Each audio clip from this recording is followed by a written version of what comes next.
In this video, we're taking Michael Jordan from getting cut on the Laney High School basketball team all the way through his career from young MJ at UNC hitting the game winner for the national championship, the rookie who the NBA wouldn't let wear his new shoes, to winning 3 championships in a row, retiring and going to baseball. Yes, we're doing it all. Winning 3 more rings, and finally, the Washington Wizards. All of this while having a new challenge no one else has done with a no money spent series. See, usually the only 2 rules are no playing MyCareer, because that would make it easier, and no spending money to hit 99 overall. And while we are following those 2 rules as well, I've also came up with a new, much more terrifying rule, and that rule is after 50 games of sitting in the corner, I have to be the primary ball handler for the rest of the video, and can no longer get carried. Yes, that's right, no sitting in the corner for 3 days until we're 85 overall and can hoop. We have to be the leader of the team very quickly, and through this challenge you'll see all the ups and downs of how difficult this will be, to absolutely dominating as prime MJ, while showing every game as we grind out this build from the starting point at 60 overall to prime Michael Jordan at 99 overall without spending a single penny. And all of this will be done on a brand new account without any cap breakers to make our player better as well. So let's get into the beginning of this challenge by showing the build we'll be using today. Into our Jordan build, I wanted to emulate MJ as much as we can with the limitations of the builder. So I went 6'6", 216 pounds, 6'11 wingspan, and inside of here, you see we have an 80 driving layup for silver physical finisher, 92 driving dunk, so when we get +1 at level 40, we will get gold posterizer, 84 post control, so we can get Hall of Fame post fade phenom, and then 93 mid-range to get Hall of Fame set shot, which we will max +1 to get legend set shot, 63 three-pointer. He didn't shoot a lot of threes except for 1 or 2 years, but you guys are going to see throughout the video if we're going to be able to shoot with legend set shot specialist and a 63 three-pointer.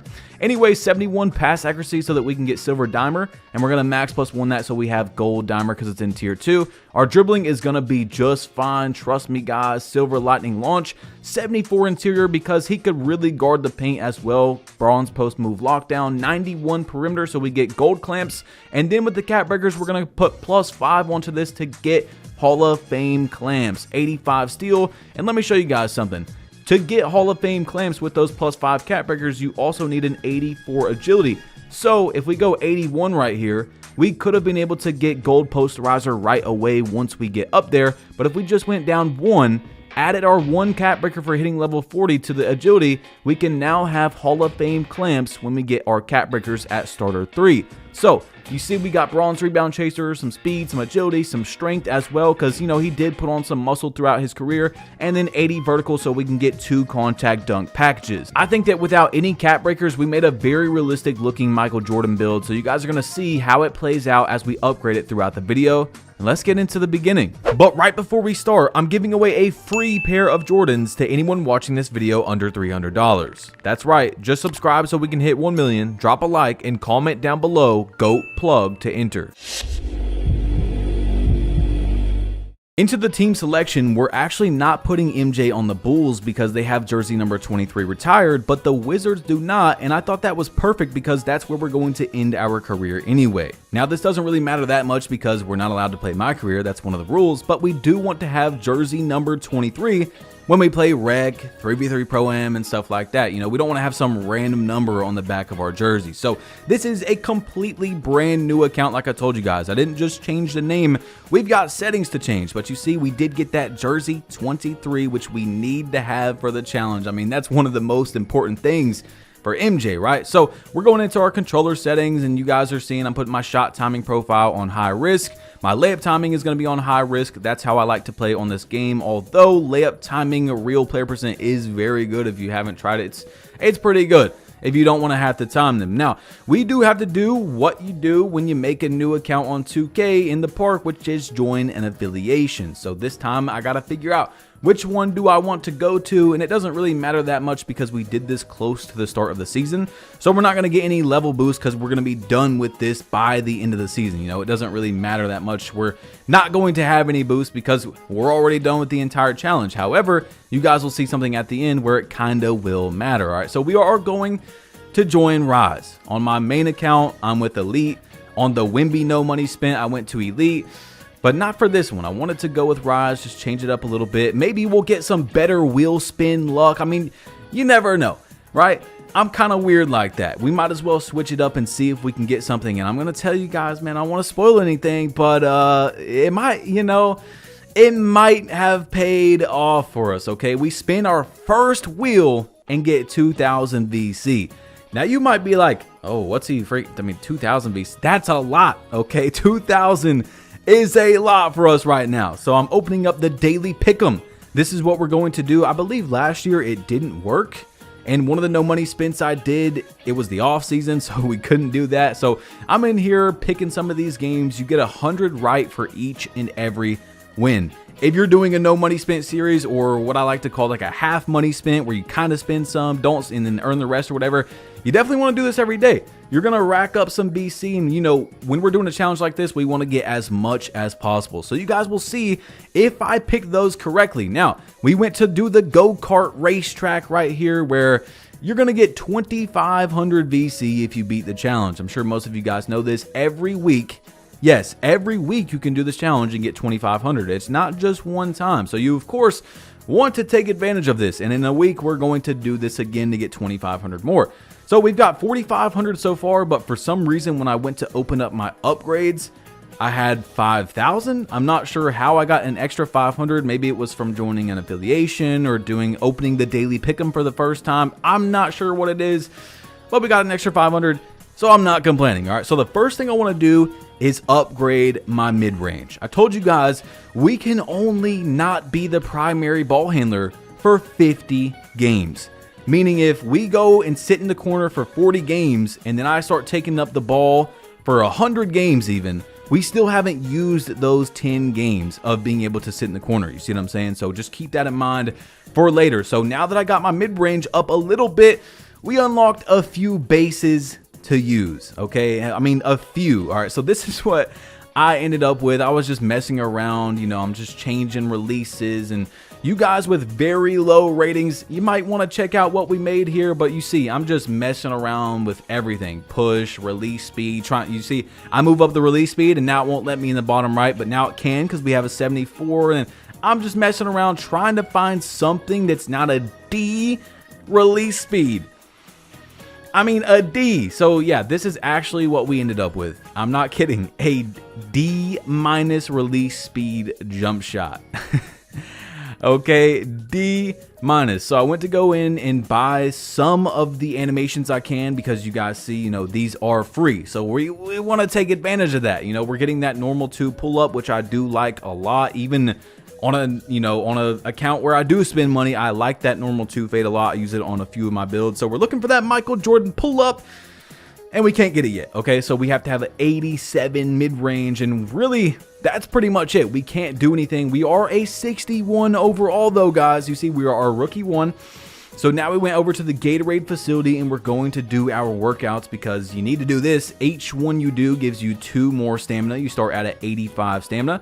So after you do 4, you get an extra little bar of stamina by your player. I'm sure most of you guys know, but I'm just saying just in case, and it gets you up to a 93 stamina. So there was the TKO event as I'm starting the no money spent, guys, which is huge. So if we win 4 games in a row, these events are 2 hours long, by the way. You have to keep that in mind. Only 2 hours, and then there's an hour break, and another one starts for 2 hours. You have 3 chances, TKO, knockout, right? 3 chances to win 4 games in a row, okay? So if we go in there, we lose our first game or our second game, we don't make it to the 4th win streak, we get a knockout, okay? We get a strike. If you get 3, you don't get anything for the entire event if you don't get up to that streak. So we go in here with my boy Magic and T-Peck to play our first games. You see, we are like rookie Michael Jordan right now, although we're actually kid Michael Jordan. We are the Michael Jordan that got cut from his high school basketball team. Isn't that just crazy to say? Isn't that just the wildest legacy of all time? That's why I wanted to take this video as serious as possible and do every era, every stage of Michael Jordan. You know what I'm saying? I mean, cut from high school basketball team to a 3-peat, retiring another 3-peat is just amazing, okay? 2 GOATs, 2 legends can coexist. But, people say LeBron's the GOAT, people say Michael Jordan's the GOAT, but the best legacy ever, the best story has got to be MJ. I mean, that's crazy, right? It's got to be, okay? So anyway, we're in our first game right here. You see, I have to change my camera settings. We got to do everything possible. Now, I want you guys to just see in the beginnings of these games as, hold on. Let me talk about that in 1 second, because I do believe I'm about to get a catch right here as they're double teaming Magic. First jump shots, and we green that thing. Our literal first jump shot in a game, we green, okay? But pay attention to the people we're playing. My skill-based matchmaking is very, very low. I'm going to hit Magic for the assist right there. I've never played a game on this account. I'm on a black plate, 61 overall. So it's very interesting to just watch how this changes throughout the video, because I'm not going to spoil it, but there's going to be another event much later in the video, and the skill-based matchmaking is way different. This is the first 2K with a very much more strict skill-based matchmaking. So I try to shoot another jump shot, brick, another one, brick, and then they dunk the ball. I mean, it wasn't looking good. I greened my first one, but here we go. Second, okay, sorry, number 4, or it's our second bucket.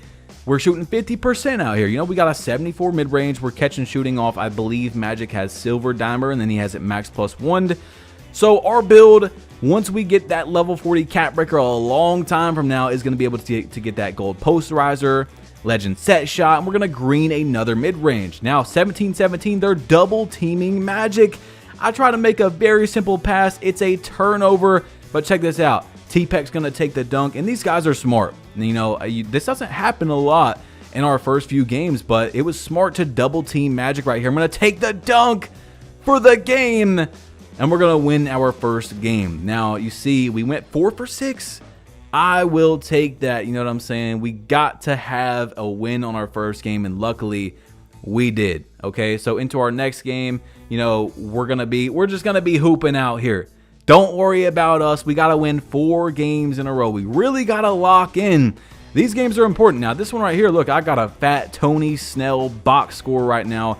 0-0-0. They were not double teaming. They were letting Magic, you know, guard ball one-on-one, and I feel like that's not very smart. You should have double teamed and let the 60 overall shoot you out the game. That's what I would do personally. You know what I'm saying? So into our next game, remember, we're gonna get 10,000 BC if we win 4 games in a row. We're gonna win that one as well. So our first try in TKO, and keep in mind, when you move up in the floors, you're playing people that are also on a win streak as well. So the whole event is on purpose to be harder as you move up. But our skill-based matchmaking, you know, Magic's is very high, T-Pek's is high, but mine lowers it a lot. So we're not going to get the same people we would as if I was on a 99 overall, GOAT tier, you know, stuff like that. So again, another game. We're sitting in that corner. We're not doing a lot right now. We got the 4 times level, as you guys see, because you get 1 times level when you're on the first floor, 2 times on the second, and then so on and so forth. You see what I'm saying? So we are, you know, we're playing some meta lineups out here. 99 perimeter, 99 rebound, 99 3. I mean, meta lineups. So you see, he's just going to pass it back to me. Green bean. Now, T-Pek had legend dimer, so that's what we were trying to do. I'm greening again, but I'm shooting 40%. We're going to pull up another one. These guys did have the same thought process. Hey, let's let the 60 overall shoot us out the game at some point. And you see, we went 3 for 6. You know, we did something out here. So we're continuing to get our 4 times level. Although we've made 10,000 BC, we can't get that BC yet until the event ends. Like I told you guys, it's 2 hours on, 1 hour off, and then it starts again. Now, you see us leveling up right there. If I had planned this perfect, we would have started in the morning. We missed out on like 3 or 4 of these. Okay, so the next day there's going to be like 4 in an entire day. We only got to play 1 or 2 of these on the first day because we didn't start playing until about 7 o'clock. You know what I'm saying? We did not think, I didn't even know the TKO event was even going on. So now again, 99 perimeter, 99 3, and they're trying a similar method.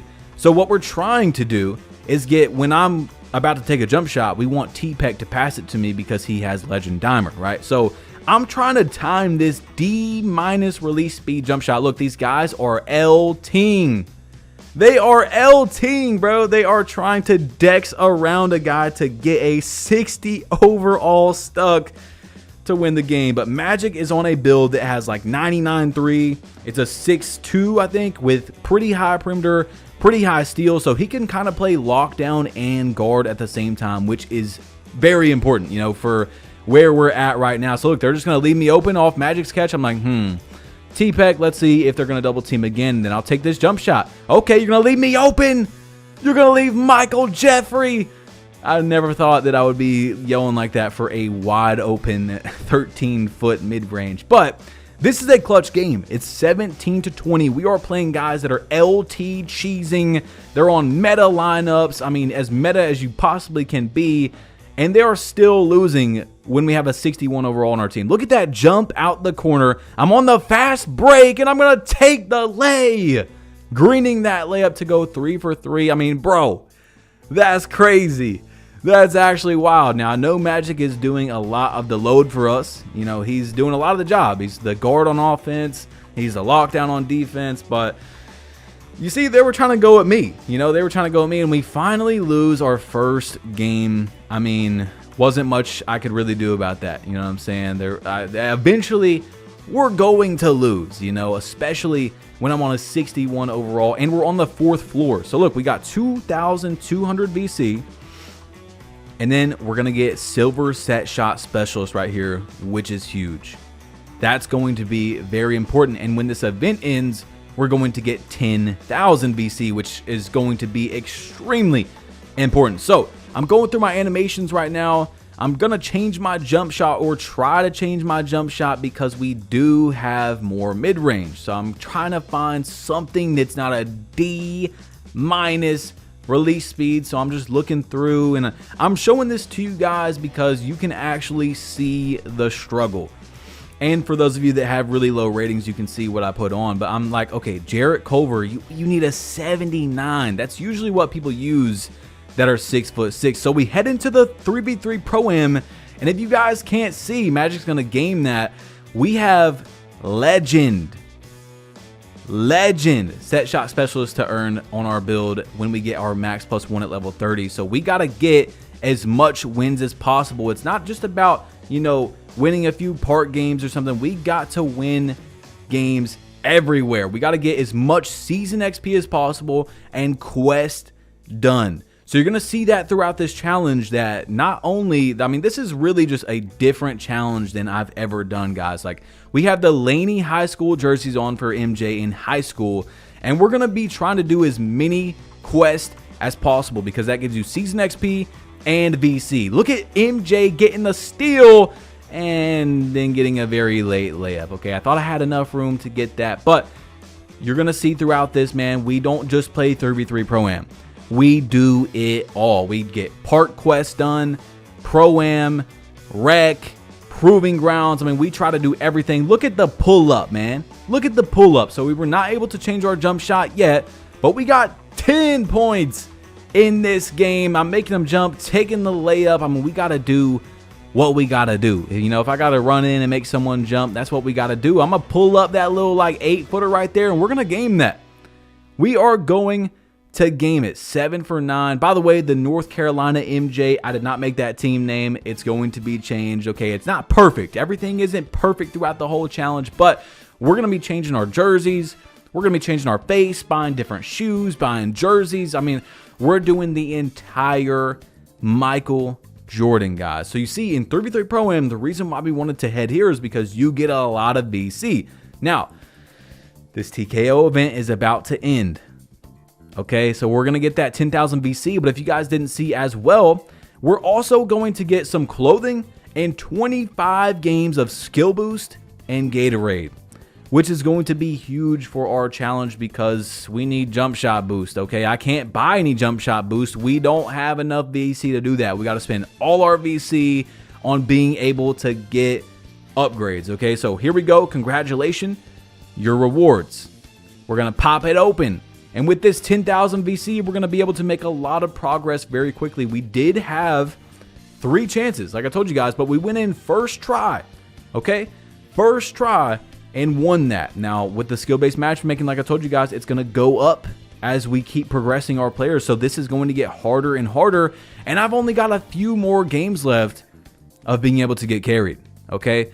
We do not have many games, so I got to get as many upgrades as I can. I'm looking at 89 mid-range. Maybe we should upgrade our three-pointer, I'm thinking, because we do want to be able to shoot threes at some point. People are wondering that are watching the video, are you actually going to be able to shoot threes? You'll see, okay? We got to get there. We have to earn that. So I almost, look, 2K was trying to get me to buy BC. I did not want to do that, but we went up to an 89 mid-range, which is going to give us gold set shot specialist. That's going to be big for our standing still shots. But MJ is a fading type of player. You know, he's a moving shot type of player. So we also need to upgrade our agility soon, which is going to give us shifty shooter so we can shoot fadeaways more. Now, you guys see I'm making a Jarrett Culver jump shot now. This is what most people use that are 6'6", in that 6'5" to 6'9" category.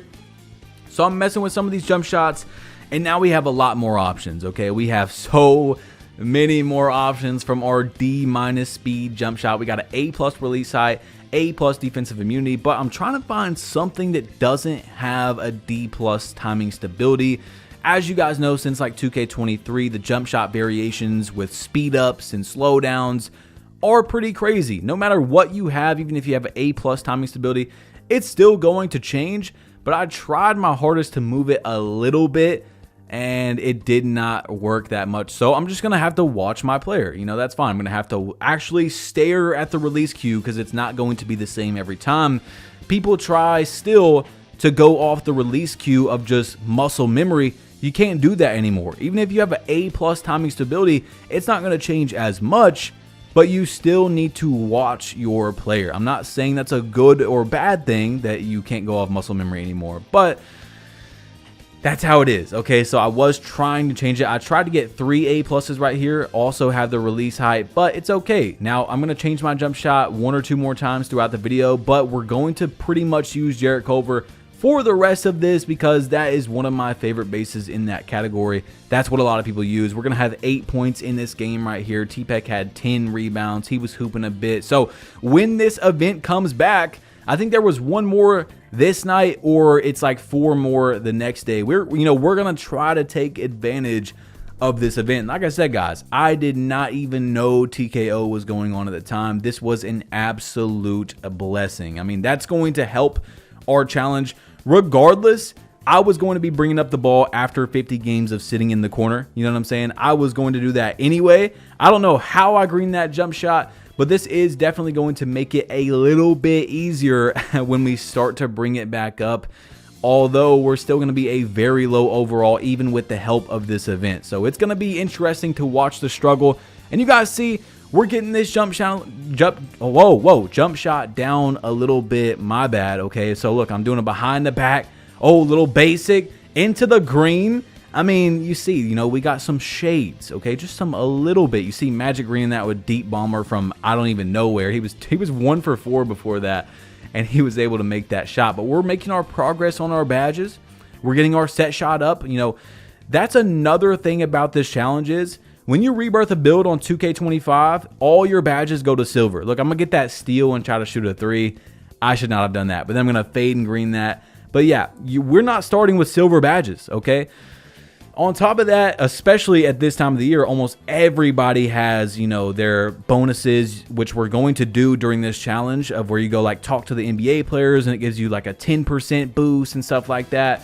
We have nothing. So earning our badges as we drop 16 points in this game and have some nice fadeaways that kind of do look like MJ. We get our first player of the game. Earning our badges is as hard as it possibly can be.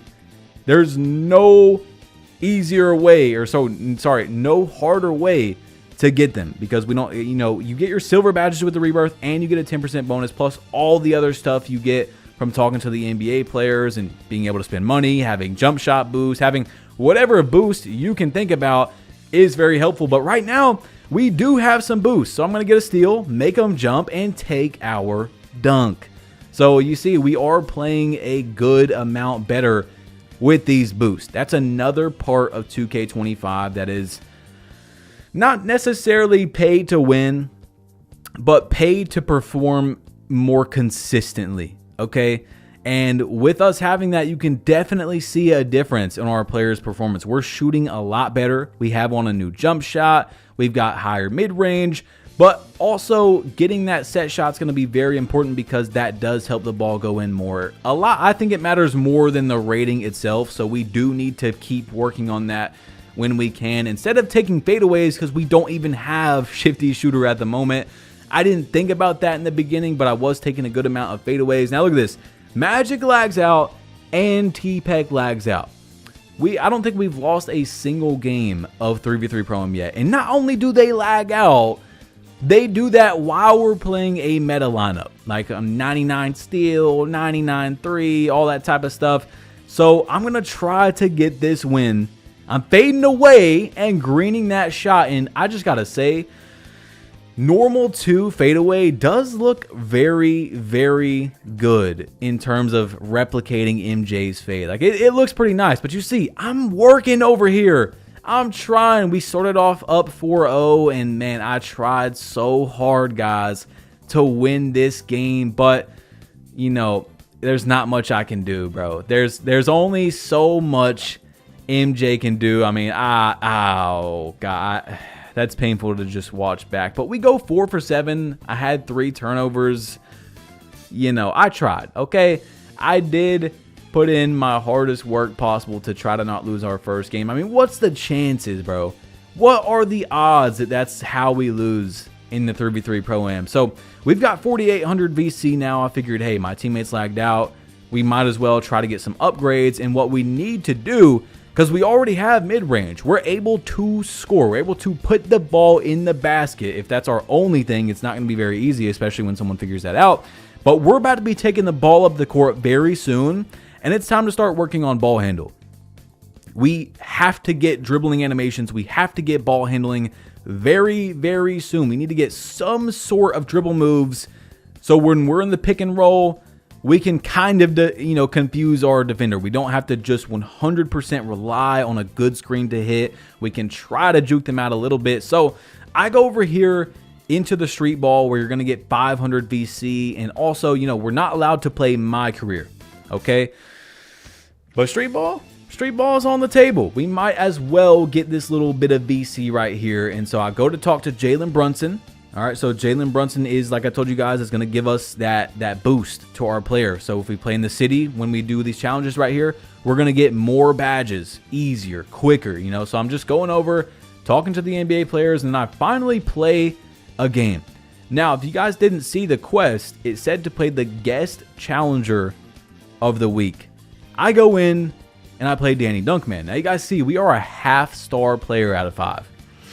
I mean, that's kind of what MJ was in high school. He was a half-star, if that, in high school. So we're going to, shoot some mid-ranges here. This is also important because if we can play good enough, it will make progress towards our hot spots. Now, I'm sure you guys know, but we can't play MyCareer. So that's one of the best ways to get hot spots. Just go on, throw it on rookie, get some hot spots. We can't even do that. That's another part of our challenge. So we got 398 VC for winning that game, but we actually didn't play the guest challenger. I was just like, no way. Look at this. I go in, I'm like, how did I not read that and then walk up to the board and play it says take on the guest challenger for 500 VC. I'm like, oh man, take on. I'm glad it says take on. I don't know if we're going to be able to beat Wimby with this lineup we got because we don't have anything unlocked. We don't even have teammates unlocked. We got Danny Dunkman for beating, Danny Dunkman. But even he's only like a 1-star. So I'm trying my best to win this game with, this is like the greatest upset of all time right here if we can win this. 19-15, I'm calling some screens. MJ fading for game. I know it's against the AIs, but that's still a big game. We got to win that. You're going to get more VC for winning that. And we're also going to get our 500 VC for beating the guest challenger. So that is nice. We got that done. And we can do that every day. So we're not going to play, street ball all day. But, almost every day we're going to get that 500 VC. So we got 1,700 to end the night. And we're going to put that on ball handle to get a 68 ball handle. And that is going to wrap up day 1. Okay, welcome to day 2 for those of you that are watching in episodes, or if you're just doing it all in one go. Let me know what you're planning to do in the comment section down below. I still love you guys the same, but today we're going to be testing the limits. It's actually going to be much harder than day 1, and if you don't know what I'm talking about, you're going to see very soon. We can't sit in the corner much longer, and on top of that, we have a few TKO events to win as well. So we're going to have to be the main guard very soon. We're almost to that 50 games. I'm going to be showing you guys once we get there, but we've got our wheel spin. I told you all I wanted to go to Rise to switch it up, and we got 2,500 VC. That's exactly what we wanted to get off this wheel. So far, we've made 4,500 VC in 2 days by just spinning our wheel. So I go over to the daily pick'ems, and it's having me pick new games. It's not giving me any VC. So I actually figured out the next day, or inside of this day, that the games from the night before hadn't finished yet. So it's kind of odd that 2K does it this way, but we're going to be getting our VC from that pretty soon. Don't worry about it. I'm still going to be doing our daily pick'ems pretty much every day, and I'm just doing it pretty quick. You know, I'm going by whatever's the best team and, you know, stuff like that. Who I think's going to win, who was injured that night or whatever, you know, if I knew about it. So we go to talk to Austin Reeves over here sitting in the corner, and you see we are 66 overall. So we need to keep talking to these NBA players and doing every single quest we can possibly do.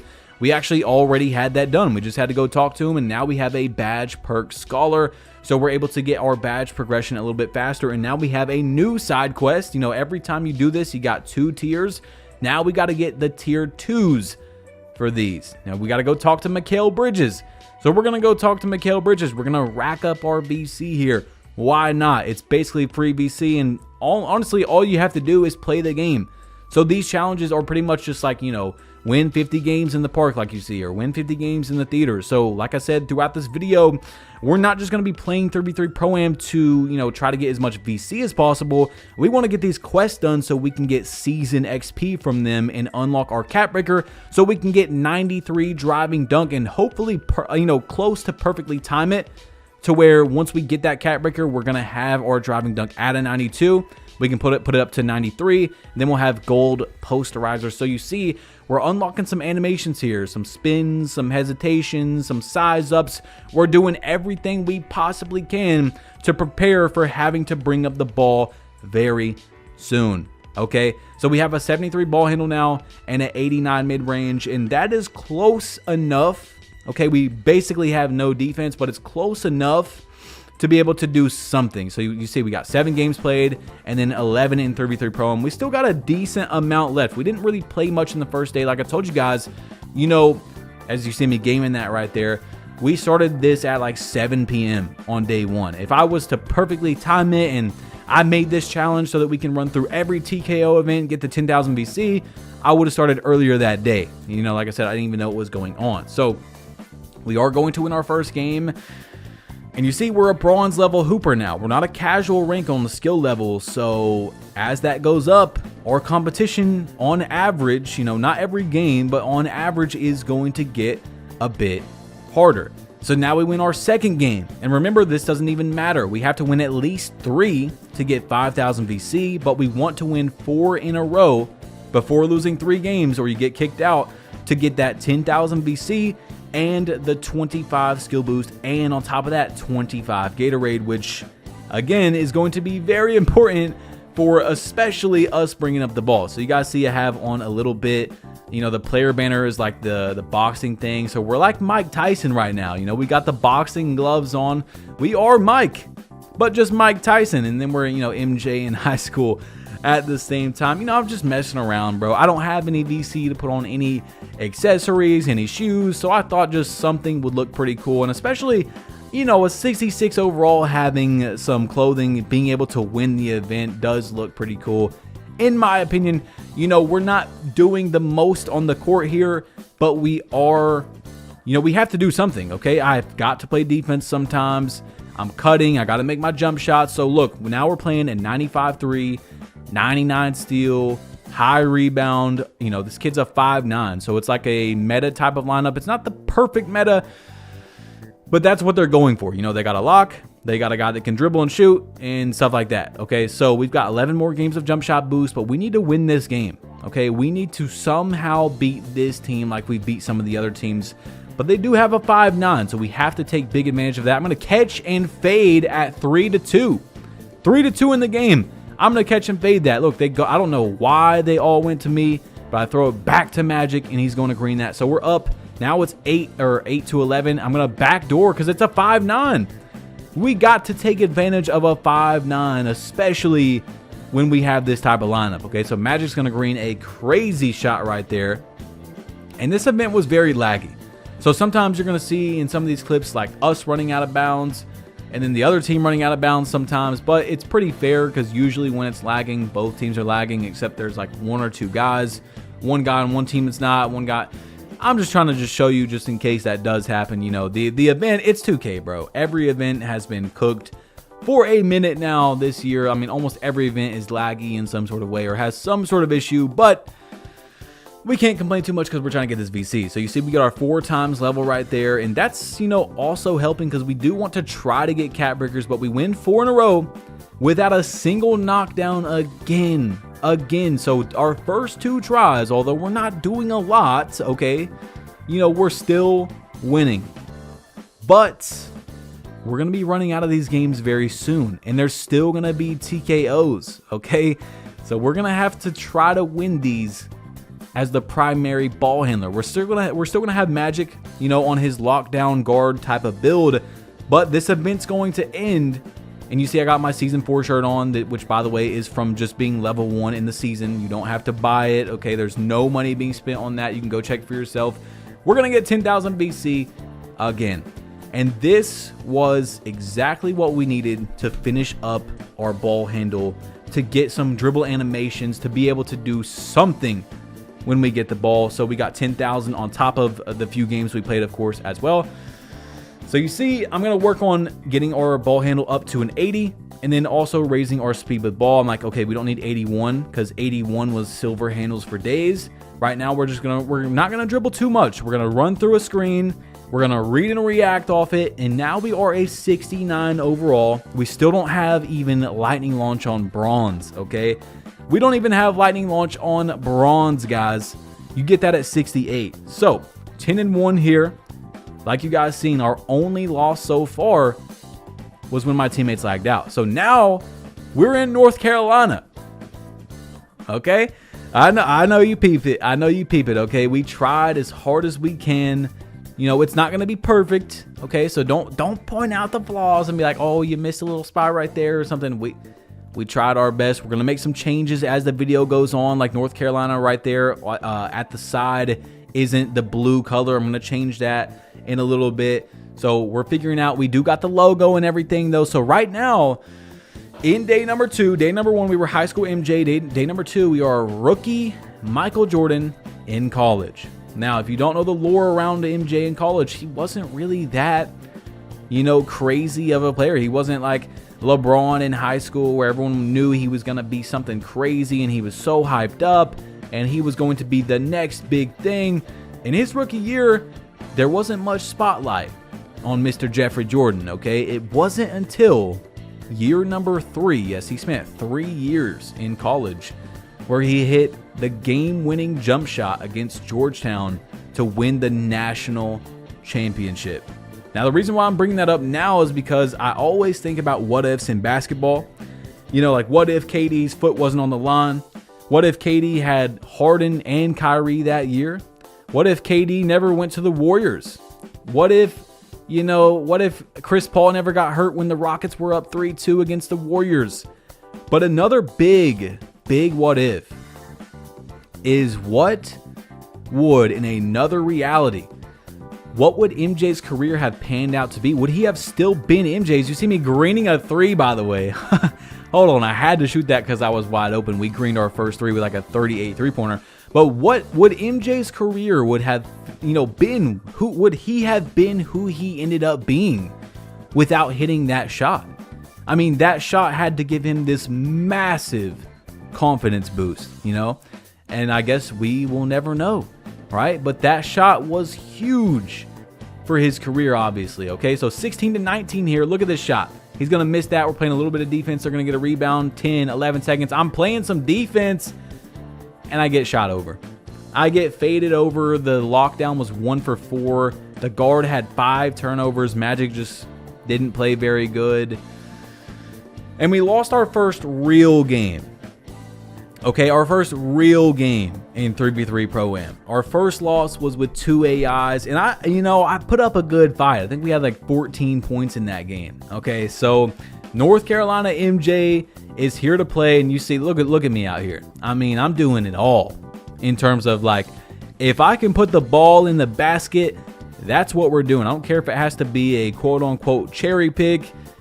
We're at a big disadvantage having a 60 overall on our team. If you can't take advantage of that and win the game, that's nobody's fault but mine, okay? So every single game, Magic is trying to guard the guy that brings up the ball. Keep that in mind. So usually, B might have a bunch of points or A might have a bunch of points, but it's just whoever has the ball is who Magic was guarding. So sometimes, basically I'm saying like if someone has a lot of points or doesn't have a lot of points, if they were bringing up the ball, that's Magic guarding that. Sometimes if they have 2 ball handlers, I got to play some defense like this and we get a block.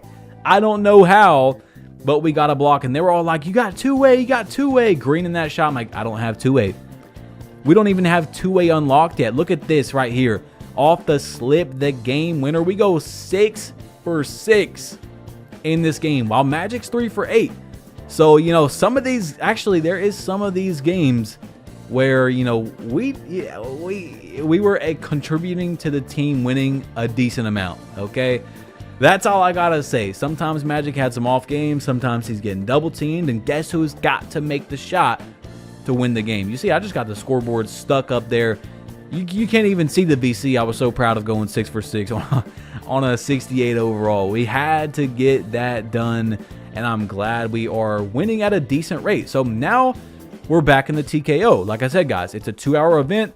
Then there's a 1-hour pause in the middle, and then another 2-hour event. So there's like 4 or 5 of these in one day. And the first day, we only got to play 1 or 2 of them. So we want to take full advantage of our last games being able to sit in the corner, because we are coming up on that. And also our skill-based matchmaking is getting better at the same time. So if we have to go into TKO while I'm bringing up the ball and our skill-based matchmaking is better, it's going to be testing the limits. I mean, you see we're playing a hedge defense. Like, these guys have 2K names. July 7th.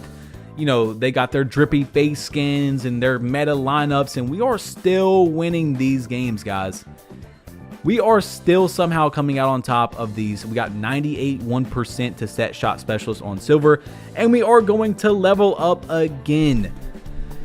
And by the way, yes, Magic was going to game chat and talking trash a lot. So when you see that mic going off in the bottom left, that is him talking trash. I don't know what he was saying, but we do get 10 of each Gatorade boost and skill boost. So that's a decent reward right there. We will take that, because the first rewards were terrible, and not many of them are good for the next few as well, I believe. So we win another game, go 4 for 6, and we need to lock in, because now we're on our last game. We need to win this game. If we lose, not only do we get dropped down, we get our strike, but we get dropped down to the first floor. So we have to make our way back up to the 4th floor and then win that game. It's not like you just make it to the 4th floor and that's it. You also have to win that 4th floor, and you're playing people that are on a win streak as well past the 1st floor. You see what I'm saying? So the whole event is skill-based matchmaking in itself, but also even more skill-based matchmaking as you keep winning more games and your bar progresses, right? Like, you go up to the GOAT tier. So Magic hits a crazy shot right there, and we're going to get out of that one as well. We got It's Blicky, It's Crucify. You guys see what's going on. We are playing some 2K players, okay? These guys play the game religiously. There's so much that they got 2K type of names that you see all the time if you hop into the stage and stuff like that. Not saying they're the greatest players ever, but they play the game. They're in the community. So we are able to win 3 times in a row, all the way up without losing to the 4th floor. Now, Magic shoots a good shot right there to end the game. That deep bomber takeover is insane. And you see him go into game chat once again, because he was getting double teamed quite a bit. Even with them double teaming us, my 2s don't matter that much on 3s. So that's another thing that we're going to have a challenge with you know, that's been the meta on 2K for threes for a long time, because you can go 7 for 11 from 3, and that's going to give you 21 points. Versus you can go 11, you have to go 11 for 11 to get that 21, 22 points. You see what I'm saying? So people have always just been three chucking on the threes. Sometimes it works out. Sometimes you live and die by the three. But we do lose a game finally on the 4th floor. However, it doesn't matter. It doesn't matter. We already secured that 10,000 VC. We were just playing here until we lost. You know, we might as well, because you're getting 4 times level and you're getting a little bit, I think a little bit more VC, but we do get the silver set shot specialist, as you guys see. I think that's our first badge we unlocked, and now it's time to progress that thing to gold. But now we're also back in the 3v3 Pro-Am. This is where, of course, like I told you guys, we're going to get a little bit more VC per game. On top of that, if we do get player of the game, you get an extra 250, so that is nice when we get it. But, you know, at the moment, we're not going to get that very often. So as we're coming through day 2 here, we have to talk about it, man. We got to show the games very soon. It's not coming up instantly, but if you're counting them in your head, I showed you earlier, I think we had 18, 19 games played coming into this day. We're getting close to that 50. So I'm trying to bring up the ball a little bit in these games, you know, towards the end if we're winning, and just see, can I move a little bit with the ball? Look, I'm doing a basic escape, fade away. I mean, you see the shades, okay? We're going to pull up, green that off that legend dimer or Hall of Fame dimer, whatever he has. And I'm like, hey, you know, Magic, we're up 19 to 11. Let me take it up. Let me try to figure it out. So I put on the basic escape that you can use on any build. You know, I've used it on my 7'3" Victor Wembanyama. It's a very, very good escape if you learn how to do it, but it's not the normal how you activate an escape. Okay, you have to flick it twice, and I've talked about it before. This is not a dribble tutorial, but I'm just explaining to you guys how I have on a good escape. If you don't know, it's the basic, but it's not the basic. You have to do like, it's like a secret move in the game. Okay, but that's pretty much it. That's as far as I'm going to go on that. Okay, so 529 VC earned, 19 to 19 in this game. What is going to happen here? You see, this guy's kind of coming up a little bit. He's not really guarding me. I'm like, Magic, hit me. I'm shooting it. Catch it, fade, and miss the shot. Oh, man, but Magic does get the steal. He's got two-way, and it's almost impossible to miss that with two-way. I mean, with his shooting stats and two-way, you got 99 mid-range. Even if you have an 80 mid-range before you got the steal, with two-way, you get like plus 20 to your stats. So, although we have gamed a few so far, you know, we've hit a few game winners, we're not Michael, okay? We're not Mike yet. You know what I'm saying? We are freshman MJ. We're not making headlines. We're not banging in game winners and putting up 30 points per game and winning national championships just yet. But we are working our way there, and that's all that matters, okay? By the way, if you guys haven't dropped a like on this video yet, man, please do drop a like for me. I mean, if you can't tell, this is, even with the Kobe video and the Wemby no money spent, this is by far the most effort I've put into any video I've ever dropped on YouTube. It was a lot. You guys are going to see at the very end of this, you know, how much time was put into it, all that type of stuff, how many games we played, our win percent. But for now, just enjoy. So you see, we're going to get that steal. We're coming up. Magic in the corner on the off ball, greening that shot. You're going to see that a lot throughout this video. Okay, because, you know, although I'm the primary ball handler, like I told you guys, in threes especially, you want to try to get some threes in. So we're going to have to get our secondary ball handler involved. And that's for later on, but I just want to explain, you know, we're going to be running some plays, okay? I don't just play this game and, you know, I play to win, okay? We're going to be calling off balls and slips and dexes and flare-ups and off-ball slips and everything you can possibly think of, but we're going to game that. We are gaming that right there. We're going to take our VC, and I know that that TKO event is coming up soon. And if you didn't notice, the score of that game was 19 to 19. So if we missed, the chances of Magic getting a steal like I did last time we missed a game winner was pretty low. So I'm glad that we did hit that. And we're working our way up to Rookie 4. We want to unlock right now two-way, which I believe you get at Starter 1. So we want to work our way up there because two-way, oh, look at the putback. I'm sorry, T-Peck, but that had to be in the video, okay? It had to be, but I'm going to catch and shoot right off the putback. But yeah, starter 1 is going to help us a lot because when we get steals, when we dunk the ball, because we are going to have high dunk, we're going to get two-way a lot off that, which is going to help us hit more mid-ranges and especially three-pointers. But you guys see, like I said earlier, I'm cherry-picking sometimes. If we can inbound the ball and the other team is not back, pass that thing. I'm taking my 2 points.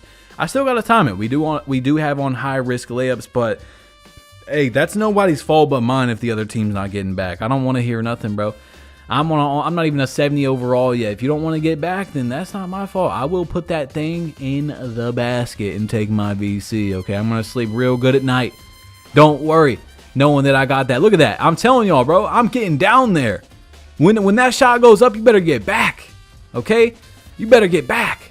Now, look, Magic's 3 for 7 in this game. I go 6 for 8. You know, I told you there's some games where we needed me, and I did come up pretty big. So, MJ, although young, is learning quickly that he does need to be clutch. You know, he needs to show up when his team needs him. We're trying to build ourselves up into a leader. And look at that fade, bro. I swear, normal 2 with the jump shots and stuff I had on looks a lot like MJ. And of course, we actually do have the requirement unlocked to get his fade. So we're going to change that at some point. So don't worry. I did try to emulate MJ as much as I could.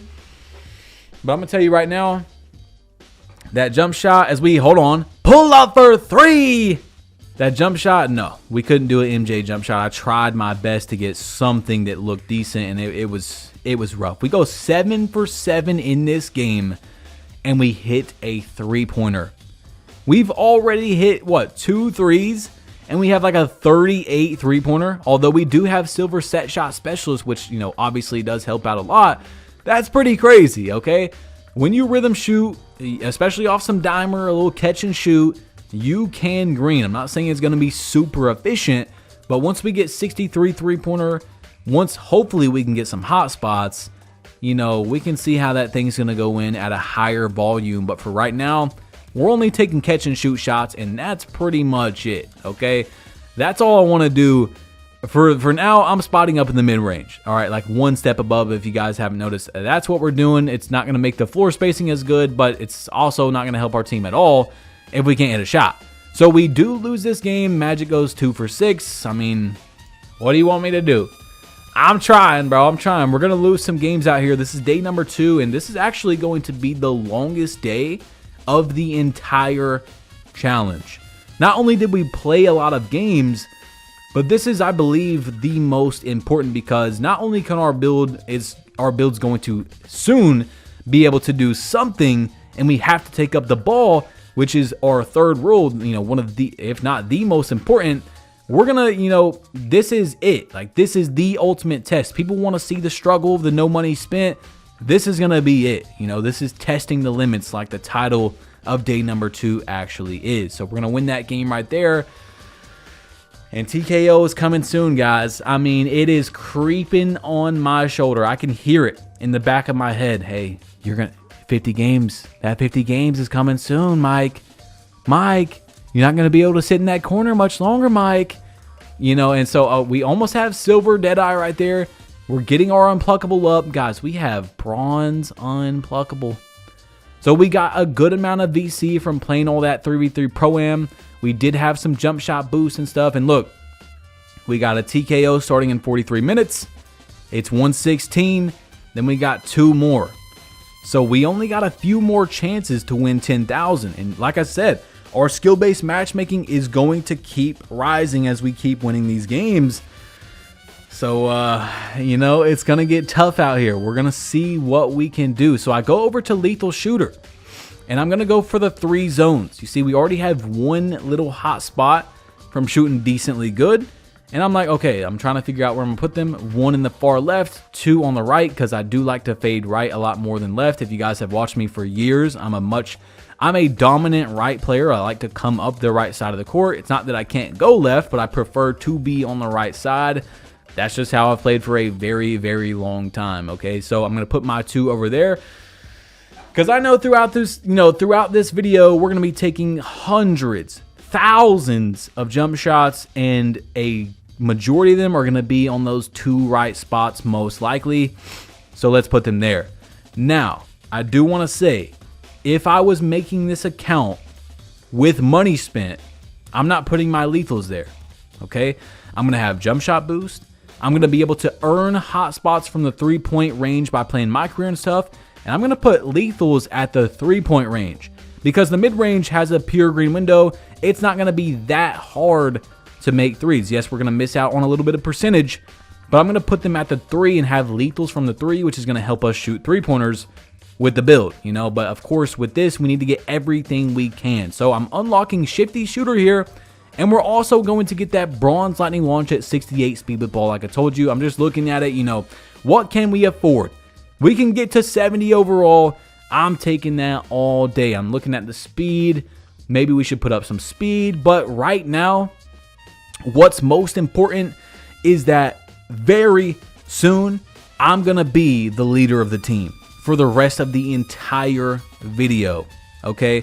The only person that has ever done a challenge like this where they didn't sit in the corner for 2 or 3 days has started their challenge playing subscribers in the park and beating up on their subscribers for the first few days. That's not the same. You know, I'm not saying anything negative about that in terms of it's bad, but that's the only time someone else has ever done anything like this. I'm expected to be the leader versus people, you know, and we're playing with Magic, who is a streamer, so sometimes we're going to be playing his viewers and stuff, but I'm in 3v3 pro events and all that, and the TKO events, you can't play your subscribers and stuff, you know what I'm saying? So very soon, we're at, I think, 45 games right now. This was the 46th game. I think I'm going to show it after this. Now we're at the 2s court. We are going to be the primary ball handler. So, like I told you all, we have played, for example, 45 games already. If we play 100 games right now of me being, you know, the guard on 2s, it doesn't count towards our 50 of us being able to sit in the corner. If that makes sense to you. So we have a few games left of being able to get carried, even though we are playing 2s. You see what I'm saying? Like, that was my rule, where if I play 2s for a little bit and I'm the guy that's in charge of winning the game or not, you know, the most important role, then that doesn't count towards our progression of 50, okay? So we're able to go back in the TKO event in a minute, and I think we're going to do one more with me in the corner, but that's it. I mean, you see we're struggling a little bit out here on the 2s court, and we're trying to get some wins. You know, I'm trying to unlock Takeover. We don't even have Takeover, guys. We have nothing, but our Midi Maestro Takeover does help out a lot. We're just coming off the screen, fading, and greening, which is kind of the meta on 2s, and, you know, I can't do much about that. Like, if I'm, you know, the guard on 2s, what do you want me to do? I only have mid-range, and I have a little bit of ball handle, so that's what we're going to do. You know, that's the play style of this build. That's not what it was made to do, but that's Michael Jordan, okay? So you guys see we got 19 games played here, 27 there, so 46 in total, but before this 2s game that we just played, we had 45. So in terms of getting carried, we've had 45 games of getting carried, which means we do have 5 more to use whenever I want to. So we're fading on the 2s once again off Magic's. I think he has gold brick wall or Hall of Fame. You know, we're playing the meta like I was saying, but that's really all we got, and it's a Michael Jordan build anyway. On top of that, you know, we're emulating MJ. We have mid-range. I'm going to use it. We have our mid-range takeover. So this Midi Maestro is huge because just in level 1, we get a +5 to our mid-range. So we have a, look at that fade right there. I mean, in his face, we green that. We have an 89 mid-range. So in level 1 with the +5, we have a 94 mid-range. Now we have a +9. So we have a 98 mid-range in our +3. And now, as you see, I think this is our first game with level 4 unlocked. So if we get to level 4, we're going to get even more mid-range. See what I'm saying? So 20-7 here. I'm throwing up a little freebie because Magic had the lane. We might as well. He dunks it, and we get another game done. 8 for 13. This is around what we're going to shoot every game. He also had a copycat pulling up on him, so he had to change his gamer tag, if you're noticing that. So he had to change his name because this guy had like the exact, like literally the exact name of his. If you add him on the 2K phone, it added 2 people at the same time. That's kind of crazy. So now we're working our way up On the shifty shooter bar, we're getting our slippery off ball up, but our two most important badges to get up right now, besides Deadeye, is set shot specialist and shifty shooter. You know, we're going to be taking a lot of fadeaways. So right now, in the middle of the TKO event not going, we are trying to get our badges up. That is what we need to work on, is fading shots. We're not going to take a lot of standing still shots. So honestly, the most important one is going to be that shifty shooter. You know, we're going to try to run off the screen and read it, okay? We're going to do this throughout the entire video, but especially now, you guys know that have watched me for a while, this is how I play 2K. This is how I play basketball. I play with what the defense gives me. I read and react. I don't try to force a certain style. I don't try to force anything. I come off the screen. Am I open? I'm going to fade away.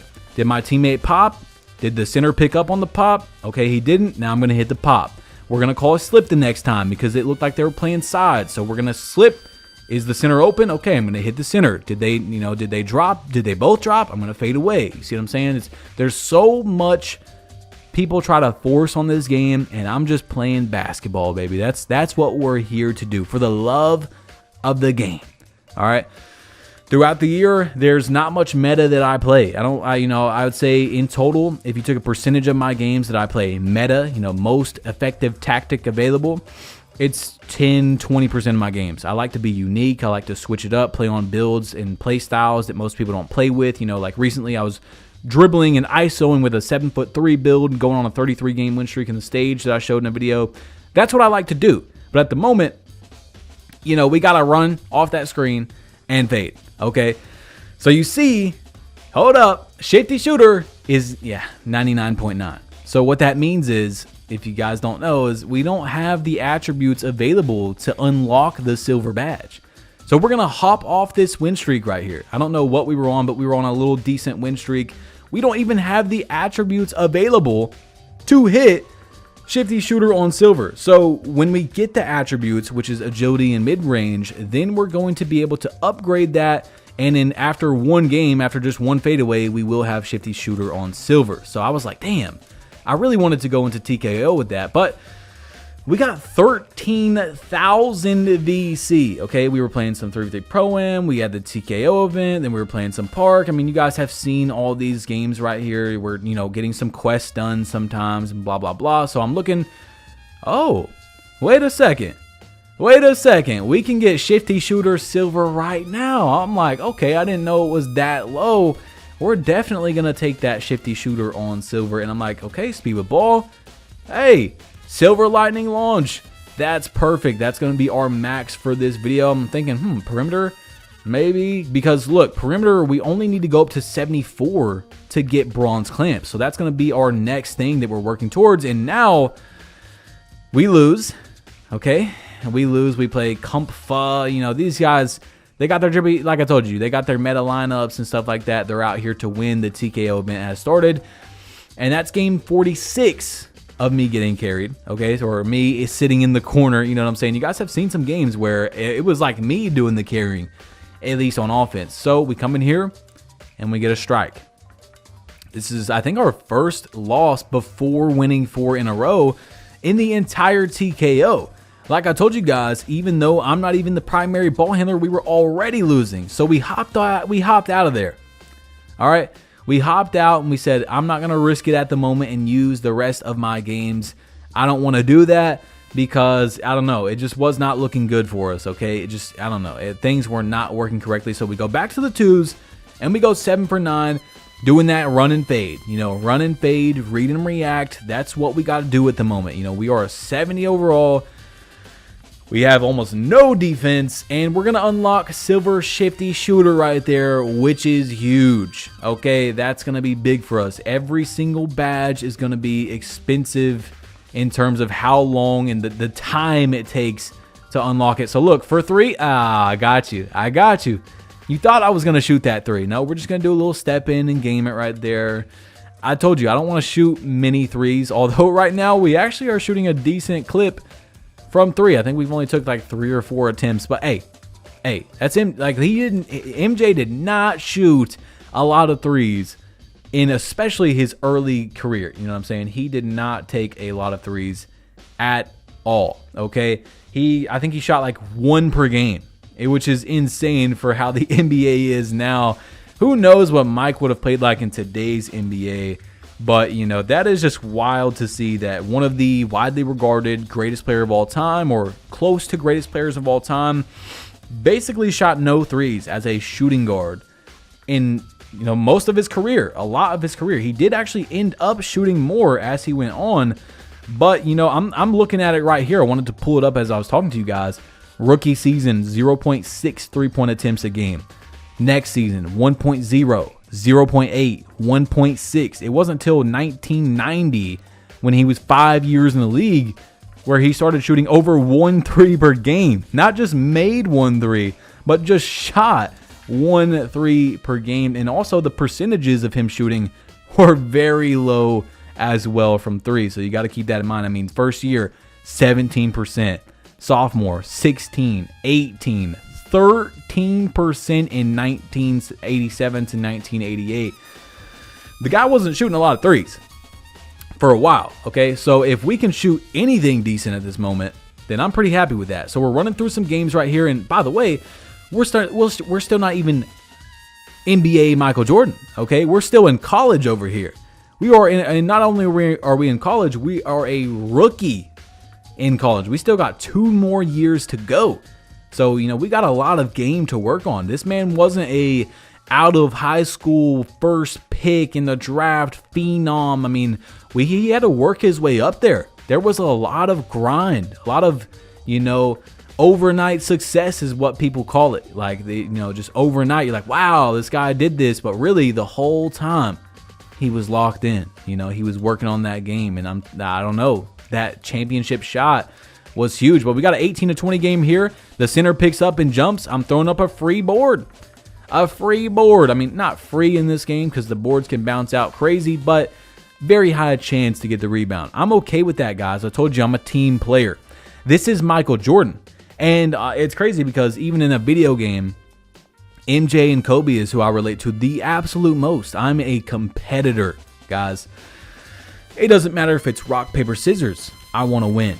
You know what I'm saying? That's how it is. So this whole challenge, I'm locked in as possible. Not only am I trying to win every game because you get more BC, I'm competitive. I need my teammates to stay locked in. So I'm trying to keep my teammates locked in. Like, every game is very important, at least games versus people that are good. You know, I'm here to win. That's what I get on this game to do. I'm here to show you guys that you can do a no money spent challenge. And of course, if you do it with randoms, it's going to be harder. But if you got a teammate or two, you can do it. Okay, you can definitely do it. And by the way, I was thinking about doing a no money spent with randoms.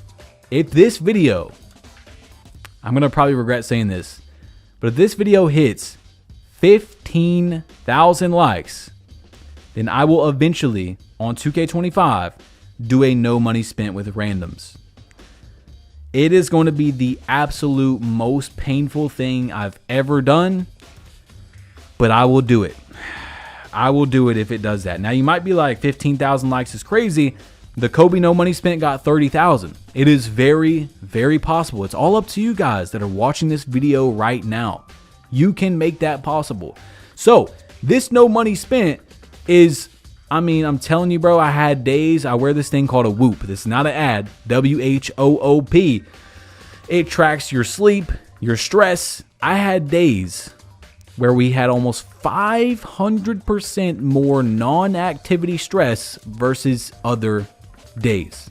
Okay, I was stressed out playing this game. I'm telling you guys right now, this no money spent challenge is no joke. So I couldn't even imagine doing it with randoms. I mean, it's going to be double the time at least. I mean, you guys know that have watched these no money spins. They've all been over 100 hours of gameplay. I mean, just this video is going to be like 8 hours. So just imagine how much was cut and took out. And, you know, because some of these games, you're only seeing like the last shot. So imagine the whole game, every time, the whole game. And I'm going to show at the end how many hours this took. So, man, I got to guess with randoms, it would be 250, maybe even 300 hours of gameplay, because you're not going to be winning as much. So you don't get as much VC. Then you don't have a consistent team to go in and out of games with. So you're always, you know, finding randoms and trying to find someone to play with consistently, it would be a very rough challenge, is all I'm trying to say. So 15,000 likes, and I'll do it. Oh, man. I can't believe it. I don't even, I should take it back. I should stop it right now and just do this again and not even say that. But yeah, if we can do it, because this video might be the one that gets me to 1 million subscribers, guys. We're so close. If you haven't hit that subscribe button, do it right now, bro, because we are so close. This is the biggest project we've ever done. You see, we're on an 11-game win streak right now, going 10 for 13. And I just wanted to get away a little bit from talking about the games, because you see we are winning in the background. But, you know, I wanted to throw that huge challenge in there and talk to you guys for a minute about the stats. I think that stats and analytics and stuff are cool. You know, like what MJ really did, because there's going to be some people like, oh, you put 63 three-pointer on Michael Jordan. Bro, he was not like, he did eventually turn into a shooter, and when we get there, we'll talk about that. And that's why we're going to have legend set shot specialists. We're going to see, can I shoot a decent percent? But this man was not Steph Curry from 3, okay? He definitely wasn't. We're trying to emulate Mike. You know, where his build, I almost did a MJ no money spent last year, but I didn't do it because you couldn't really make a player look even close to who Mike was. This year, you kind of can. You know, we got that high perimeter, we got dunk, we can shoot mid-ranges, and with the cap breakers, you would have 96 perimeter defense, which you could max +1 and have legend clamps. I mean, you can do whatever you want, and especially with cap breakers, you can make a build that looks like Mike. You know what I'm saying? You can definitely do that. So we hit rookie 4 and we get a MyCareer mural. Moment of silence for the MyCareer mural. Let's just give it a few seconds. A MyCareer mural, 2K. Are we serious? Are we actually serious? But you see, we're working towards that gold set shot, and also now we're working towards that silver lightning launch. So that's another thing that's going to be very important towards our challenge, is getting lightning launch. You know, so now I got 7,000 VC, I got my speed with ball, I got my ball handle, and I'm looking at dunk, because 70 driving dunk is not too expensive. So we're going to upgrade that. That's 1,900 VC, guys. 70 driving dunk is going to give us park dunks, which if you guys haven't watched my channel, I have it on so many of my builds this year, only up to 70 driving dunk. Now look, I like high driving dunk, and we're going to go crazy when we have that in this video, but 70 is very good because you get one dunk package. In particular, you see, I'm just going to go right to it. The flashy hangs off 1. I mean, that's my baby. If you have a 70 driving dunk or close, throw that thing on. If you have Giannis as well, that's a very good one. I do have that on one of my new builds, but look, I'm not buying none of that. So you see, I buy some animations. For those of you that are going to ask, what are my dribble moves and stuff? We are going to buy a few of these. We got a go-to shot on. We have Michael Jordan pull-up on now, for those of you that didn't notice. And we do have on the MJ pull-up. So when we do fadeaways, it's literally his pro play animation, okay? I mean, it's going to be as realistic as possible. Now, pro play gets its flack and its criticism, but one thing they did do good is a lot of animations do look very realistic. Like, you know, Kevin Durant's jump shot looks and feels so good on this game. If you guys have used it, it's just like his real life jump shot. He even does the thing with his legs, if you know what I'm talking about. I mean, you know what I'm talking about if you watch hoops. He does that thing with his legs. It's nice. Okay, so look, now we got on the MJ fade. We got our park dunks. So when we go down there, although we were able to dunk before, now we can dunk a little bit better. We're working towards that silver lightning launch. We got mid-range. And we're doing a little something out here. You know, we're winning some games. I'm the most important role on the team at the moment. I'm the guard. You know, Magic's on an inside center, or he's on a popper. I can't remember what he's on right now, but, you know, he doesn't like to shoot a lot with this build because it has, like, low shooting if he's on. I can't remember if he's on. He has an inside and a popper is why I'm saying that. But we're winning these games, and TKO is coming up. Okay, I know I've been saying that and hinting at it throughout this video, but you know, you guys can probably understand now that very soon I'm gonna have to be the main ball handler in TKO. So to get that 10,000 VC, it's not gonna be like it was earlier. I'm not gonna be able to sit corner and hit a few jump shots, On top of that, we're working our skill-based matchmaking up. Look, we're a pro already. We're almost to the next tier, okay? So that's also going up at the same time. We're going to get better teammates, or sorry, better opponents on average. So look, we got a 3 here, and I'm like, nah, I'm going to just do a step in. They gave up.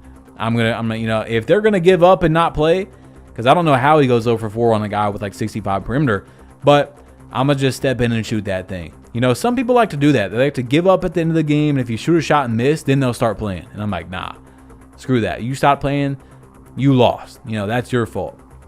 So we almost got it. Look at these badges, guys.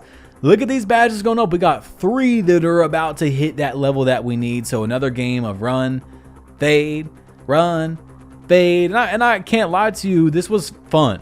Because I had just played, you know, 45 games, 46 games of sitting corner. Now we actually have dribble moves on. Okay, so we're going to be able to dribble, but I'm not dribbling a lot. Okay, we're dribbling more, but we're not dribbling a lot. I'm still just trying to run over there and fade. All right, so now we got some dunk. And, you know, I'm excited because, I mean, if you guys have ever done this, you see we get that gold gold set shot specialist. If you ever done a no money spent, you know what it's like once your player can start doing a little something. So look, here we go. I'm in the ISO. MJ, stepping over, step back into the KD go-to, cross, give me the... Very late. Hey, it went in. I'll take it. I can't be mad. 17-19 game here. Whoop, little backdoor, and that is going to be game. So, you know, I'm just showing you guys a few clips. You're seeing the games. Not every time I'm going to show the VC. You know how much in park we're getting. You know, we're getting around 300, 350 VC a game, somewhere in there. So it doesn't have to be shown every time when it pops up. Don't be like, oh, he's not showing every game. Like, we're just trying to show one play from the game. Sometimes just show the last shot, something, just so you have some proof that, you know, every game is being shown throughout this video. And of course, we're getting VC for the games, especially if we win, we get that nice little bonus. So we're going on another little streak here. And I do believe we are, man, we are 72 overall. It's nice to see that we can do something, okay? But we are, yeah. You see that skill-based matchmaking, the skill level is just going to keep on going up. We have a quest done. We have a quest done. Hello. We got 2,500 VC. We're GOAT tier, guys. We are GOAT tier. So, you know, if you guys looked at that bar, even when you hit GOAT tier, it still keeps going up. Why do you think 2K does that? Because there's skill-based matchmaking in the game. Obviously, that's what it is. So you can even be a GOAT tier, and there's still a higher tier when you go up higher and are winning more consistently. So I upgrade some pass accuracy, and here we go. We are heading into TKO, but remember, we've still got 2 or 3 games left where I can get carried if I want to, okay, if I need to. So let's say we win the first 2, and then as we get to that harder floor where it's a higher chance that we play someone good, I let Magic take over. You know what I'm saying? So these things I'm thinking of in my head, and look at the skill-based matchmaking, guys. Now we're playing Veteran 1. The dude has a Veteran 5. I mean, look at that. Magic's a Veteran 5 as well. 99 pass sack, 99 D board, O board. I mean, we are playing the meta out here. Meta lineup, okay? So I am on guard, guys. Yes, here we go. Versus a super meta lineup. Hitting Magic, taking that 3. Like I told you guys. I mean, just in general, 2K25 is not like older games. To win consistently, you're usually going to have to get your team involved a little bit. And especially when I'm on a build like this, we're going to have to do that. So 3-2, here we go. Cooking up a little bit. Misdirection. Don't want to take that shot. That's not a good shot. We got 5 seconds left. What can we do? Try to get something. Fade away. Nope. Clamped up. 9-10 though. We do have 2 assists. Throwing it to Magic. They're double pressing on the inbounds, guys. Double pressing on the inbounds. I'm telling Magic, pop that thing. Shoot it. If it's, I don't care if it's a little bit open, shoot it.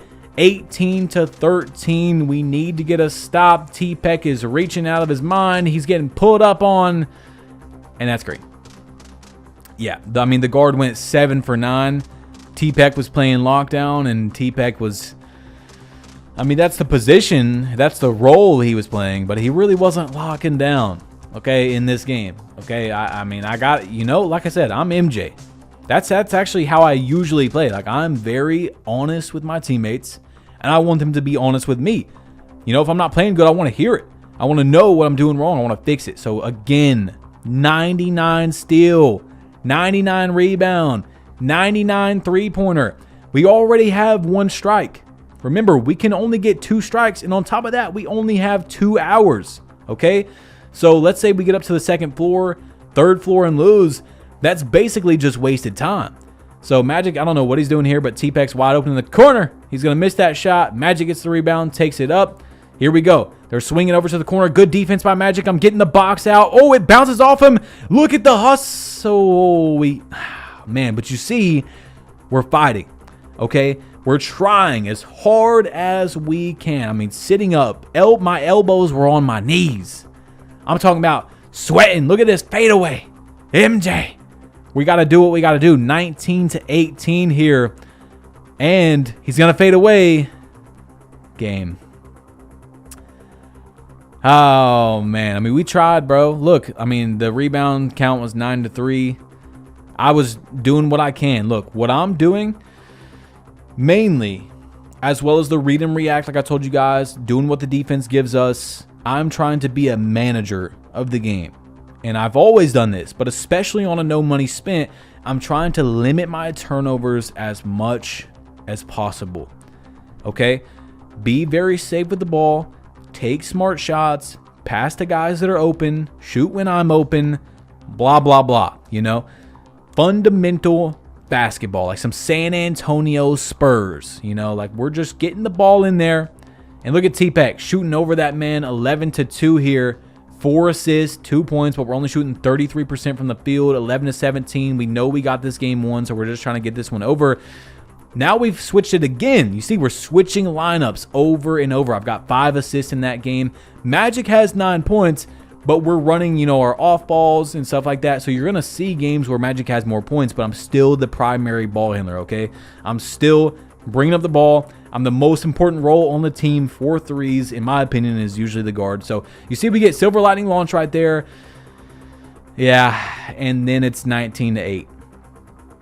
19-8. So our first attempt in TKO with me bringing up the ball, because like I told you guys, we don't have enough games left for me to not bring up the ball. Like we have, what, 2 or 3 left? So I'm just trying here, and I mean, this dude's deep bomber shotting on us. I mean, this dude's getting clips out here for his TikTok. You know what I'm saying? And yeah, 22-8. So our first attempt of me being the guard, I mean, you see the names and the people we're playing. It's tough now. I'm a GOAT tier. Much different. Was a fail.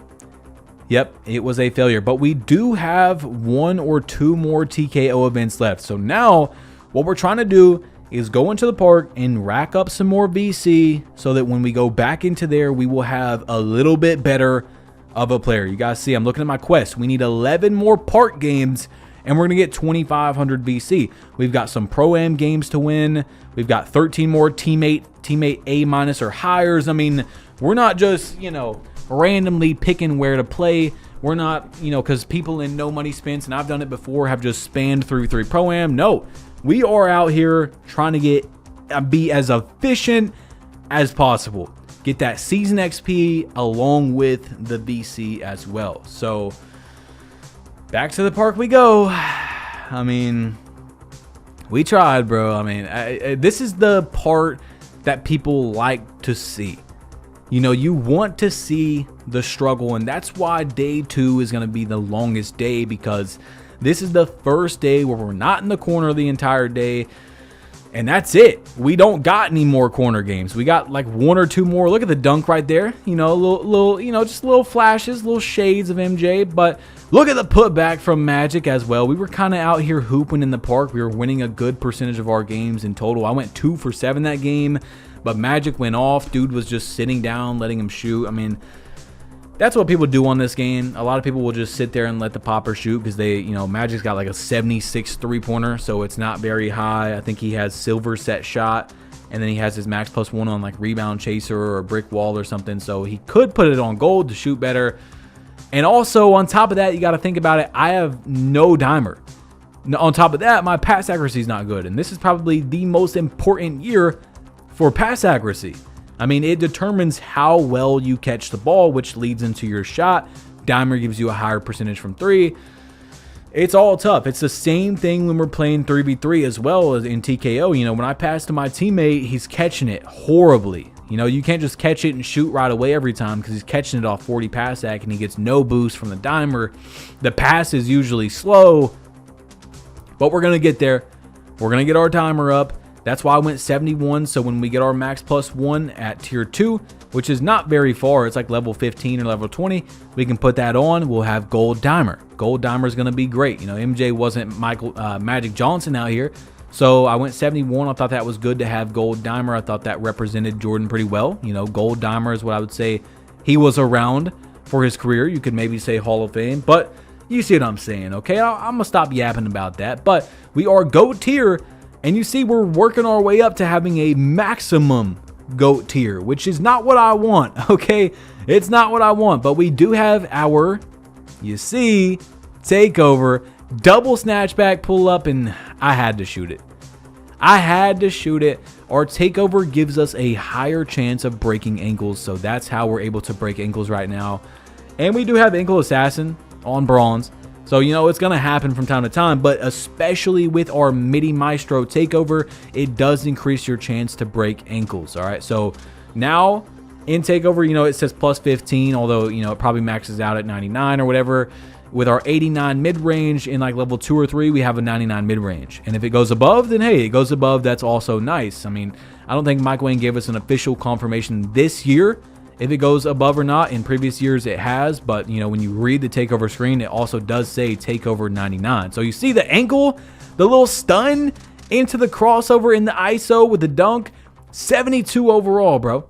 That's right, we're only a 72 overall in the ISO, but we don't have any defense, so I have to be extra careful and try. Like told you guys, I'm trying my hardest in these games, especially on offense, because if I give up the ball, who knows if we're going to get it back on the 2's court. Now 6'6", it does make up for, you know, having some low defense, but look, now I'm in the post. I'm trying it out. Post spin. Hey, get up there, Mike. Get up there. You're going to be seeing that in this video. I'm taking advantage of it. I am taking advantage. Pull up from 3. And we're greening a 3. But yeah, we're going to be taking advantage of that a good amount. If there's a 6'2" on me, God forbid a 5'9", look at that fade right over the small guard. We're taking advantage, guys. I mean, not only were we emulating MJ, I'm out here to win, okay? Oh, I dropped him to the ground. Fadeaway, green. Oh my gosh, his poor ankles. That takeover. MJ putting people on the ground in college is kind of crazy. Okay, maybe we're progressing a little bit too fast for who MJ was in college, but you know how it is, okay? We're trying our best out here, and if you didn't notice as well, I'm also trying to upgrade MJ kinda how he progressed in real life, okay? Of course, when he came into the league, he was a volume shooter right away, slasher, so we're getting our dunk up, and we're shooting, but our 3-point's not high, okay? He was a mid-range shooter, not a 3-point, so we're trying to work on that. We're getting our shifty shooter up. You know, he's a close range scorer, and I love that dunk right there. That is from the 70 dunk that I showed you guys. Look at the post fade. We don't even got post control. And we're still post fading out here, okay? We don't even got post control yet. But we are trying to get more VC for this TKO event. That's important, okay? We need to get as much as we can because we went in there and we got smacked all around. You see, another quest is done, 2,500 VC, and we need that. Oh boy, we need that because, you know, and look, we got another 2,500 where, you know, you're gonna have to play a certain amount of games. But once again, we're gonna test the limits. Now I was looking at post control. Look, gold post fade phenom, just right there. We can get Hall of Fame once we have our mid range up even higher. It's cheap. I'm looking at 3-pointer. I'm like, no, 37 to 42 versus look how much I'm gonna be able to get with 4,900 VC. So I'm thinking, let's upgrade some 3 a little bit. You know, I want to try to shoot some 3s in the next few days. And there's our post up poet and our post fade phenom for cheap. So now we're 73 overall, and when there's a small guard on me especially, we can try to get in that post game, start, you know, fading, spinning off, you know, making sure that our opponent has to think about what they're doing. Am I going to guard his running fade, or am I going to get ready to guard his post up, you know? And even on the bigger guards later, you guys are going to see it still works pretty darn good, especially you're going to see some cap breakers later. You know, I don't want to foreshadow too much, but there is catch-up cap breakers. If you guys didn't know, if you didn't get your cap breakers in Season 2, Season 1, and you just started recently, they actually give you catch-up cap breakers, so we'll see that later on. I'm going to show you where we put them, and oh, man, it's going to be so nice, man. It's going to be so great. But, you know, we're actually winning at a high rate still out here in the park. And, you know, some of these games, like I said, are Magic subs. Some of them aren't, or his viewers, whatever you want to call it. But it's like half and half. You know, he's not like some gigantic YouTuber or something like that, right? So you see post fading per game right there. And like I said, the only other person that's ever done anything like this, they started off right away at 60 overall, brought up the ball, but they're streaming and playing back-to-back people that are going to spin over and over and play them. That's why we're going to also hop into 3v3 Pro and more. And we're also going to go into rec and stuff like that, because you're going to see games where I'm hopping off the court. I don't want to play the same guy 2 or 3 times for this challenge. You know, I want to play new people.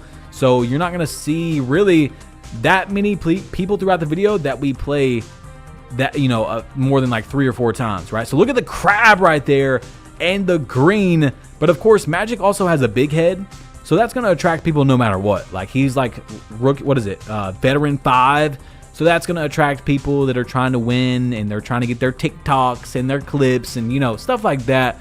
But you get what I'm saying. For the most part, I'm trying to make this challenge be as fair as possible.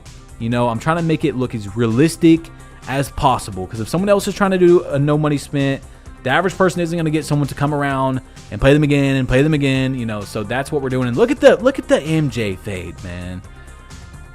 Look at that MJ fade. It looks so clean.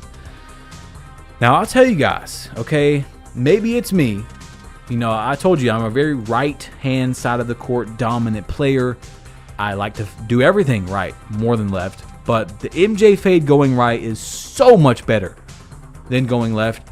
You can still green it going left, but I'm telling you, I did definitely shoot a decent, I would say, let's say I was shooting 70% from the mid-range when it's open and I'm running right. Probably 50 around there from the left. You know, the left is just harder. It's a little bit slower. The animation kind of has some hitches in it. You know, it's pro play. It's what MJ did. But I'm just telling you, going right is definitely the better fade for me. Your dominant hand fade, okay? It's because, of course, we are right-handed. So if you guys are left-handed, then your good fade is going to be on the left side with MJ fade. But just keep that in mind if you put it on. And I will tell you, you know, just because we're doing this for the challenge and trying to emulate MJ, the fade was actually good. Like, I could actually use MJ's fade on a regular player. I'm not just doing it just because we're trying to make him look as, you know, close to as realistic as we can. The fade is actually very good. So we got 5 assists in this game. You know, we got a few points. I didn't shoot very good, but you got, like I said, you're going to see usually, and you're going to see the stats at the end. You know, we're going to have a lot of assists in games where I don't have a lot of points. You know, if I'm not getting the ball in there, I'm going to get my teammates involved. I'm going to try to find them a way to get a bucket, okay? Especially on threes, especially when we play good teams later on the video. We're going to be doing everything we can. If there's a 5'9" on the court, we're taking advantage of that. You don't think I'm taking advantage of that? No, I'm not the one that came out there on a 5'9". That's not my fault. So we're getting into the ISO, and we're playing Michael Jordan's son right now. We're playing my son, Anthony Edwards. I don't know what Ant thought he was doing, but I'm the teacher, okay? This man is the student. So I'm going to put him in the post. Bow! Fade away. Take that. How you like that? How you like that, son? Fade away. Oh, how you like that? Little you know, we're going in there. We're working. And we're going to take my son off the court. I don't know what he thought he was doing. I don't know what he thought he was doing pulling up on the master. You are still a student, young man. Take him off that court, okay? So we're working our way up for post-fade phenom. And I'll tell you guys something right now. If you make a build that has post-fade phenom at a high level, gold, Hall of Fame, I would recommend using your badge elevator, one of your badge elevators for that, especially if you have a few. Post-fade phenom, I've now had multiple builds that have it gold, Hall of Fame, even legend, and it's easily one of the longest grinding badges in the game. Like, look, we have it bronze, and you know, we're getting what, 3%, 4% for hitting one in the bronze level. Imagine, you know, getting it from Hall of Fame to legend, you're going to get like 1% per fade. But on top of that, you know, like I said, we don't have all of our badge multipliers. We don't have the 10% bonus for being rebirth. So it's going to be a bit faster for most of you guys. But it's still one of the, I would say, the longest 3 badges to grind in this game is post-fade phenom, post-up poet, and probably rebound chaser. Oh, and limitless range. Okay, limitless range takes a, you know, it takes a good amount as well. So there's your top 4. If you use a badge elevator, try to use it on that. Like, I just made a build recently. You see we're on an 11 game win streak, and I didn't use it on set shot because the build only went to gold and I could max +1 it after that. So it started at silver because I had rebirth on my account. So for once, I actually decided to not badge elevate that, just earn it from silver to gold and use it on other badges. Now, another good method you could use, I'm just throwing you guys out some tips here as we're on a fireball win streak, is, you know, let's say you have silver badges from rebirth and your badge goes to legend. Wait till you get the badge gold and then elevate it up to legend. You see what I'm saying? So we lost to this guy. Now keep in mind, watch this guy right here, Playboy Ant, 7 for 9 from 3. Keep that in mind for later on in the video. That's going to be important. So we lose this game. We almost won. We had 19 points, and this guy goes 7 for 9 from 3. Just keep that in mind. It's going to be a while, okay, but it's going to show back up where these guys beat us. So it's not, you know, like I was saying, where sometimes people are going to play us a few times and they're actually going to win, and they're going to try to keep beating us, which is crazy to me. But I'm looking at perimeter defense here. We have some VC. I'm thinking, what should we upgrade? What's worth our bang for buck? That's why I upgraded post control.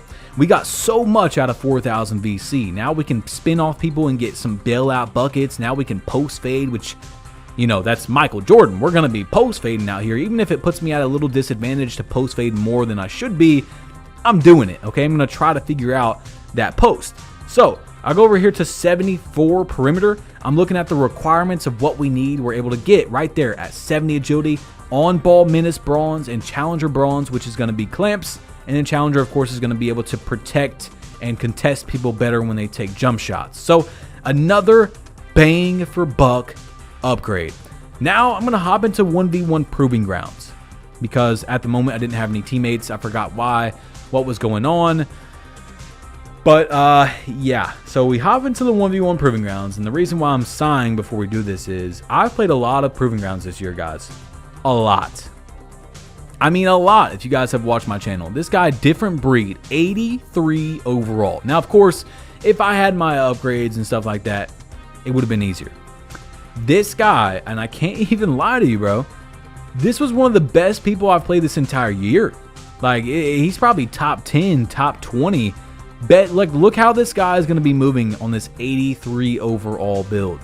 Now, I do have very low speed, very low agility, very low perimeter, blah, blah, blah. Like, you know, I think that, but he's also a low overall. You got to keep that in mind. 83 versus 74, you know, it's not that big of a difference, okay? So I'm fading away. We're going to miss. Green in the post fade, though. I can hit nothing but a post fade with Brian. Look at this, dude. Look. Ball entered below. That's what happens to me on a struggle game. So look at this dude. He's moving around a little bit. I'm just like, shoot it, bro. If you hit it, you hit it. And it rolls in. I mean, I got him 9 for 17, but we did lose our first 1v1. We're not ready to play 1v1 yet. And we're definitely not ready to play 1v1 Proving Grounds where the sliders are more difficult than Park. Park is on like Superstar, is what Mike Wing said, the gameplay director for 2K. Proving Grounds, Pro Am 3v3, Stage, all that is on Hall of Fame, so it's going to be harder sliders. It's supposed to be harder to shoot. I'm not saying you're going to 100% shoot worse in here. Some people do say they shoot better in here than in Park, probably because of the latency, because there's not as many people to load around and stuff. But now we're back in the TKO, okay? And I believe this is the last TKO, guys. So we missed out on, we got no VC on the last one. We lost all 3 strikes. We didn't even make it to the 3rd floor, which would have gave us at least 5,000. But here we go. It's our last attempt, me on guard, and we're going to win our first game. You see 6 points, 3 assists. T-Pac's going to, do pretty good. And we're trying to get out on those fast breaks. We're trying to do what we can. We're trying to put the ball in the basket. I don't want to sound like a broken record, but that's always how I play, and it's going to be on steroids for being on a no money spent low overall. We're going to play as much straight 100% B-ball as we can, okay? Teammates getting involved, moving around, hybrid, okay? We're going to be running screens sometimes, running ISO, flare-ups out the corner, all that type of stuff. We got to get nasty. We got to get gritty to win these games. We got to do everything we possibly can to get this VC. I don't care what we got to do, except I'm not going to LT, okay? If you guys know about the LT cheese and the decks and all that, I'm not doing that, okay? I'll get nasty, but I'm not going to, like, cheese the game, exploit the game, I'm talking about basketball. We're going to get nasty. So you see the off ball right there to Magic. 5 seconds left. Pull up. Fade away.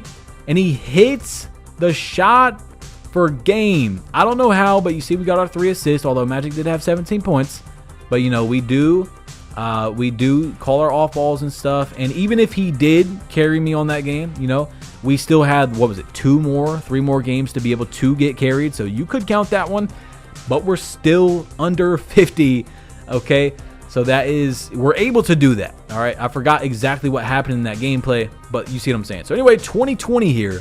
This is big. This is for our 10,000 VC. Fade away in the corner. And we lose. We lose that game. Oh, man. I mean, it's tough, guys. We have 2 more attempts.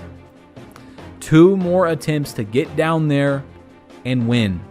So, yeah, I actually do. I remember this now. We were letting Magic take up the ball right here just to try to use our last few games. So now we're like at 49 games or 50 on the dot. I think we're at 49.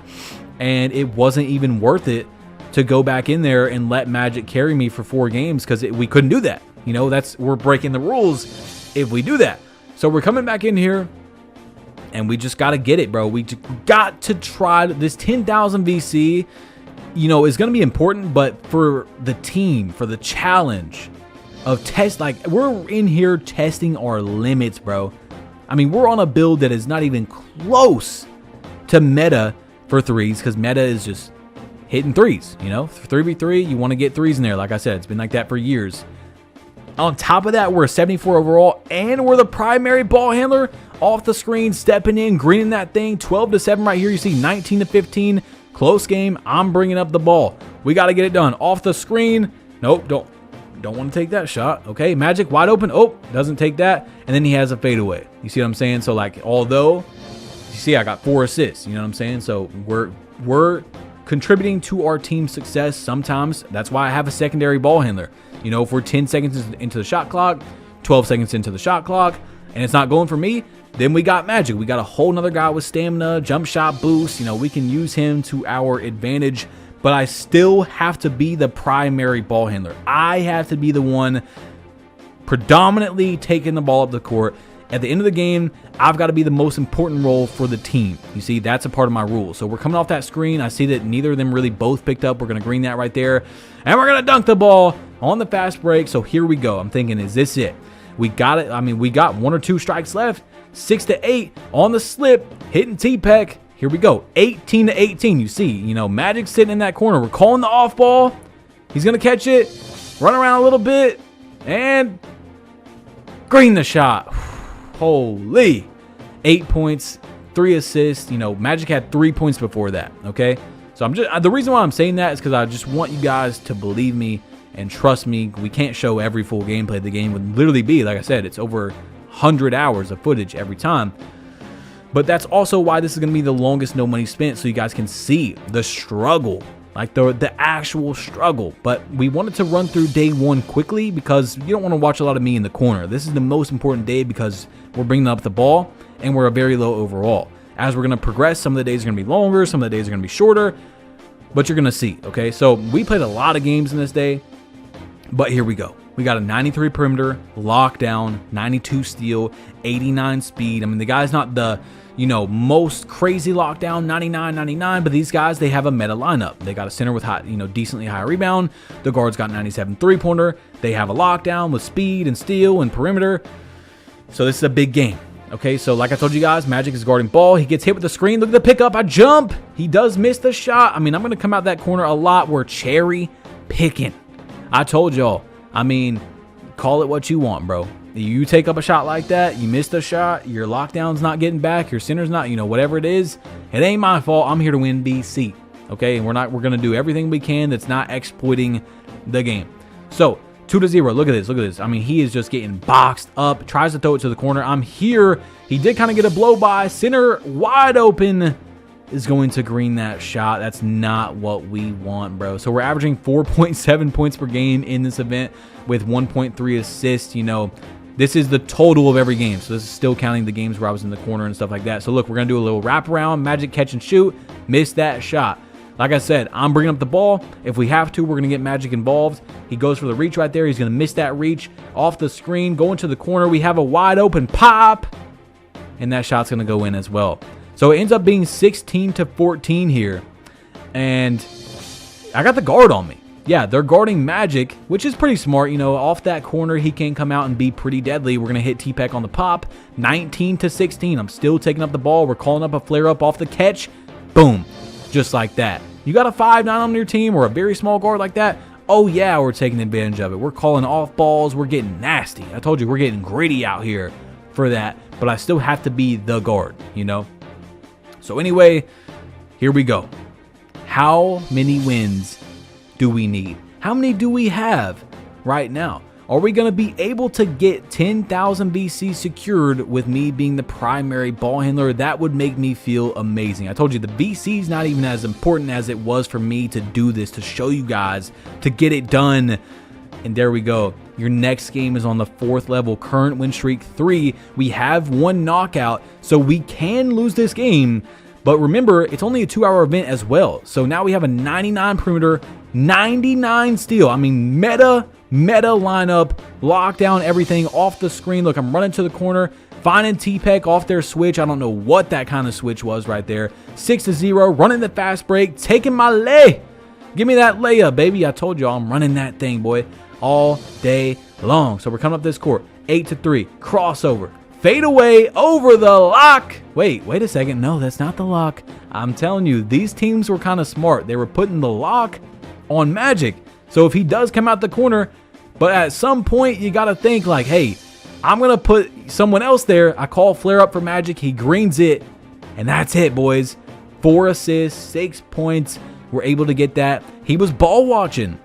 That flare up is such an easy play right there if you guys don't ever play it. All you got to do, flare up, which means the guy comes out the corner and you get ready for a catch and shoot. Or you don't even have to catch and shoot. You can catch it, and then the defender could be a little bit behind. So they're trying to catch up to contest a shot. You can run in, take a step in or two, fade away. You can get a screen off of it and do a pop, a slip pop. You know, you can get nasty, okay? So we win the event. And we're going to stay on the 4th floor, but we do lose our next game, okay? So it doesn't matter. We already got our 10,000 BC. And yeah, I had 2 turnovers. It wasn't looking very good. It didn't matter though. Like I told you guys, we already got our BC, so we're going to be playing teams at the top that have won and won and won, and I don't even care. I'm happy to lose actually, because I want to go to 3v3 Pro and we're not even getting anything anymore. I'm getting some level, but that doesn't really matter that much to me. You know, I'd rather get that BC. Okay, and I'd rather get some quests done. We have quests to do. We got 81 BC for losing that game, so I'm popping open my season pass, or the free season pass. Okay, you see we don't have premium bot, and we got some double XP coins here that we're going to need to use. We got not much. Okay, But that double XP coin, we're going to have to use that at some point because we want to hit our max plus ones. We want to get that cap breaker. That's going to be important for our build. Very, very important. So I'm hopping up right there and we're going to go into the wreck. Now in the wreck, I'm not really going to be the primary. This is the place where the rule kind of is a gray area. It's not so black and white. Like I'm the shooting guard. So I'm going to play shooting guard. You know, I'm MJ. I'm not going to bring up the ball every game as a shooting guard. That just doesn't really make any sense. But there is going to be rec games where I actually do bring up the ball. You'll see, okay? But so this is like the area where it is a little black and, gray, not black and white. So anyway, we're in here and I'm racking up some assists. I'm going to fade away, green that thing, okay? We got 5 assists now, 2 points. We're not doing a lot in this game, but they're also just kind of guarding me. I'm going to backdoor, take the dunk. Like I said, we're doing everything we can. Just, you know, trying to be a manager of the game. Trying to limit turnovers, score when we can, call some backdoors, whatever's going to get me an assist, whatever's going to get the ball in there and get us that win. So we're going to backdoor again off the cross cut is what it's called. So you the wrap, and then we're going to cut off that. So Magic's got 38 in this game, 23.5 seconds left. I just wanted to come in here just to switch it up. We're not going to do any quest in rec really because they just take way too long. But you see, 17 seconds left, green. We're up 1 point in this game. This was a crazy close game. By the way, if you guys didn't notice, we have on the Bulls face cans. Although we're still in North Carolina.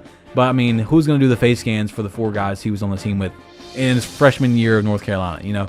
So, we got, like, Steve Kerr and Rodman and stuff. Anyway, they're going to miss the shot for game. And you see, we're going to go 3 for 4, 5 assists, 6 points. And I'm like, I don't know how much rec I want to play. Because, like I told you guys, we're not in here to get any quests done. The quests take way too long and they're not worth it. It's like win 30 or 40 rec games to get what I would get for winning, 60 3v3 pro-am games, which are going to be way less in time. Plus, I'm going to get more VC per game because this is a half-hour game for 860 VC. So I didn't want to stay in the rec too long. We got 3,600 VC here. I'm thinking, should I do some upgrades? No, should I not? I don't know. Let's hop on the skateboard. Let's go over here and just check this out, bro. Man, this challenge, this day in general was very tiring, very stressful, bro. But we got a win. We tested the absolute limits of a low overall build, and we won in TKO, bro. We did it. So I'm just skating around, and I'm just like, wow. I'm waiting for my VC, by the way, if you guys haven't noticed. I'm waiting for this event to end so I can get my 10. There it is. Thank you. Thank you, 2K. I don't know why, but it was taking forever to get the VC. Like Magic was getting it like as soon as the event ended. And now at the end of day 2, at the end of testing our limits, we're going to get rewarded with 1 out of the 2 that we played to get the 10,000. I'm just glad that we won one of them. I would have been happy even with the 5,000 probably, but I definitely wanted to get the 10,000. So I'm looking at 92 mid-range, 93 maybe, because that'll give us the Hall of Fame set shot. What do I upgrade? What's going to be our best bang for buck? I'm looking at 3-point. I'm like, 3-point, not really. We're gonna get Gold Deadeye. We're gonna get Post Fade Phenom up even more for having that 92 mid-range. Screw it. Let's probably do that because we're gonna want that Hall of Fame set shot, because when we get our max plus 1, then we can have Legend set shot, which is gonna then help us shoot 3s and of course standing mid ranges as well. So we go up to a 76 dunk, 92 mid range, and day 2 is a wrap. Y'all know a day cannot start without us spinning that wheel. I practice what I preach. I tell you guys to spin that thing every day, you might as well. And so far, me being superstitious, wanting to switch it up and go to the rise to try and get better luck, has worked out. We got 2,000 VC the first day, 2,500 the second, so hopefully we can get some more today. I don't know why it says veteran level, but when it spins through, you'll see it's rookie. And we get 2,000 again.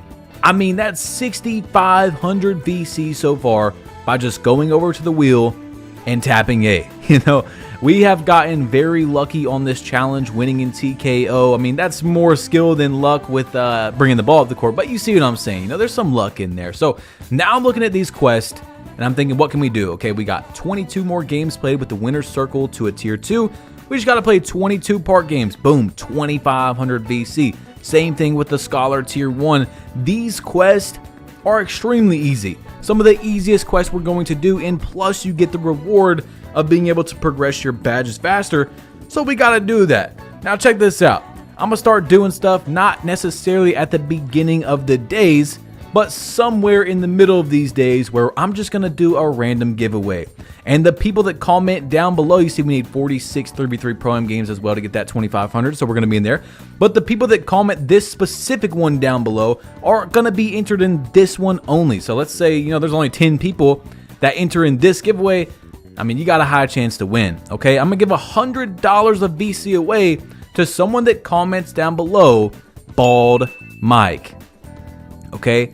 Bald Mike. I'll pick you in the comment section. Of course, you do got to be subscribed, so hit that subscribe button and drop a like. I'm going to ask for proof if I do pick you, but I'm going to start doing a few more of those throughout the video for you guys that have made it this far, and maybe you'll be able to win one as you make it towards the end, okay? So, Bald Mike. Remember that. Throw it down there because very soon we're going to have to be bald. I mean, at the moment, though, we are on day 3, which is, of course, the second year of Michael Jordan's career. And you guys see, we do have just a few of these games to do. It's not going to be hard. We're going to be able to get through these pretty easily and get that 2,500 VC. So I was thinking maybe we head to Brickley's gym and do that 3v3 scrimmage, but I went in there a few times and it didn't even give me anything.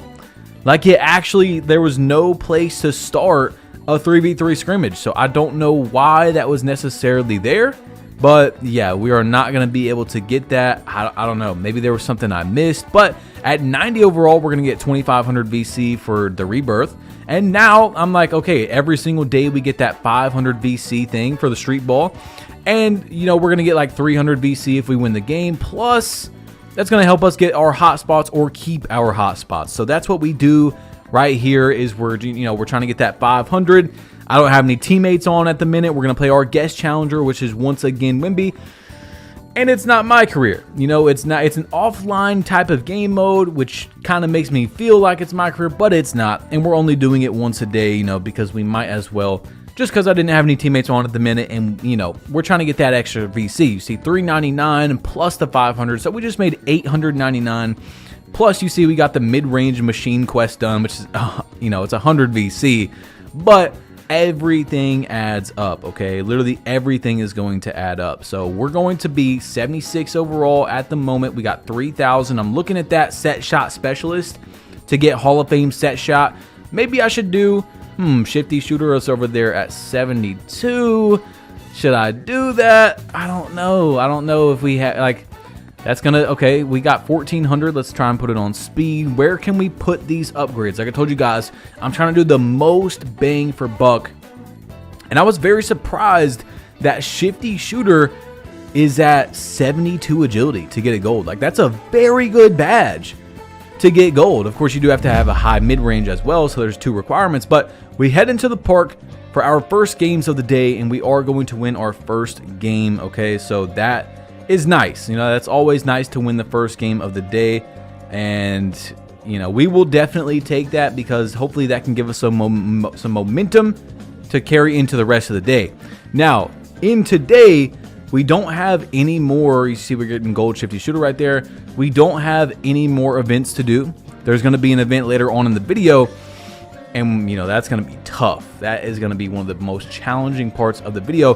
But we did one of the most challenging parts in the last day, which was winning TKO as the primary ball handler. So that did make me happy. I'm going to Steam Magic right there. He's going to green that thing. And there we go. We're on a 3-game win streak to start the day. You got to love it. 22. You know, I was 5 for 12. Some games I shot some threes. You see, I went 0 for 2. You know, I didn't want to shoot very many threes at the moment, okay? I just sometimes was like, you know what? Screw it. So keep that in mind when we get towards the end of the video, that, you know, there I took a decent amount of threes when I had like a 43-pointer. So the percentage isn't necessarily going to match exactly what it could have been if I just started on a 63. Magic hits it tight right there. If I just started at a 63 3-pointer and had at least Hall of Fame set shot off the badge elevator and had my jump shot boost the whole time, had hot spots, had lethals, but I still think we finished very good, and you guys are you're gonna see when we get there. So now we're gonna hit rookie 5, and what do we get for rookie 5? I don't even remember what we got for that. We got, earn access to more badge improving drills. Okay, so literally nothing. Literally nothing, guys. That's tough. That's definitely heartbreaking because we need everything we can get. But at the moment, I'm not trying to be too, I'm trying to appreciate what we've got because we've gotten really lucky with the event being on. Look at the dunk. The event being on. Then getting off the wheel spins, but I'm in the ISO. You see MJ in that ISO going crazy, okay? I'm telling you, we're kind of out here. Now I'm in the, look at this, post spin. Hey, give me that. Give me that. So post control did turn out to be a very good investment for us because it was super cheap. And every time I'm on a guard that's, 6'2", 6'3", 6'4", usually all of them have low strength. That's some easy buckets, and hey, easy buckets is going to help us win this game. We have a good amount of offense now, but we still don't have very high defense, so we want to try to be very efficient on offense. So back into 3v3 Pro-Am, you see we're 24-3. We still got skill boost. We still got Gatorade from the TKO event. So we're switching up the lineup right here. We've got a lockdown on our team. I'm guarding ball a little bit sometimes, and Magic is on his center. So this, man, day 3. Oh gosh, it's gonna be interesting. But you see, we're kind of like in the ISO some, kind of doing some pick and roll. We're just switching it around. My teammates are not making anything. I mean, they are not making anything. 2016, I got to catch and shoot, low shot clock. Teammate in the corner has to shoot a shot over, and he's gonna green that 20-19. Here we go, man, wide open. And that's game. I mean, there's nothing I can do about, Magic missing his shots right there. It's going to happen. It's going to happen, though. We have a lock on our team, and the guard still goes 5 for 5. But it's okay. Aqua hit that big shot in the corner to give us a chance to win the game, and we just didn't win. It's going to happen sometimes. There's some of these losses that are my fault, especially because I'm a low overall. And, I'm not playing perfect either. You see, I'm 3 for 6. I did have a turnover. Our offense is not the greatest, like all my teammates catch and shoots off my passes are still usually very slow. We're in the ISO here to start this game. Magic's wide open off the PNR. They tried to pick up, but he misses another shot right there. 8-5. We're gonna pick up a steal to Magic, and the first pass should have went to Magic, but we got it there. But he got a back scratcher. He got blocked. They pick it up. 12-5. Here we go. PNR on the slip to Magic. Now 15-7. I'm gonna fade away. Here we go. I'm trying my hardest, guys. I get Magic an open shot. Not the greatest shot, but still not a bad shot. He's gonna miss that. 19-7 here. Back door. And with my speed and stuff, sometimes I just can't guard it, bro. 3 for 3. I don't know. Some games there's gonna be, I tried my best. Okay, so now we're 24-5. So we're catching a few losses here in our sophomore season of MJ at North Carolina. The whole team picks up, and we switched up the lineup, as you guys see. So we've got Magic back on his secondary ball handler. We're gonna need a little bit more offense, and then someone who knows how to play defense as a lock better. You know what I'm saying? How to guard the ball better, if that makes sense. So I felt like this lineup was better to try out. I get an and one dunk right there. Catch and shoot from a little bit inside the free throw around the elbow.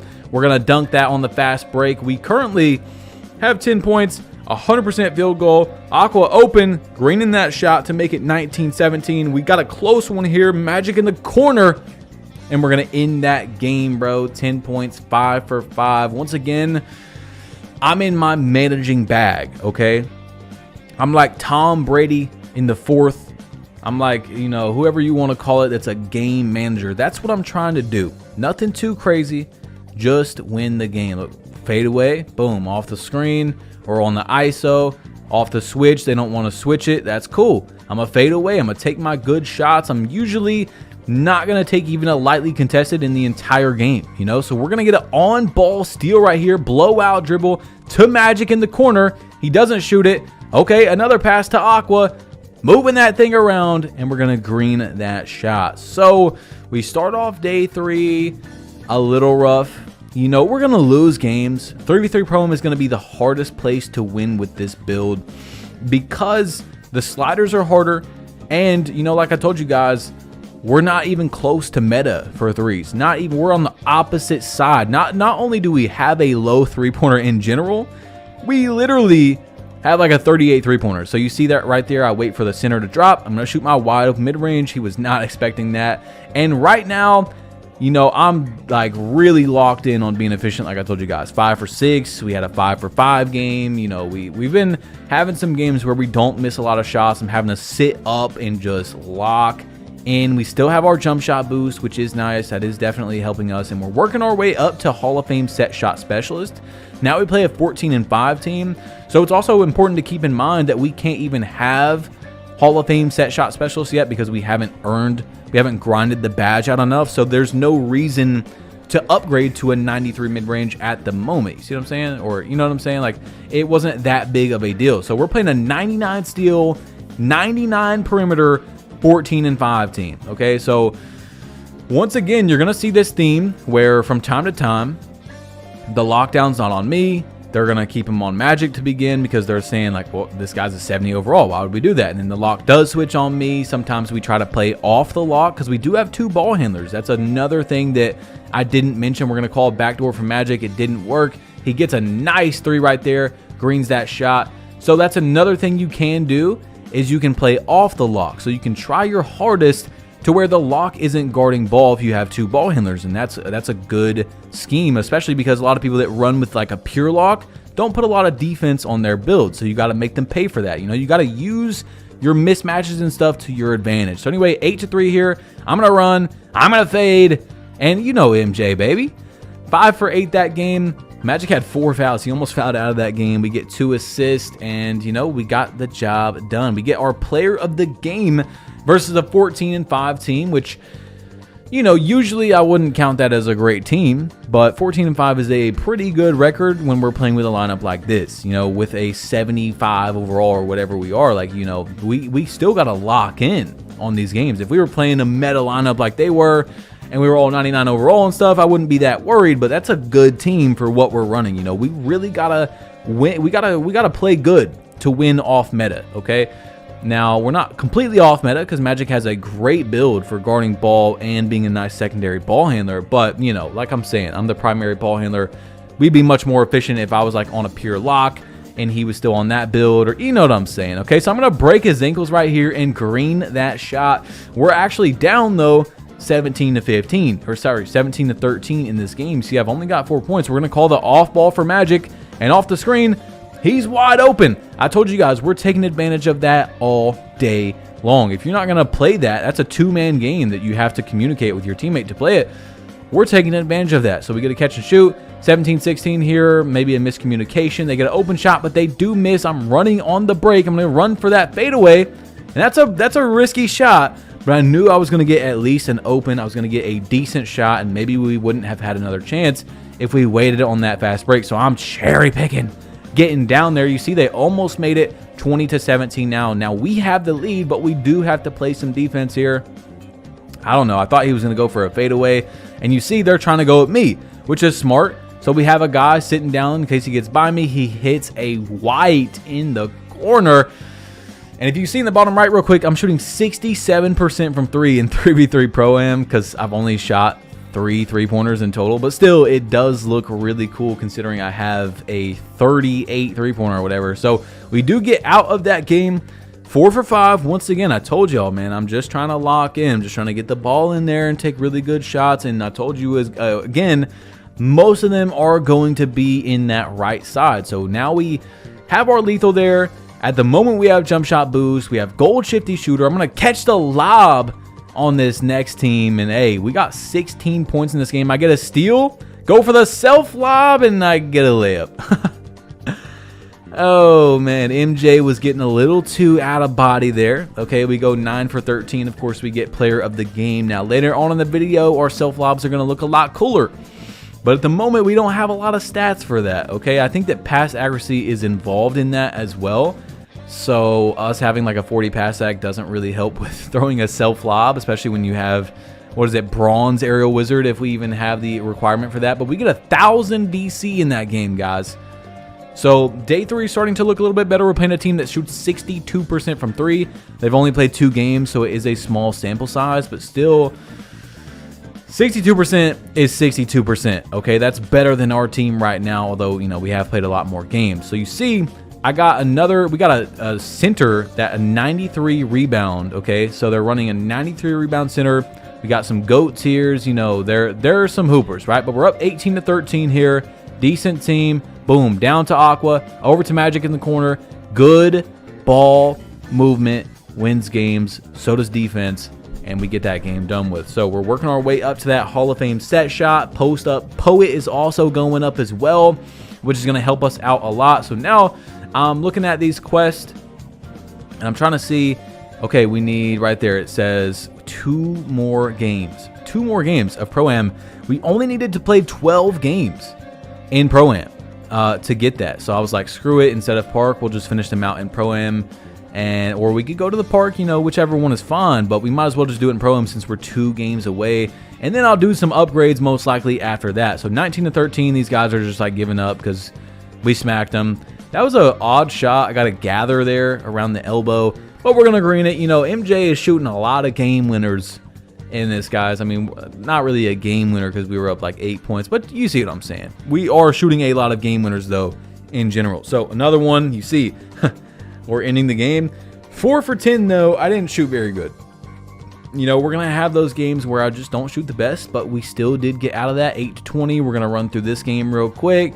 Oh, make them jump. Take my layup. You see, I'm just being real patient. Magic goes 4 for 4 from 3. Not this game, but you're going to see some games where I don't have a lot of assists and he has a good amount of points, but he has like 2 or 3 steals. So when he gets a steal, he's right there to just run up with 2-way, smack that because he already has a 99-3. So 2-way with 99-3 is just insane. But we do get out of this game as well. You know, 3 assists, 4 for 8, 8 points. Magic shoots good again. So Magic's kind of hooping, but you see I did attempt a 3 there and I missed that 3. So our percentage is going to go down. Oh, man. I can't wait for you guys to see if we can actually shoot with a decently, I wouldn't say high 3-pointer, but higher than we have now. And I would just love to see it as well with lethals up top, but we couldn't do that. And of course, jump shot boost would be nice. I'm going to break his ankles, pull up, bow, just like that. I mean, come on now. Come on now. Broke his ankles in that game. But anyway, here we go. 2,500 BC. And we'll take that. We will definitely take that. But remember, we did 2. We were doing the same thing with the other one. So that's 5,000 plus all the 3v3 Pro-Am games we had. So we've got a lot of BC, guys. A lot. 18,000 to be exact. And pass accuracy was starting to be one of the things that was it was holding us back a little bit. Okay, that's what I'll say. It was holding us back. So I'm like, 17,900. Screw it. 78 overall.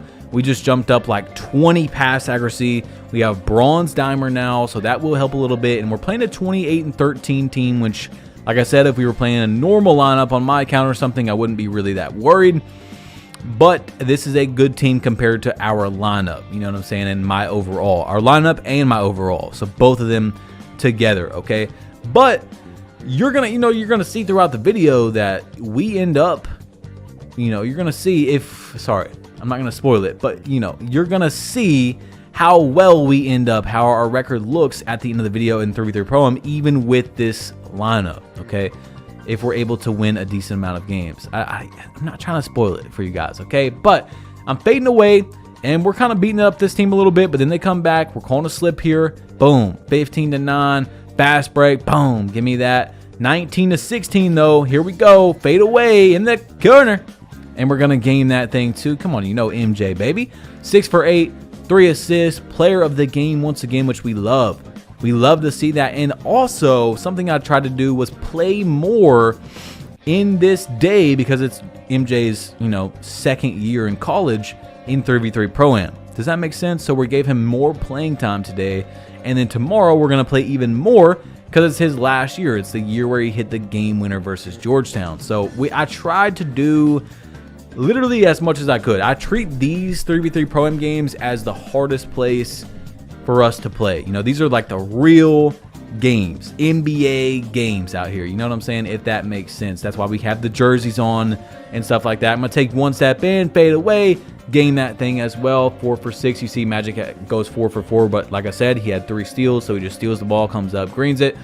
So, you know, those are the games where he doesn't have a lot, where I don't have a lot of assists, and it looks like, you know, maybe he was bringing up the ball, but really it's just he just got a few steals and stuff like that.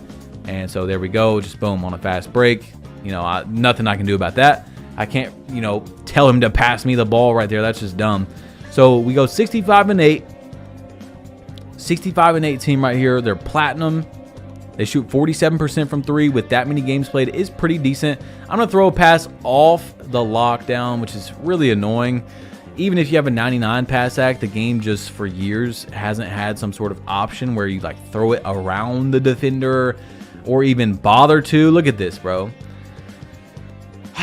Both of my turnovers. I mean, I could understand like 1 or 2, but like, come on, bro. Come on. Like, all of my turnovers are just trying to throw the ball to my teammate, but we green a moderate for game, guys. We green a moderate for game. MJ versus a 65-9 team. We take them down. And we're working our way up to silver dimer, silver clamps. It's nice. So you see 19-16 here, another game where these are important shots. We're going to game that as well. Magic goes 3 for 9. I go 5 for 8. Their guard, though, Magic was playing great defense, obviously 4 for 13. Or maybe he was just missing wide open shots, but most likely some good defense involved in that. 661 VC into this game right here. And we're kind of cruising into day 3 now as we started off losing a few of our games. We're figuring it out. This lineup is definitely proving to work a little bit better. And I think that this is most likely around our best lineup for the rest of the video. You know, having a secondary offense is very nice because if I get clamped up for 10, 12 seconds, like I said, we can kick it out. We can do an off ball to Magic. Then he can work out and do what he has to do while also still having good defense. Although he's 6'2", so he does get shot over a lot by like Patty Mills guards and stuff. But you see what I'm saying? Anyway, 99.2%. So we're about to be able to unlock Hall of Fame set shot specialist. So now I'm thinking, when we get that, should I do it? So now we got a 62-7 team. Another very good team today. The skill-based matchmaking was trying to give us those good teams. And we got guard up, duck, guard up, thrash. These guys all know each other and stuff. You know, that's another thing that's a 3v3 Pro-Am is you're always playing people that, you know, they might be from looking for group or something, but you see, we're going to end this game. Oh, we're not going to end this game, but they have to at least team up with each other. Usually, they're going to know. Okay, so actually, they're up. My fault. And we lose that game to the good team. However, we are going to get Hall of Fame set shot now, so when we upgrade it, we will be able to get that. So, yeah, I think that 3v3 Pro-Am, out of anywhere except like Stage, is going to be your most, how would I say it? Most respectable record, right? Versus like Park or something like that, because we're in here to win. Like, and everyone else is in here to win because you get more BC. The sliders are harder, all that stuff. So we're playing another good team right here. Greening a shot in the corner. Okay, he's going to green. Oh, he's not going to green that shot off the crab. I'm running on the fast break. You guys know. You guys know. I've been, you know, I'm going to say it all video, but I'm out of there. Someone's got to get back. Someone's got to get back. That ain't my fault. I get back on defense. So that doesn't really happen to me that much because I get back. So, you know, I don't know. Anyway, 18-12. You see we got 6 points, 3 assists. We're hitting Magic on some shots. And we've got takeover. So we have 99 mid-range or over 99 if it goes over that. This guy's trying to cook up and passes it to me. Shoots right over me. Like I'm not even there. We at least get a week though. I'm running again. I'm running again. Ain't nobody told you to took that type of shot, buddy. He makes it. I make him jump. Post fade. Ooh. Ooh. And now we're starting to look like Mike. You know what I'm saying? Now we're becoming Mike out here. We're playing like him. We're post fading. We're fading middies for game. We can dunk. We can play a little bit of defense with our 74 perimeter. But our fadeaways are very consistent because we have our lethals. We have gold shifty shooter. You see the post-up poet we're working on. I mean, we're getting some things up here. And look at this shot. What did I shoot right there? Very tight. Green. Give me that. I don't know what I was trying to do, but we end that game. Magic goes 4 for 4 that time. You're going to see throughout this video, Magic is like Matty Ice in the NFL. If y'all don't know who he is, he's just very, you know, on when he's on and very off when he's off. It's a very odd thing with Magic. So you're going to see games where he's 5 for 5 and games where he's 0 for 5. And there's not much in the middle. So now we play this team. Look, they got a stat sheet stuffer, a Swiss Army knife, a boards build. I mean, they got some pro-tuned builds with some pretty cool names. But y'all know usually those builds aren't that good. There actually is some that are good that are pro-tuned, but they're not usually as good as making your own build. So, you know, that's that. Take it for how you want. But the names are cool and stuff like that. I don't know. What do you guys think about that? Like, would you make a build just for a cool name, or you want it to just be, like, really, really good? But you see me fading away. I don't know where Magic's at in that clip. I don't know what he was doing, but we get it over to Magic. Now I'm making him jump. Pull up. Chick. Come on now. 14 points. We're shooting 70% right now. Over to over to me. And then pull up again. Greening that shot. We're putting up some points, y'all. Like, we're really putting up some points. 8 for 11 that game. Got another player of the game, and that's huge. Once again, that 250 VC adds up. Let's say we get 100 out of, you know, let's say we play 300 games in the video and we get it 1 every 3 games. That's 25,000 VC extra throughout the video if we get 100 times, you know, 250 times 100. That's going to be nice. So we definitely need that. And that could shave off a lot of games, a lot of time played, and also just help us be better quicker. So lose that game. Unfortunately, we get 353 VC. You see, when you lose, you don't really get nearly as much, which is unfortunate.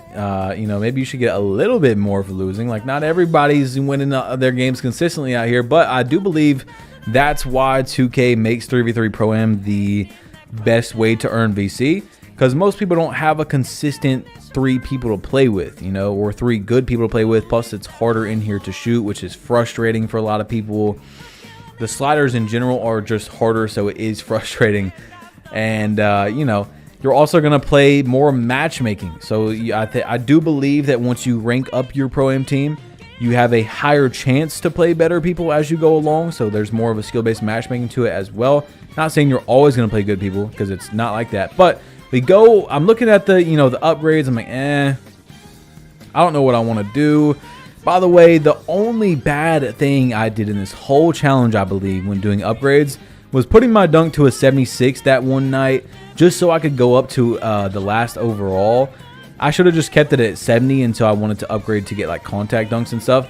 But as you guys seen, you know, the early dunk attributes were very cheap.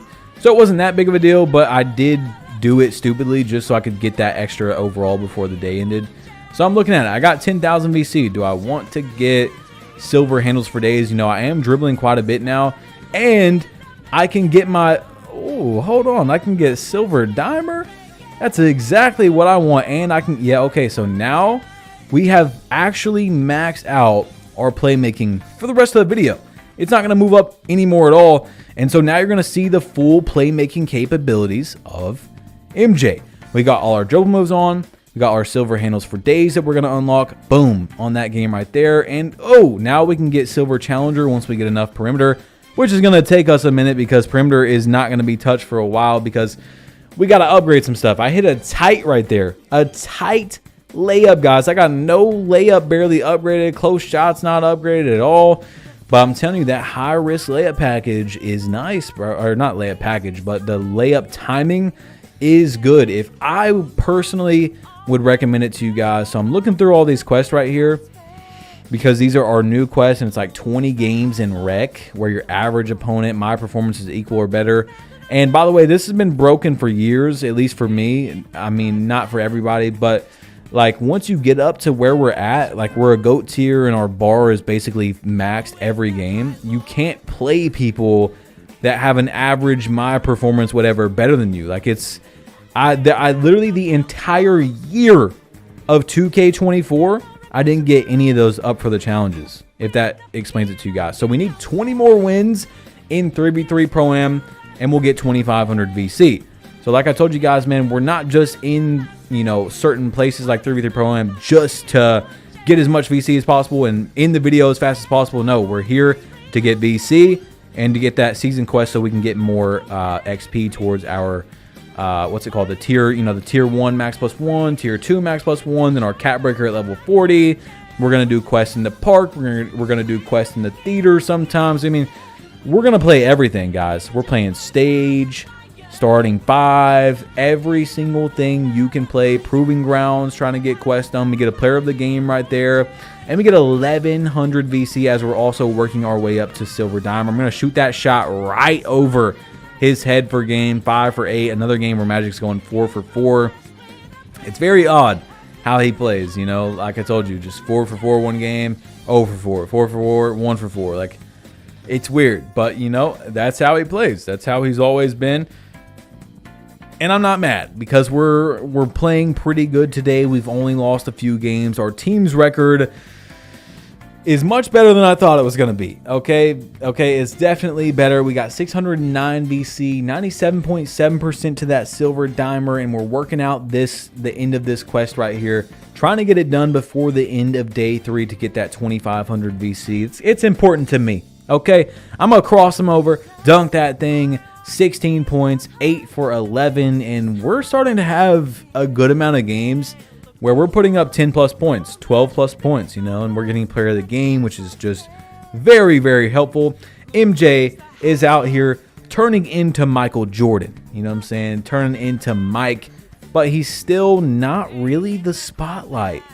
You know, he's not that impressive of a player in his sophomore year in college. Like, he's putting up a decent amount of points, but it's nothing to just be like national headlines and, oh my gosh, he's going to be the next GOAT before he even gets out there, right? So we lose this game 22-19. I go 4 for 6, but I did have 3 turnovers, and that's just what it was. You know, sometimes I'm going to get ripped. I got silver unpluckable, which usually isn't that big of a deal, and it's, you guys are going to see my turnover stats at the end of the video. Like I said, you know, we're going to see all these stats so you can see all these games we played against locks with 99 steal and stuff. How much did I really turn the ball over?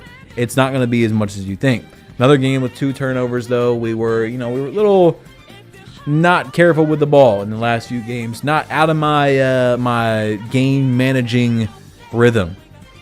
You know, we want to go out there and have 0 turnovers every game. That's my goal. 1 if we have to.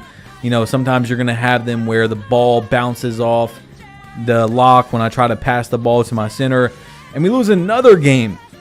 This one right here, I don't know what was going on. Magic would just grab the ball, lose it. Grab the ball, lose it. So I didn't have much of a chance to do anything really, because like we would hit him with the off ball, or you know, hit him with the secondary ball handle, and he would just get ripped or lose the ball.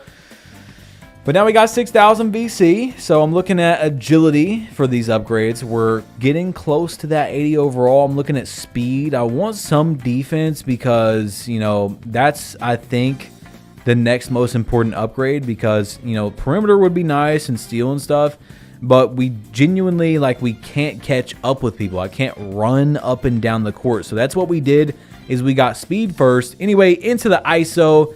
Gaming that right there on a small defender. We do hit a white weak, which is kind of crazy because we're on high risk. So I feel like you shouldn't hit many whites on high risk. You should have to green them.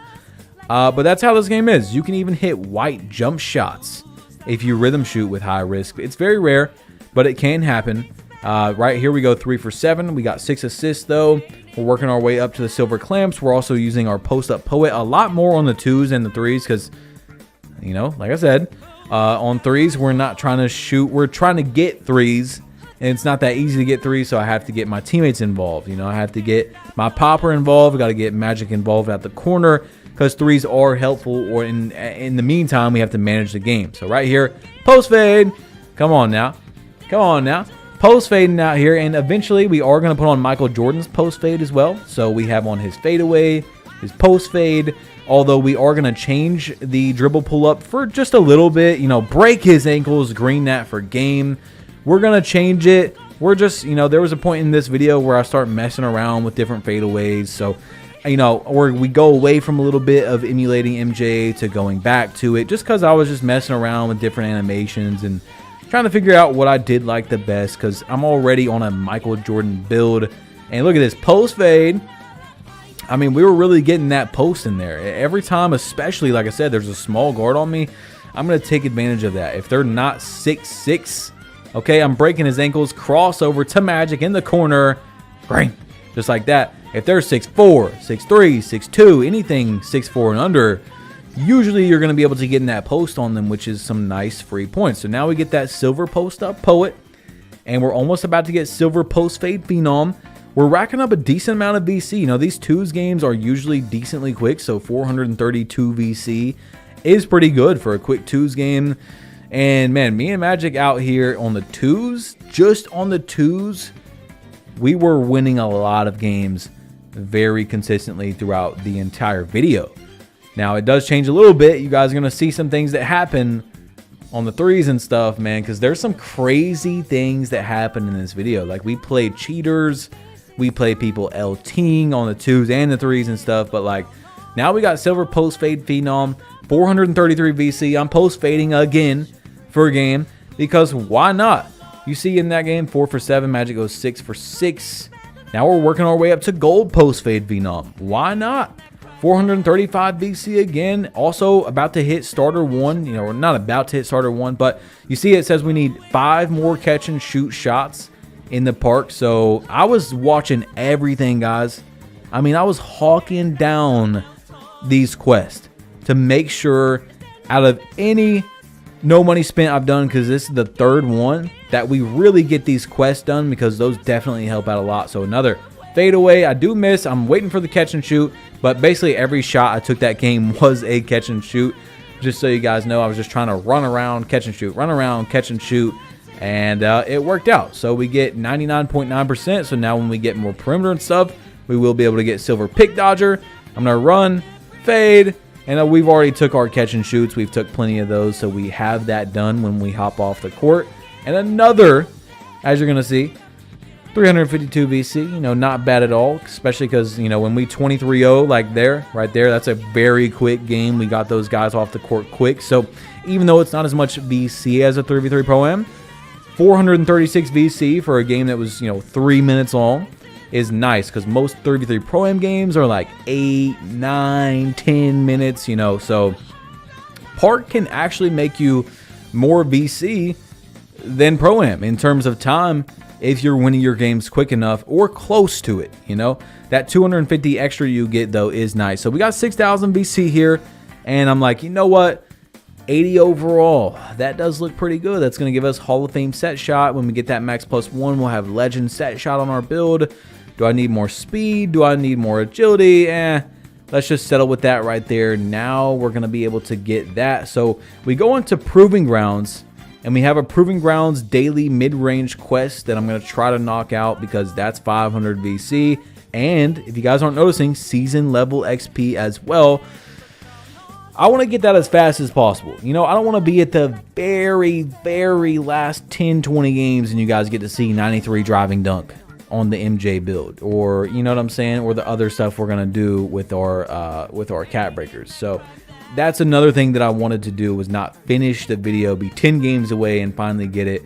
I wanted to have at least like a day or two at the, 2-3 days if we can, of being able to play with this build's close to max potential. You know, of course, our last like 5 overalls of upgrades is going to be stuff that isn't that important, because that's what I'm trying to do. That's what I'm trying to do, is do our best bang for buck stuff. So me and Magic, we're in the Proving Grounds. We're going to try and play as meta as possible, which are twos built for twos. This definitely is a good bit. You see me stepping in and fading right there, fading this shot as well. We're going to be closer to being able to play meta, which is, you know, run and fade, blah, blah, blah. But of course, we have very low defense. Our build's not even close to maxed out. We need way more dunk, more defense. We don't have any three-pointer. He's going to green that 3, 19-17. We do get the ball back, though. Big shot. Green that 19-19 off the screen. And that thing is green, 19-19 game winner. We go 8 for 12. The center sold that dude. He went over 3. Now we're going to have Hall of Fame set shot. So when we take standing still shots, we will have a good percentage to shoot. Also, shifty shooter is gold, so that's nice. And I do believe it's, I could be wrong, but I think it's in the tier 2, which is nice. I could be wrong about that. Anyway, on this build, 99 speed, 99 agility, 99 3-point, guys, with a 99 rebound and strength. And I'm thinking, okay, how are these guys going to play? L-team, bro. L-team. They are L-team a freaking 80 overall, bro. Look at this. I'm getting stuck. There's nothing I can do. I mean, there's literally nothing. He misses that shot wide open, though. He takes up that shot. I don't know what he was doing, but Magic could not get a rebound. Getting LT'd again. They're greening that. I mean, that's insane, bro. That's insane. It's February now, but it was almost February of 2025. And I'm getting LT'd, bro, as an 80 overall. I literally went in game chat, and I was like, why are you guys doing this, bro? Well, the game's been out for 4 or 5 months, and you're LTing an 80 overall, and they're like, oh, they literally said this, the center. He's like, it's in the game. We got to do it. Like, bro, I don't even know. And then he was like, why are you getting so mad? And I kept telling him, bro, I literally was talking like this, bro. I'm not mad. I'm just wondering, why are you guys LTing? And it's almost February. Like, is it that serious? Do you want to win that bad that you have to exploit the game? You know what I'm saying? But it is what it is. You know, it is what it is. I told you that's the one thing we're not going to do, okay? I'm not doing that to win a game. I had, during doing some of the catch and shoot things, Magic would, like, post up a little bit to try and LT. And I'm like, bro, stop doing that. And a few more times throughout the video, I'm like, dude, don't LT. I don't want to score that way. I don't want to score off someone getting stuck on you because the post score protects the ball and you can't run around. Sorry, or the center protects the ball and you can't run around. You literally cannot run around once you get stuck for a few seconds. You're just done. You know what I'm saying? So 390 BC. We're winning some of these games. Magic's throwing a self lob. I mean, bro, why are we throwing self lobs out here, Magic? Nah, I'm just kidding. But you see, he's Horace Grant, by the way. This man has a Horace Grant face scan, so that's what we're running right now. MJ and Horace Grant out here in the proving grounds. I'm gonna run fade, which is perfect. You know, like I said, I didn't make this build to do this to play meta, but that's Mike, bro. Mike's a shifty shooter, so we're gonna play to the best of our ability and get that VC in the proving grounds. Why not, right? Especially when you're in proving grounds, people are much more likely to play meta, and they're also wanting to win that game. Okay, they're wanting to win as much as possible. I mean, what else would we do besides ISO? You know, we could ISO, but I don't have much dunk at the moment. I don't have any 3-pointers, so it's going to be pretty easy to guard this build. Much easier to guard it when you literally just have to guard a mid-range and then not let me get by enough to get a wide open dunk because I don't have any contact dunks, you know? So take it for how you want it. And now we hit the silver tier in the proving grounds, so we're going to hit, you know, we're going to play some better competition on average. Doesn't mean every time. But you see, I think I switched my fadeaway to Pro 2 at this moment. I think that I changed it. Like I said, you know, throughout this video, I'm going to change it a few times. We're going to come back to Michael Jordan. I haven't used the 6'5 to 6'9 category very much on 2K25. Magic's throwing a lob right there. So if you guys don't know, there's 3 different dribbling tiers on 2K25. 5'9", which is the lowest height you can make, to 6'4". Then you have 6'5" to 6'9", and then 6'10" to 7'3". So I haven't used very much of the 6'5 to 6'9 tiers. Now we're gonna lose this game right there, so I have to figure out the dribbling. And I also really liked that about this whole thing, is that that was the one tier that I haven't used a lot. Because if you guys have been watching the channel for the past 2 or 3 months, most of my games have been played on a 6'10 plus dribbler, so I've completely figured that out basically, and now that's the only thing left for me to do. So we lose another game where there's just not much I can do sometimes, guys. Like, we're playing dudes that are 99 overall with cap breakers, and they got 99 3-pointer. I mean, there's so much more meta, you know, than we are running around screens, and then, you know, 99 rebound. doing the best we can. Like, look, I went 7 for 12 in that game, and we still lost, bro. So back to the 3v3 Pro-Am. I'm going to make a moderate fadeaway right here, which we will take. That's pretty nice. Magic's going to get a steal. He's got two-way, and oh, he passes me the ball. I'm very surprised that he passed me the ball right there with two-way, but I'm going to cook up a little bit. Oh, you thought I was fading? Go off the screen. Didn't get the screen correctly. It's okay. Hold up. Let's reset. Back in. Crossover to Aqua on the pop. And that's game. You know what I'm saying? Bro, people miss their teammates so much, guys. I mean, there are so many opportunities for people to hit their teammates open. And I'm not perfect. I miss my teammates from time to time. But people miss their teammates way too much, bro, on this game, especially poppers. I mean, poppers are the lost art, in my opinion, of 2K. People don't, there's not that many good poppers as it is, and a lot of people don't hit their poppers when they should be hit, which also makes them look worse. So moderate post fade right there per game. We go 7 for 8. You know, I'm starting to get that post fade down. We get player of the game, 7 for 8. And the 6'6" dribbling, by the way, was really starting to feel nice, okay? I thought 6'5" to 6'9" dribbling was trash. No, it's actually pretty good. And you're going to see later on throughout the video as we start getting more attributes, which is able to it's able to help me expand my game, that we're able to use 81 ball handle. Pretty damn good, okay?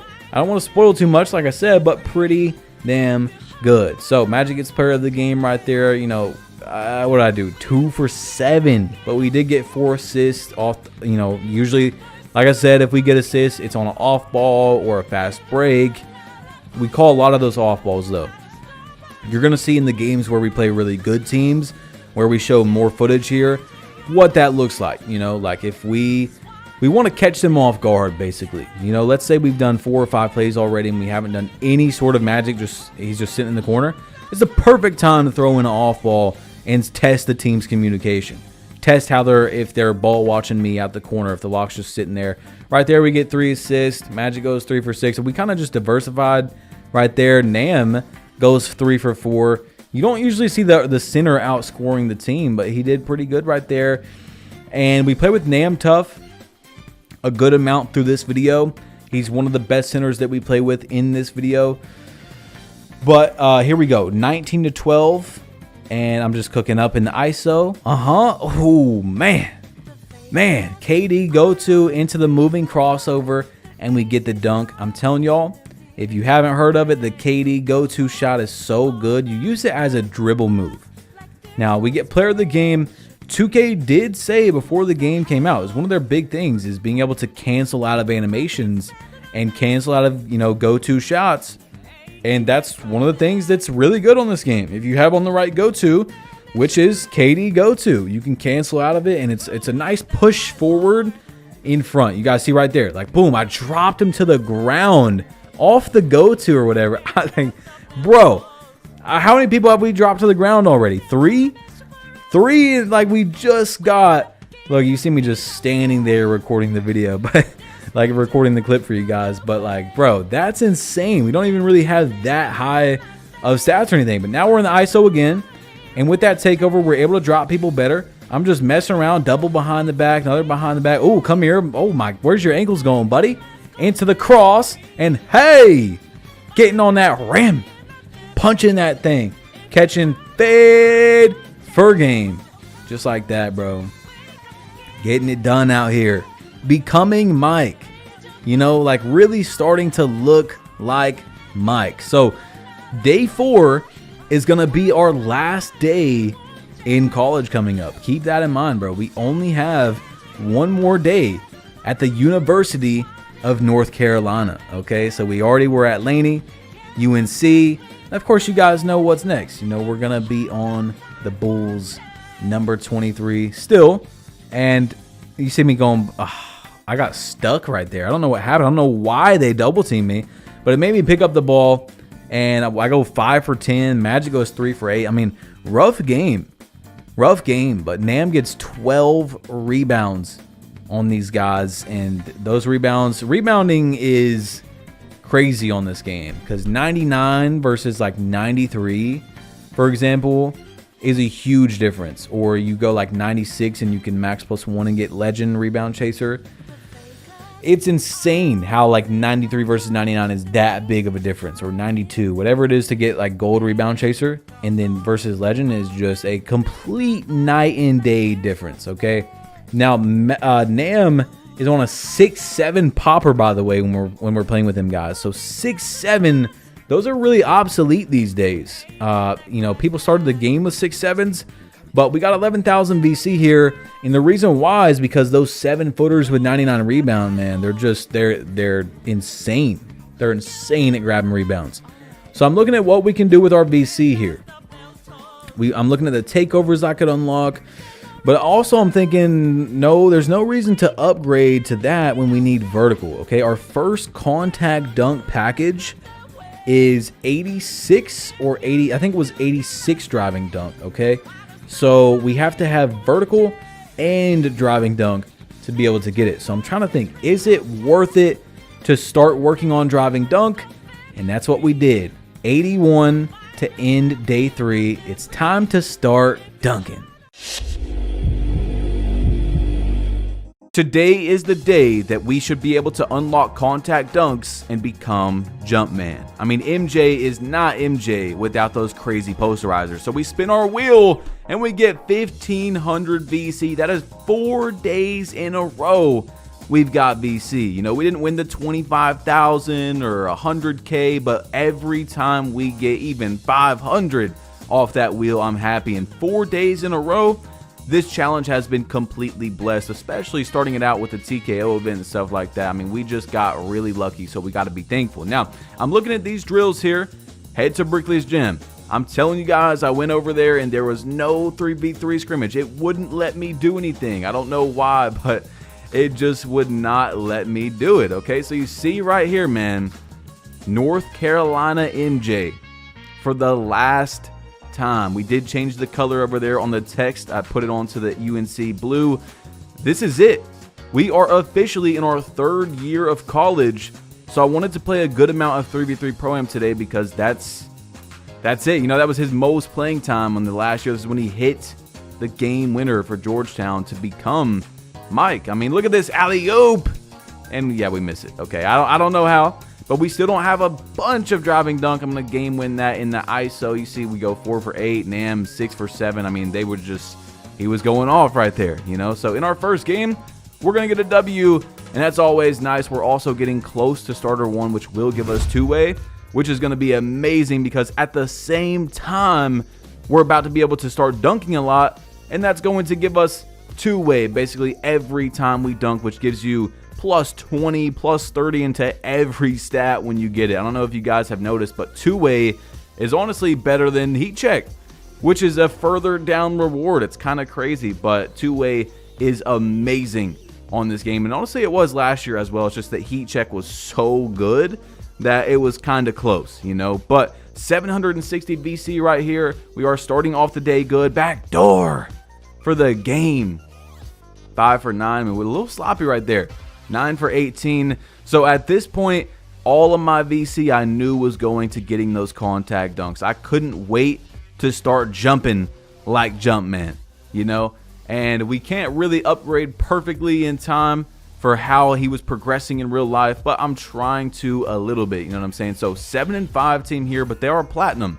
They were platinum in the recent season. If you guys didn't know, you will be able to continue your rank as you go. So when the season resets, it does reset your 3v3 Pro-Am record, but if you were a platinum or diamond before, you still get to keep it, you know what I'm saying? So we are officially platinum as well, and we're working up to that diamond, which I do believe was 100 wins. And we've got our own bigger type of court now, if you guys didn't notice. So we have a completely huge, look at that. Look at the crowd back there. Everybody's excited. They're wanting to see MJ for the championship, hit his game winner. And we're going to start this out in the post. You see that we still had some games left for our boost, and we're going to take that. We are definitely going to take that little post fade. I'm telling y'all, bro, it's actually not bad. Like, it really isn't that bad to hit a little post fade. I mean, it's pretty efficient, and people do not know that it's coming.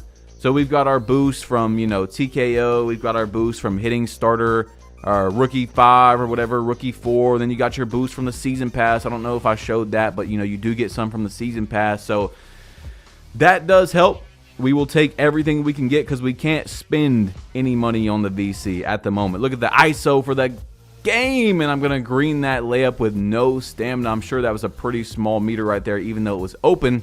Not wide open, so we did have a pretty small one probably because we were low on stamina. So we're getting 1.15 times level now per game. 34 and 26 team. This team was diamond last season, so they did have a decent amount of wins. And you see right here, these guys, you know, they've all got cat breakers. That's something you really got to keep in mind throughout this entire video, man, is that every single game almost, I was playing against people that had at least one set of cat breakers, and then the cat breakers from the seasons, and sometimes a good amount, you know, definitely a decent handful amount. We played people that are veteran 2 and above, so they have 10 cat breakers at least, and then of course they've hit level 40 a few times. So this entire time we're playing at a pretty decent disadvantage, you know, versus one-on-one versus someone else. Although some of my teammates have 2 sets of, you know, cat breakers like Magic and stuff like that, I've got 0. So anyway, we are 81 overall, and we're kind of running through day 4 over here. Day 4 was running pretty smooth. Look at the post. You see what I'm saying? We post spin off, they pick up, Nam's got a wide open shot. That's MJ right there. We're going to get in that post, okay? Trust me. Look, off the pop. Wow. Oh, nope, never mind. Hold up. Pull up. Give me that. 14-14 here, though. We got to get a stop. We do get a stop. No, we don't. Give me that. And he misses the putback, but they get the ball back. Look at this. Look at this. We can't get a steal. 2K was doing us a little... Like, what? That's not a steal either. Bro, what was going on, man? When 2K wants you to lose, oh, shot clock, and we get the rebound. Thank gosh, man. Oh, man, but we go for the dunk. 2K was not trying to give us the ball, bro. Like, when they want you to lose and it's predetermined that you're supposed to lose this game, you really got to work 5 times harder to win, you know? So you're going to have plays like that. Look at this. Oh, man. A weak real player percent. Didn't even have to time it. Goes in. 20-18 here. We need to get something. Magic gets the ball. Bow. Okay. 21-20. So what's going to happen? What are we going to see here for a game? They begin blessed a little bit. You know, there's some times where we should have got a steal. Sometimes where we should have got a stop. Blah, blah, blah. He backdoors. That's fine. They can have that right there. We have the odds. Remember, the games can go to 25. That's where they end at. So we can take a 2. Let them have a 2. And then get another 2, and that's game. But we can try to go for a 3. Magic's going to pop that, and that's green, okay, for a game right there. You know, I'm going to use my secondary ball handler from time to time. Nam was 1 for 5, guys. I was going 6 for 8. You know, they were picking up. I was hitting Nam, and he was just missing the shots. So we actually took the chance to go for a 3 with Magic, and we ended the game. But you see, you know, I was the primary ball handler the entire game, basically besides that play. So anyway, 18-20. Look, we're calling our little off ball right here. Magic's going to fade. Green, just like that. I'm telling you, that is so nice to put that into your game, bro. It is really good because you don't have to shoot off the catch and shoot. You can also run and fade because the defender is going to try to get up to catch up for if you do take that catch and shoot, which gives you room to run around and fade or run around and then draw a defender and kick out to someone else. There's, you know, 3-4 options you have out of a flare up into an off ball. I mean, the center can slip off the flare up, the center can pop to the corner, the guard can dex back to the corner, which is something that we are going to be doing throughout this challenge a little bit later on, where we call the flare up from the corner into an off ball, and then the guard's going to dex back to the corner, which is usually Magic. So we've got 11,900 VC, and it is finally time. I'm looking at 2K Labs just to make sure, you know, what we need to get at least 1 contact dunk package so that we can dunk on someone. And by the way, 2-way inside the arc menace. I love that name for MJ.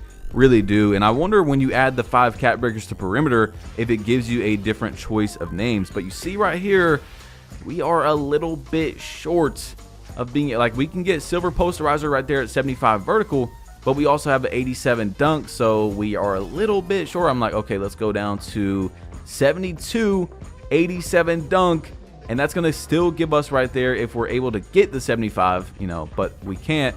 It's going to give us 82 overall. We're going to upgrade that for now, and you have to remember as well that when we buy contact dunk packages, those are decently expensive, but I dropped this man to the ground and yeah, I forced up a layup. Okay, I was trying to get a little out of body. You know, I seen him fall to the ground. I'm like, all right, I'm just going to do this. And then Nam from half court for game.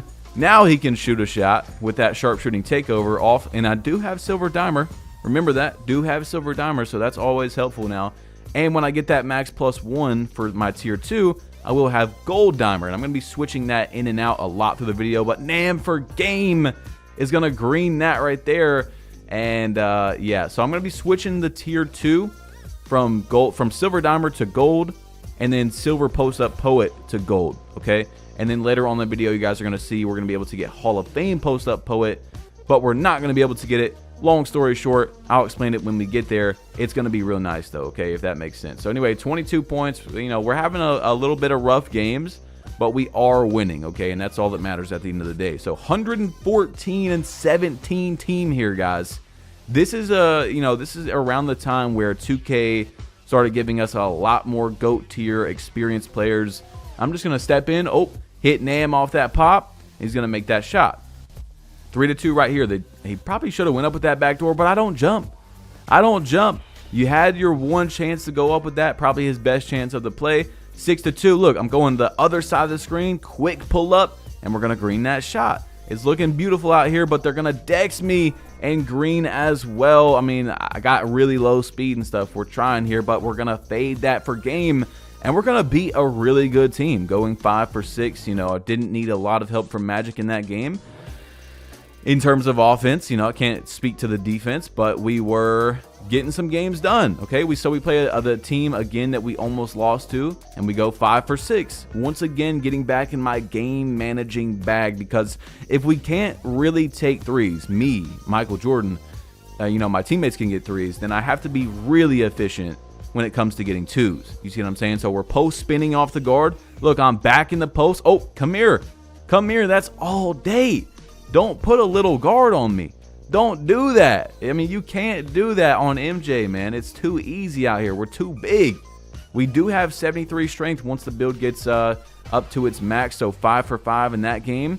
And strong handles is nice because you can use strong handles to be kind of exploitive, but I use strong handles to just help me get off the guard or off the lockdown a little bit more. You know what I'm saying? Like kind of put that shoulder into them, and they can't bump me as much. I've rarely used the strong handles where you can nutmeg through a defender every time you want if they have a certain, if their perimeter or whatever isn't high enough, you know. So you're not going to see that a lot throughout the video, but yeah, strong handles is one of the best badges in the game, especially if you use it to its max capabilities, okay? So we're doing really good today in day 4. I mean, very good, but there's some rough times ahead.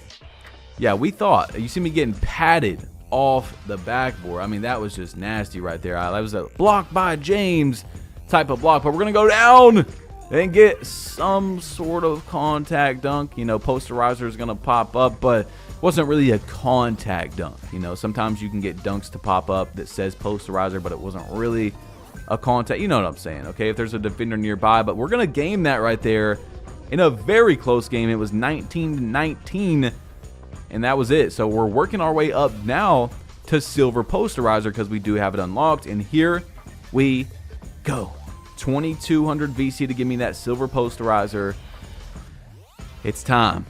Okay, it is finally time. So you see, I didn't just hurry up and get it because I have to have enough VC to buy the contact dunk packages as well, which is 2000 VC. That's a lot.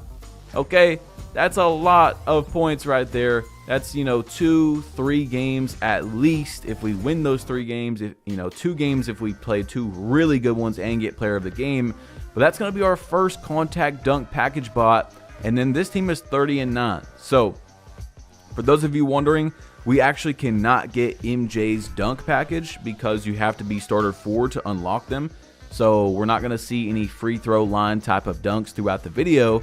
It's just impossible. You know, we were on a brand new account. If I did it on my account, we could have done that, but we're still gonna get, I mean, and you're gonna see, bro, an insane amount of dunks. I really figured out the 6'6" dribbling, and I figured out the game. We'll talk about that later on. You see the little pull up right there. Something I also figured out while playing was just in game mechanics in general. was the front fade rhythm shot. So I could front fade before, but it would be without rhythm shooting, okay? So we were able to do and figure that out. It's really the only gameplay mechanic I didn't know, which is you're just running up, you let go of everything, and then you just down up instead of up down for your rhythm shot. So usually when I rhythm fade my shots, I go up down on the right stick, but you have to go down up to be able to front fade rhythm shoot. Now if you don't do that, you're gonna get a layup from like, just if you don't time it perfectly right inside the 3-point line, you'll get like this crazy long layup animation. And so that was what was throwing me off. So here we go. We're looking at what we got here. 82 overall. We got our first contact dunk packages. I'm looking to get my first body out here. You know, my first big boy dunk. So now I'm looking at, okay, 89 driving dunk, 78 vertical. That's going to give us our next contact dunk package. We are a little bit away from that. So we do have our tier 2 max plus 1 perk, and you see we're going to get 10 skill boosts right here for hitting level 17, which, you know, all of those help, right? So I want you guys to basically see every time we have some sort of boost that, you know, I didn't buy them, I didn't buy any VC or anything. 1919, and you know what MJ is going to do. We're going to game that thing.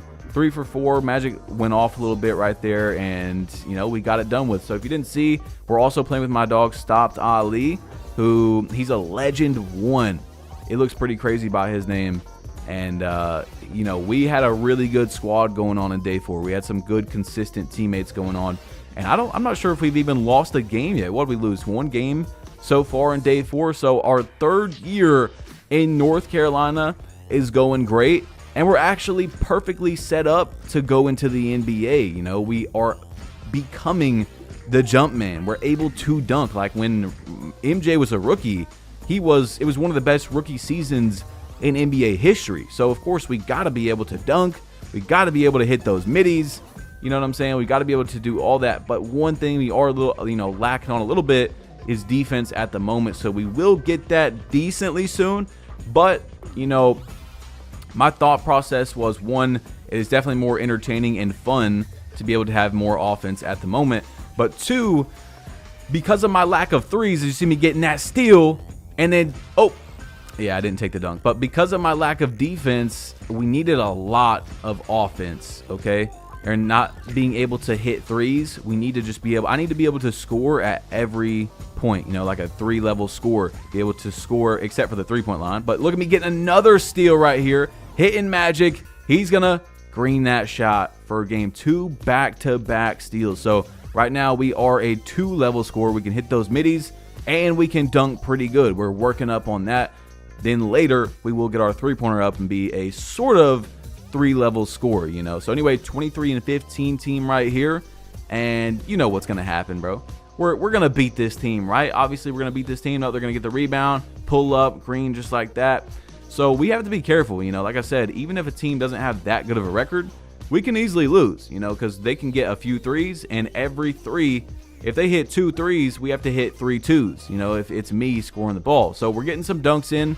11-7 here. We are down in this game. I'm trying to run through the screen, trying to play some defense, pull up, and luckily he does miss that shot. He didn't get a quick stop. We're gonna go down, hit Magic, come out the corner right there, come all the way up to the top, pull up, Patty Mills, and green that shot. So you see, that's one of those plays where like I don't get an assist or anything, but we take a tough shot and green that. But you know, I was the primary ball handler. It's just that Magic came up off the elbow, and we're gonna use our secondary ball handler. You know, why not? Look at this. We hit a tight, our first tight of the game. We're going to hit in a clutch moment as well. So Ali on the pop, and we're gonna win that game right there. We hit our first tight when we absolutely needed to. And I believe what's most important is we are building that clutch gene that was so big for Mike throughout his entire career. I mean, he's known as one of, if not the clutchest player in NBA history. But once again, look at how contested that shot was right there in the clutch. It was 17-15, but we're gonna throw a self lob in the next game, and Jumpman is starting to jump a bit. So I do want to be able to fully contact dunk people before we get into the NBA. This is our last day of being in college. So we need to be out there jumping like him, because as a rookie, one of the best rookie seasons ever, he was dunking on people. 20-20 though, and we are gaming that again. Of course, give it to Mike. You see, we're 8 for 9 in this game. Magic's 1 for 3. Stopped Ali's 1 for 3. And I had to put the team on my back on this one, bro. 250 player of the game VC. We had to step up. We had to become a leader. That's going to be huge for us in the NBA. We got to get into it quickly. We have to be a volume, consistent scorer. So you see, we're going to get a good amount of VC here, 1,010. And I want to get that last package of contact dunks. And then, of course, at level 40, we're going to have 93 driving dunk when we put that +1 cap breaker on and have gold posterizer, which you could max +1 instead of set shot specialist, and you can have Hall of Fame posterizer. So hear me out right here as we play a 47-15 team. This team's pretty good. Instead of legend set shot specialist, you could have Hall of Fame set shot, Hall of Fame posterizer with your max +1, and then with that one set of cap breakers, which we're going to put onto perimeter defense if we were to make this build on an account that has cap breakers, we would have Hall of Fame clamps, 96 perimeter defense. So I get blitzed out of the corner, but just think about that. Hall of Fame in 3 of the 4 categories. I mean, tell me that I didn't make a build that represents Mike. You could have Hall of Fame posterizer, set shot, and clamps on each side of the ball. You are a Hall of Fame caliber player. So you see, we're going to do this little flare up. Magic doesn't shoot the catch and shoot. It was better to run a little bit. I'm going to go into the post because we only needed 2. Dish it to Ali.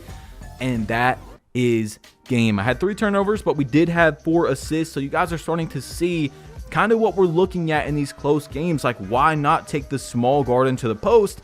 Because if I can get off him, that's 2 points. And then moment of silence right there. I don't have much to say.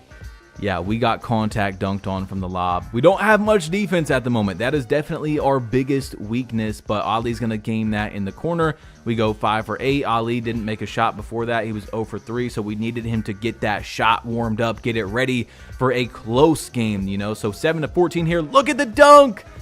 Not a contact, but we are starting to use that dunk meter. That skill dunk meter is what Mike Wing calls it, the gameplay director.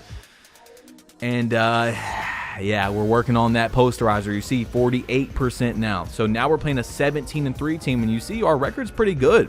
93-11 in 3v3 Pro-Am, where it's Hall of Fame sliders, and every game you're playing a team that decently, usually knows each other. Sometimes you're playing a team that's, you know, got each other from like looking for group or online or something, and they haven't played, but usually you're playing some guys that know each other. You know, they got similar gamer tags, and they got the correct lineup that they need. All that type of stuff. So look at this. We're just fading and fading, taking every fade we can get. Why not? Oh, snatch back. Come here. We're in the ISO now. You're on Mike Island, okay? Making them jump, coming down, and hey, taking the dunk for game. So we need to enjoy our last few games of being in college, because very soon we're going to the big leagues, the NBA, the Chicago Bulls, and attempting to create the dynasty that MJ did throughout the 90s. Now, like I told you all, MJ wasn't this next generational talent, this huge spotlight coming into the NBA until really his 3rd season, where he hit that game winner. So much so that he wasn't even the first pick in the draft. Now, I do think this was a great pick. You know, they could have got MJ, but the Houston Rockets' first pick, they selected Hakeem Olajuwon. I still think that's a very good pick, one of the best centers of all time. But the second pick also was not MJ. It was Sam Bowie. Yes, the Portland Trailblazers missed out on Michael Jeffrey Jordan for Sam Bowie. So we're doing our last few upgrades before we go to the league, where we're getting 89 driving dunk and 78 vertical, which will allow us to get our second contact dunk package. And then we also upgrade to a 43 3-pointer. We're going to start working on that a little bit, but we need to buy that pro contact dunks off one package. Now we're going to have 2 contact dunk packages, and those cost a lot of VC. Now this draft was crazy, guys. They also had Charles Barkley, Alvin Robertson, Otis Thorpe, John Stockton. I mean, it was a huge huge draft. So 23 to 22 in this game. We're going to take our 2 and take the chances because we do have the odds. If they get a 2 and we get a 2, the game ends at 25 like I told you guys before. But they're going to fade away in the corner and green that shot. I mean, that's pretty much the toughest shot you can do. We're 2 for 7. Magic was 3 for 6, but Ali was 3 for 3. So I hate to let a teammate down like that, but sometimes it happens, okay? You're gonna lose. We are still in college, but we did unlock a new takeover. We were using Midi Maestro the whole time. Now we have Slice. We're gonna work towards getting Slice because Poster Machine is going to amplify our overall dunking ability and make skill dunks easier. Now you see in level 5, we also are gonna have a 96 driving dunk. When we upgrade to a 92 driving dunk, even before our max +1, we will have a 99 driving dunk in takeover with the Poster Machine. And on top of that, as you guys see, we get speed and agility +7/+7. So I thought this was the perfect takeover because we're about to unlock our contact dunks. You know, we just got them. So we want that Poster Machine, but we're also slow at the moment. You know, I can't just go out there and upgrade my speed and agility to max. So this is going to help us. While we upgrade our takeover, we're also going to get more speed and agility during these games. So when I have to guard the ball, we're going to be able to be, you know, a little bit better of a defender at the moment. So 13,000 VC. You know, I just showed you guys this was our last upgrades before we go into the big leagues right here. I just wanted to make sure you see what we did. We're coming into the NBA before playing a single game as an 83 overall. All right, and then we did upgrade our 3-pointer as well, and I showed you guys how insanely expensive it was to be able to get our 3 to a 63. It's just insane. So now Michael Jordan as a rookie has arrived in the NBA, and you see Magic's gonna game that right there. Our first game as a rookie. We are sitting in the corner just for the end of that game, so you know, Magic could do something. I gotta let my secondary ball handler get out that corner and keep his shot warm from time to time, but usually I'm going for the game-winning shot. And then we lose a game right here where our rookie season in the very beginning isn't starting the greatest. It was a close 20-20 game, and Mike really hasn't proved himself a lot so far. He's looking good, but hasn't proved himself yet. So we hit a game winner, and by the way, Magic lagged out of that game right there. The team name at the bottom, the 8ULLSS, I did not come up with that. I'm going to change that later on. I don't know why the guy that was changing our uniforms did that. I think it was Magic that did that. These right here. I did some of them. Magic did some. T-Peck did some with the name changing and the jerseys and all that. But we are definitely going to change that because it did look a little odd to me. The 8ULL. I don't know. Okay. But we win that game, and MJ is a rookie. Hey, tell me those jerseys aren't nice. You know, like I said, they're not going to be perfect. Okay. They're not going to be perfect, but we are trying. We hit Magic in the corner for game right there where we have 4 points, 2 assists. Magic goes 4 for 8, and we are able to escape that game. 78% to silver posterizer, 114 and 36 win team right here. That's a great record. And we're going to go for that front fade that I was telling you guys about earlier that I learned how to do during this challenge. I mean, we learned a good amount. Look at another fade, front fade, kind of to the side a little bit, but you could tell it was a no turbo. And we're going to get out of here. That was a decently close game, but we're going to drop 4 assists again. And I'm going to show you guys my stats a little bit throughout the video and not just at the very, very end. But you're going to see that our stats actually start to look really good. Ali's going to game that right there out of the post. Another close one, guys.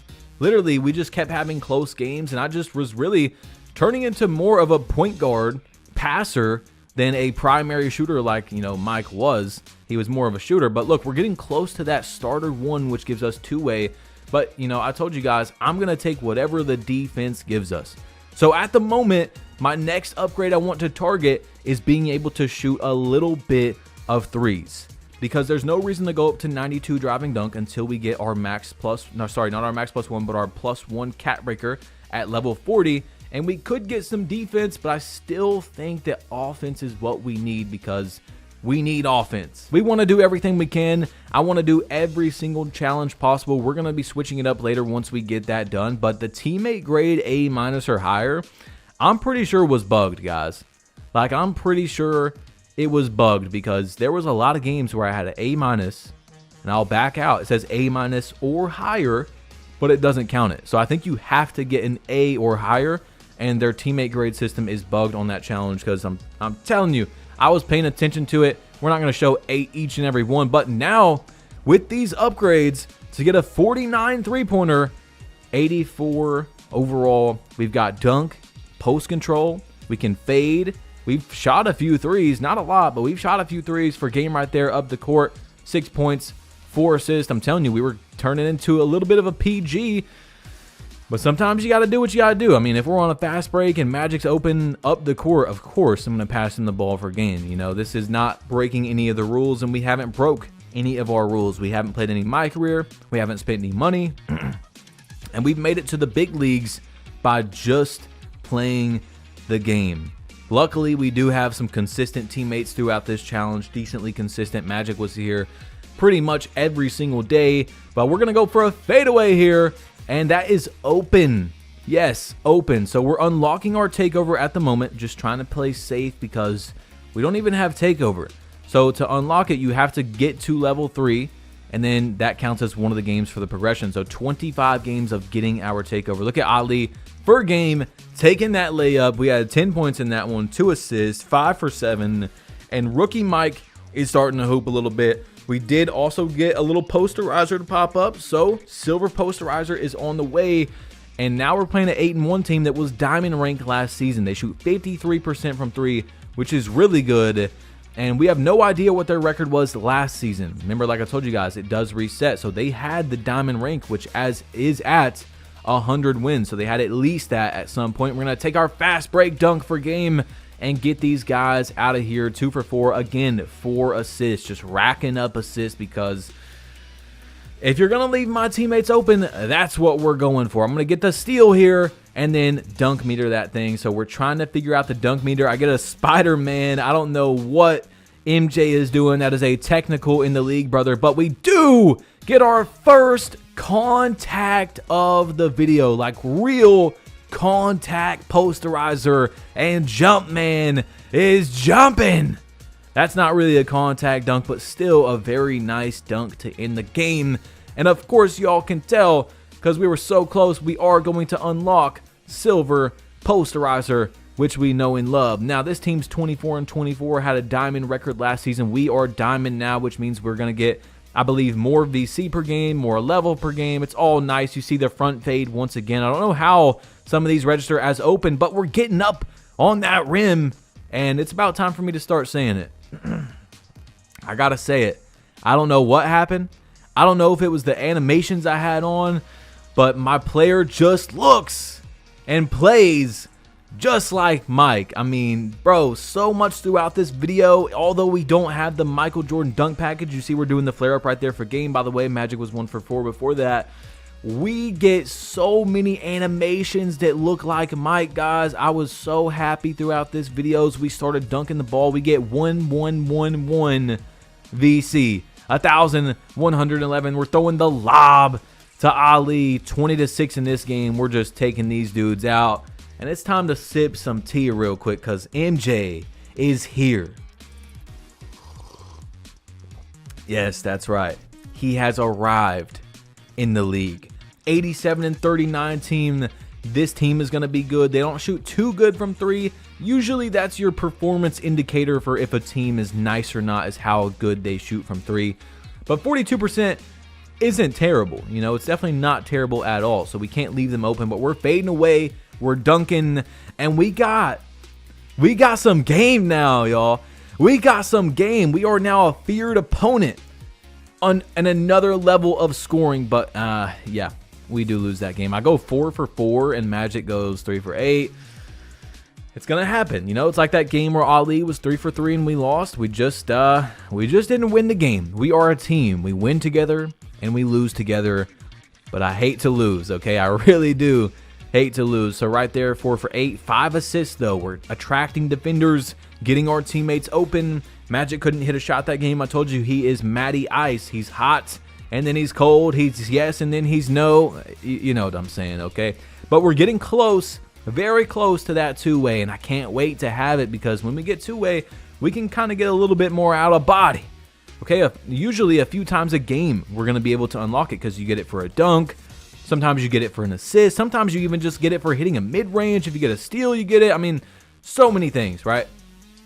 Look at this contest right there, and he, like I'm not even there. Now, if I had our perimeter up to a 91, especially 96 with the cap breakers and the speed, I definitely would have got there and got a much better contest. But sometimes we're going to pay for not upgrading our defense yet. You know, of course, we're going to upgrade our defense, but I did think that the offense was, one, more entertaining and more fun, but also what we needed as me running the primary guard, and we're going to lose another game.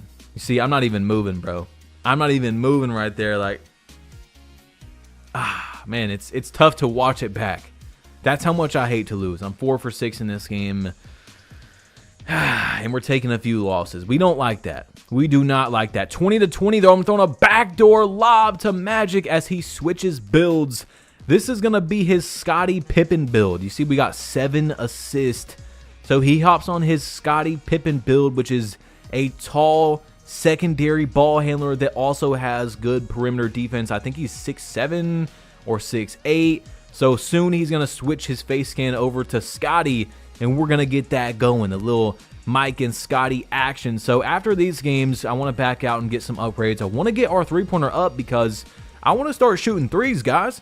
I want to start doing that one attempt a game. We're not even attempting one a game like Mike was in the league. And then when we got up to, you know, 95, 96, which you guys are going to see, the man started shooting pretty good. Now, they did change the three-point, but look at the dunk. Oh, my gosh.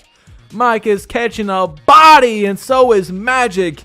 But, yeah, you know, they did change the length of the three-point line, but Mike became a pretty damn good three-point shooter for a few years. So we're going to get into that as well once we get there, but we're not there yet, okay? I want to work on our game, and we're going to go through these years pretty quickly as a Bull. You see these away jerseys are looking nice. I also am now trying to put the accessories on that he wore, and I want to just mention that real quick. They didn't have the perfect location for his accessories that he wore in the NBA. I tried my hardest, I promise you guys, so we just went as close as we could, okay? If you look up where they're at, try to put them on in the game, you can't do it. You can do the leg sleeve, but you can't do the arm one. And I'm going to get that steal and take the dunk. Okay? So we're going to do everything we can to win these games. And then eventually we're going to start hitting some threes out here. Okay? We're going to start shooting pretty good. The best MJ ever shot from three was 50%, which is really, really good.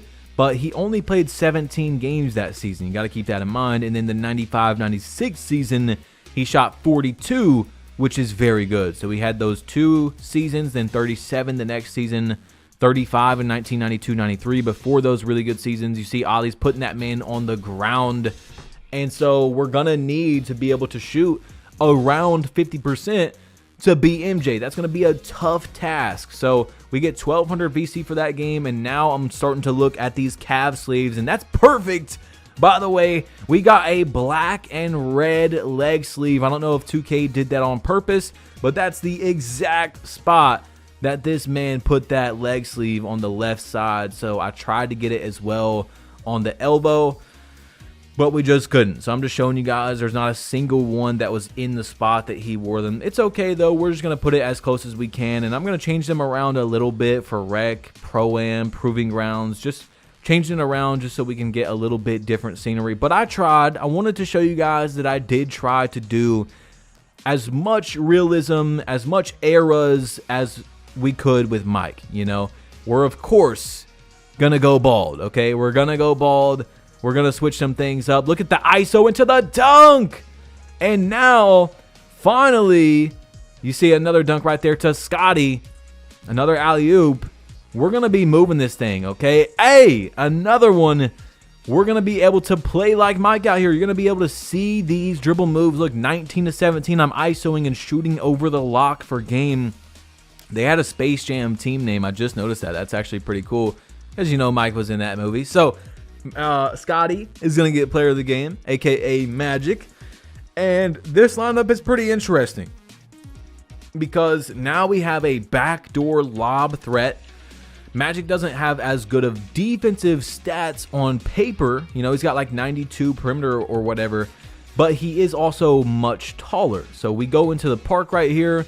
We play a park game, and look at this. I mean, dude, I'm 2 for 2. No defense was played. No defense was played by Magic or T-Peck. Like, the center went 3 for 3 from 3. It was bad, okay? It was bad. You know, I'll take my accountability when I play bad, but I got to tell my teammates as well when we're getting just destroyed. Magic's going to throw the self lob in the park, as now we're in here to try and get some sort of games done, some sort of quest, because, you know, every day there is a daily quest. I'm not going to show every single one of them, but we have a good game where we go 10 for 10 as a team right there, running the fast breaks, getting some steals, stuff like that. So 15 to 20, I'm going to throw another very risky lob for game to get 5 assists. We got to go 10 for 11 to beat that team where they had 15 points, although we're 10 for 11. We got to start playing some more defense, and we're getting very close to starter 1. Look at the lob, man. We got level 4 of our takeover unlocked as well. That's something that we're about to get, is our last takeover, and then poster machine is going to be real nice on this build, but also unlocking more speed, more agility. It's just going to be great. Think about this build in takeover. If we go back to it real quick, guys, we are going to be able to, if you wanted, like I told you, Hall of Fame posterizer with the max +1, Hall of Fame set shot, Hall of Fame clamps, and with the takeover, which is going to give you 99 driving dunk, you're also going to have high speed and high agility. When you have your speed and agility maxed out with the 96 perimeter defense, you're going to have like 90 speed, 90 agility, somewhere close to that on a 6'6". So you're literally a lockdown defender. You know what I'm saying? A lockdown that can poster, that can shoot, that can do everything as long as you figure it out. But hey, this is our big level up so far, our biggest one, because that two-way, I'm telling you guys, you're going to see it a lot throughout the video. All right, I mean, it's the best thing that you can get during the game. So T-Peck's going to pick this up right here, and I'm going to take that yunk for game as we are trying to unlock this takeover. 10 points, 5 assists. We were almost responsible for every point right there. We're on a 5-game win streak, and now we're building our way up to starter 2, which does give you the recharge on your adrenaline. Not nearly as good as two-way, but we're going to come down and dunk that thing for a game. You see, now we're starting to ISO a bit more. We're starting to do the hybrid offense a bit more, which is we're going to run screen sometimes. We're going to run ISO. We're just going to do what we can and try to switch it up so the defense can't really play that good. But look at the dunk. Oh, come here on his head top. Now we're in the post, and why not post fade that thing for a game? I'm telling y'all, bro, post fade phenom is nice. It just takes so long to grind. I mean, you get like 3-4% is what we're getting right now per fadeaway post fade. I think I did 2 that game. Magic's gonna knock this man to the ground.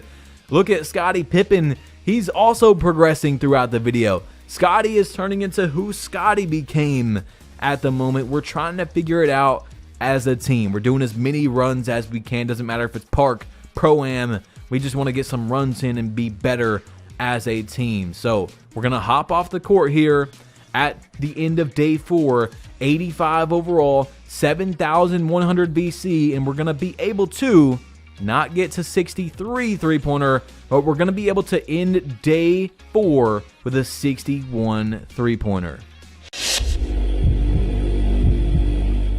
In day number 5, we are getting VC again. Only 500, but we will take that. You know, everything is helpful, and I'm just glad we've got VC every time so far, which is crazy. So into our daily pick'ems, check this out. Your boy's guessing some games right over here. All right, we get an X there, a green. That's 5 out of 6. So we're going to get 500 VC. That's a whole game right there. You know, that could be 2 park games if we win one and lose one. So we're gonna do as much as we can out here. Oh, another one. Look at your boy. Oh, got one wrong. Green. Okay, so that's another day. It gave us 2. Like I said, guys, sometimes the games are not finished, so you have to like wait an extra day. to get them. I don't know. It's weird. So now I'm going to put in my picks for that night. And these games weren't too long ago if you guys are watching right when I uploaded. So you can go check them out for yourself. But, you know, I'm thinking here, Magic, Trailblazers, Magic, the Mavs. I think they had Luka at that point, but they don't have many more. Clippers seem to be the better team than the Hornets. LaMelo is nice, though.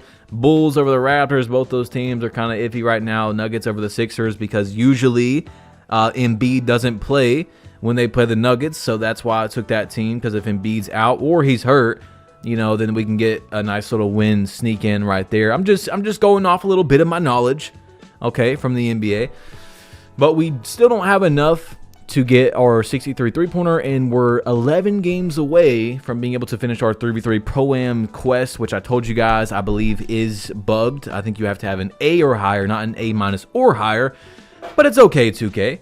Don't worry about it. It's all good. We're going to get this thing done. We do have a few more quests to do. We got our daily street ball challenger where you guys are probably noticing a theme right here. I usually do this in the morning because we had a time to like get on every morning, and then usually we'd start like 30 minutes later than we were supposed to start. So I'm here. I'm ready to get these games done. Let's just go ahead and play a street ball while I'm waiting for my teammates to get on. So we're going to not get that rebound. And these games are tough. We're playing Steph Curry out here with Tom and John. I mean, Tom and John are our two teammates, the base model teammates you can get in street ball. So we're trying our best to hit some shots. And versus the AI, man, they got some good defense. But if you guys haven't noticed, we actually unlocked our takeover now. So we're going to get that +7 to speed, agility, and dunk, plus get the poster machine effects of being able to skill dunk better, which is great. Now we're going to finish that, get our 500 VC plus what we got for the game, and it's a double level event going on today. But you have to buy a shirt to do it. You got to buy a piece of clothing in order to do this. So I want to hit starter 3 in this video. That was one of my goals, was to try and hit starter 3. So I'm looking at it. 2,000 VC for a headband. That is the cheapest one that's going to be on this list, but we could pay 500 more and get the Year of the GOAT clothing, which I thought was pretty cool. You know, we're talking about the GOAT here. MJ, one of the GOATs, okay? Don't be mad at me. Like I said, they can coexist, LeBron and MJ, whichever one you think is better. That's completely fine with me, but they are both GOATs in my opinion. So we need to rack it up. We got our VC to be able to do that, and now we are in the park. All right, so we're playing KD, a 6'10", and we need to start going crazy. We got our double level. I paid 2,500 VC to be able to get double level, just like buying the contact dunk packages and stuff. It's going to put us back, but I do want the video to be more entertaining. You know, if we can hit starter 3 and you can see the build at its max potential, I definitely want to be able to do that. So it's going to put us back a little bit, but that's what the challenge is for. You know, we could have ended this challenge way faster if we only played 3v3 Pro-Am and we never bought any of the contact dunk packages or anything like that. But I want to have fun, and I want you guys to have fun watching the video. You know, so we go 6 for 6 in this game with 4 assists. Great game. Can't really ask for much more.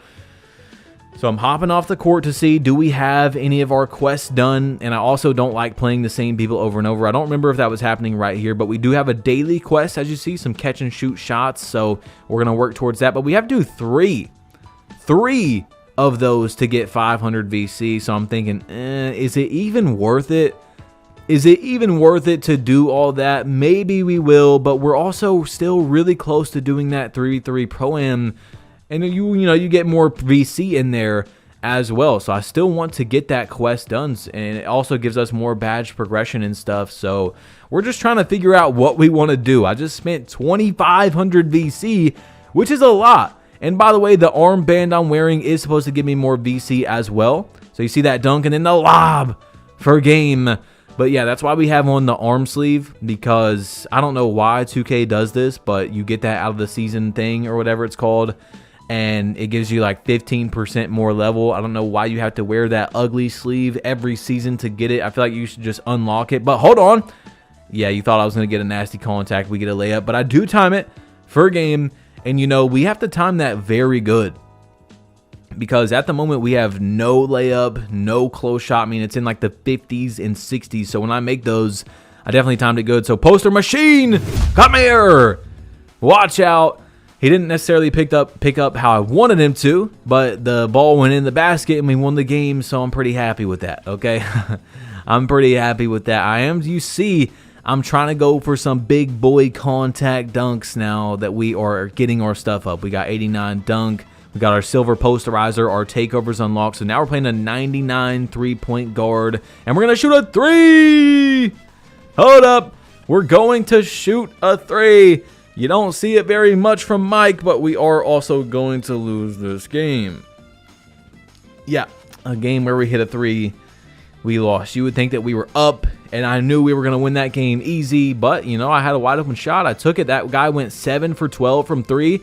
It's just going to happen, guys. We got low speed, low agility. These 99 3 guys that are maxed out and shooting in their lethals and playing meta with the screens and running around with another very high rebound center, usually 99 rebound, is not going to be easy wins, okay? But then we start winning a few games here, and day 5 to begin was a little rough. You see, we've already got a loss or 2.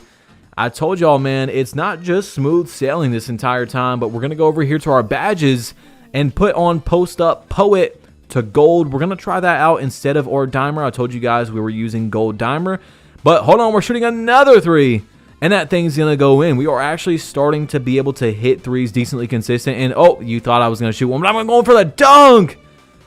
Wow.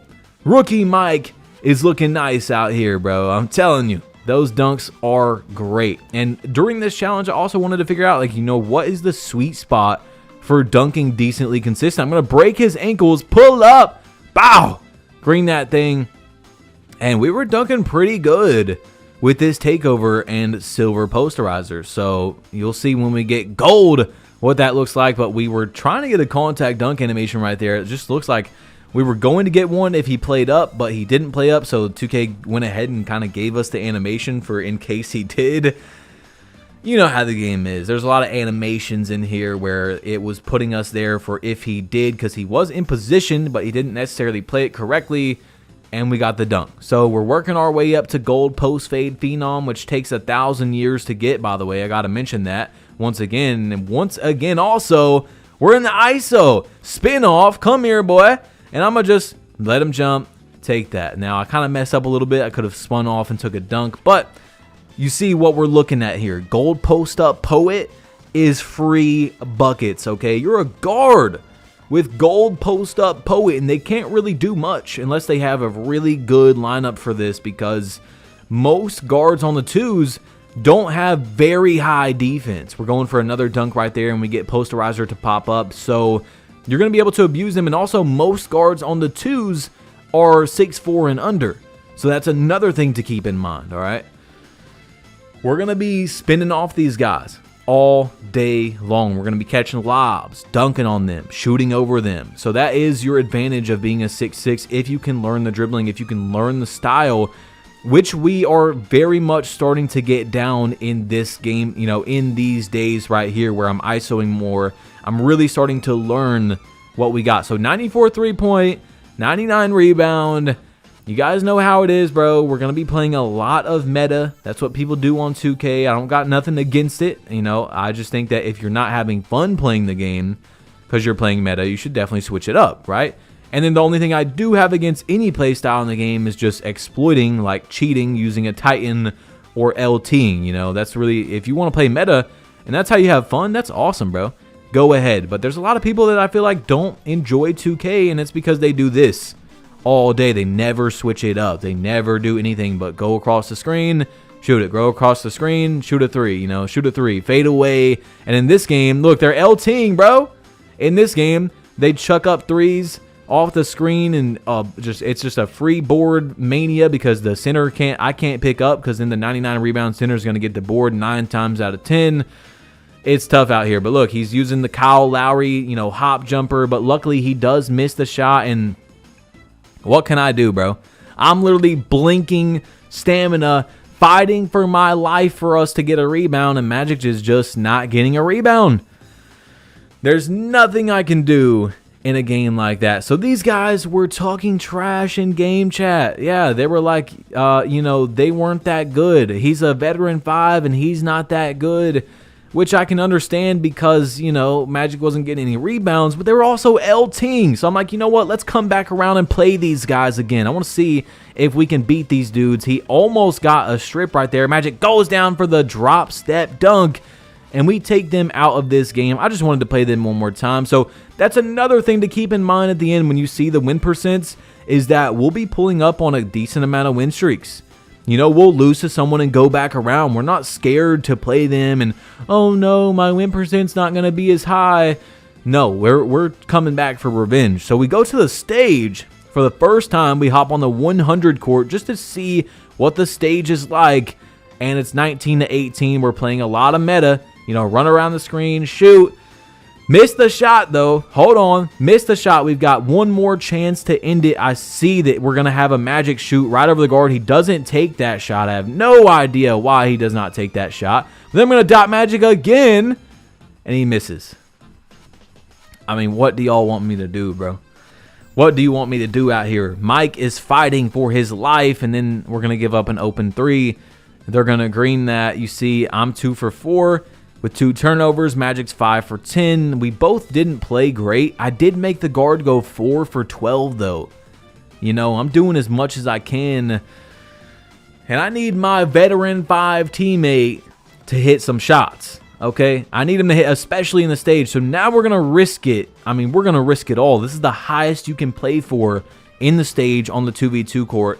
2,500 VC, guys. If we lose this game, we are risking a lot here. That's at least, that's like 3v3 Pro-Am games. That's like half an hour. In the park, that's like an hour worth of VC. So 97 rebound. These guys in the stage, they usually like to run more defensive type tall builds. So that's what we're seeing here. Or meta, whichever one. And of course, in the stage, what we're trying to do is run around that screen and green in the mid-range. Okay, so Magic for game. We're going to win 2,500 VC. That's huge. And I don't want to play a lot in the stage, win or loss. You see right there, we're going to give our 2,500 VC up right away, even though we hit a 3. Because like I was saying with the 33 Pro-Am, I don't want to play every game there and just run through the challenge. That doesn't make as much sense to me, running through the challenge. So in this game where we just lost, I punched my desk. There was water flowing down me at the end. That's why I took that crazy bad shot, because there was water flowing down me. Magic's trying to talk to me, and I can't hear him because apparently punching my desk makes my mic not work. I mean, this is the struggle of the no money spent, guys. I got to be completely honest with you. It's not all smooth sailing. So we did end up losing that game, and we left the stage 1-2, down 100 VC in total. Okay. So not very fun. So now we hop into the theater where it's ultra super skill-based matchmaking with a 99-3, 99 perimeter lockdown. And we're playing all GOAT tiers except for one. So I'm going to hit him in the corner. A 99 3-point lockdown is pretty cool to see. So we're trying to run some plays here. Like, where he flares up, catches the ball, runs and fades, 99-3. You can do that all day. He greens a week in my face. And then you get +1 for assist in this event. So even if it's a 2, they're going to get 3 points if it was if it was an assist. Now this center is greening fadeaway 3s. That's our skill-based matchmaking, by the way. 16-16, we had this game won. We had the game won. They're going to get another assist. I don't know why we're giving that up right there. But as you see, I got 2 points, 2 assists. I'm just limiting my turnovers. I'm trying to play with my team, win as a team. I'm like, Magic, go down and slip that. Why are you not slipping that? I mean, there's one guy on me. The other guy's out to play, and you're not taking it. But it's okay. I'm going to hit Magic right here. He's going to pass it back, not take another shot. I'm like, Magic, shoot the damn ball. It goes in 19-20, 21-20. We're going to call a slip from the... Oh my God. We called a slip from the off ball, and Magic missed an open shot under the rim, and then they're going to game it. they're going to game it off. And oh, I'm telling you, bro, day 5, this could have been the hardest day in terms of fighting through the pain, bro. Fighting through the pain. So look, we got some upgrades here. I'm going to go up to 60 steel and max out our 3-pointer because 60 is going to give us bronze interceptor, which I thought was a great bang for our buck, especially because, you know, we do have pretty long arms. We almost have like maxed out arms. So that is going to be nice. You know, we're going to be able to play those lanes pretty good. With our takeover, you see Magic lagged out of that game and we still won. We've got good speed. We've got good agility in takeover. And now we got the bronze interceptor on top of the pretty large wingspan. And look at this, bro. We go to a 2s game because Magic's power went out. My center grabs the rebound and steps out of bounds. We got the same guy that was playing lockdown for us. I'm just like, shoot the ball, dude. Just take me out the game, bro. Like, I remember this. I remember this day now. I remember it. Magic's power went out. Luckily, we did win the game. We go to 2s. After missing an open layup under the basket for game in the skill-based matchmaking of hell, my center steps out of bounds. We lose another game. I mean, we're not winning a lot to start day 5 here, guys. It's rough. And you know what? When Mike was a rookie, he didn't win a lot. You know, their team, he had to build up the team. So we hop into the proving grounds and look at my skill-based matchmaking, bro. 99 3-point, veteran 2. This guy has 2 sets of cap breakers, and then most likely he has hit level 40 every season. So he has 13 cap breakers versus me. I have 0, and I'm shooting 3s in here. Proving grounds does have the highest slider difficulty, and we're still shooting 3s, okay? Mike is getting those things in the basket. So now I'm in the post. He's 6'3". I'm taking advantage. And I don't know why I didn't change my max +1 to gold post up poet at this moment because we're in the 1v1 court, so I definitely don't need dimer max +1. But we are up 19-0 and dunking on that veteran 2. I mean, we just beat a dude that's got 13 more cap breakers than me, 21-0. So into another game, Magic's power is still off, so I'm like, screw it. We'll play 1v1 proving grounds. We'll see if we're ready. And, you know, so far it's seeming like we are kind of ready to play some proving grounds. On top of that, these games can go pretty quick. So 440 VC is nice. Look at the post fade. Moderate. I don't care. I'm still shooting that thing. If you're not going to contest it, I'm going to shoot it. And check this out. Double behind the back, into the cross, into the dunk. Looking just like, young Mike out here. Contact dunking people to the side, one-handed. We're working our way up to gold post fade phenom. It's taken forever. You see, we hit 1 that game. We got 2%. 2% from silver. That's not even like, you know, imagine grinding it from Hall of Fame to legend. You're probably going to get 1% per game. So this guy's 6'4". I think he has a shade face scan. I could be wrong. It does look like Gilgeous Alexander. And look at the shots this man's shooting, bro. I mean, bro, first shot of the game, we're shooting a front fade like that.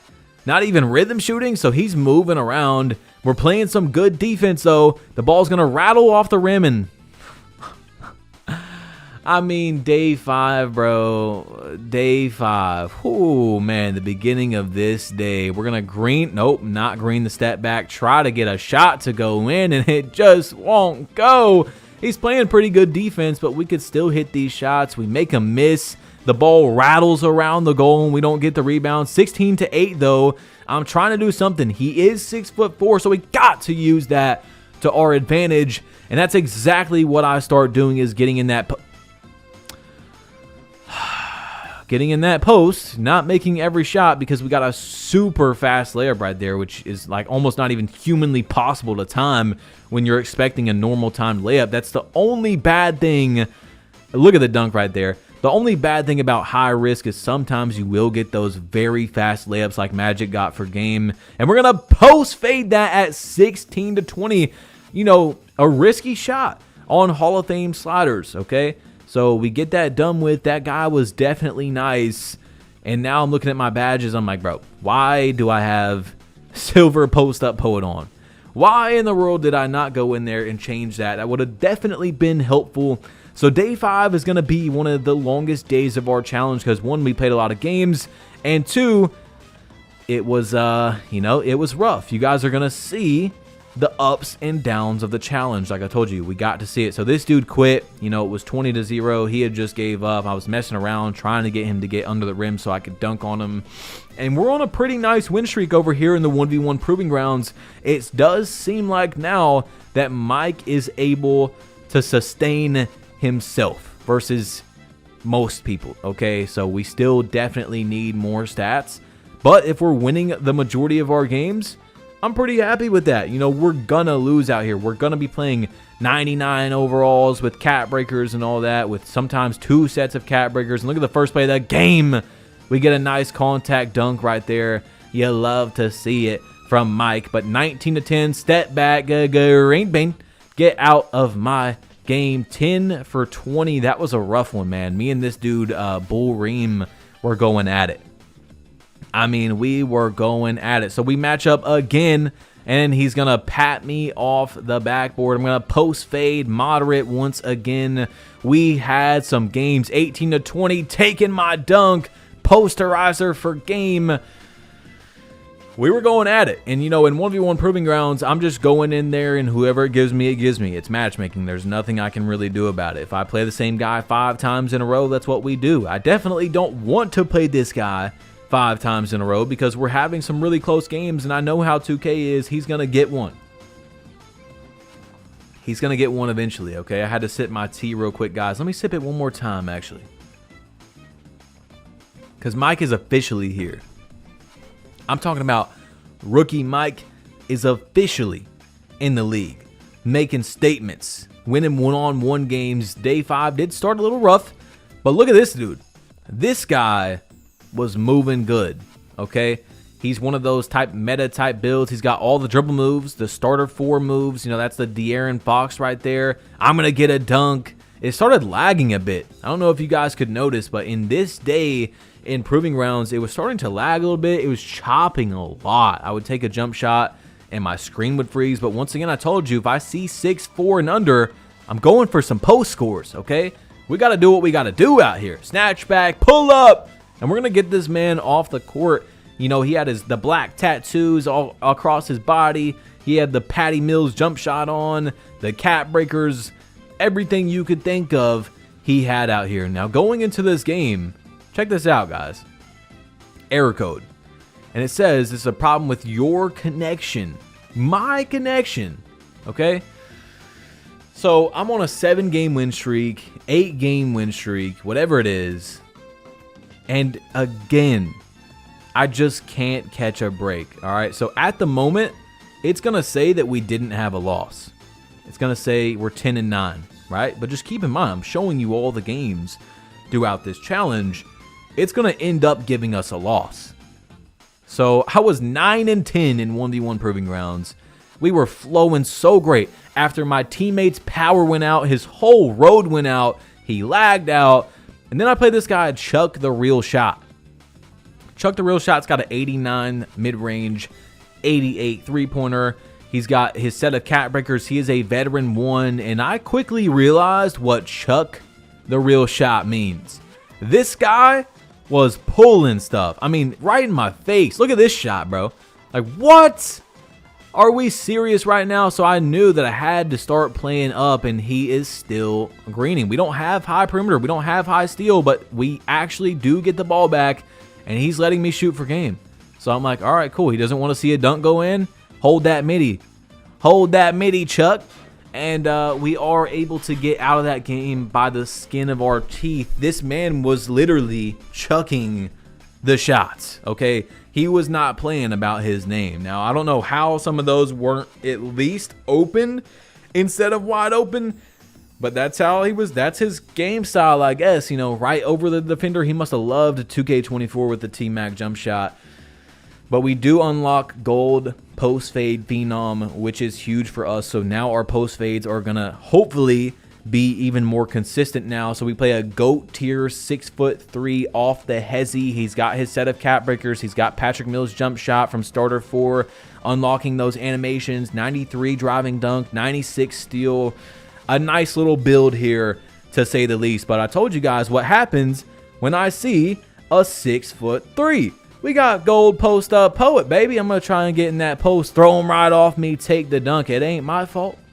It ain't my fault that you didn't put strength on that build. I mean, hey, I sound like an old head right now, but we got to take advantage of what we got to take advantage of, y'all. I mean, these dudes got a big advantage on us. So you see he's playing that. I'm going to post fade that thing. He's playing the spin. I'm going to post fade that thing all day long. I mean, Mike is a post scorer. Don't blame me. I'm trying to be realistic like Mike played in real life. We're going to dunk on his head, and then, yeah. It didn't go very well after that. He goes 6 for 7 from 3. I mean, 6 for 7. I wasn't leaving him wide open until the last shot where I don't want to see a dunk go in. He was 5 for 6 before that, so I'm thinking maybe he'll hit some RNG and miss his shot, but nope, he goes 6 for 7. I mean, that's usually how I lose in proving rounds. It's usually the only way, and you guys see, now we have, oh wow, an extra loss. Isn't that nice? I wonder where that extra loss came from. Me getting kicked out of a game before it even started, which just... Oh, man, the way day 5 went, bro, we missed a wide... Like, Magic missed a wide open layup under the goal. He lags out. His whole streak's out of internet for hours. Then I go to 2s. My center steps out of bounds. I lose a 1v1 game after I was hooping. I was in good flow. I lag out. It kicks me out of the game. I win one game, then lose another one.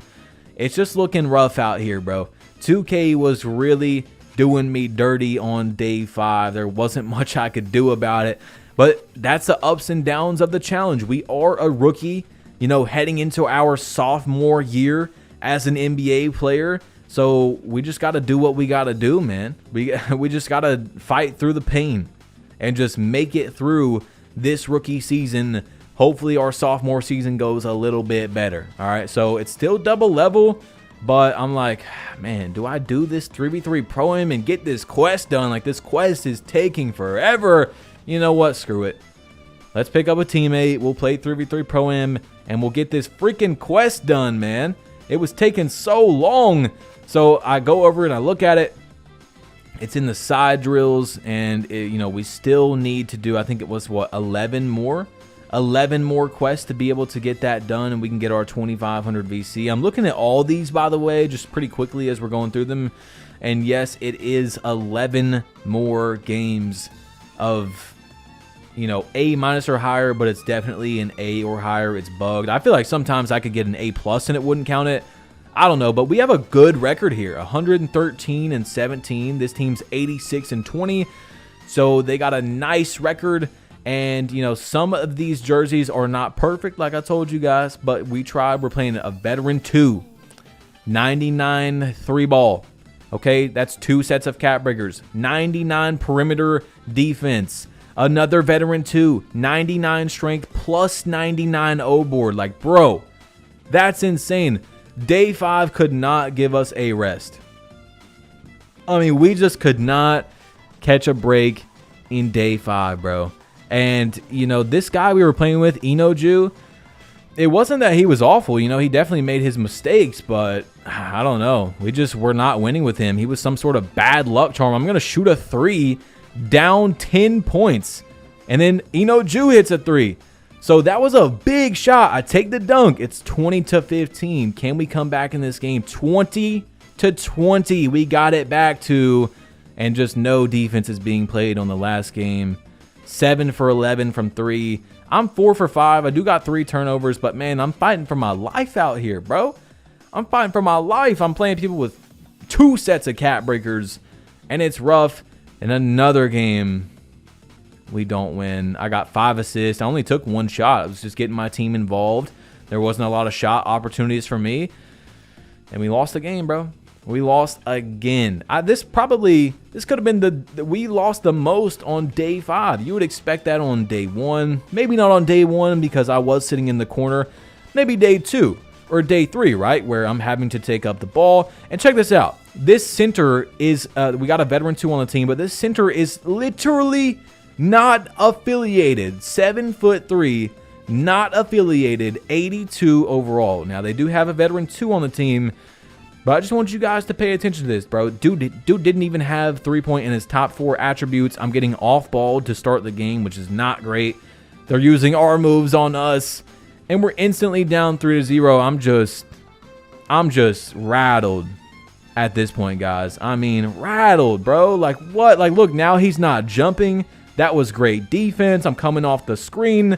I'm going to pull up and missed the shot. Like, if you can't tell that I was rattled, I don't know what Inoju is doing, leaving that man wide open. That's clearly their good shooter, but the non-affiliated player is greening threes. That's what we ended up saying. Like, hey, let's try to get him a shot. Let's see if he can shoot. That ugly jump shot is going in. I find Inoju in the corner once again.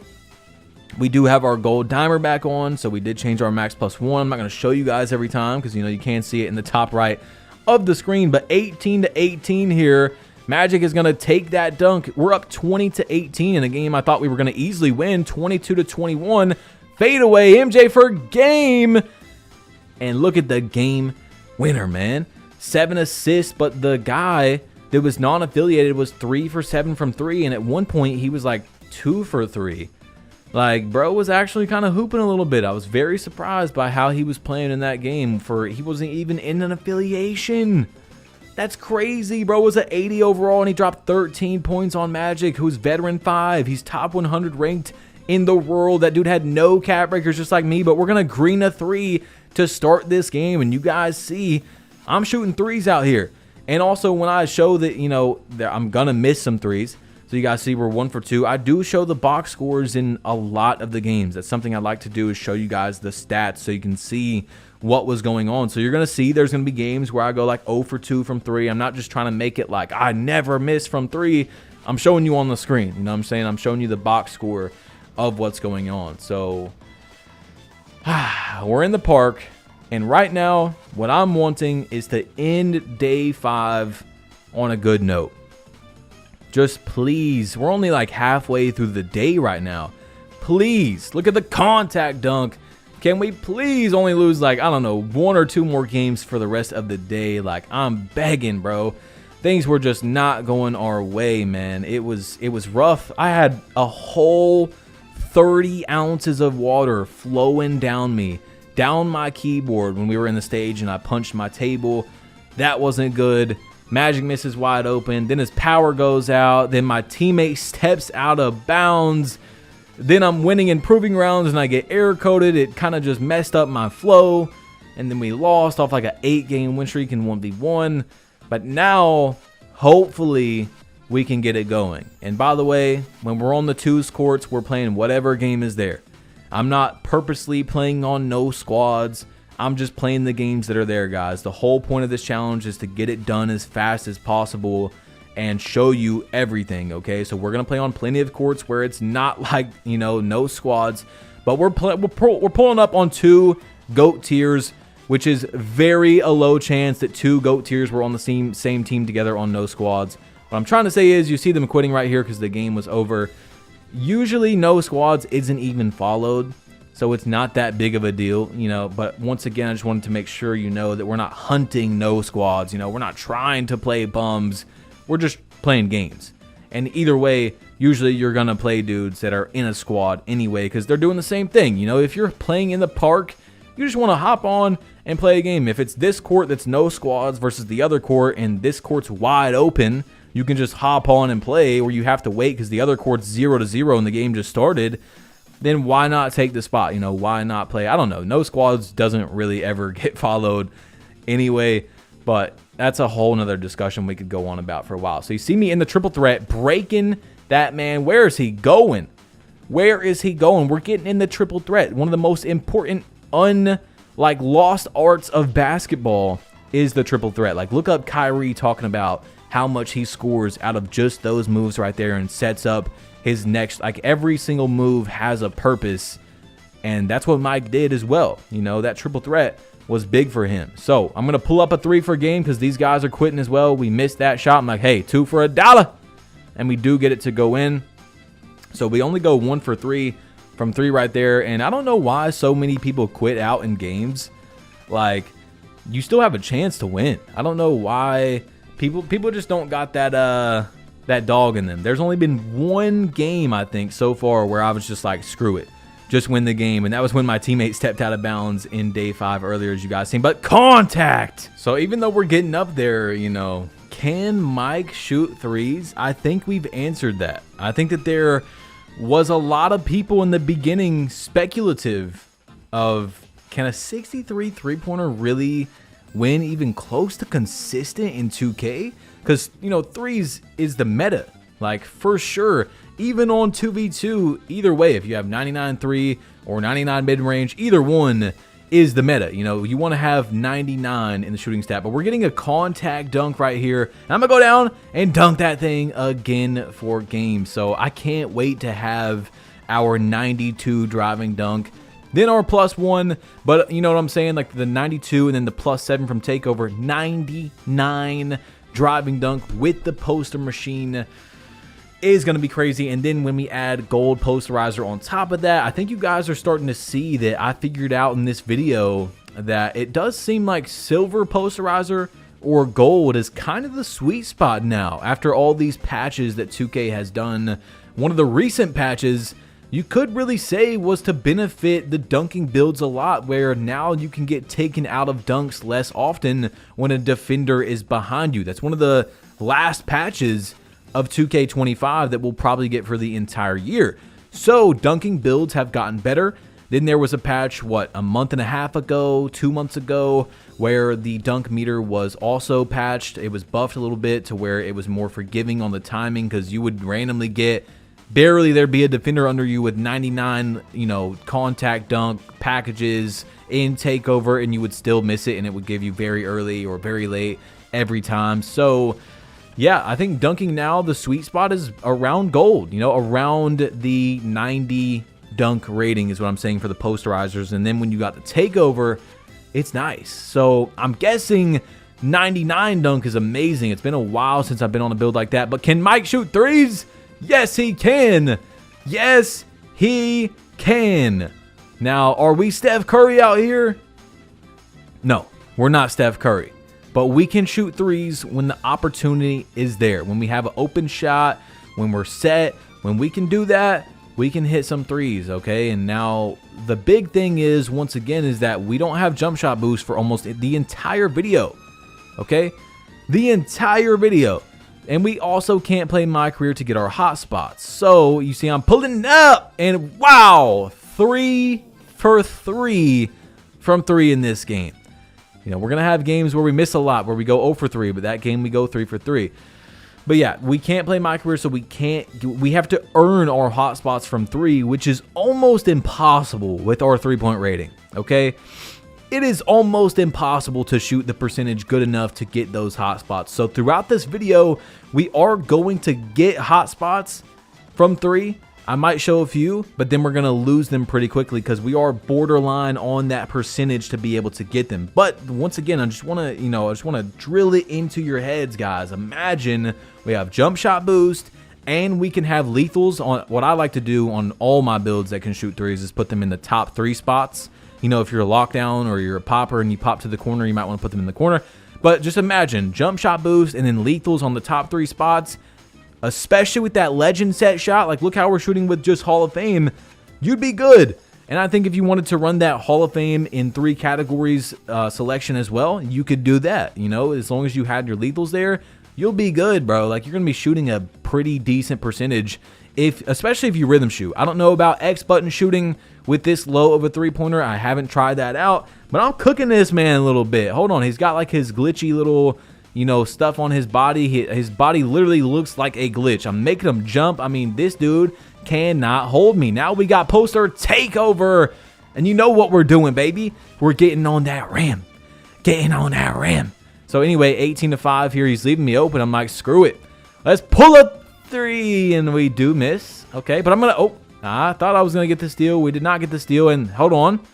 What is this man shooting over me, bro? What is he shooting over me? Okay, that's not a terrible shot, but Magic in the corner is going to game that. We go on a 10-game win streak right here. So we do have our hot streak ball, whatever you want to call it. So now we play a 99 perimeter, 99 mid-range, 99 offensive rebound, GOAT tiers, you know, full meta lineup. I'm getting broken, and he's fading. So I mean, this is going to be a very tough game to win. I'm crossing over. He's reaching like crazy. I'm going to take that dunk every chance we get that he doesn't get a steal. And I get it. You know, he's got a 99 steal, so he's going to be reaching. But I just got to try to not turn the ball over a lot. And I'm even shooting threes. Yeah, that's right. We're not just shooting threes in games where, you know, we're up 15 and we know that they're not good. This is a game where we got to lock in, and I want to set the tone. If I hit that three, that's big. Look, now he's stepping up for when I do my snatch back. That's going to help us, but he's just playing really good defense. I post spin off him. It's not working. I'm trying to get Magic to backdoor. Magic backdoors, and he does get the dunk to make it 9-2. Now it's 11-2. We're in takeover. We got the hot ball. Double crossover into the dunk. And they are going to get the ball back at 16-2. So now it's their chance. It's their try. 11-16. Can they take us out of this game? Because if we get it back, we might just end it, okay?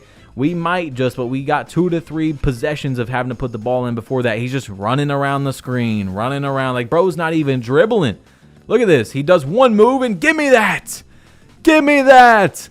That's our 60 steal with Michael Jordan. I'm going to dot Magic. And he's going to green the shot. We just beat a veteran 3 ultra meta lineup, bro. 99 mid-range and perimeter is crazy. Now we're going to take a deep post fade right here and green that. Catch and shoot off the drive. Give me that. I think Magic has Legend Dimer on this build, so that's definitely helpful. Keep that in mind for seeing these standing threes. That does help a lot. Once again, though, if we had our lethals, I wouldn't be worried at all. I'd be taking threes all day. But hold on. For a game, what am I going to do? He's stepping up. I was going to shoot that. Oh, little Devin Booker. Sauce up a little bit. Snatch back into the Devin Booker. Snatch back. Oh, KD go to into the cross with the meter dunk for game. I mean, you see, bro. We're getting in our bag here. 12-game win streak. And rookie Michael Jordan is, well, doing what rookie Michael Jordan did. One of the best rookie seasons of all time. We are now starting to change the direction of day 5. Sigh of relief, right?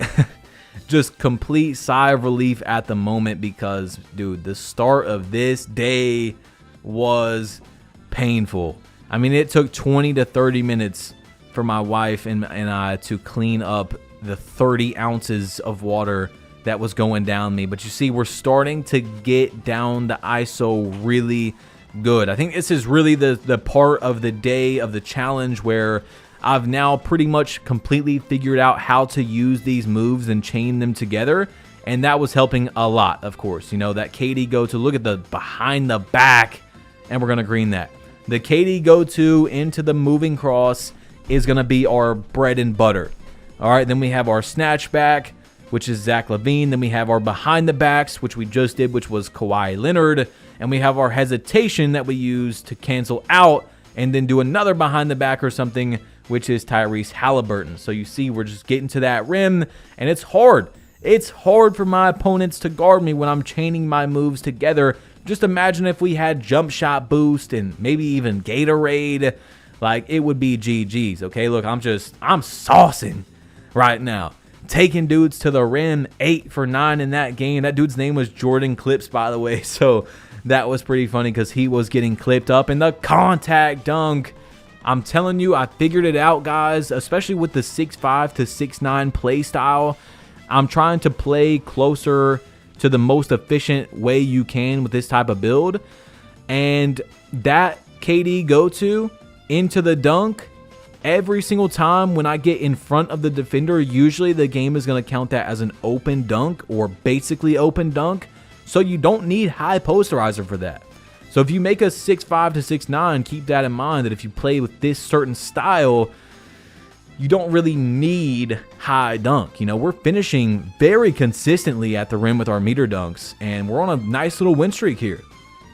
Now, check it out. There's Knight Rider, guys. If you didn't see that, we just beat Knight Rider, the guy that I told you to pay attention to that beat us a few days ago. We beat them. Now, we figured out as we're on a 16-game win streak here that Knight Rider and Playboy, this guy is cheating. Yeah, he's cheating. So the guy that beat us, and they were talking trash a few days ago when I was like a 75 overall, they're cheating. You're going to see exactly what I'm talking about. You can cheat on 2K25. Some people say that it's patched. It's not patched, okay? Some versions of the cheating are patched. Look at this. Moderate, right in my face. He's 2 for 2. Off the screen, pull up, wide open shot, boom, greens. He never misses a wide open. Never misses an open shot. The only way he misses is if he's dribbled for too long, which even with, as you see, they're LTing. They are LTing. They're LTing. It's that bad. He's 4 for 4 from 3.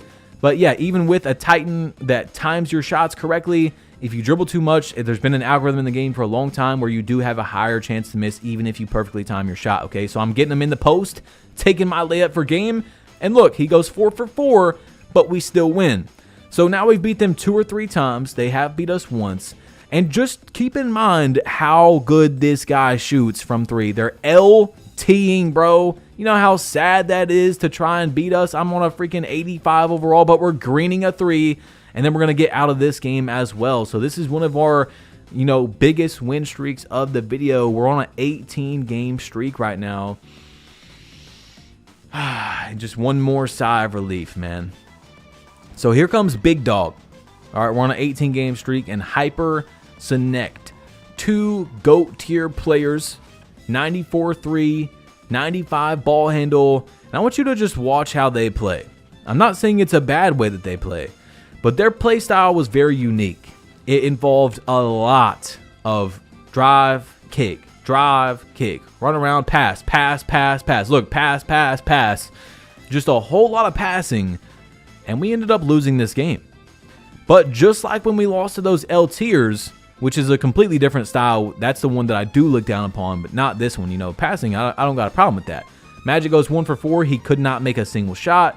He was wide open, I think, on all 3 of those shots. And it didn't go in, so we lose. Congratulations to those guys, GG's, but you guys know how I am. We lost to the L tiers, and I'm not worried about having the best win percent and running from games, and no. We're coming back to play. Okay, so I'm going to do some upgrades real quick, because we got 15,000 VC. So I'm trying to figure out what is good enough to upgrade right now. Like, we could get up to a 65 layup, 66 layup, but that's not going to give us anything.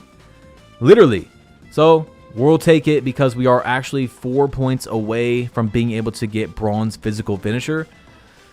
So that's what we're going to work on next, is getting our strength up, because strength is involved in a lot of badges, like perimeter defense and stuff like that, being able to bump the defender. You guys will see. It's not just, we want physical finisher, but we're pulling back up on these guys. 18-10. And we are going to get our get back, okay? We beat them. Magic goes 3 for 4 that time. The guard couldn't make his shot. We forced them to play a different way where we really weren't we were not picking up. Like, if he gets by, he gets by. And that's pretty much it. So, look, Playboy Ant is back. And, wow, what a good shot. Great job, Playboy Ant. Really good shot, bro. He changed his clothing to play us, by the way, so that they didn't look like, who we were. But right there, he's going to miss that shot because, like I told you guys, you can miss even with a Titan. Even if you don't over dribble, you can miss. You know what I'm saying? So I'm coming down right here into the post, and guess what? You want to get nasty? We're going to get nasty. So he does miss one shot, and yeah, RNG is going to hit sometimes, but you see that first shot that he hit? That tells you everything you need to know. That 4 for 4 the last game, dude barely ever misses. So now these guys are back again that took us off our win streak. They tried to get their get back, and nah. We made the adjustments again, and they did not beat us. So this made me happy as well. Day 5 is ending a lot better. We go on a good win streak. We lose to a team. We come back and beat them. The cheaters are playing us. They still can't beat us after they got their one win. And look who's back again. Playboy Ant. Get out of here. Bye-bye. Let me sip this coffee real quick. Real nice. We could sit back and say, you know what? Yeah, they got us once when I was a 75 overall. But now we're at 87. And they can't beat us even though they're LTing and cheating. Now, I don't like to say ever really that someone's 100% cheating. I can throw it out there that they might be cheating because of the shots they took, but that guy's 100% cheating. I can tell you for sure. Just the 2 or 3 moderates that he hit in the few games we played, and then going 4 for 4, and the fact that he was not good enough to even really get open, even with a screen, like screens with on my Michael Jordan build with 70 something speed right now and low perimeter. The fact that he wasn't able to really, like, he should be destroying us, you know, off LTing and doing all that. But when it comes to threes, he is knocked down, can't miss. Even when contested, we knew what it was, right? So look, he's gonna catch the ball off the screen. Here we go. More screens. And of course, he's not going to miss open. Oh, another one. Wow, doesn't miss open. What a surprise. Another game where he's just knocking that thing down. And, you know, you can be a good shooter on this game. But this one was a little too obvious. You know what I'm saying? It was definitely a little too obvious. It's one of the only guys I'm going to call out for cheating in this whole entire gameplay. And, you know, I'm sure I've played with cheaters before. So that's something I want to talk about. Because, you know, I play with a whole bunch of people. So I'm sure somebody was cheating at some point and stuff like that. It's going to happen. I play with a lot of people. I like to keep my circle real small. You guys that have watched me for a long time, you know I used to play with Raptor and Six God and Remedy. And now in Premiere and Joe Bob and, you know, all these guys, Yogs, if you've been watching for a while. But basically these guys don't play the game anymore. So the only guy in my friend group that I have is Magic and Stopped Ali from time to time. But that's pretty much it. So, you know, sometimes I am going to have to pick up people that I've never played before. And if they were cheating, then what can I do about that, bro? I didn't know they were before I hopped on the court. But you see what I'm saying, okay? I'm not purposely ever going to play with a cheater. That's crazy. And, oh, we win another game, but wow, he goes 4 for 5. What a surprise. He only missed 1 3-pointer. This guy is really one of the best shooters in the entire game, and he's just wanting to spin on us in the park while LTing and cheating. I mean, this dude could be in the stage. This dude could be wagering people for thousands of dollars if he's that good of a shooter. But, oh, you can't use the meter in stage where people wager. I wonder what that is. Okay, so anyway, 19-0. We're coming down off the ISO. And guess who's on the spot again? Like, dude, these guys were non-stop. They wouldn't give up. Like, bro, how do you lose that many times while cheating? So we hopped off the spot, by the way. Because, first of all, we've already whooped these dudes like 5 or 6 times. And I told y'all, even if we're winning, I don't want to play the same people over and over. Like, it's annoying. It's annoying. I don't like playing the same people over and over. We beat them 5 times already. So we do get 10 Gatorade for that. And I'm just switching, you know, my winner's circle stuff around. I'm trying to get our badges up as good as we can because, you know, we earned these, guys. We earned this winner's circle, the synergy, the scholar. All that's going to help us get our badges. So I'm just putting on things that, you know, are possibly going to help. Aerial Wizard's going to help when we catch some lobs, when we throw some self alley-oops. I want to get as much as we can to be as efficient as possible to win these games. I still got on the gold dimer when we're playing 3v3 most of the time. Almost every time we're playing 3v3, I've got that on. 2v2, it's 50-50. You know, sometimes I'm going to have on the dimer because Magic can't shoot to save his life some games. And then some games I'm going to have on gold post up poet. But you see, we got 3 objectives to do here for the week in our affiliation. Proving Grounds, we got some objectives. So I'm just looking at them. You know, that affiliation weekly quest was really talking to me because it did seem like we could get that one done. We have to get 3 of those. So I'm looking at it and like, all right, into Pro-Am. We still got 49 out of 60. We haven't been playing a lot of Pro-Am in the last, you know, 50 to 100 games. Let's get this done. Let's try to finally get this freaking quest done. And now we got Portuguese P on our team. You know, we're switching up our teammates again. We're playing Glizzy Gobbler, which is crazy. You know, crazy names out here, Brody. I don't know what we're doing out here. It's 2025 and we're still doing things like this. But anyway, look at the ISO. Off the screen, it's a hybrid, okay? So we run screens sometimes, and even in the middle of the play off one screen, I'm like, all right, ISO, you know, let me have him. I feel like I got good space right now. Let's try to work out this play. So I got 2-way here, and when I got 2-way, you know that thing's going in. It's going to be very, very hard to miss with 2-way. We got like 120 mid-range if it does go above 99 when we have that. So anyway, 19-18 here on the Bulls. MJ's rookie season. We need to get this clutch factor up. Look at the steamer over there to Magic. And I told y'all, bro, like that 71 pass accuracy is nice. It is the threshold for being able to throw fast passes more consistently in this game. You see we get player of the game. I had like Nam Tuff that we were playing with had 65 pass ac. And then we had another teammate with 65 pass ac. And dude, 9 out of 10 of their passes were super slow. So the threshold to throw passes faster in this game is right around, I don't want to say it's 71 exactly, but it's right around that, and I would guess it is 71 since that's what gives you Silver Dimer. So that's my guess, okay? So if you're looking to upgrade a build with lower pass ac than normal, go 71 so that you can get that gold dimer with your tier 2. And that's nice. You know, 71 pass ac and you still get gold dimer. That's a great bang for your buck. You still get some fast pass animations. But I'm not going to tell you guys that every single one of them is fast, okay? It just does increase your chances of having faster passes. So there's my long TED talk about that, from my experience with all the builds that I've made this year. And then of course doing this challenge right here where we literally started from a low pass ac all the way up to 71, and I can feel the difference tremendously. So we get 7 assists in this game. We don't drop any points, but we do get 7 assists. I'm out here to win. That's all I'm out here to win. I'm gonna get a steal now. Now we got two-way. And you know what happens when we got two-way. Look at that animation. I'm telling you, these animations, it's like 2K knew I was doing a Michael Jordan no money spent, and they like glitched my player to play like MJ, bro. Like there were so many animations that look like actually MJ.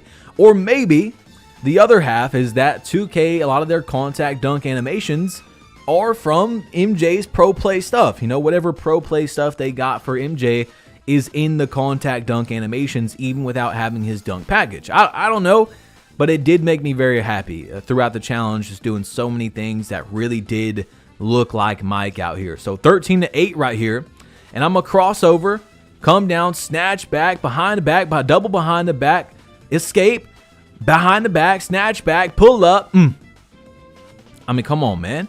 We were getting in our bag. We were getting in our bag out here. We got the 10 games of Gatorade, so we are able to dribble around more. And now I got two-way, which gives me so much stats, and we're going to get a steal off that. I told you guys, two-way is huge. Into the go-to crossover, and we're going to get the contact. Not the contact dunk, but we're going to get the dunk. Okay? I'm telling y'all, two-way is huge on this game. So we're going to end it with another dunk right there. 7 for 9. Portuguese P goes 0 for 4, and we still win the game, because Mike is in the NBA now. This is rookie Michael Jordan taking over. Now, I think that his rookie overall was like 91 or 92. So we were pretty close. You know, we were pretty close to being able to get rookie MJ's exact overall, which is pretty cool. Okay, so, you know, take it for how you want it. But that's another thing I was slightly trying to do in the game. You see, we got a good team right here. And so, you know, MJ averaged 28 points per game as a rookie, bro. 28 points per game in an era where scoring isn't like it is today. I'm going to get this steal, two-way, quick stop, green that shot. So I actually just looked it up, including in 2K. So MJ's overall rating as a rookie, 88, 89 sometimes, is what we have on 2K. That's actually crazy.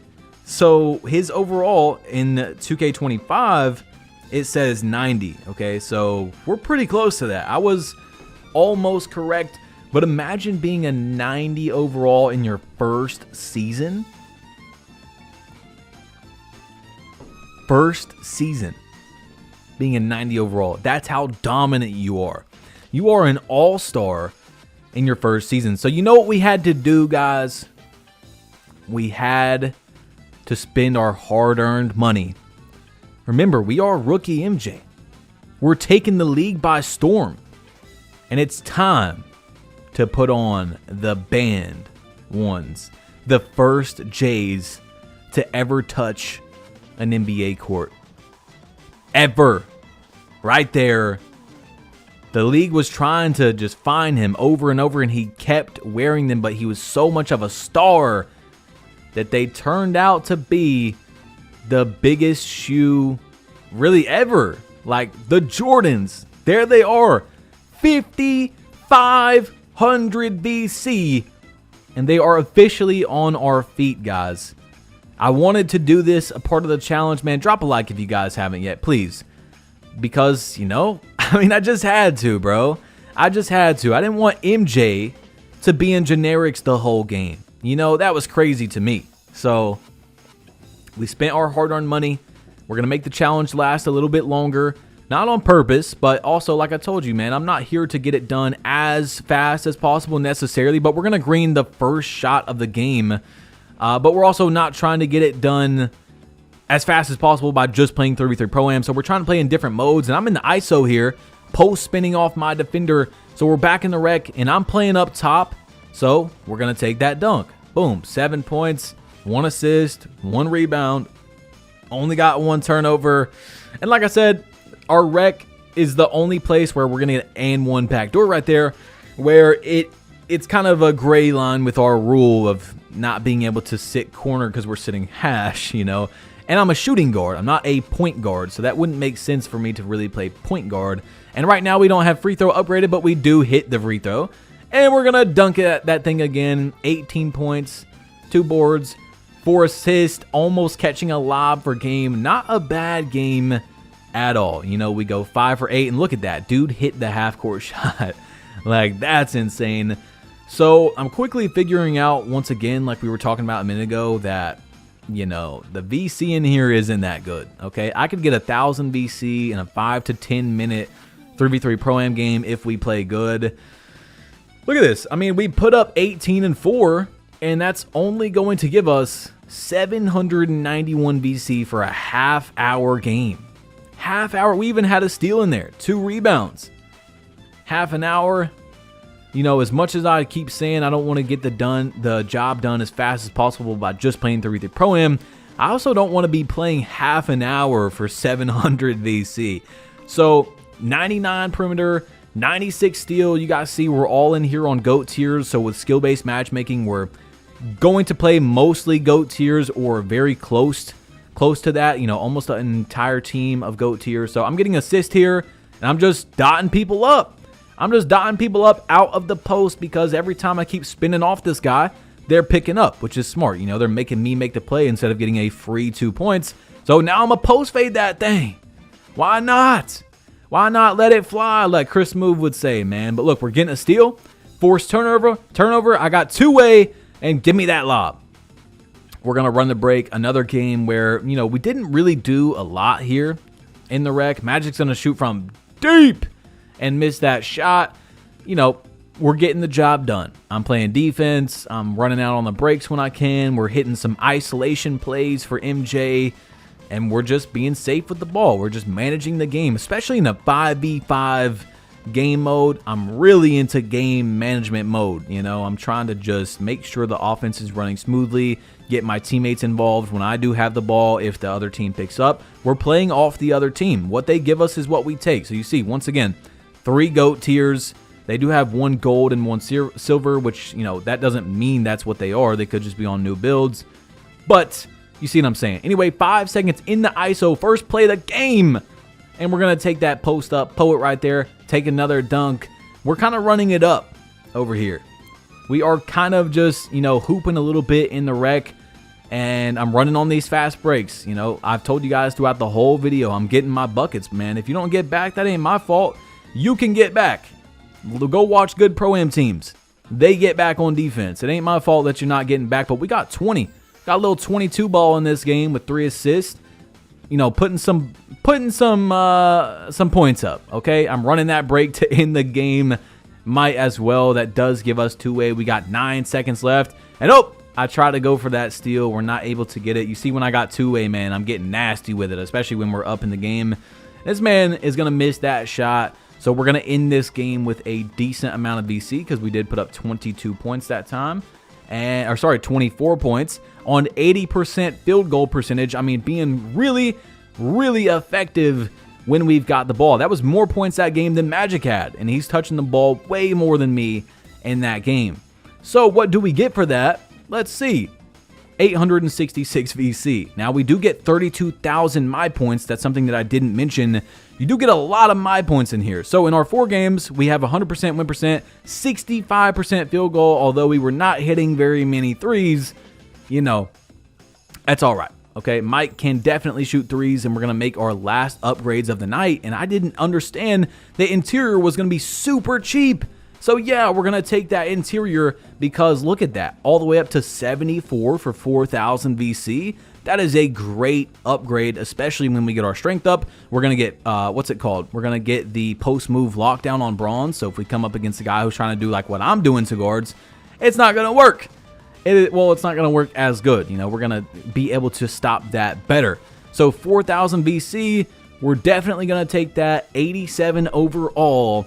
And day number 5, rookie MJ is done. Starting off day number 6, of course, spinning our wheel. We are hoping to get VC again. I just want to get anything besides a banner or a green release, which would be cool on my account to get a green release. But on here, we just want to get VC. And we do with 500, which we will take. That's a whole game right there. 6 days in a row we have gotten VC. I mean, the challenge has been blessed, but guys, we're not a kid anymore. Fresh out of UNC, it's time to go bald. In 1989 is when MJ really went bald, guys. I mean, just gave up the hair because his hairline was starting to recede.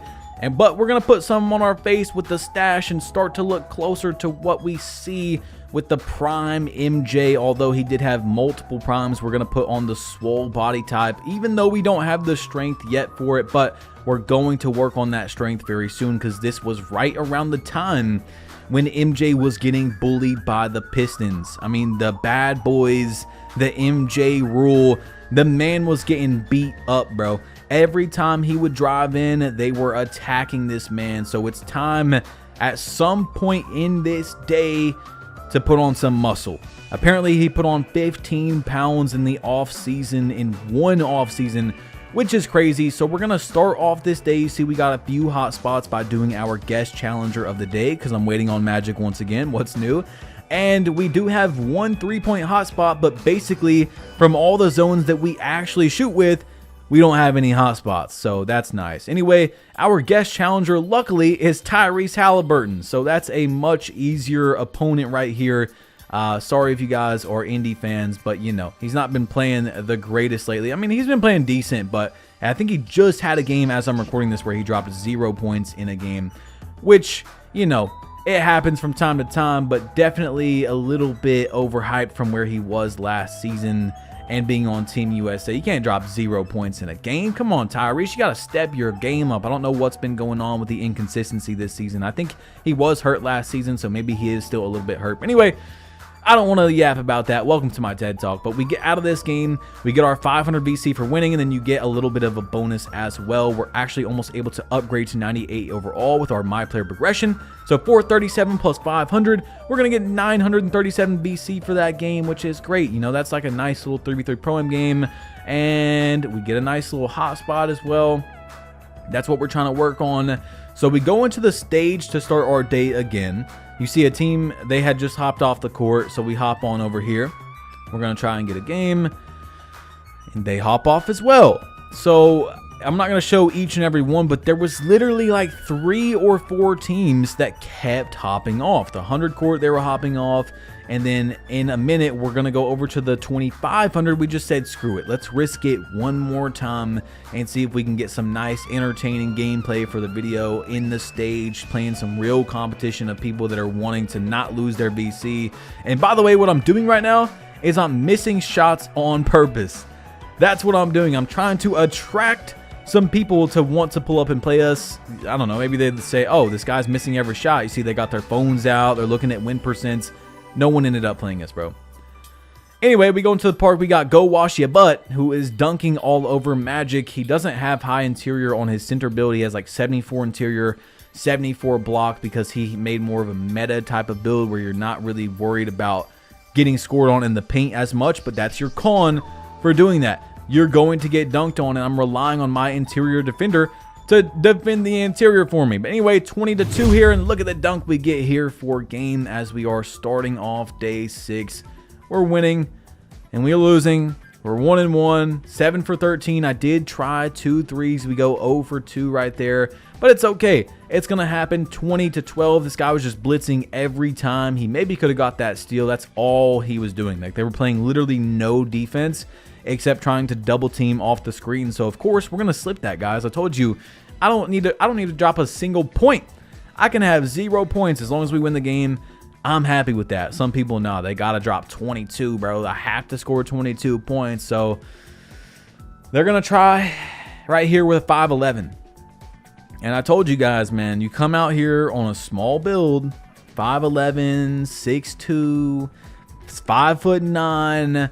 I'm going to put you in that post like an old head. You know what I'm saying? I got to get in my old head bag out here. It ain't my fault that you came out on a 5'11". He's got his pros and his cons. We've got our pros and cons. I'm going to, off the spin, not even wait to get the full animation, dot magic, because he was playing way too far down right there. And we're going to try to work this out in the ISO on this 5'11", because there's almost no way he's going to get a stop on me without getting a steal, right? So we go down and just dunk on the center right there, showing him that that paint is sweet, like the go wash your butt dude was doing to Magic, which is funny because Magic is, oh my God, look at the poster for game. But Magic is like a top 50 player in the world, so losing to a guy with that name is pretty funny. But anyway, 3-game win streak, 5 for 5. We're getting dude to quit. He's not getting his YouTube video. 99 3-point, 96 steal, but again, he is a 6'2", so usually we're going to be able to work that out a bit and get a nice dunk right there off the ISO. But I told you guys, I'm figuring it out. I've basically figured out exactly how to combo on this build. Behind the back, pull up, green. That Kawhi behind the back is so nice. Off the post spin, he's playing good defense. Okay, let's try it again. Give me that dunk right there, looking just like MJ. I mean, that is like an MJ animation straight out of Pro Player or something. So 19-6, I'm jab stepping, KD go to into the cross, and we're going to get this man off the court getting the Spider-Man dunk. You love to see it. You love to see a Spider-Man dunk. We're on a 4-game win streak to start off our day. We've only got 1 loss so far, which does suck. You know, we don't want to lose it all. We want to win about 9 to 10 games before we get a loss. But I'm here in the ISO. Once again, KD go to into the cross, picking up a defender, drawing him, hitting Magic. He's greening that shot. We do have him on silver diamond right now instead of gold, but we are also able to go into the post. And look at that. It's a bird. It's a plane. No, it is air.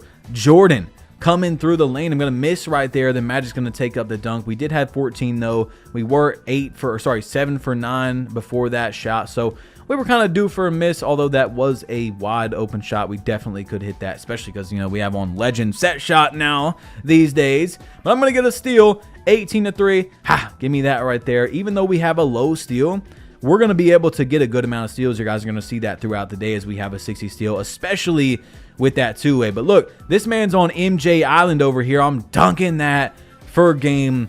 Bro is on Mike's Island, and it's too easy out here in the ISO. So, you know, I did finally figure out how to move with the 6'5" to 6'9" category, and it's actually pretty nice. 14-11, close game. We're taking a 3. Why not? Now, look, I'm playing with my boy Lockdown, who was in my no money spent Wimby video for a few games. We pull up on like a 7-game win streak. These guys are GOAT tiers. They're running 2 centers, 2 GOAT tiers, and a gold tier, probably on a newer build. He's probably GOAT tier on his other builds. But anyway, I don't know what it is with Lock. He's one of my boys that almost all my boys don't play the game anymore. And Lock does, but I don't play with Lock because we have some sort of curse. Either he's terrible at the game, or we have the curse where I just lose so much when I play with him, which is what happened in the no money spent Wimby video. We played like 3 games or 4 games and lost like 3 or 4 of those games. But I'm going to cross over here and take my, wow, that was very close to getting blocked. 17-16 as we're trying to take these guys' win streaks. Another thing to keep in mind that we're pulling up on win streaks, you know. Anyway, pinch dot over to Magic. The center dropped just a little bit. I'm going to dot Magic. He greens the shot. 19-20. Here we go. We cannot give them a 3 or they'll win the game, but he gets an open shot. Not wide open. They grab the rebound because they do have 2 centers, and they get a 3. Nope. It turns out to be a mid-range 21-20 here versus this good team. And here we go. Let's take the ball up the court and see what we can do. We're calling the off ball. And yep, it was a flare up off ball. They foul. Now watch this right here. Watch just the little bit of IQ that it takes. I could throw it to Magic. Magic's sitting over here, but Locke goes up the court. They're going to miscommunicate. Both of them run away just a little bit. And I find Locke wide open for the 3, and he greens it. We have 7 assists in that game, limited our turnovers, and we do beat this nice little win streak over here with only 1 turnover as a team. So another thing, like I said, with the win percent at the end is we're pulling up on win streaks. We're not scared to play good players, is we're also not hopping off. If the good players come back around, you know, we're playing them again if we lose to them sometimes. So these guys are going to come back around. And we're not going to hop off and run away from them because I want to have the best win streak or have the best win percentage to show you guys. I want to have a real win percentage, you know, something that I earned, something that we played good people. We didn't go next to a court and say, oh, no, we're not going to play those guys. They look too good. No, we're pulling up and playing whoever is in the park and seeing what we can do. 19-16 here, though. We got 5 seconds left on the shot clock. I'm trying to get something. I find Magic, and we're going to pull a very clutch 3. Hit that to make it 19-19. I mean, these 3s that we're shooting are big boy shots, and then we get backdoored. I literally had Magic sitting in the paint, if you guys watch that. Locks 2 for 7. 2 for 7. Now, I did have 2 turnovers, but we were going to let the center shoot for game. Magic sitting there in the lane. We don't get it. He goes up and, well, we lose the game. That's just how it happens sometimes. I mean, we actually lost on something that we were trying our best to stop. We had 2 guys there. I'm letting him go by me so that Magic can play the lane. And then we play a stage type of lineup here. This guy was moving, bro. He was moving. He's going to miss the shot, get the rebound, and that's game. Now, I didn't play very good in this one. You know, I was 1 for 3. I did have no turnovers, but they were playing good defense, and our run with lockdown, although we did play good teams, was very short-lived. He did not want to play with our lineup. He only really plays meta, and that's just how it goes. It's okay, man. Every time I play with Locke, but you see, again, our theme of people running. I don't know what was going on today in day 6, but people were running so much from us, and we're not even showing all the games at all. But guys, it's a virtual video game. We're not even playing. It's not like we're in the stage or anything. Like, bro, why are we running? It's just a virtual win percentage, bro. People want to brag about having a certain win percentage, and yet they don't have a real win percent. You know what I'm saying? They're running from people. They're LTing. Some of them are cheating with a Titan. But we have a double XP coin here for 60 minutes, and we're 1 level away from getting our first Max Plus or actual Max Plus 1 in Tier 1, which is going to be able to let us get Legend Set Shot Specialist finally, which will finally, in day 6, put us at the maximum capability of how we can shoot on our build, especially from 3. So now we're playing some LTers, as you guys see, which is just great. I mean, don't you just love playing people that are LTing in the park, bro? I'm blinking stamina. Magic cannot get a rebound to save his life in this game, and we're going to lose. I just don't have enough speed and agility and just perimeter defense all together. We need to be maxed out to be able to try and stop these guys. And yeah, we do lose that game to some LTers. But finally, we lose the game and we actually don't spin back around. I was just tired of it, guys. I'm not gonna lie to you, bro. I was just so tired of playing people that are doing that much to win in park. Like, it's not that serious, dude.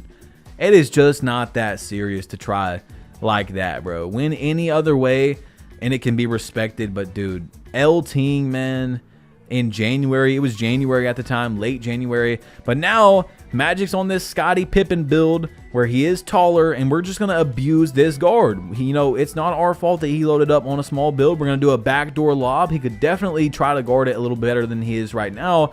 So we have a pro to this lineup, And we have a Colin that's different from when he's on that little 6'2" that has 99.3. You know, we're not going to be able to get threes as much, but he also is taller. Although he's slower, he's taller. So he's going to be able to get some random stops like that just for being taller and having better defense. But also we're not going to be able to get threes as good. And, you know, he can't get shot over as good, but we can backdoor smaller guards. You see what I'm saying, okay? I'm going to cross over both defenders into a Euro dunk and take that dunk right there. We do have Poster Machine going crazy. 19-16 here. Magic's going to get the steal. And here we go. Front fade pull up off the two-way. He greens that shot. When you got two-way, man, you feel invincible in this game. And look at how many backdoors we did on this guard, bro.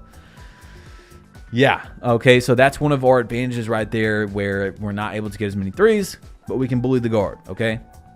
So anyway, 10-4 in this game. We're up a bit on these guys. He's going to take a weird shot. Not a bad shot, but not a great shot. And look what Magic's going to do here. He's going to come up the court. And this is why I don't want Magic on his build because, you know, he gets a steal right there, then forces this up, doesn't pass it to Ali. When Magic's on a tall build, bro, he's much better at playing meta. He's one of those guys that when you play off meta, he just doesn't really got it figured out as much, okay? I'm telling you, it's not good, bro. He plays with his head down and tunnel vision. But look, I'm going for a dunk right there. And we're going to try to get out of this game because this lineup, I do like it. What I definitely do like the other lineup better. But now I got two-way, so you see what I'm doing. We're able to play those lanes. And I told you, we're going to get steals. So that dunk gives us two-way again. And now it's 10-18, so Magic's going to get that steal and green that shot, which is lovely. I'm not saying Magic is bad when he plays off meta, but he's definitely way better at playing meta. You know, meta gives you a higher chance to play better in general, but I'm just saying, like, you know, he plays better on a style that's more meta. Like running around a screen with a 99.3, being able to have that 97 perimeter and I think 96 steal. So, you know, he gets 2 steals in that game. I get a steal. And we really didn't play that good on offense, but we did win the game. Now we have gold aerial wizards, so when we catch lobs, when we throw self lobs, it's going to be a lot better. Now this team's 193 and 82. Not the greatest record, but they have a lot of games played together, and they do win more than every other game. So I think that's, what, 75 win percent, somewhere in that area. We're going to catch and shoot on the fast break right here. So we're still trying to get that stupid quest done. That is definitely glitched out at this point. I mean, we've actually had a decent amount of A-minuses and stuff that have not counted. So 14-13, man. These guys, he's got KPJ. That's just a great shot. I mean, he hits a weak, lightly contested weak. It's 19-13, though. Can we pull off the comeback? Magic snatch back. Green in that shot. Okay, 16-19. Can we get one stop? MJ's on the ball. I get there kinda to make it an open instead of a wide open. They almost steal it. I hit it to Magic, and now it's 18-19. So we just got to get one more stop, and we can pull off a crazy comeback. So to the center, pull up wide open, and he misses the shot. He shoots 32%, as you see in the bottom right corner. So we're shooting 36% from 3 in the bottom right. Look at that. Look. Bottom right, 36%. Please keep that in mind, okay? Just remember that 36 right there. That's before we were able to get legend set shot. We don't have hot spots. We don't have jump shot boost, but watch. Just watch and learn, y'all, what happens. So now we have our tier 1 max +1 from all that double level off the double XP coin we got for 60 minutes. And we can finally put on legend set shot specialist. So now we can shoot at the best of our capabilities on this build from 3 with a 63 3-pointer. Although we don't have our hot spots and stuff because we can't play MyCareer. But look at this shot that I'm pulling. That could have easily been a lightly contested in a game that was 11-11, 19-18. I'm hitting Ali off the pop, and he's gonna green that shot. Big shot. We go 1 for 1 from 3 in that game, and we start to get real clutch with these threes, guys. Like that 3 that we hit in the park as well, with that 3 that we just hit. A lot of these threes we're going to be hitting in close games, in games where we need those shots. We're going to be hitting these, bro. I'm telling you, that legend set shot is a really nice jump up, but you probably could get away with it, like I was talking about, putting your max +1 on clamps to get legend clamps with the cat breakers, or putting it on posterizer to get Hall of Fame. I wait for the center to drop. I have a wide open 3. I miss it, but 2 for $1. and I'm going to pull that thing, okay? So you can do so many different, lineups or whatever it is with the max plus ones. You know, you could run legend set shot, Hall of Fame poster, with the Hall of Fame clamps off the cap breakers. You could run legend clamps if you want to. Whatever you want to do. So many different styles with MJ. We do get player of the game, but I'm telling you guys from my experience that silver or gold posterizer is now, at least with a 6'6", a pretty close sweet spot, man. I don't miss a lot of dunks that are good timed, good angled dunks. So Magic is 1 for 5 in this game, but we go 4 for 5. Me and Ali take care of it. Like I said, we win as a team, we lose as a team. Okay, so if you play bad and we win, it doesn't matter. So we've got 10 Gatorade boost here from the season pass, and I don't know why I didn't claim it. I'm like, wait a second. I didn't even hit A right there to claim this. I'm starting to lose my mind.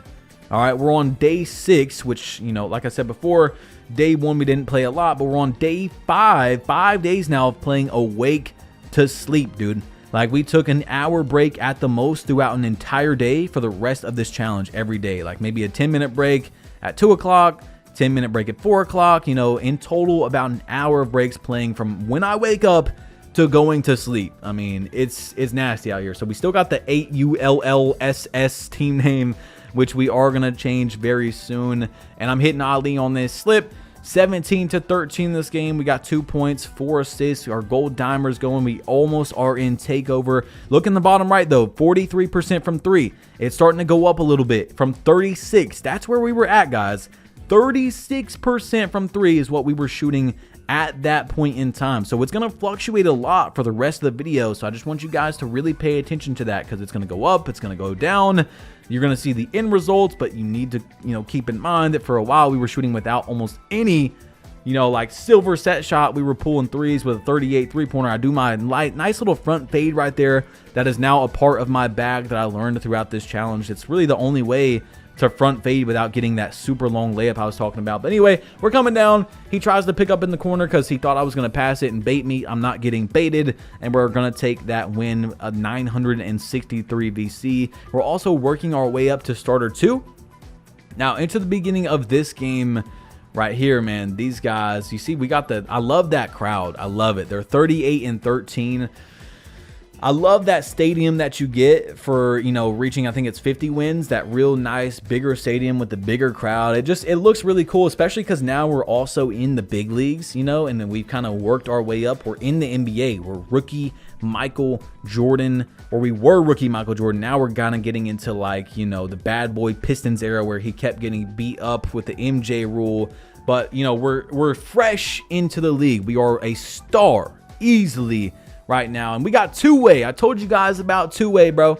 I told you guys about two-way. Give me that dunk, which also gives me two-way again. I mean, we're getting on-ball steals, and we don't even have glove unlocked because of two-way. Like, that's how good it is. But we're gonna go 4 for 5. Ali goes 1 for 3. But like I said, win as a team, lose as a team. Doesn't matter if you play bad, as long as we get the job done and win the game. So 3 assists, we will take it. Now it's time to start getting our strength up pretty soon. We have a few upgrades to do.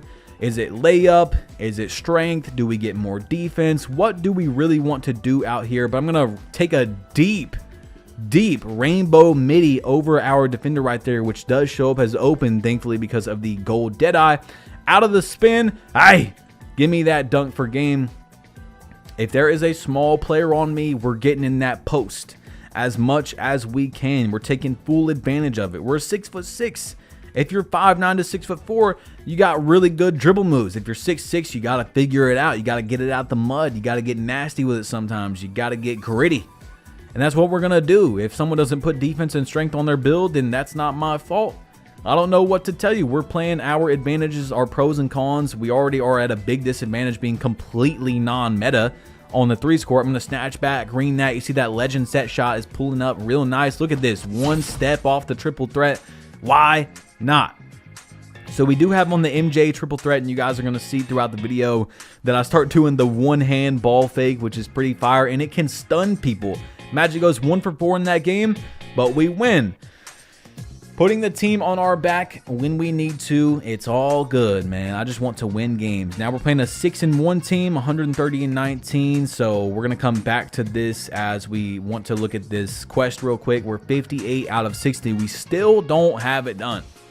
We need 2 more A-minuses, and we will finally have this quest done. For 3, 16-13 game. You know, we need that bucket right there, and we're going to green that shot. Now it's 19-18. What can Mike do in the clutch?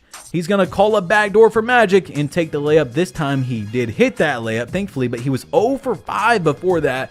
0 for 5 from 3. I told y'all, bro is Matty Ice. He really is Matty Ice, the most hot and cold player I've ever played with in my life. But look, Magic's going to shoot that for game. Already had 12 points. He's got 10. I had 11 shots. Now we got Ali going 0 for 3. I mean, we're just flip-flopping on who's playing good and who's playing bad during this challenge. But anyway, into this game, you see we got the Nut Jugglers. I'm not kidding. And they got the John Pork picture. I don't know what some dudes are doing on this game when they are naming their teams. Last year, it was Ice Spice. After Ice Spice Court, we're greening a moderate post fade right there. We're going to green that fade away. We're getting in our bag. We're blowout dribbling up the court. Crossover coming down and grabbing the rim. I told y'all I love that dunk, bro. Love that dunk. Self-lob. Why not? If we're up this much for 3, hey, pull that thing. I told y'all most of the 3s are in big clutch moments, but that one, you know, we're already up a ton. I got this man on the Mike Island, making him jump, crossover into the dunk. Bro cannot guard me. He is not guarding me in the ISO. 19-11. Ali gets the rebound. Dude's gonna drop down for 3. Give me that, baby. 2 for 2 from 3. And this might definitely be our best shooting day. If you guys can't notice a difference between Hall of Fame set shot and Legend set shot, I don't know what to tell you, because we are pulling much more confidently. Magic's going to game this right here where it's 18-18, and we want to risk it and go for the 3. Sometimes we won't risk it and go for the 3. Sometimes we will. It just depends on the situation. So if we're trying to get a 3, usually Magic's going to take it up, although, you know, I'm still the primary ball handler of the team.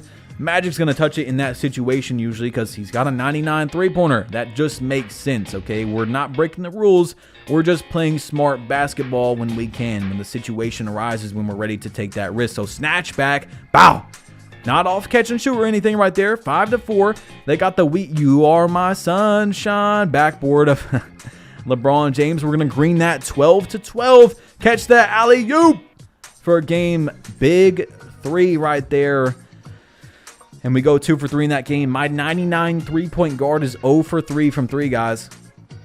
And we're getting that quest done to get 2,500 VC. And I think this might be the most VC we are going to have in any of our challenge for one upgrade session. You know what I'm saying? Like, we got 23,000 VC. We played a lot of Pro-Am games. We got a good amount of player of the games. We got a good amount of wins. We got a quest or 2 done. So I'm thinking here, what do I upgrade? We got 66 layup, which I upgraded to get to at least 70. But we need 70 layup for physical finisher on bronze, which you also need strength for, okay? You also need strength. So I'm looking at, okay, 60 ball handle.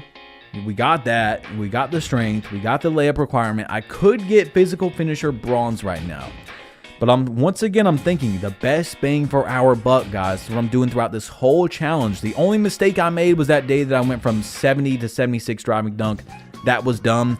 Other than that, I'm fully like using science here, staring at the screen, thinking as hard as I can, what should we do? What should we do here? So actually, I think bronze physical finisher, look how much when I go down in the lane, I can already, first of all, green a layup because I'm on high risk. I don't take a lot of contested layups. So do I need layup at the moment versus something else with this 23,000? And I actually decided to max out my speed and get some more agility. There's no reason to go 92 driving dunk yet because we don't have our cat breaker to give us 93 and give us gold posterizer. So I go 80 speed, 82 agility. Now, remember, we went 84 agility. So if someone makes this build, you guys can cat break up to 96 perimeter, and you will be able to have the requirements for your agility and perimeter to get Hall of Fame clamps.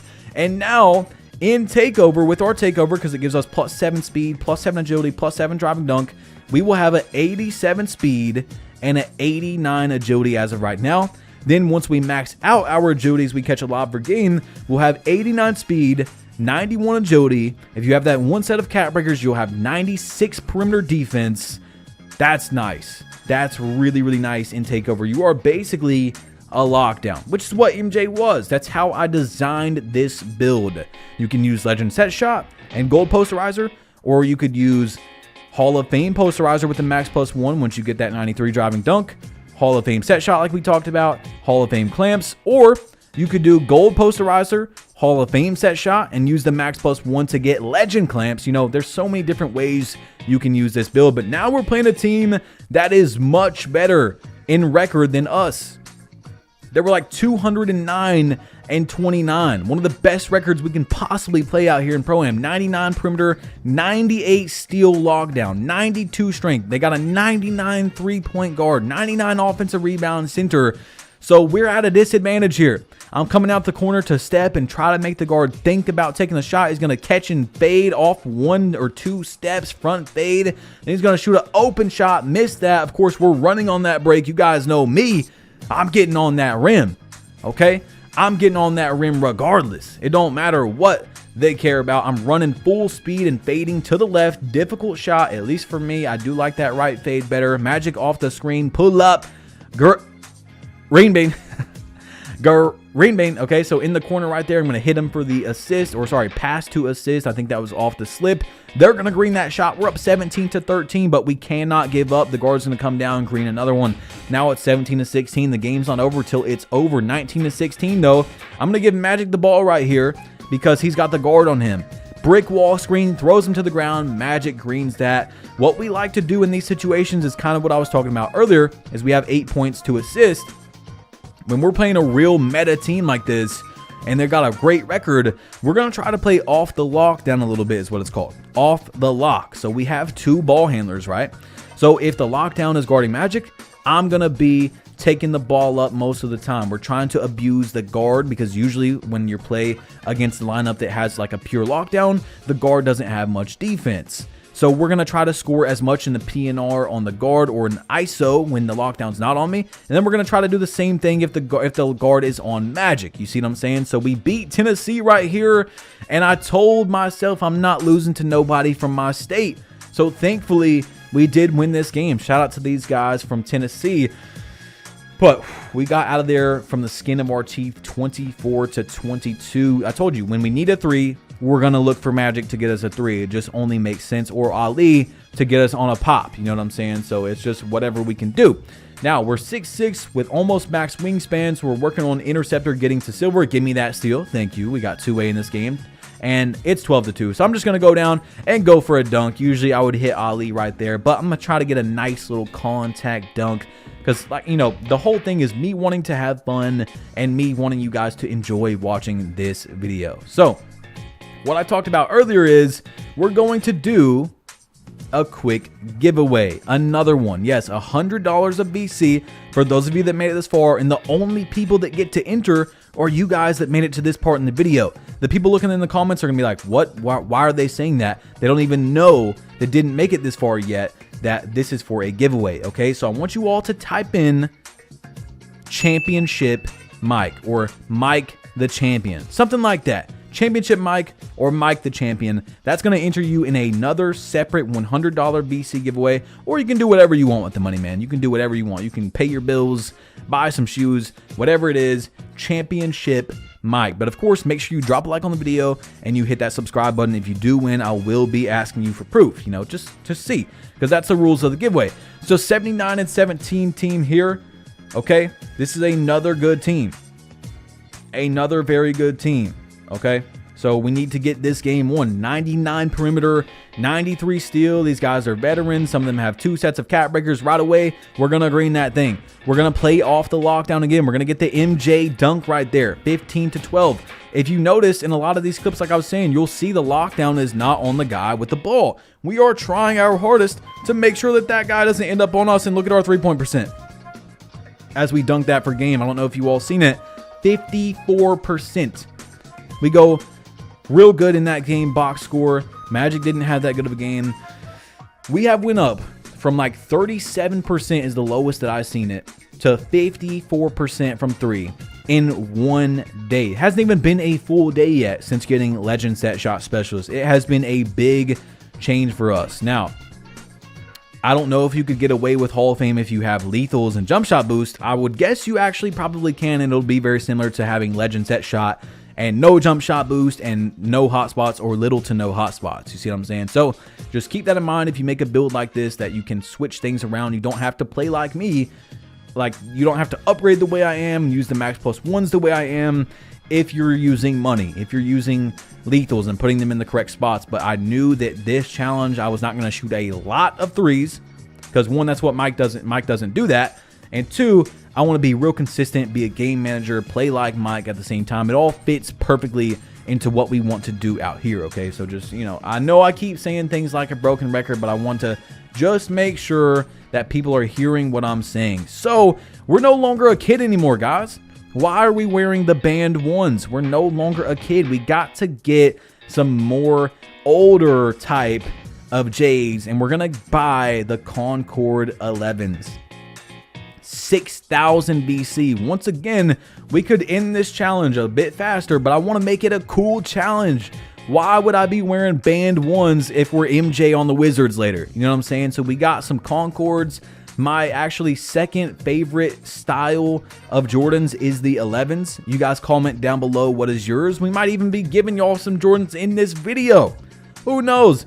We'll see, but I was very poor as a kid. Not super poor, but we could never really afford to give me some J's. So throughout high school, I only had one pair of Jordans, and that was my favorite, which are the Jordan 6 Infrareds. You guys let me know what's your favorites. My favorites are the 6s, 11s, and probably the 4s. I like the Oreos and stuff like that. Those do look really good. Let me know if you own any J's. But dude, we're MJ. We got the most popular sports athletic shoe of all time. So we gotta up our shoe game a little bit.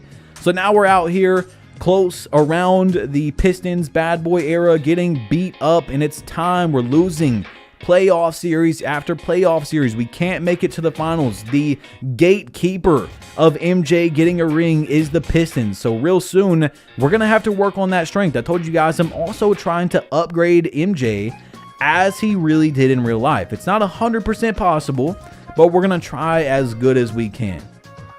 Okay, so 16 to 15 here. I'm letting Magic take up the ball on this play. We're going to do that sometimes. You know, he is my secondary ball handler. I don't want him to sit in the corner forever. Off the slip to me in the corner. Big shot.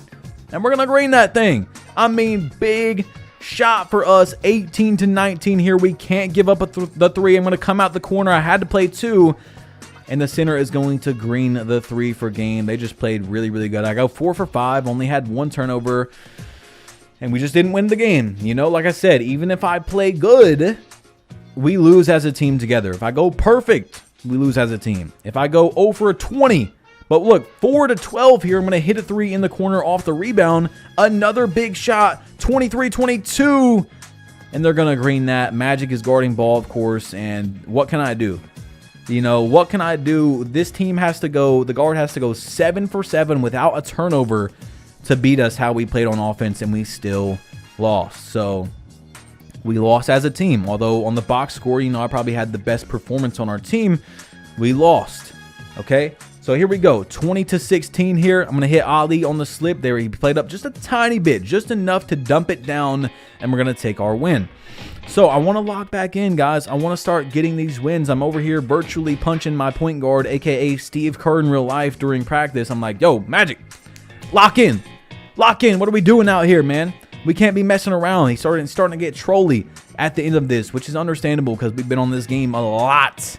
And 2K will bring out the worst in you when you're playing this game all day and you're trying to win every game. So in the corner, you already know I'm chick, man. You already know I'm chick. Come on. 19 to 4. This game is over. Magic's going to catch it on the fast break. There's no need to even play defense because the game's already over.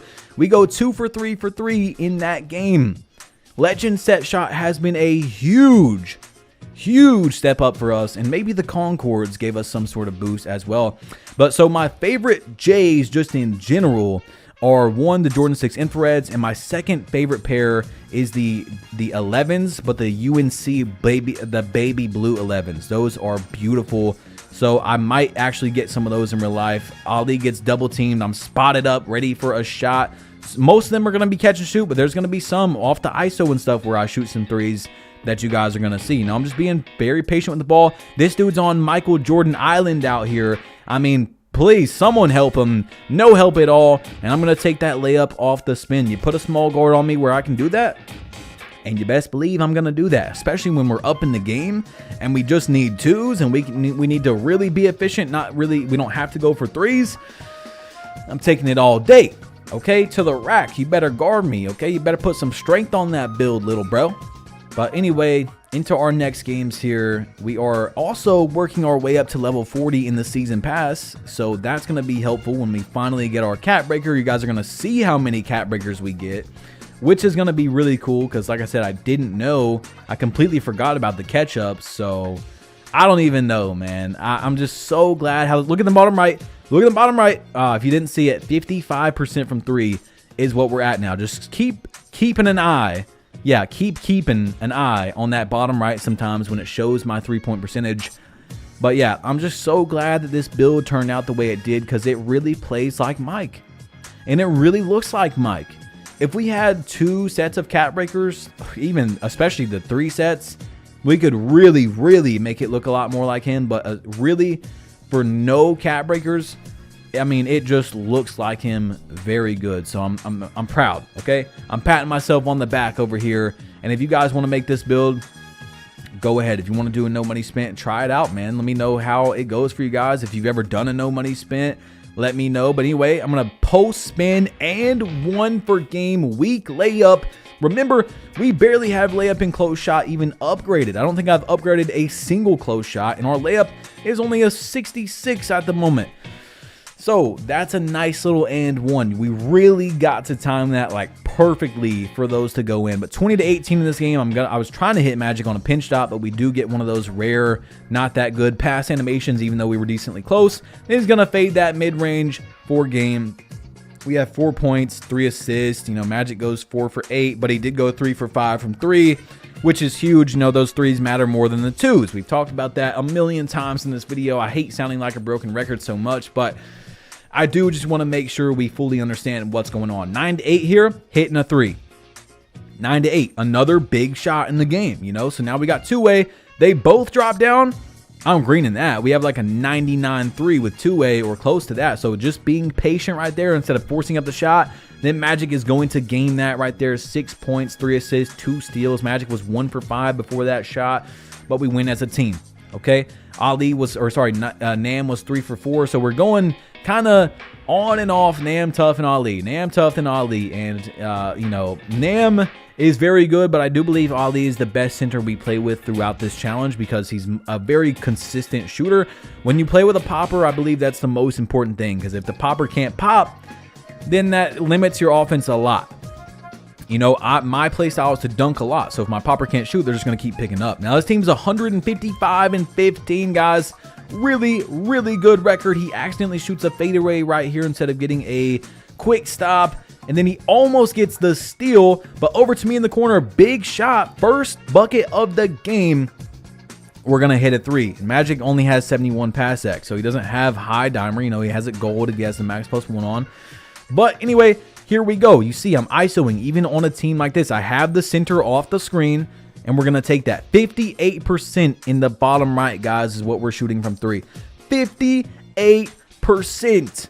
Now, we're not shooting a super large volume of 3s, but you see I'm being very, very careful and smart with my shot selection and getting them to go down when they go down. I hit Nam off the slip pop right here, 14 to 10. Now it's 14 to 15. Magic's going to get the steal. He's got two-way, but he throws it to me, and we're going to take the safe 2 instead of risking it with two-way.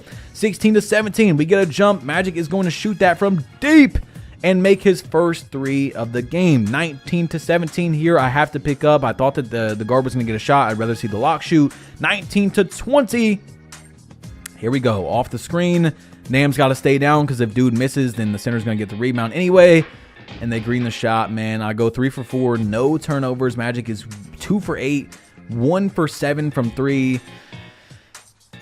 man, if he could have just gave us one more, we would have beat one of the best teams we've played throughout this entire challenge. But that's just how it goes sometimes, man. Anyway, into this game, I get a steal. And hey, self-lob for game. Why not? Why not give a little self-lob for game? I knew he was probably going to go over there to the corner. And we've got 10,000 VC. So I'm thinking we're probably about to go into 5v5 proving rounds. I need more perimeter at this point. I think that's probably going to be our best upgrade for the VC that we have. We get silver challenger, we get silver clamps. So we're over here in the proving rounds, and I'm thinking, man, do I do it? Do I finally upgrade perimeter? I could get layup, but we also need strength to go with our layup. Like, yeah, just layup is going to help, but we need strength to get physical finishers. So this is going to give me 4 badges right here, guys. 4 badges. So that's huge. Of course, we don't have it unlocked, but most of them are at 99.9%. So after one game, we should unlock like all these badges. So I do it. We get the 85 perimeter, and we are going to hop into 5v5 proving rounds. I told y'all we're playing everywhere. Rec, 3v3 Pro-Am, stage, both the parks, 2v2 proving rounds, 1v1, 5v5, even starting 5 later on. I mean, we're going to play everywhere, bro. Everywhere you can think of that you could possibly play. We played a little bit in the theater, but I hate the theater, man. The theater, especially when you get 3 GOAT tiers on your team. You see me filling in the corner here on the fast break. We're going to pull up and green that thing. But theater, bro, when you get 3 GOAT tiers or 2, whatever you go in with, it just takes too long to get a game, bro. It takes too long with how skill-based matchmaking is. It waits till it finds 3 other GOAT tiers, and it finally puts you in a game. It's just not worth it. Matchmaking is supposed to be simple and easy, and you go in there and you get a game, but that's not how it is when you reach a certain tier. Anyway, we got 2 for 3 right here from 3 in this game, and we go 16 points, 1 steal, 1 assist. We played good. We played good. We only had 3 turnovers as a team. Magic had no turnovers as the guard. We're going to get gold off-ball pass, silver on-ball menace. Great game right here for our badges. We also shot consistently from 3 when we did take our shots. Just being smart with the ball is all I want to do, especially in 5v5. I'm the game manager on steroids. So 1.4 left in this game, and we are actually up. They're going to get a guy wide open, and he didn't have enough time to lay it in. I mean, he got a pretty awful animation, but at the same time, I don't know why he was running out, and I also don't know why we didn't have anyone in the paint. So not a special game right there. We have 8 points, 5 assists, 1 steal, and I'm like, dude, this is getting boring to me, okay? And, you know, we are getting our My points, which is great. That does help us hit 99 overall quick and be able to unlock the progression to upgrade. But I want to start running the ball. Even though this is the gray area for our rule, you know, I'm a shooting guard, so I really shouldn't be running PG that much. I'm like, let me run ball. If we lose, we lose, okay? So we got a full gold squad. Maybe they're GOAT tier on their other builds, but they are at least gold with these builds right here. And they do have 1 AI on the team. So I'm getting into the ISO, contact dunk, first play of the game. All right, so this build's not really made to play PG with a 71 pass act, but you can definitely get it done versus most teams. I'm just in the ISO, being smart with it. Ooh, behind the back, instant pull up. Give me that. This man is on an island, bro. Snatch back. I'm shooting that 3 ball. Oh, you didn't think I was going to shoot a 3 ball, did you? Right over to Remedy in the corner. And somehow, I got Remedy on the game. I told you guys my boys don't play anymore. Remedy was a part of that list, and he really doesn't play anymore. Like, he has like 11 days played on the game. We're calling him backdoor. And like 10 of those days played are in September. So the dude didn't know how to time his jump shot anymore, and he just doesn't really like 2K25 as a pure lockdown. I'm finding Magic open right there. He misses where in 2K24, if you touched your right stick to dribble with 99 steal or whatever, you could just right stick ripper that thing right off people. Not saying it's good or bad, but you know, this year I do see how as a pure lock it is annoying to reach perfectly sometimes where you should have got a steal and you don't get it. But that's 2K's trouble right there. Okay, 24 points, 9 assists. And we were very good with the ball. But their trouble is they can't really find it in the middle, you know? It's either you steal the ball every time someone even attempts to dribble, or you're going to miss out on steals that you perfectly time. 2K can't find an even round. So 11 for 13, only 2 assists. Sorry, 2 turnovers in that game.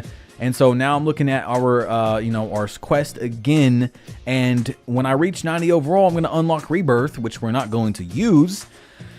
but it's going to give me 2,500 BC. Now, I'm pretty sure last year this did give you 10,000 BC, but we will take the free 2,500 BC once we do our upgrades. And like I said, we are in the Bad Boys Pistons era, the MJ rule, where every time he drives down, he gets absolutely battered and beaten up, bruises after every game. So I'm thinking, do we finally start getting some layup and strength?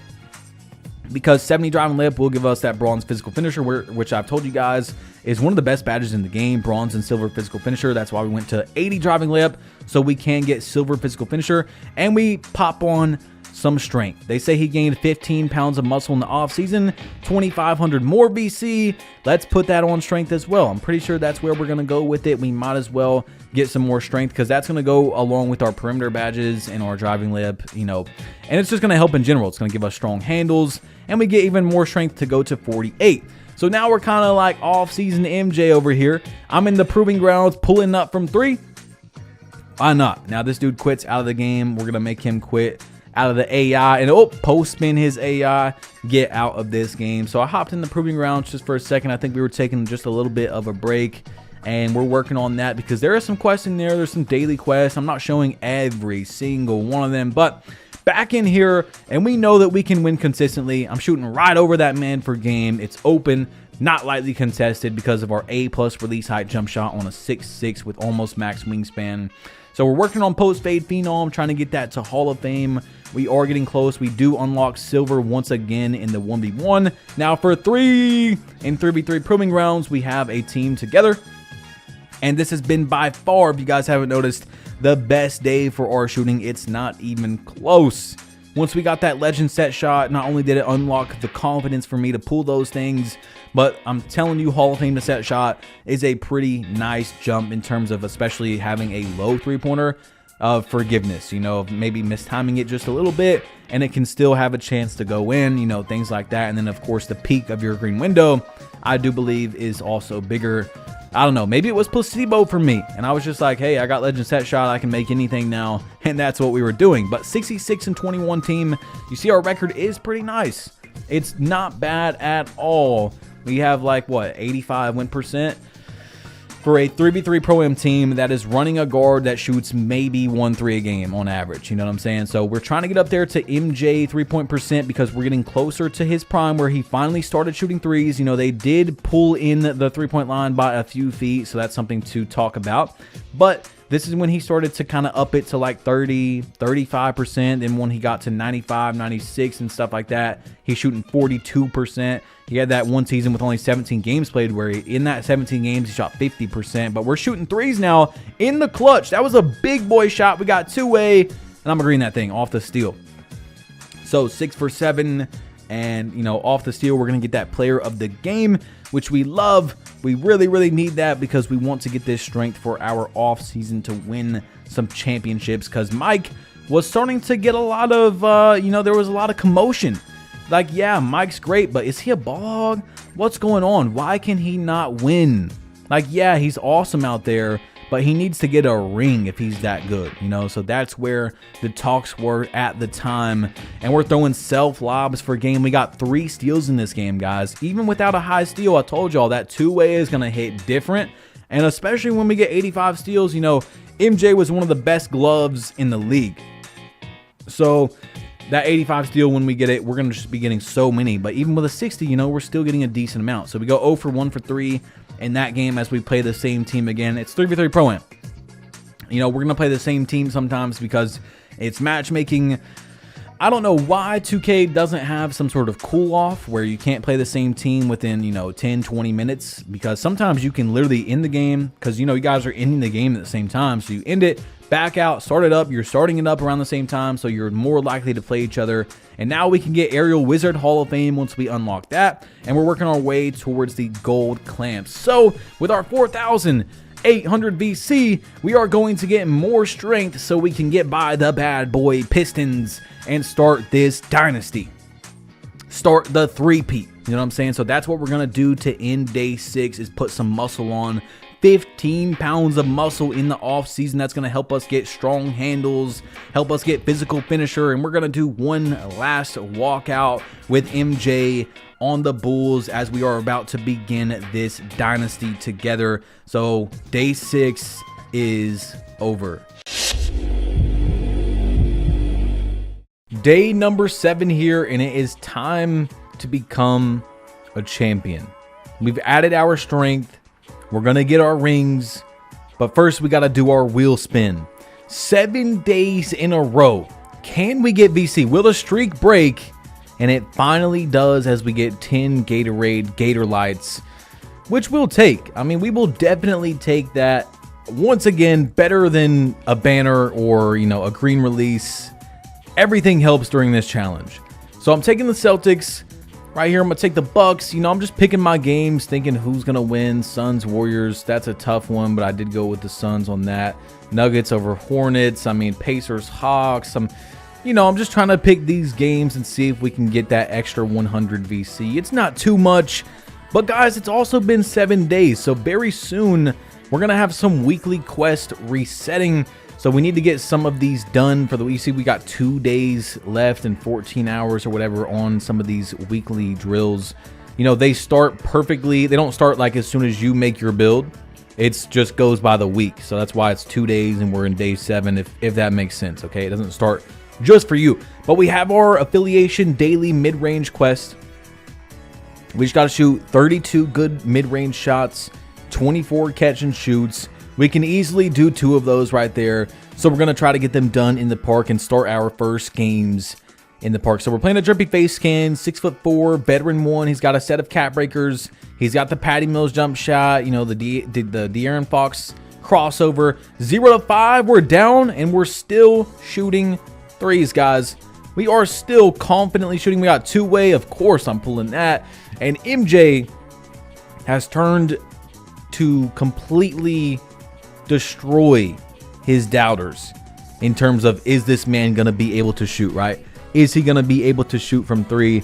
And it's honestly perfect how this all plays out, because right around this time, Mike becomes a good 3-point shooter. You know, they moved the 3-point line as well, and he becomes a great shooter. But I'm not gonna spoil anything. It does we'll see when we get there, okay? But in the last 2 days, or not even really a full day yet, where we got the set shots, we grabbed the rim right there. I love that dunk. Always got to show it. We've been shooting really, really good. Okay, it's been about a day now.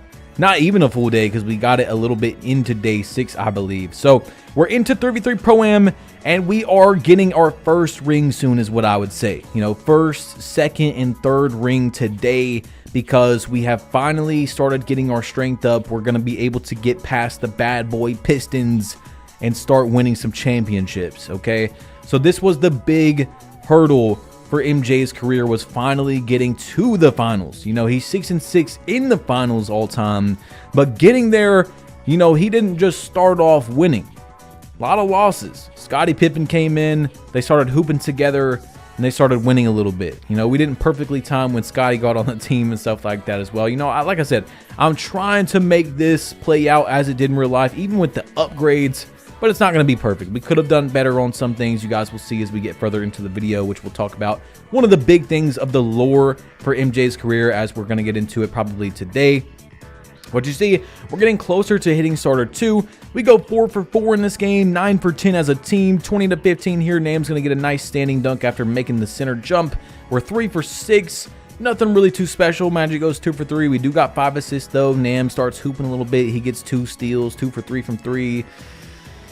Just going through the motions. You know, we're able to finally start getting by the Pistons. So that's what we're going to try and do as we keep upgrading our strength, putting on that 15 pounds of muscle, you know. So we're working our way up to gold clamps as well, 815 BC. We're still getting our badges. 99 and 17 team right here. Isn't it crazy how much longer it takes to just get the badges when you start out doing no money spent? You know, this isn't a rebirth build. We don't get silver badges right away. We don't get that 10% bonus. We didn't have any of the, you know, the scholar and the overdrive. A lot of people have maximum overdrive. This dude greens a tight, but at least he greened a layup. Okay, so 22-21 here. They're going for a 3. They're going to get a decent shot, miss it. It turns into a tight, good defense by Magic, and I'm cherry picking for game, but we missed the early. I don't know how I timed it that bad, and then luckily Magic's going to game that right there. I don't know what was going on in that game, but I did turn into a passer once again. I mean, we're just going to take what they give. We're going to read and we're going to react. Like a broken record, we're just going to play solid basketball. So we're going to catch an alley-oop here at 2-2. 20-11 is what it turns out to be, and Nam is trying to shoot from deep, but hold on. No, he's not. We are doing a double lob for game.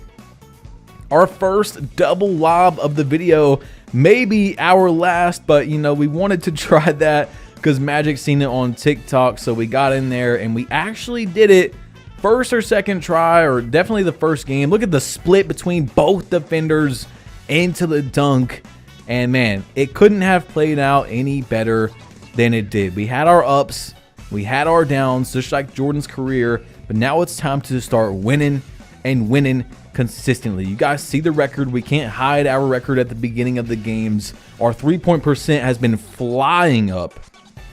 I mean, skyrocketing. So keep paying attention to that top right in the corner. We're shooting, it just popped up for a second, 60% from 3 now, guys.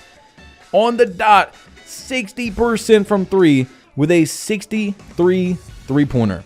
Now we are playing with Nam in a lot of these games. We're playing an 80-13 team. Like I said, he has a 65 pass ac, which is night and day difference between 71. Like 65 and 71 is just, for some reason, a big difference. So shooting off his passes, dude's only got bronze, dimer, and if he has the max +1 on, you know he has silver, but I don't think he even had that on. So bronze, dimer is what we're shooting off of when we do a catch and shoot, but we're still shooting pretty good at the moment. Okay, so we're gonna get some dunks here, dunk after dunk. We went down to 58% right there. Like I said, it's gonna fluctuate a lot throughout this video, up and down, but I do remember seeing it at like 37% about 2 days ago, if you guys remember, man. 37, 36. So the fact that we're doing this on Hall of Fame is we go for another double lob and it goes in. Oh man, the fact that we we're doing this on the hardest sliders in the game is crazy. So these teams, they start giving up at the end, and if you want to give up, you know, we're going to get real fancy on you and go for a double lob. You know, why not? Why not go for a nice little double lob to end it? 807 VC for that one. Now we're playing a 114-24 team. I mean, to have this record that we're, you know, obtaining, that we have at the moment, we're having to beat some really good teams to keep this win percentage as well. So you see right now, that pass was strictly from playing off the lockdown. That's what we're doing in this game. I got 4 assists. I'm going to take this dunk. Oh my gosh, watch out. MJ on his head. And then we're going to have a wide open fade for game. Green bean, 4 points, 4 assists, doing what we do. Playing off the lockdown as much as we can, off ball screens, off ball dexes back to the corner, you know, everything that we can fully utilize to try and switch it up so it's not the same play every time, so they don't pick up on it. So there's more adjustments to make, more call outs to make, whatever you want to say. So 19-20 in this game, and here we go. He's going to drive down. I'm there, but they're going to green the shot. Yeah, 6 for 6, 4 for 4. That's on me. I remember this game specifically.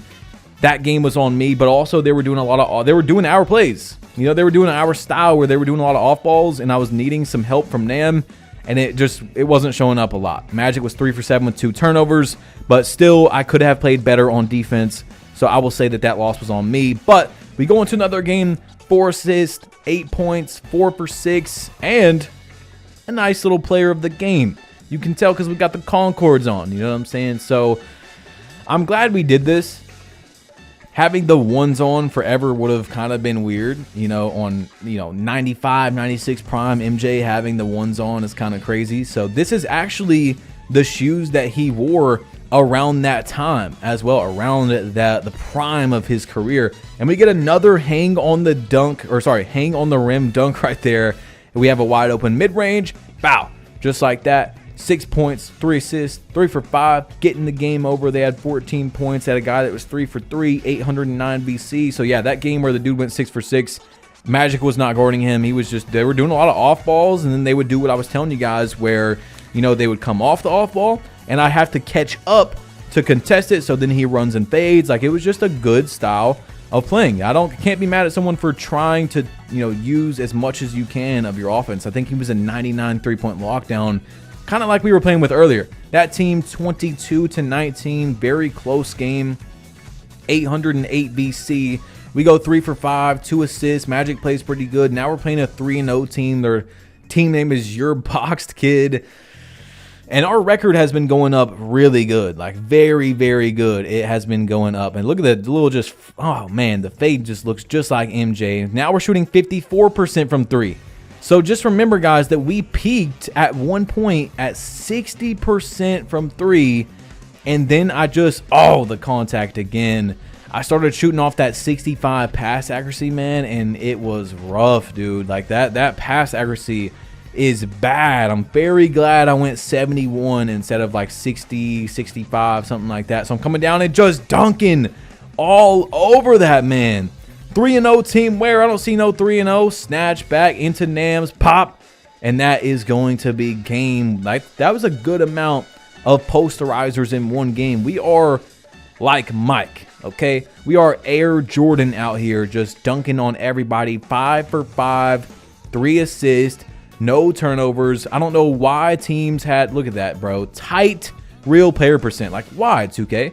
Why does that ever go in if you don't time it? But anyway, I don't know why teams wear white aways, whatever it is. Like, I don't know. You even get a warning now, a warning on the game to not do that, and yet they still do it, which is just crazy to me. I don't know what's going on with people in our community, man. We got to use our brains more, or maybe they're doing that, you know, on purpose to make people mad. I don't know.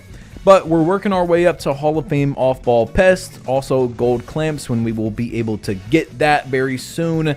And I'm open for 3, so we're going to punch that thing in there.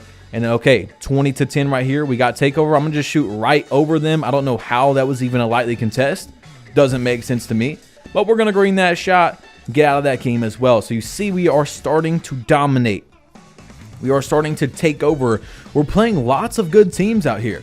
We are getting kind of playoff matchups. You know, you could use this as a metaphor of we're in the playoffs where you're playing better teams on average than you do in the regular season more often, you know. So we're working our way up there, and we're about to get these important badges as well, while about to hit starter 2. So starter 2 is going to be cool, but it's, you know, it's not the greatest thing. It's just that recharge battery, the cap breakers, and then of course the cap breakers that we're going to get at level 40, and then the starter 1-2A is much better than that as well. So anyway, I make a guy go 0 for 4, or Magic does. I don't know who was guarding him right there, but look at that dunk out of the corner. We got people jumping at me, and then hold on, wait, oh, he's just gonna jump, and I'm gonna take my layup.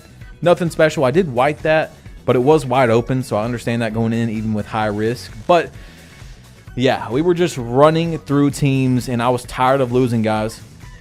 Look how much our record changes from 6, 7, and 8 in the 3v3 Pro-Am. I mean, we were winning a lot more than losing finally, and it makes sense because even though we're playing better teams usually, we also actually have a build out here. You know, I got silver clamps, I got dunk, I can fade, I can shoot threes if we have to.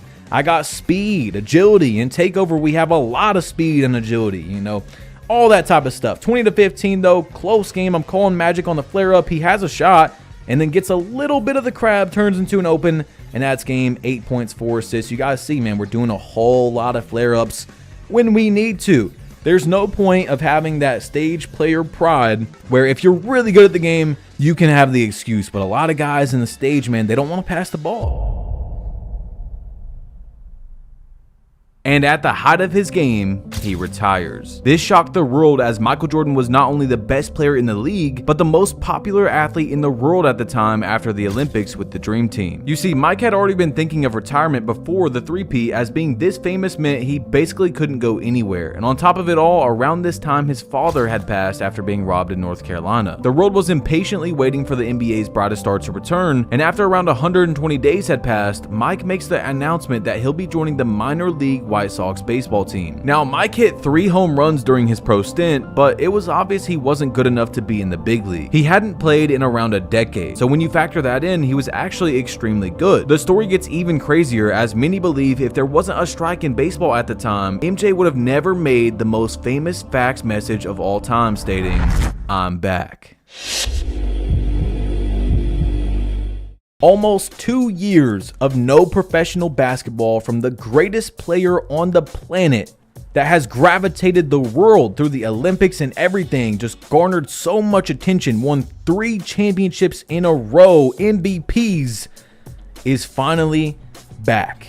He wanted to start a new chapter by wearing jersey number 45, and unfortunately, we were unable to get that on the Wizards. I didn't even think about that when I went to the team, but I did want to be on either the Bulls or the Wizards because that's the 2 teams he played for, and the Wizards didn't have 23 retired, so it's okay. We're going to miss out on being jersey number 45. That's one of the lures we missed out on without being too critical, like, you know, breaking his ankle early on in the career and stuff like that. We weren't going to do anything like that, but, you know, a big part, this is probably the only lure that we actually missed out on. So this man hits a tight real player percentage layup, and at first, Mike's just got to get some runs in, you know? So we're in the park chilling, and Nick Anderson told Mike that 45 wasn't 23. This is a very famous thing you can look up if you don't know about it, because when MJ came back, you know, it had been almost 2 years since he had played professional basketball. He was still good, but he wasn't Black Jesus. That's what they called him, the Black Cat. You know, just he was so feared, but when he came back, he wasn't the same, which makes sense though, because he didn't play for so long. But of course, people's expectations of one of the greatest players of all time, if you're living in that era, you think he's the best player ever already before this next three-peat, was not playing the same. So that actually made MJ very upset. He changed back to 23. He was superstitious, and that was it. That's all he needed. So another point in Mike's career where what would have happened? You see the triple threat right there with the one hand on 3 people. He's upset. What would have happened if Nick Anderson never said that? How long would it have took MJ to get back in his bag? And what's so crazy about the whole thing is, yeah, he didn't come back like himself. He had just won 3 chips in a row. He was the best player on the planet. He didn't play for 2 years. He actually made it back to arguably the best season he ever played in his entire career.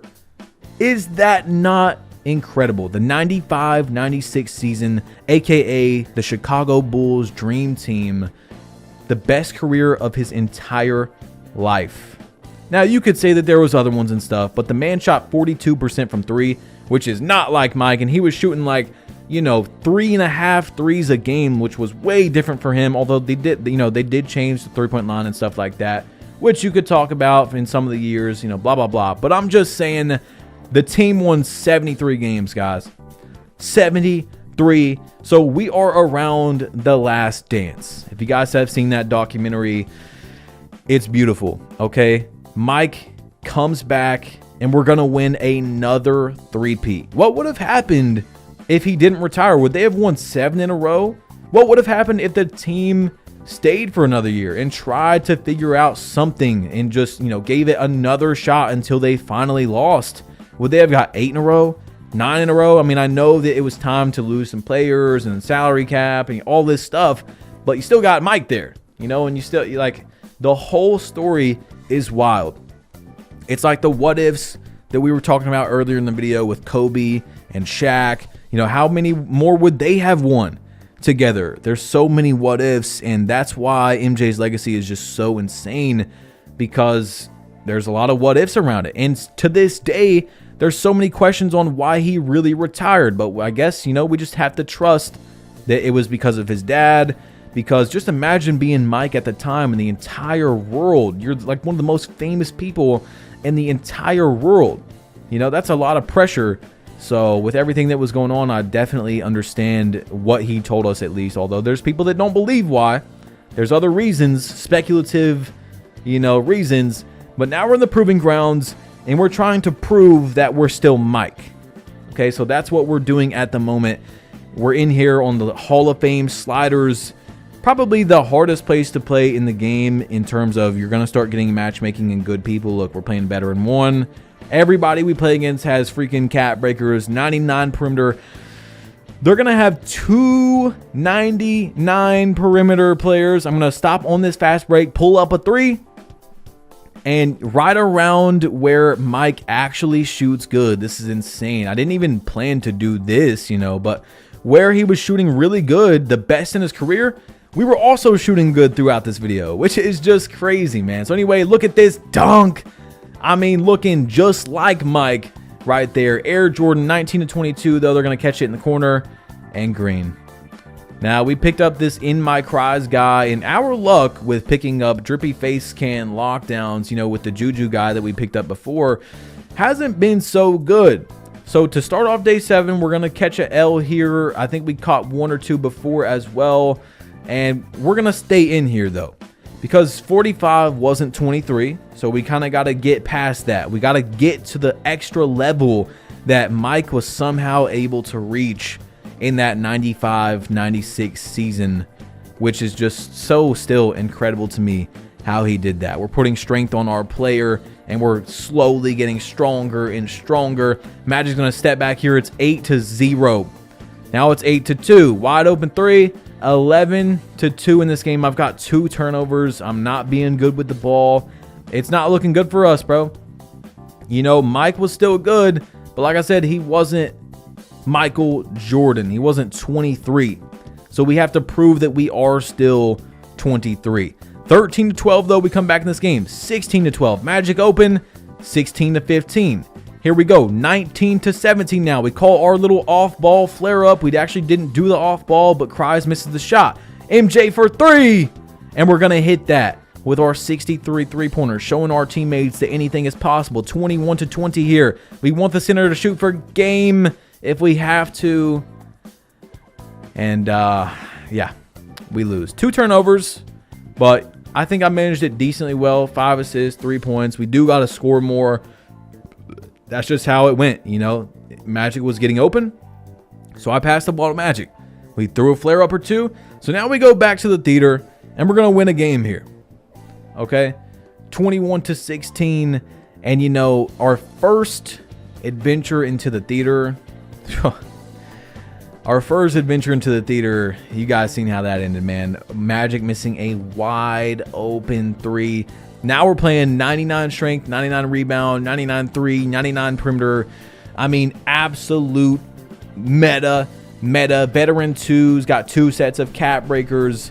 As much meta as you can think about is what we're playing, because that's what the theater is. It's all skill-based matchmaking, and it was like I told you guys earlier, even when you hit GOAT tier, there's still more to that matchmaking. There's still more to your progress bar, which I know 2K uses for that. So that's another thing you got to think about in this challenge is we're not just playing Park a lot. We're not playing Magic subscribers or anyone else's My subscribers. I'm not streaming this. We're playing all these games offline. We're playing 3v3 Pro-Am, which is matchmaking. You can't just play people that, you know, are trying to give you wins or trying to beat you that aren't that good. We're in here playing demons, dude. Look at this. Pass fake, pull up, right instantly. I mean, we really got a tough challenge in here. And theater is crazy. Look at this, man. I'm getting pressed all the way up the court. I mean, they want it bad. So you see, I'm just trying not to lose the ball. Getting it to Magic. Let's reset it. Slip it real quick. Pow. Just like that. And yeah. Magic either missed a dunk or got blocked. I can't really see because of his ginormous head. And luckily, they do miss a wide open. So here we go. I'm calling Cries over to the other corner. And then we're going to do our slip real quick over to Cries. I called that because last time they dropped, Cries misses open. We got Cries again. Finally making the shot. He does hit a lightly contested weak. So he is on, I think, a really high 3-point lockdown. 15-12. I'm stepping out the corner, and that was a great cut by the lockdown. I would have rather seen the lock shoot than the guard, and that's just very smart ball movement. I've got, there's really nothing I could do right there. I got to make one choice and make him make the play. Magic does make the pop. 4 points, 3 assists, only 1 turnover so far. We're trying to stay in this game against this ultra meta super lineup, and we got 5 seconds left. Backdoor, we're on that. We're on that. 1 second, please miss, but Magic does not have the rebound. 10 seconds left though.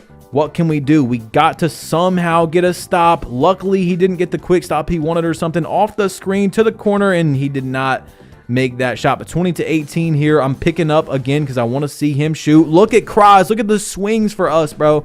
The swings actually worked out. So you see this man reaching and reaching and reaching. So I'm calling the flare up off ball. Dex back to the corner. He did not have the shot. Then he's going to stop, pull up, and green the shot wide open. You see there's so many options out of that off ball. It's insane. So anyway, 21-20 here. We're playing guards up. I should have got the steal, but it counts as an out of bounds. 21-20. We are not letting this man take that shot, and they are going to dunk it 22-21. We have odds, so we can take a 2 here, and that's what we're going to try to do is take a 2. Oh, they try to force a 3. I'm like, Magic, take the 2. So we call another off-ball flare-up here. They're playing it pretty good, and Magic was wide open, and Kroz takes that shot. So you know what's going to happen. I'm jumping here because I don't want the lock. You see, the lock doesn't want to shoot that. They want the 99 three-point to shoot the ball. I would rather the lock shoot it. So I'm playing up off the screen. They're going to get a shot. Miss. We have one more chance. And look, if we would have just took that 2, it would have been 23-22, and now we could do anything to score and win the game, guys. That's why I wanted to take the 2 there, but my teammates didn't want to take the 2. So like I said, sometimes we're going to take it, sometimes we don't. Here we go, though. We're going to call this flare up once again. We're going to see if we can get it to work. I'm having Magic pop out to the corner just like last time. Yep. I mean, chance after chance, guys. Then he's going to come down and green this 3. We tried. We fought. We had steals. I did have 2 turnovers, but we could have took that 2. We had Magic wide open. Kroz took a tight shot when he was double teamed. Magic missed wide open in the corner. That's what I got to live with that, man. I got to live with that. I feel like those are good plays. The ball just didn't go in. So now we are finally maxing out our 3. We're getting gold strong handles, a movable enforcer, and Mike kind of ended up a little swole, not burly, but a little swole as he was getting a little bit older and hitting that weight room. So we're 92 overall now, 19-17 in this game. Off the cross, pull up, the front fade like I told you guys about, and we're going to game that thing, okay? Luckily, we're going to get out of that game right there. That's a tough shot. It's definitely not easy. You can definitely pick up on it. I mean, there's a lot that can go on. 21-20. Magic is going to game that shot off the pop. I was 7 for 9. I mean, we're fighting out here, guys. I'm fighting for families to win this game. We're getting player of the game with our nice shoes on. You love to see it. We're close to hitting 99 overall, but we still got a ways to go. And there's going to be an event tomorrow, finally, our first event since the TKO, that is once again going to test our limits to the max. Now, what I mean is, in the first event, we were testing our limits in 3s, bringing up the ball as a low overall. But this next one is going to test our limits again, and you guys will see why. So for right now, I'm trying to rack up as much VC, hitting 3s and stuff as we can so that we can get ready for that event. You see in the bottom right, 54% from 3. We peaked at about 60%. And then we started going down a little bit. And I'll tell you guys, like I tried to talk about in day 6 or day 5, it ended up just like the Wemby challenge, guys. If you watched it, you might know. See, this team's 12-3, but I'm just going to gap about it real quick. I was shooting elite numbers on the Wemby build. I think we had like an 80 mid-range and like a 73 three-pointer. It's only silver set shot. I had got up to 60-something plus three-point percentage, and then I just couldn't shoot. I had a day where I dropped my three-point percent like 15 in an entire day. And the only thing I can really chalk it up to was just I played the game so much that I started psyching myself out.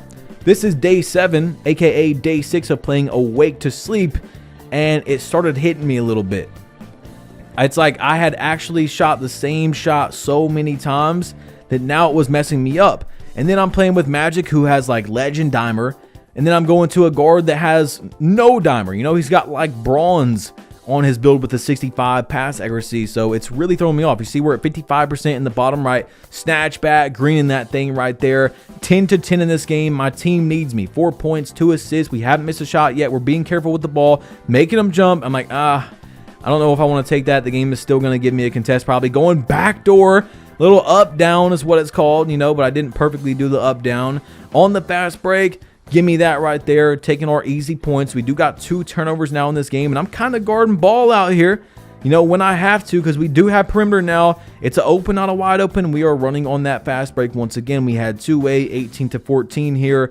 Close game. I'm calling the 2-step from the corner, and in my cries is going to green that shot. So the 2-step is just you call a backdoor, and then you don't throw it till the player starts moving backwards, and it'll kind of throw them backwards while the defender is playing the back door. See what I'm saying? So if you have a small guard, we're going to do everything we can, all the little tricks, everything. So this team shoots 57% from 3. They got a 48-12 record. Look at the contact dunk right there. Ooh, into the ISO, another dunk.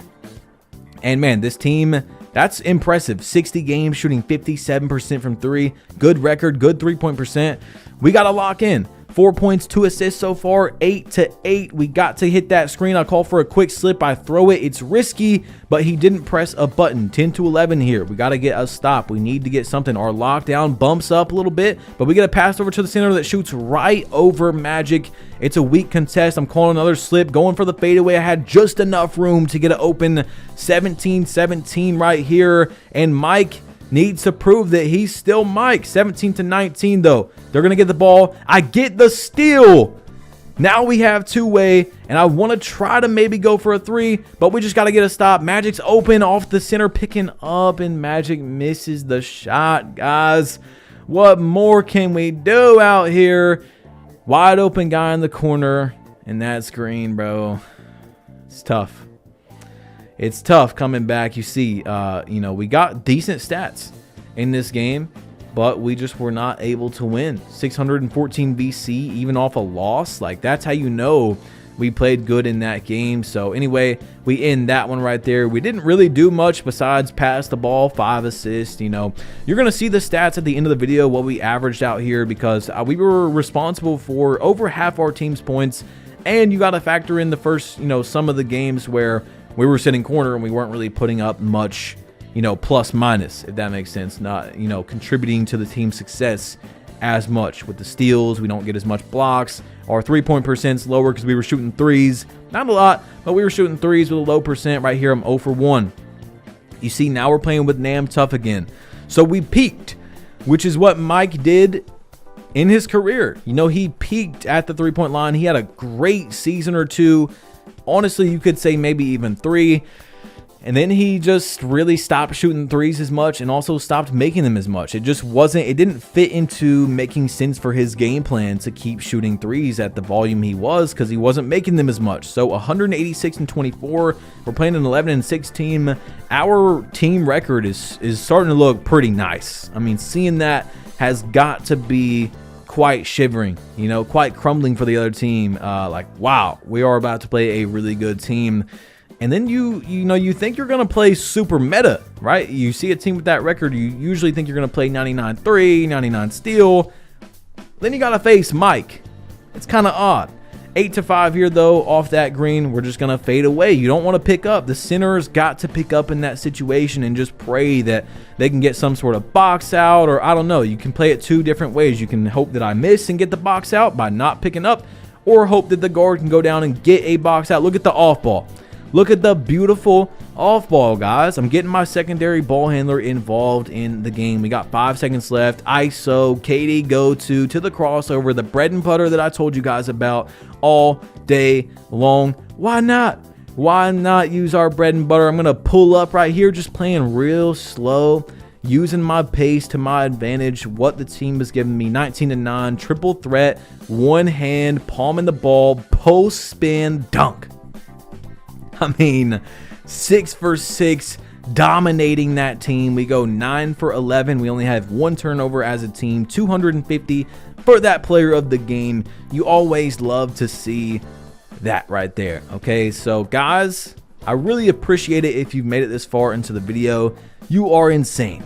If you didn't comment earlier, let me know if you've been watching this entirely in one go, or you've been watching in episodes, in days, you know, whatever it is. Maybe you watch 2 days at once. Maybe you just are going one day by one day.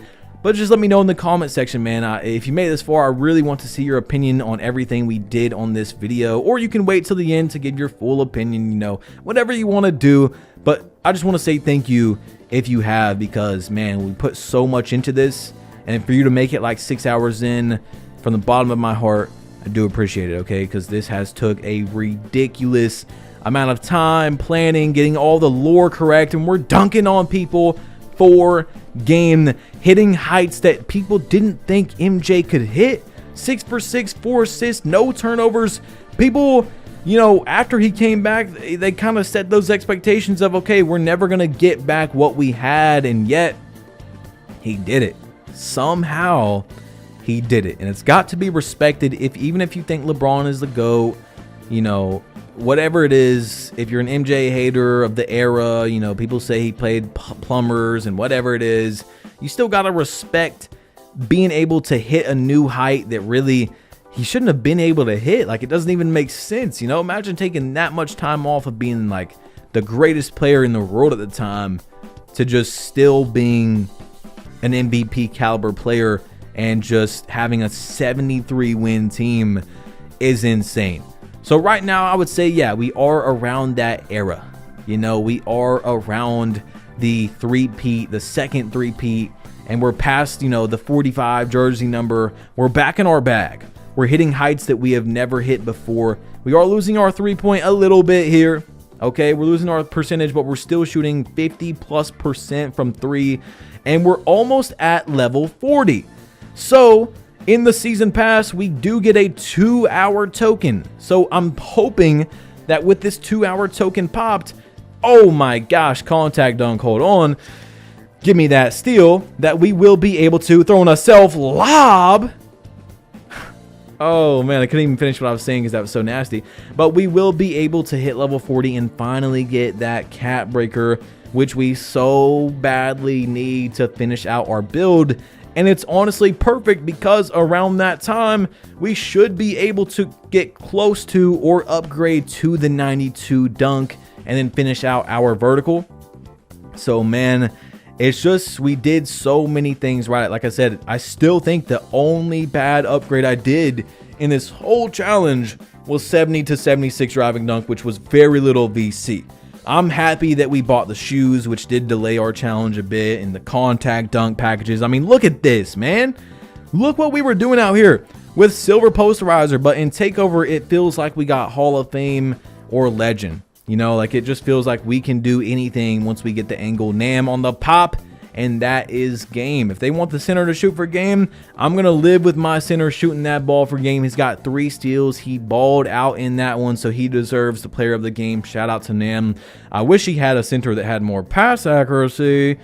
65 pass accuracy is insane for a center, but, you know, hopefully he'll make a new build if we have to. Actually, no, we can't even play with him if we do the no money spent with randoms. I don't know what I was thinking, but you see, we're getting close to starter 2, and I'm happy about that because it's been a long time since we leveled up. I got 2-way. I'm snatching back in, greening. You see in the bottom right, we're shooting 52% from 3, so it just starts to go down, but we did peak at 60, 61, somewhere in there. We're dunking that for game. Air Jordan going crazy.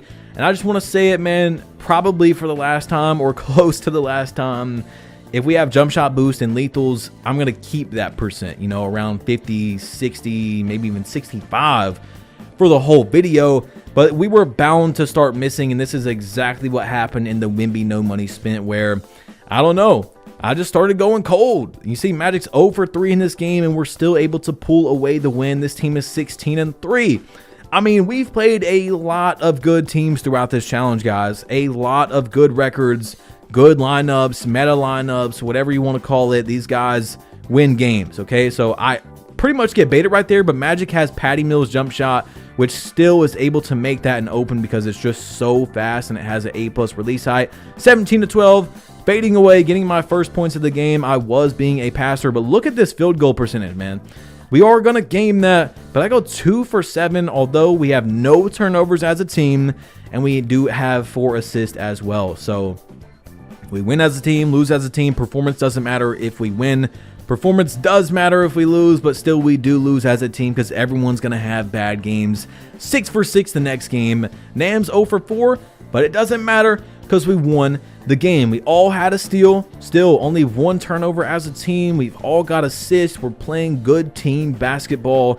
This is the dream team, you know? It's either Magic, me, and Nam, or Magic, me, and Ali.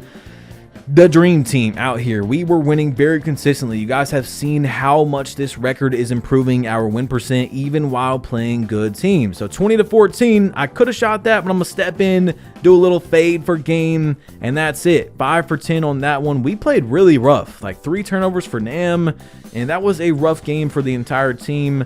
But we're gonna pull away with 865 BC, 99.8 to starter 2. Magic's gonna throw a lob per game. I don't know how I was able to even get that, and we're gonna get out of there. 4 for 5, 4 assists. Again, no turnovers as a team. You love to see it. Nam gets the player of the game, and I do believe this is the starter 2 game. Here we go. What's our animation going to look like? The one from rookie 5 to starter 1 was really nice. And we just got a kick. The starter 1 level up was definitely cooler. But hey, we'll take it. I'm not too mad. Recharge booster. It gives you more adrenaline when you waste your adrenaline. I don't know. It's not that good.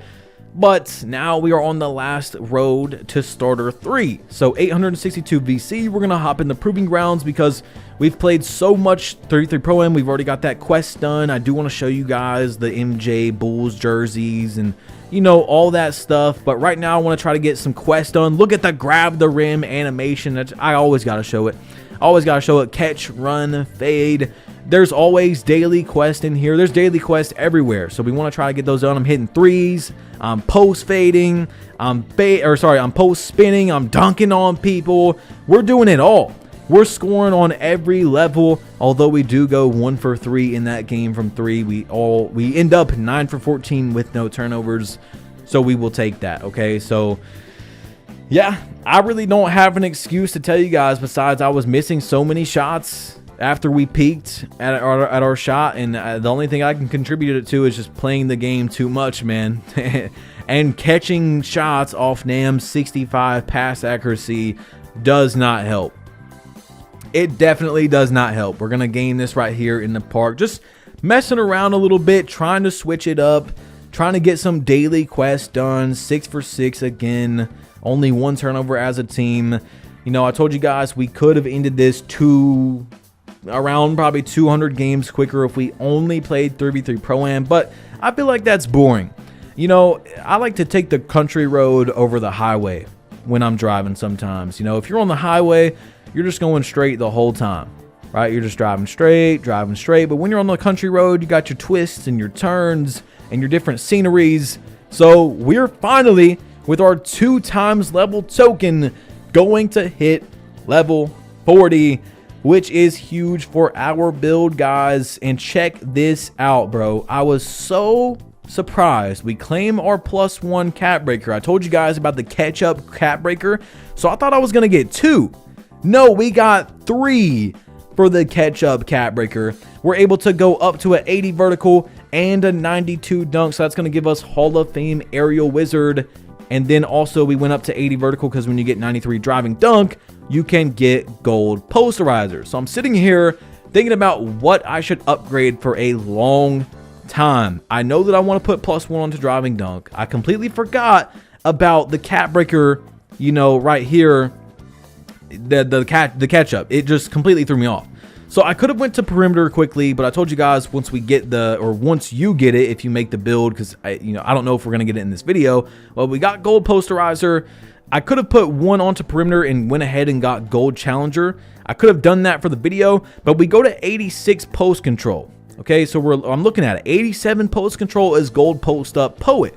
So I don't want to confuse the people that are watching this video and that are going to make the build off this. You know, if you have 8 cap breakers, exactly what I would do is put the 1 on the driving dunk. And like I told you guys, you can max +1 and get Hall of Fame posterizer if you want.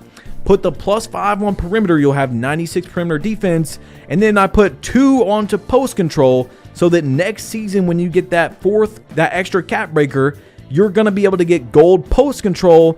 And then in tier 2, you can put on your max +1 for the tier 2 and get Hall of Fame post up poet. So that's going to be sick. Think about this if we use our max +1s like this. We put it on posterizer, so we have Hall of Fame post up, Hall of Fame posterizer. Then we put our tier 2 max +1 on post up poet, Hall of Fame post up poet, Hall of Fame set shot specialist. And then with that 5th cap breakers, you see us posterizing people over and over.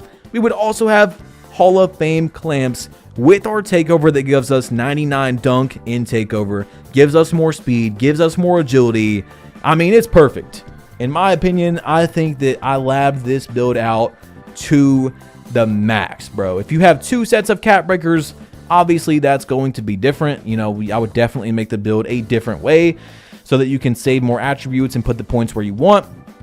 But I made this around 1 set of cap breakers, and then I ended up actually saving myself because I forgot about the catch-up, being able to make it around the catch-up cap breakers and then the 1 next season to give us the Hall of Fame post-up poet. So we could have 1, 2, 3 badges in the offensive category that are Hall of Fame, and then that huge offensive badge, which is the Hall of Fame clamps. And then also we're going to get other things like pick dodger, you know, challenger and stuff like that's also going to go up when we go to 96. So we might not hit starter 3 in this challenge, but I still made the build around that, and it's perfect anyway because 91 perimeter does give you that gold clamps.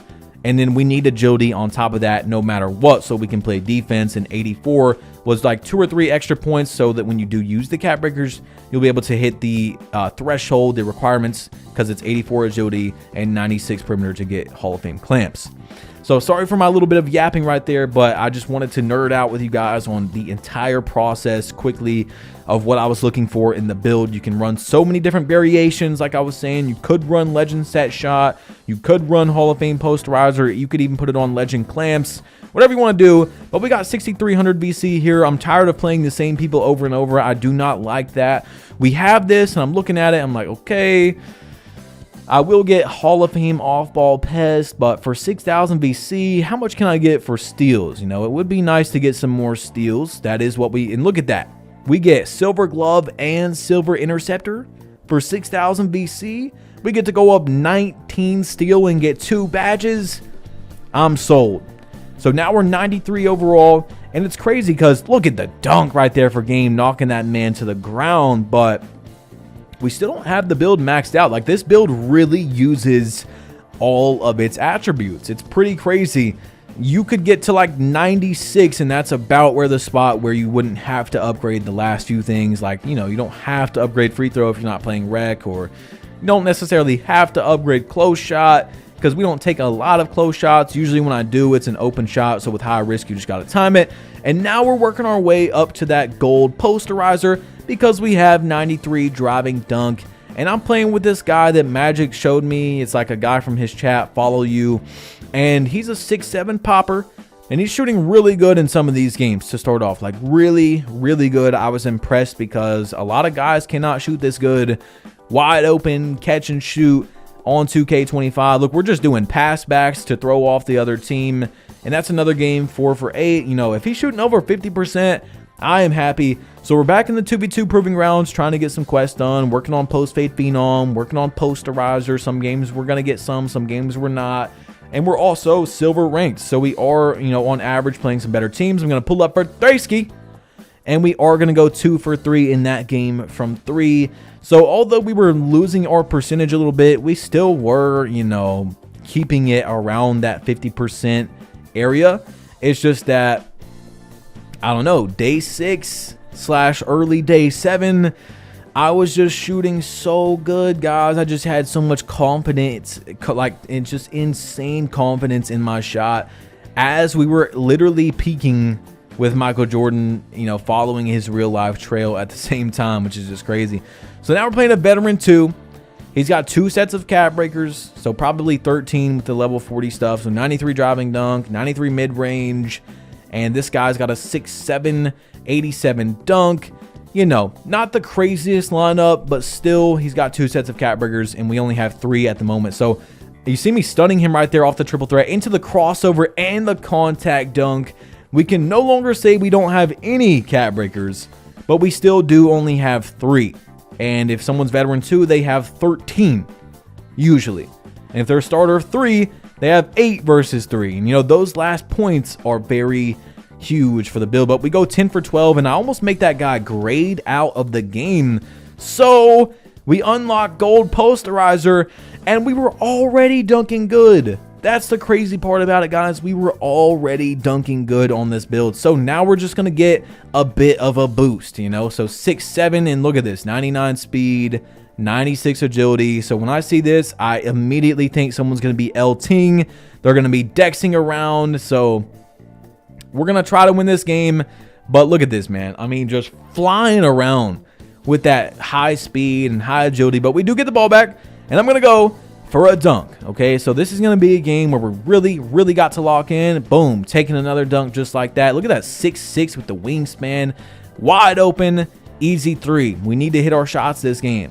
Getting down there, drawing a defender, and then we're going to hit that shot. So this is huge. I've only got on silver diamond right now too, so these are impressive shots. Another one, 18-3, and then once again, this man is just shooting the lights out. He goes 4 for 4 in this game versus a meta lineup, you know, close to or around the meta. 393. You see, we got poster takeover right here, snatch back, close game, goodbye. 6 for 9. And if you haven't noticed as well, we're also ISOing, which, you know, is definitely not meta, especially in proving rounds where you're going to play so many people that are in here to win. And that's it. Okay, now we're in here to win as well, but like I told you guys, you know, I do want to mix it up. I want to run ISO, I want to run screen. Sometimes we're going to do a mixture of both, even in the same play. Sometimes a mixture of both during the game. And this man follow you is shooting very good. We now have 100% on our interceptor.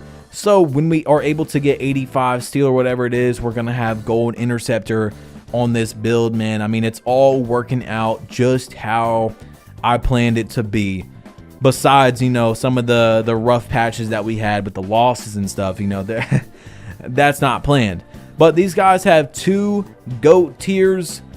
We see a 96 rebound, a popper, just like my 6'7", very similar that I'm playing with. I'm in the post, and we got that gold post up poet. So I just am sitting here daydreaming about how nice, even better the build would be in the next season when you get that Hall of Fame post-up poet with the max +1, man. I mean, just unstoppable on offense and just not possible to be guarded by like a 6'4" and under. Just not possible. So this dude is going to shoot from stupid deep, and he just played good, man.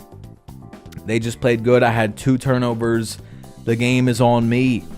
The game is definitely on me. We're going to play guys with 99 three-pointer, and they're running around the screens and, you know, all that stuff. So it's going to be difficult sometimes. But 18-12 here. Back into the ISO. I'm mad. Throwing dudes off me. Hit and follow you in the corner. And we're going to get out of that one as well. So we did pretty good right there. 6 for 10. 1 turnover. Got our get back. We're going to lose games in proving rounds, guys. We're going to lose more games than normal in proving rounds because it's even more like crazy skill-based matchmaking, and I'm also running with a popper, which is an obsolete meta. This is not meta at all. So we got to really get it out the mud to win these games. We're working on post-fade phenom because remember, it goes to Hall of Fame. And if you're able to get 94 mid-range, I can't remember if the build can go to 94 with the wingspan, but if you want to drop the wingspan 1, you see we're shooting 3s for game because they don't believe in it. We go 2 for 4. If you want to get whatever it is, if it can't get to 94, you can put a +1 on that and get legend post-fade phenom. So that can work out for your build. That's just another thing to think about. Or, you know, I don't know, man. I'm just giving hints and opinions and whatever you guys want to do with your build. So we lose this game. Follow You goes 1 for 3. I had 2 turnovers, kind of both on us. You know, the box score doesn't show everything, but from looking at it, it does look like the loss was both of our faults in that game. 19-6 here. I get the steal, and I'm going to make him jump. Follow You wide open. And we're starting to miss. You know, this man was shooting very, very good. And he just starts missing these shots. Flare up right here. He doesn't take it. And then okay. They game it. Not the greatest defense, but I didn't want to get dunked on for game. And that's just how it goes, man. He's 1 for 4 in this game. I'm 1 for 3 from 3. So I go into the 1v1 proving grounds because I'm starting to get upset. I'm like, I want to lose a game where it's fully me. You know what I'm saying? Where it's my fault for losing the game.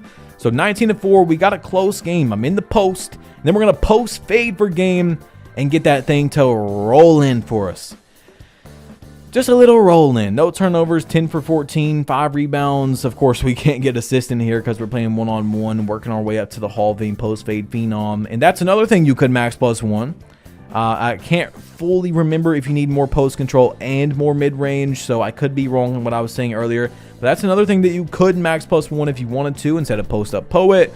You know, I mean, this build has so much variation of play style that you can run. It's insane, and I really don't think you need high three-pointer. I really just don't think you need it, especially if you're going to be on an account where you can get lethals in the jump shot boost. So this dude right here, he was making his shots. He was being smart. He was making me jump in the paint. Look at this, snatch back, pull up, just like that. Now, the reason I'm playing back is because when I play up, that's when he drives in and he does that crossover right there, which takes him to the rack. So I don't know. He's just playing really good, really smart. It's 14-0. He comes down, and I thought I was finally going to get a stop, but nope. Anyway, he finally misses a wide open shot, and we have to play damn near perfect to get out of this game. A step back, hop shot, trying to do everything we can, and he walks up and just steals the ball. It's going to happen sometimes when you have silver unpluckable. I mean, you guys really, for being the main ball handler for so long now, you've not seen a lot of turnovers. But it is going to happen when you have silver unpluckable from time to time. And then he's going to game that right there. I went 2 for 2, bro. He just doesn't miss. And then he just comes up to me and takes the ball. It's just got to be like that, bro. You know, you can't win every game. Michael Jordan isn't necessarily close to a meta build, but we can win at a pretty high %. Now, this guy, he strong handles cheesy. So, like I told you guys about earlier, there is a type of strong handles where if you don't have a certain perimeter and strength, like legend strong handles is just, you can just run into me like that and there's nothing I can do. Like literally nothing I can do. So, even though we have decently high perimeter, decently high strength, yeah, silver on-ball menace is not enough to stop that. So I have to sit in the paint. I literally have to sit in the paint and just hope that he misses a shot, because if I guard up, he's just going to run right through me. So 20-4, I'm going to step back, shoot a 3, and we're going to hit a lightly contested 3. Then we're going to hit a mid-range, another week, back-to-back. But then he gets the ball back. I try to get a steal here. I thought that was a good reach. This guy's dribbling really good. Like, he's a good player. He's just trying to do the strong handles exploitation. So, I mean, I can't respect it as much, but the dude was definitely nice, okay? You know, he's definitely nice with the ball. I don't know. Just every time I play up, there's literally nothing you can do if someone knows how to activate it, and it's not hard at all. You just flick your stick, and it does a nutmeg straight through your player. So, as we get our perimeter up a little bit more, it won't happen to us as much, but that's what some people do in the proving grounds, is they just... You know, they make builds specifically only to strong handles if you play up. That way you have to play down, then they can shoot. And it is what it is. I'm just telling you guys how the game is, okay? Don't be mad at me. I'm just telling you how the game is. So I'm looking at these upgrades here, and it's like, man, do we do perimeter? I could get this last agility, and look at that. 6,231 VC to upgrade, and that's exactly how much VC we have, so I had to do it. It was calling my name. That's the perfect upgrade. We're going to go down to 0 BC after this. 94 overall going into day 8. And we can finally talk about this event coming up, because it's going to be the last really testing the limits of the MJ build. So day 7 is done, 94 overall, and it's time to get into the last big test. Into day number 8. We're calling this the last dance because we have already proved so much with Mike. We won the TKO event as a very low overall guard. We beat lots of really good teams in 3v3 Pro-Am, win streaks in the park, 2v2 and 3v3, proving grounds, everything you can think of, 1s, 2s, 3s, 5s, rec, we're 6-0 at the moment. So let's spin this wheel real quick and hopefully we will get something good. Every day so far, we've got something that has helped us with this challenge. We got 6 days in a row of VC, but this time we're going to get 2 hours of double level, which doesn't help us much because the event's about to be double level that we're going to play. Now, remember what I told you in the beginning. If you made it this far, our skill-based matchmaking is going to be much different. That's also why it's the last dance. And we don't need this VC necessarily. You know, we're almost there, but it's for my pride. It's the last three-peat that we can get. It's the last way we can prove ourselves that this build is good enough even against the best of the best. So in the beginning, you know, we were a 70 overall, but our skill-based matchmaking wasn't that good, so we weren't getting great people every game. Although we were still playing good people, it just isn't as consistent. So you guys are going to see exactly what I'm talking about when you play an event with a maxed out GOAT tier build, what it's going to look like. And, you know, it's not my fault that I'm able to do that on a super, like, non-meta build. It's still a good build, but it's not necessarily meta at all, you know? So that's kind of an unfortunate part of the high tiers of skill-based matchmaking is you're usually going to play people that play very meta, you know what I'm saying? And you didn't do that to get to that part. So now, I don't know. I just like the beauty of no skill-based matchmaking because one game you can play the best player in the world, one game you can play some guy that's not that good. It's a healthy mix of competition. And also when you get higher up in the skill-based matchmaking, you guys are going to see it is rush 1v1. We have to win 4 games in a row. We're going to literally play cheaters. Like, there's not going to be any ifs, ands, or buts about it. Actual cheaters that you're going to see today. So I'm doing a little bit of foreshadowing there, but we have to win 4 games in a row. And I'm looking at my upgrades. We got 2200 VC. Is there anything I can get before this event starts? And then I remembered offensive rebound is probably insanely cheap. In the builder, it's super cheap to get. I mean, 35 offensive rebound from 25 to 60 is like one layup. You know what I'm saying? So now in this 1v1 event, no one can help me get rebounds except me. So I thought that was the perfect steal to get right before this event because even though we don't have defensive rebound upgraded, having the bronze rebound chaser is going to give us good animations, okay? I'm telling you, it's more important to have bronze rebound chaser than, you know, 54 defensive rebound. You see what I'm saying? That, at least in my opinion, from all the testing and stuff that I've done. So I tried to get Magic to play, but his girlfriend said that he hadn't spent any time with her this whole week, so he was out to eat breakfast with her, and I thought it's the perfect time to go play some starting 5. Now, starting 5 is one of my favorite modes actually because it's unlike any other game in the park. This is Play Now Online, which is what I first started playing 2K when I got into the game. You see, I'm going to take the Bulls, so it's Play Now Online where you get to play, you know, and with an NBA team, except for also with your MyPlayer. So of course, I'm going to take the Bulls. You know what I'm saying? Now, this year, I don't know if you have to unlock it or what it is in starting 5, but I wanted to take the 95-96 Bulls, and they just didn't have it, okay? So we're going to step back, and if you guys haven't noticed, I changed my jump shot. It was that bad. So this dude quits the game. I make him quit, which is perfect, by the way. That is your goal when playing starting 5 because you get your teammate grade as if the game went all the way through the 4th quarter. So you get a lot of level. You get as much VC. So I got, you know, a decent amount of VC for playing that little bit of time right there. And look at that. I load into a game.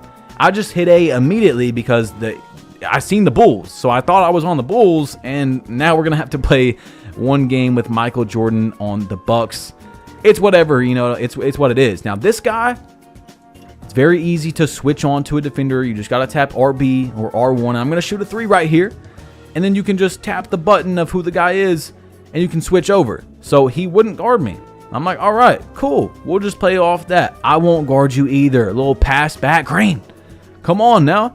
4 assists, 6 points, 2 rebounds. We're just playing smart basketball. I see over there Chris Middleton, who is no longer on the Bucks, which is pretty crazy to see now.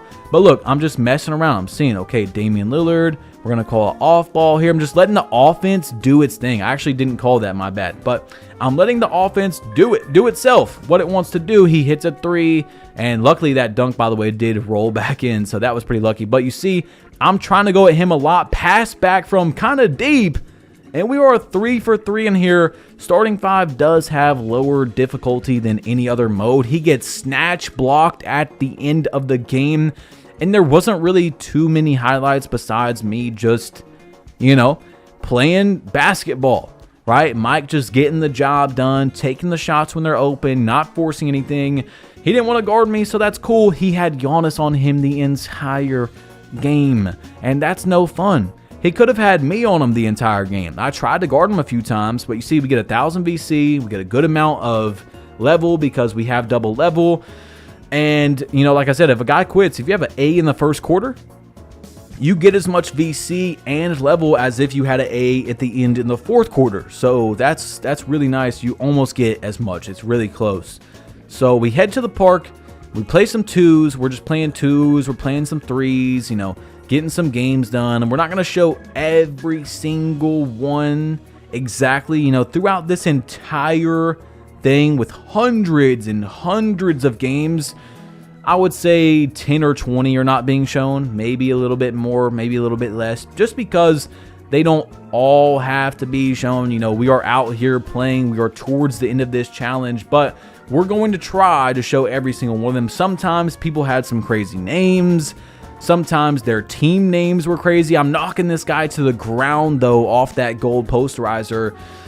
Sometimes the games were just really boring. There was actually nothing to show. I'm greening it for games. So I shot so bad in day number 7 after shooting 60% from 3 in the hardest slider game mode that I changed my jump shot, guys. It was that bad. So it's weird because we actually, I didn't mean to, kind of evolved like MJ did in real life. He didn't shoot that good. After that 95-96 season, it just kind of kept going down. He stopped shooting more 3s because it wasn't worth it statistically at all for him to shoot that, especially when it wasn't that hard for him to get a bucket in the mid-range or in the paint, stuff like that. So it is what it is, but I'm changing my jump shot, and we're shooting pretty good today. We're actually figuring it out a little bit. Snatch back. Oh, come here. Behind the back. Pull-up ski. For 3 for game. Doesn't have to be a catch and shoot. We go 2 for 2 that game. And the jump shot was starting off really good. Yeah, we started off really good with this shot. I've used this on other players before, but it's not going to last that way for the entire time, okay? So it was looking nice, and you see we kind of keep playing these same dudes over and over. I don't know if it was, guys that watch Magic, or it was, just Magic's big head attracting people, because he has that like veteran 4, veteran 5 big head, which does attract people to try and beat you. But I don't like doing this, okay? I find it boring after a minute of beating the same guys down over and over. So yeah, we'll probably hop off the court. You've seen us hop off the court many times already to upgrade, to get a quest, just because I'm like, screw it. Instead of going for this streak, we'll just find a new park. We'll do some upgrades real quick, blah, blah, blah. 19-3. We're getting that thing over with. Another game won. These guys are not going to beat us. We're on a 4-game win streak over here. We beat the same dudes 2 or 3 times. I'm like, bro, stop playing us.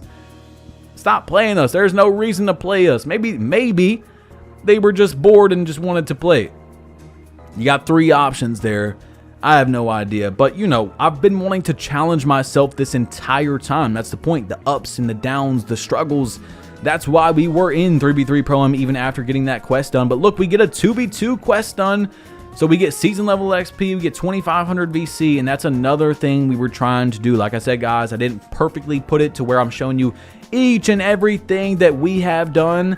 Each and every quest that we're looking at every time, but that was one that we were working towards, which is I wanted to go look at it. It was points, assists, rebounds, and games played in 2v2 any affiliation. And you guys can see that's all the completed quests that we've done right there as well. So now we go into the go-kart thing because it has been 7 days, although it's day 8. You know, like I said, guys, it doesn't start when you start. It starts when the week starts on 2K. So this is another free 2,500 VC. You know, we might as well get this done. Boom, 2,500. It would have been nice if we weren't level 40 so we could get that season XP as well for the last 2 quests.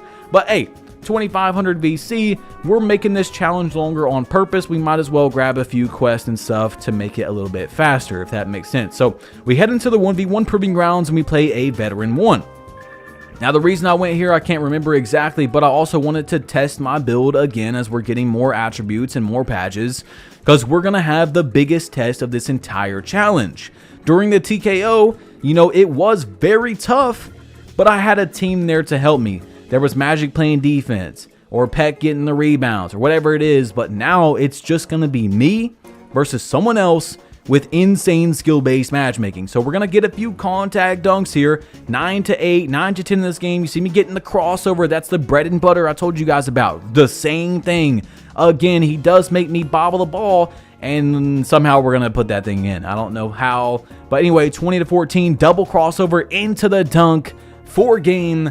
We got lucky once or twice right there, but we come out on top 11 for 16 against a veteran 1. Now, remember, I can't say that the dude has, you know, I got no cap breakers, but I got 3. He has 8. He also has those animations that you get at starter 4.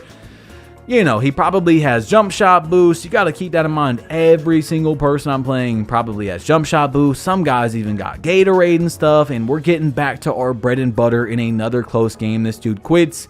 He dashboards. There's some new method to be able to dashboard in proving grounds and not get a loss, even though 2K said they fixed it. So you're going to see that from time to time. I feel like people should get banned for that. I'm not going to lie.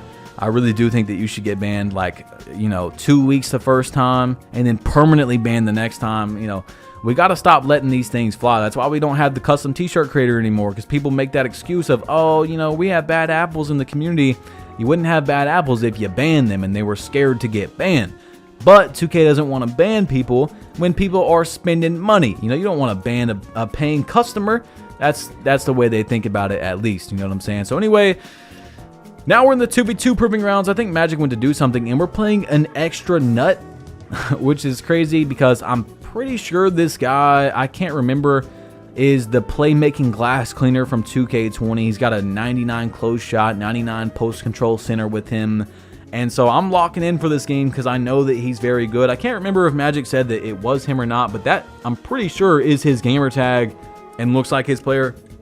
Once again, I can be wrong, but he apparently tries to play non-meta is what he was telling me. So he's not trying to do meta moves to be, you know, he's playing with a good guard and stuff, like good moves, but he's not trying to play the meta way, if that makes sense. So we're getting right into our bread and butter. Look at the MJ triple threat into the go-to contact dunk. Come here, buddy. That's all day. That is all day, man. Look, I'm gonna just snatch. I don't know what the hell it just gave me right there. Some sort of crazy floater. This man's gonna green a good shot. I mean, right off the screen, he did one move to the side, and that's a new move I gotta maybe throw into my bag. Post fade from deep. And I'm telling Magic, we gotta live with that. You know what I'm saying? If he wants to hit a post fade from 25 feet or whatever, not 25, but you get what I'm saying, then we gotta live with that. If he can go 11 for 11 doing that, cool beans, right? So 6 for 6 right here, and these dudes are playing pretty good defense. We're having to figure it out. Now from the ISO, I'm throwing a screen in there, we're throwing a pop in there. You see, we're just switching up the offense as we go along, adjusting to how they're playing. But we're both playing some pretty good defense on each other. We're figuring each other out, and I'm trying to get that gold on ball menace for when we're able to unlock that as well. Pop out for the 3. This man's 7'1", shooting good. Look at that. He's 3 for 3. Man's hooping, bro. Man is hooping. Magic was getting dropped off by some centers, bro, throughout this challenge, especially that no affiliation guy for a minute earlier. That was pretty funny. But, you know, it happens. I got dropped off by that dude who dropped 16 out the corner with his 99-3 lockdown and the off balls and all that. Would have been nice to have a little bit more help, but, you know, sometimes that does happen, okay? So anyway, you see, I tried to call a slip right there. He's going to get him stuck. We didn't purposely do that. Okay, we didn't purposely do that.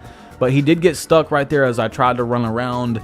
And we're going to call some slips. We're going to do some fadeaways. We're switching everything up. You know, I haven't done a lot of fadeaways yet. I'm running, fading. We call a quick pop, instant pop, where it looks like he was going to set a screen, but he didn't set a screen into the pop. We're going on the P&R right here. I'm just trying to get something. I probably could have took that. I'm like, yo, Magic, pass it back, taking the layup. 17-9. We're having a real gritty game right here. The stats don't necessarily show how gritty this game was. I mean, we're 7 for 8 with no turnovers, but it is definitely a close game. We're going back and forward, giving up the ball a few times, and he's just sitting paint. So I'm like, wait. We're gonna sit paint on my dog, MJ? Forget. Oh, yeah. We're gonna miss that shot. So he's got one more chance, maybe two, you know, because if we get the ball back, it's not a guarantee. And then I'm like, Magic, you got to clamp up. You got to clamp up. If he wants to do some post fades, he can do that. We don't want him scoring under that rim. Look at this. This dude thinks he's Hakeem Olajuwon out here who got picked in front of me. And as soon as I seen that, we had to lock in. How dare you not pick me first in the draft? You know, we got to go crazy out here. So 19-11, trying to clamp up. Spin move out of the triple threat. He's going down. Nope, that's guarded. Magic's not guarding anything. He probably couldn't guard a parked car at the moment, but luckily he does miss. And we're going to game that, okay? So, oh, man, hectic game. But really, you know, it doesn't show on the box score, like I said. But anyway, 393 VC. That's what we did that all for. Was 393 VC.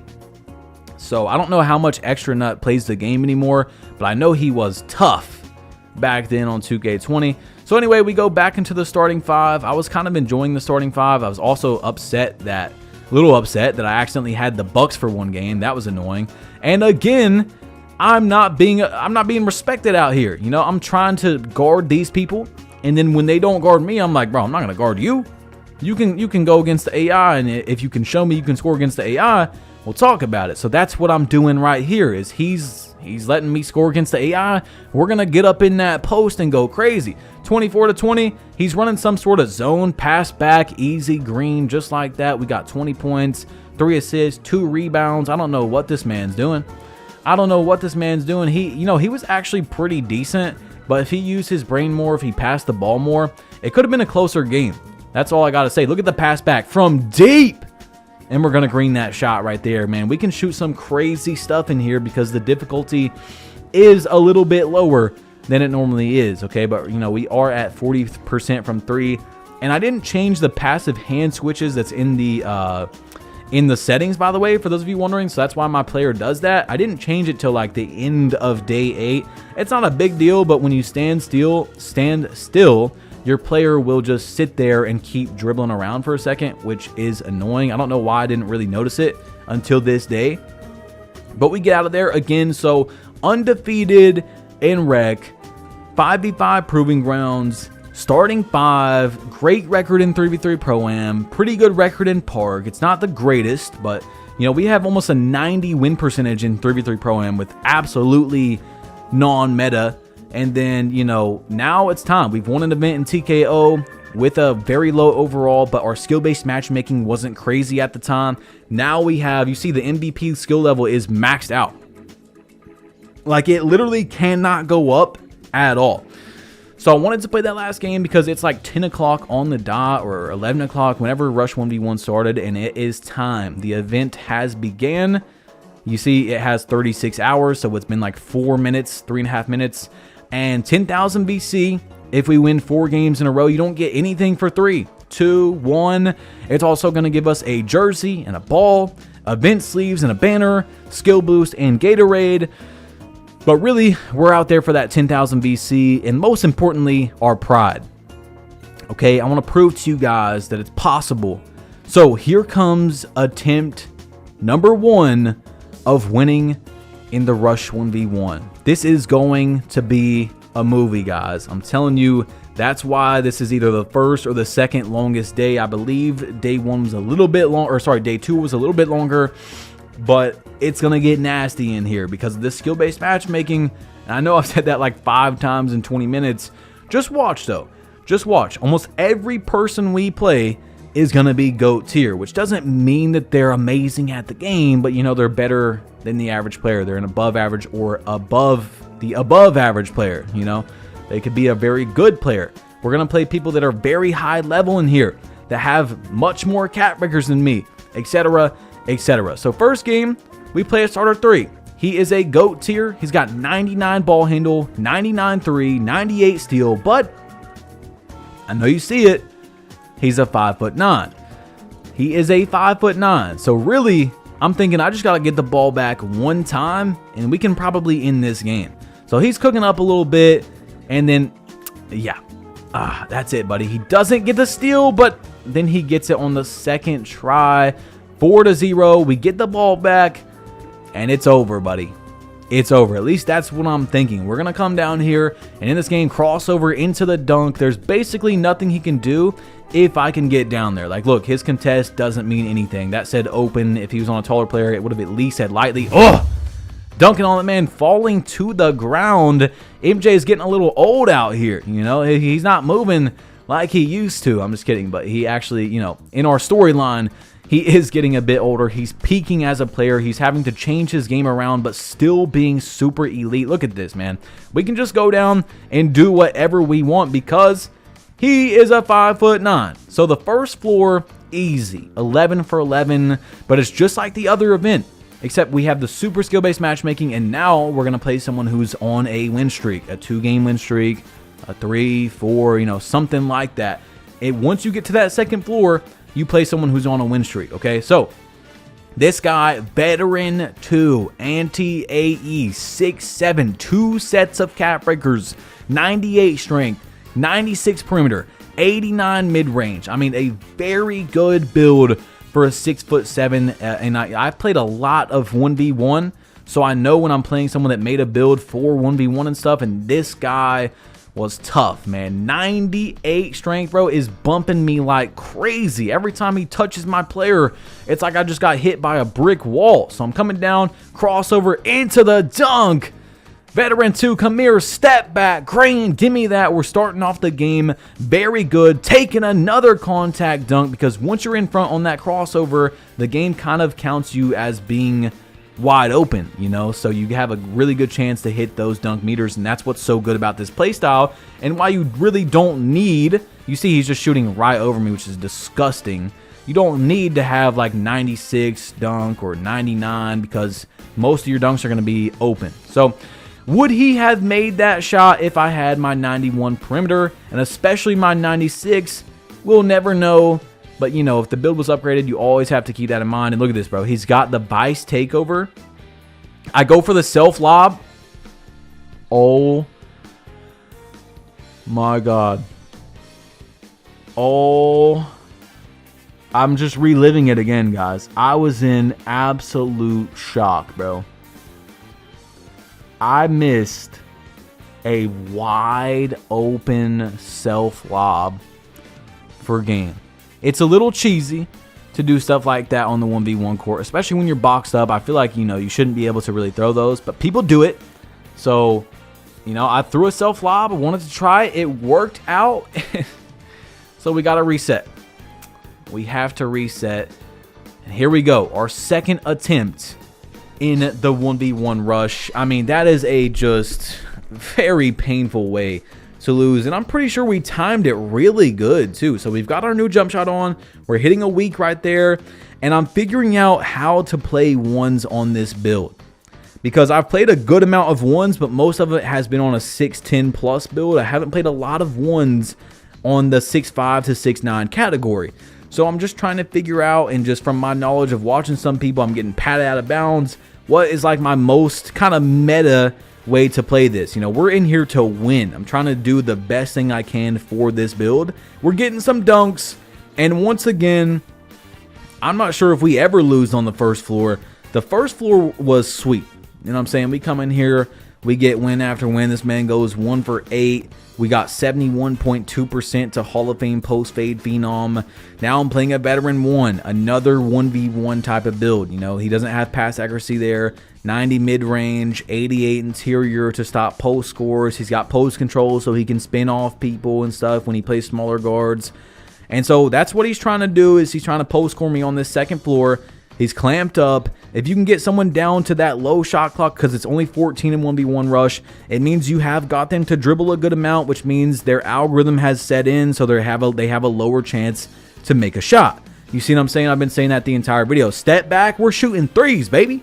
We're shooting threes. Don't think Mike is scared to pull that thing when you're leaving him wide open. We're going into our bread and butter and taking that dunk. 13-6 though. He's going to snatch back. I think we made it.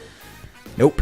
Open. Now, if we have more perimeter and stuff like that, are we going to be able to get at least a lightly? We'll never know. But those things you got to think about. So we're getting into our bread and butter once again. If you're not going to guard it, I'm going to take what you give me, okay? So 5 seconds left. 15-15. He pump fakes. Greens the shot. Pump faked twice after dribbling that much. And look at this. Look at this, bro. Weak. Like, I'm in his face, dude. I'm in his face. So I'm like, I don't want to see a dunk for game. And he greens another shot. I mean, he greened every single time that he didn't dribble too much or it wasn't super contested. I don't want to say nothing. You know, I don't want to say nothing. But maybe he was. You never know. Because in these events, you know, this is where all the big cheaters come out. So this guy is a veteran 2, which means he has the 2 sets of cat breakers. He has 13 and I have 3. I want to say that guy was a cheater, but he was hitting some crazy stuff, okay? And that's when all the cheaters come out, like I was saying. I don't know why 2K still lets you use meter in these events, guys. No clue all year. I mean, that's when people are going to cheat. It's crazy. It's crazy, bro. It's actually insane, especially because 2K literally advertised the game as, hey, you know, in these higher skilled places like Pro-Am, like Stage, Proving Grounds, you're not going to be able to use the meter so that people can't cheat. And yet in events, they just don't care. I have no stamina. I'm trying to green the shot. We can't get our own rebound. Here we go, though. Can we get a little spin off? You know, we got to win 4 games in a row. We're getting to our bread and butter, and I have no stamina, so I'm guessing my window was very small right there. I played some good defense. We're going to pull up from 3. Why not? I told you guys, even when we're down, whatever it is, if we have an open shot, I am taking that 3. We're getting contact dunk after contact dunk. That gold posterizer definitely is helping. He's going to take a dunk, 17-11. You see I'm 5 for 15, bro. 5 for 15. It was rough out here, but then we get back into it, and I'm telling you, those dunks look like MJ. They just look like him, but 19-15 here. We have to just end this game or it's over. I go for a fadeaway. It's open, not wide open. We green it. I run around. I make him play the angle on the fadeaway. We drive in. 19-19. The ball goes off the side. I don't know what 2K was doing to me. And then I do a fadeaway and take this man out of here. Look at this. We had 14 rebounds, bro. I was fighting to get that ball back. 2K, man. Whew, that was a close one. So here we go. 99 3-point, 94 ball handle, another veteran 1, GOAT tier. I mean, almost every game we play is going to be a GOAT tier, or it's going to be a guy that is most likely a GOAT tier. He's just on a newer type of build, because that's just how skill-based matchmaking is. It goes by, in some modes, it goes by your win percent and your rank on your players. So if you can be a casual rank, but if you have a high win percent, it's going to give you good people that are just more than likely they're going to be on newer builds, but you're still going to get GOAT tiers and stuff. You see what I'm saying? So it just depends. Anyway, 99-3, Mr. Kid Frankie here is going to break my ankles and then green that shot in sharpshooting takeover. So we get the ball back, and I know that I have to end it. I know that this is my last chance. We're going to take a kind of close shot fade right there, 17-17 crossover. I should have dunked that. I sold, guys. I tried to get the post spin into the hot. Like, I don't even know, man. I sold this game. I'll tell you what, man. This was one of the games where it wasn't 2K's fault. It was me, bro. Like, I definitely launched. He's going to go down and dunk that. And we are having to reset again. So I believe this is attempt number 3 or attempt number 4. But now we have to go back in and play again. Try and get this win on the first floor. So far, we haven't lost a single game on the first floor. This guy's name is Krabby Min. He's got the drippy face can, and he's got his starter 4 animations, Patty Mills, De'Aaron Fox-Cross, his cap breakers. I mean, every time we come in here throughout this whole challenge, almost every game, we're at a disadvantage. You know, look at this guy. Look what he's being able to do. He's got the Steve Francis dribble move, which is the best dribble move arguably in the game, if not very, very close. We do get a stop though. I'm thinking, okay, this level 1 is going to be a bit more difficult. We go down, get our dunk. 2-0 to start this game. Post fade. He's playing the paint off the post spins and stuff. 4-0. He's playing it again. Not too high that time. We're spinning off him. He is a smaller guard, so we're going to take advantage when we can. Look at this. Look at this, bro. He is timing these shots perfectly. Patty Mills right over my face like I'm not even there. I'm 6'6", and that says open. I'm disgusted. I'm getting sick. And then he can also drive and dunk and stuff. So 8-10 in this game. I'm coming down. He's bumping me up a little bit. Behind the back, pull up. We got to shoot that shot. I should have shot it off the step back, but I just read it a little wrong. Contact dunk. Watch out down there. Head topping that boy. 18-12 though. Now we got takeover and he's playing all the way back, so I don't care. I'm going to risk it and shoot the 3. And we go 1 for 1 again in this game. I was shooting pretty good so far to start this off in Rush. But the problem is I'm playing very good people, and they're also usually not missing a lot in most of these games. So again, another GOATs here. I mean, that's just going to be like this all night. But he is 6'4". On our second level here, 93 3-point, 95 ball handle. He's got 91 speed with ball, so if he has that max +1, he has legend lightning launch. Who knows what he has it on though? He might have it on, you know, I don't know, set shot specialist or something. And this guy, he had his own little style of moving as well. So that is interesting of what he was doing over here. You know, he was doing a little bit, but I'm gonna snatch back. Behind the back. I'm like, maybe I shouldn't shoot that because I got low stamina. I make him jump, take my layup. It turned out to be the better move. I do want to shoot when I'm open. I want to show my opponent that they're going to have to guard the 3-point a little bit, but we don't want to take that shot with low stamina, miss, and then my opponent goes, oh, I don't have to guard that for the rest of the game. So this dude, he's using some moves right now. I mean, look at this, bro. Look at this. Like, what am I supposed to do about that? 15-13. He's dancing around. Look at him. Look at him. Hop back, greening that thing. I mean, dude, can we get a miss? Can we get one miss out of these guys? Eventually, I want to see a shot for game. I don't want to see a dunk. And dude just barely misses, bro. He barely misses the entire game. So I think we're going into attempt number 5 now. I mean, game after game, I'm playing GOAT tier, veteran. All these guys, it's tough out here, bro. It is very, very tough, especially in this guard category. Now we're playing a veteran 2. On floor number 1. You know, he's got his comp drippy face scan or whatever it is. He's got that crazy face scan on. 97 ball handle, but he is 6'3". So what I do is I make one change. I put on the basic escape instead of Jimmy Butler that we were using throughout the video. I told you guys about basic escape a long time ago in this video, and I thought maybe that's going to be better for this particular area to, you know, kind of span that around and run and fade. We do beat this guy though. 3 out of 7. We take him out of this game. We played some good defense. Now, floor number 2. We're up 18-6. I'm going to step back, fade away, miss that shot. But don't worry. Don't worry. We're going to run out to the 3-point line. Snatch back, pull up. Bye-bye. Look at that. 1 for 1 again. I wanted to limit my 3 points because I don't want to miss. But I also want to surprise my opponent. Sometimes I want to show them early and set the tone that they do have to guard up. You know, 1v1 court is a lot of mental.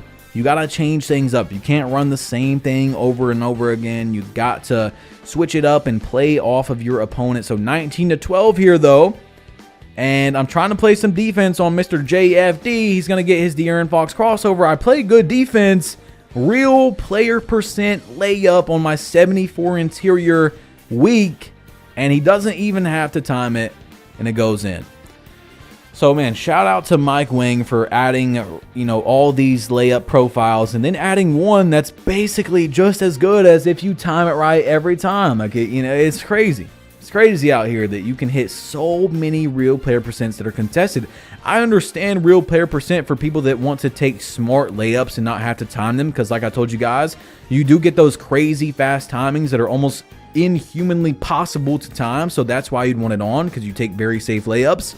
But like the contested ones are crazy. So once again, attempt number, I don't know, 5 or 6, we win on the first floor. The first floor is not that hard, and there are no remaining players in this game. So this guy quits out of the game at the very, very end. I don't know if that's going to give me a win or not. 4 to 20, step back. I don't mean to do that, but I do still time it correctly. 11 to 13. You guys will see when I do those hop jumpers. Usually what I was trying to do is dunk the ball, but it gives me a hop backwards and I just rhythm shoot it, you know, like I tried to do that, and you can still time them. It's not a bad shot, you know. So anyway, he had a D-, and we're on to the third floor. 19 to 16 here with Mr. Green out. I need to see a shot. He's on this tall building, bro. Yeah. He was on like a 6'9", and he was just dunking on me like I was on a 5'9", bro. It's like I wasn't even there. Another GOAT tier, of course. Veteran, got his cap breakers, probably has Gatorade, probably got jump shot boost. He goes 1 for 5 from 3. I tried my best, and it's time. It's time to go back in, bro. I'm so freaking rattled right now trying to win this, and I think, you know what? Let's go for something really risky. 1500 VC gives me 10 games of jump shot boost, and possibly this could pay off, because if we win, that's 10,000 VC. So we have 7,000 left. I'm looking at the upgrades I should do. Maybe close shot. Maybe I should get my steal up to 85. I don't know what I want to do, but 85 steal is going to give us gold interceptor, and we're not able to intercept passes right now. So there's no reason to do interceptor because we can't play any lanes. So I'm trying to think what is going to help me for this challenge. We just got real risky with it and spent that cash. Okay, so I'm thinking layup mix master at 75. Let's just go ahead and take that. It's going to give it to me right away. You don't have to earn your bronze badge, which is nice. We'll throw a little close shot in there, 95 overall, and then we'll head on out. Okay. So, into our next attempt here, as we bought our jump shot boost. This guy, I don't know what he was doing, but I'm going to do this little pull up, which is risky. But I walk in and do that front fade pull up, just testing. You know, if he steps up, he steps up. But if not, look at the contact dunk right there.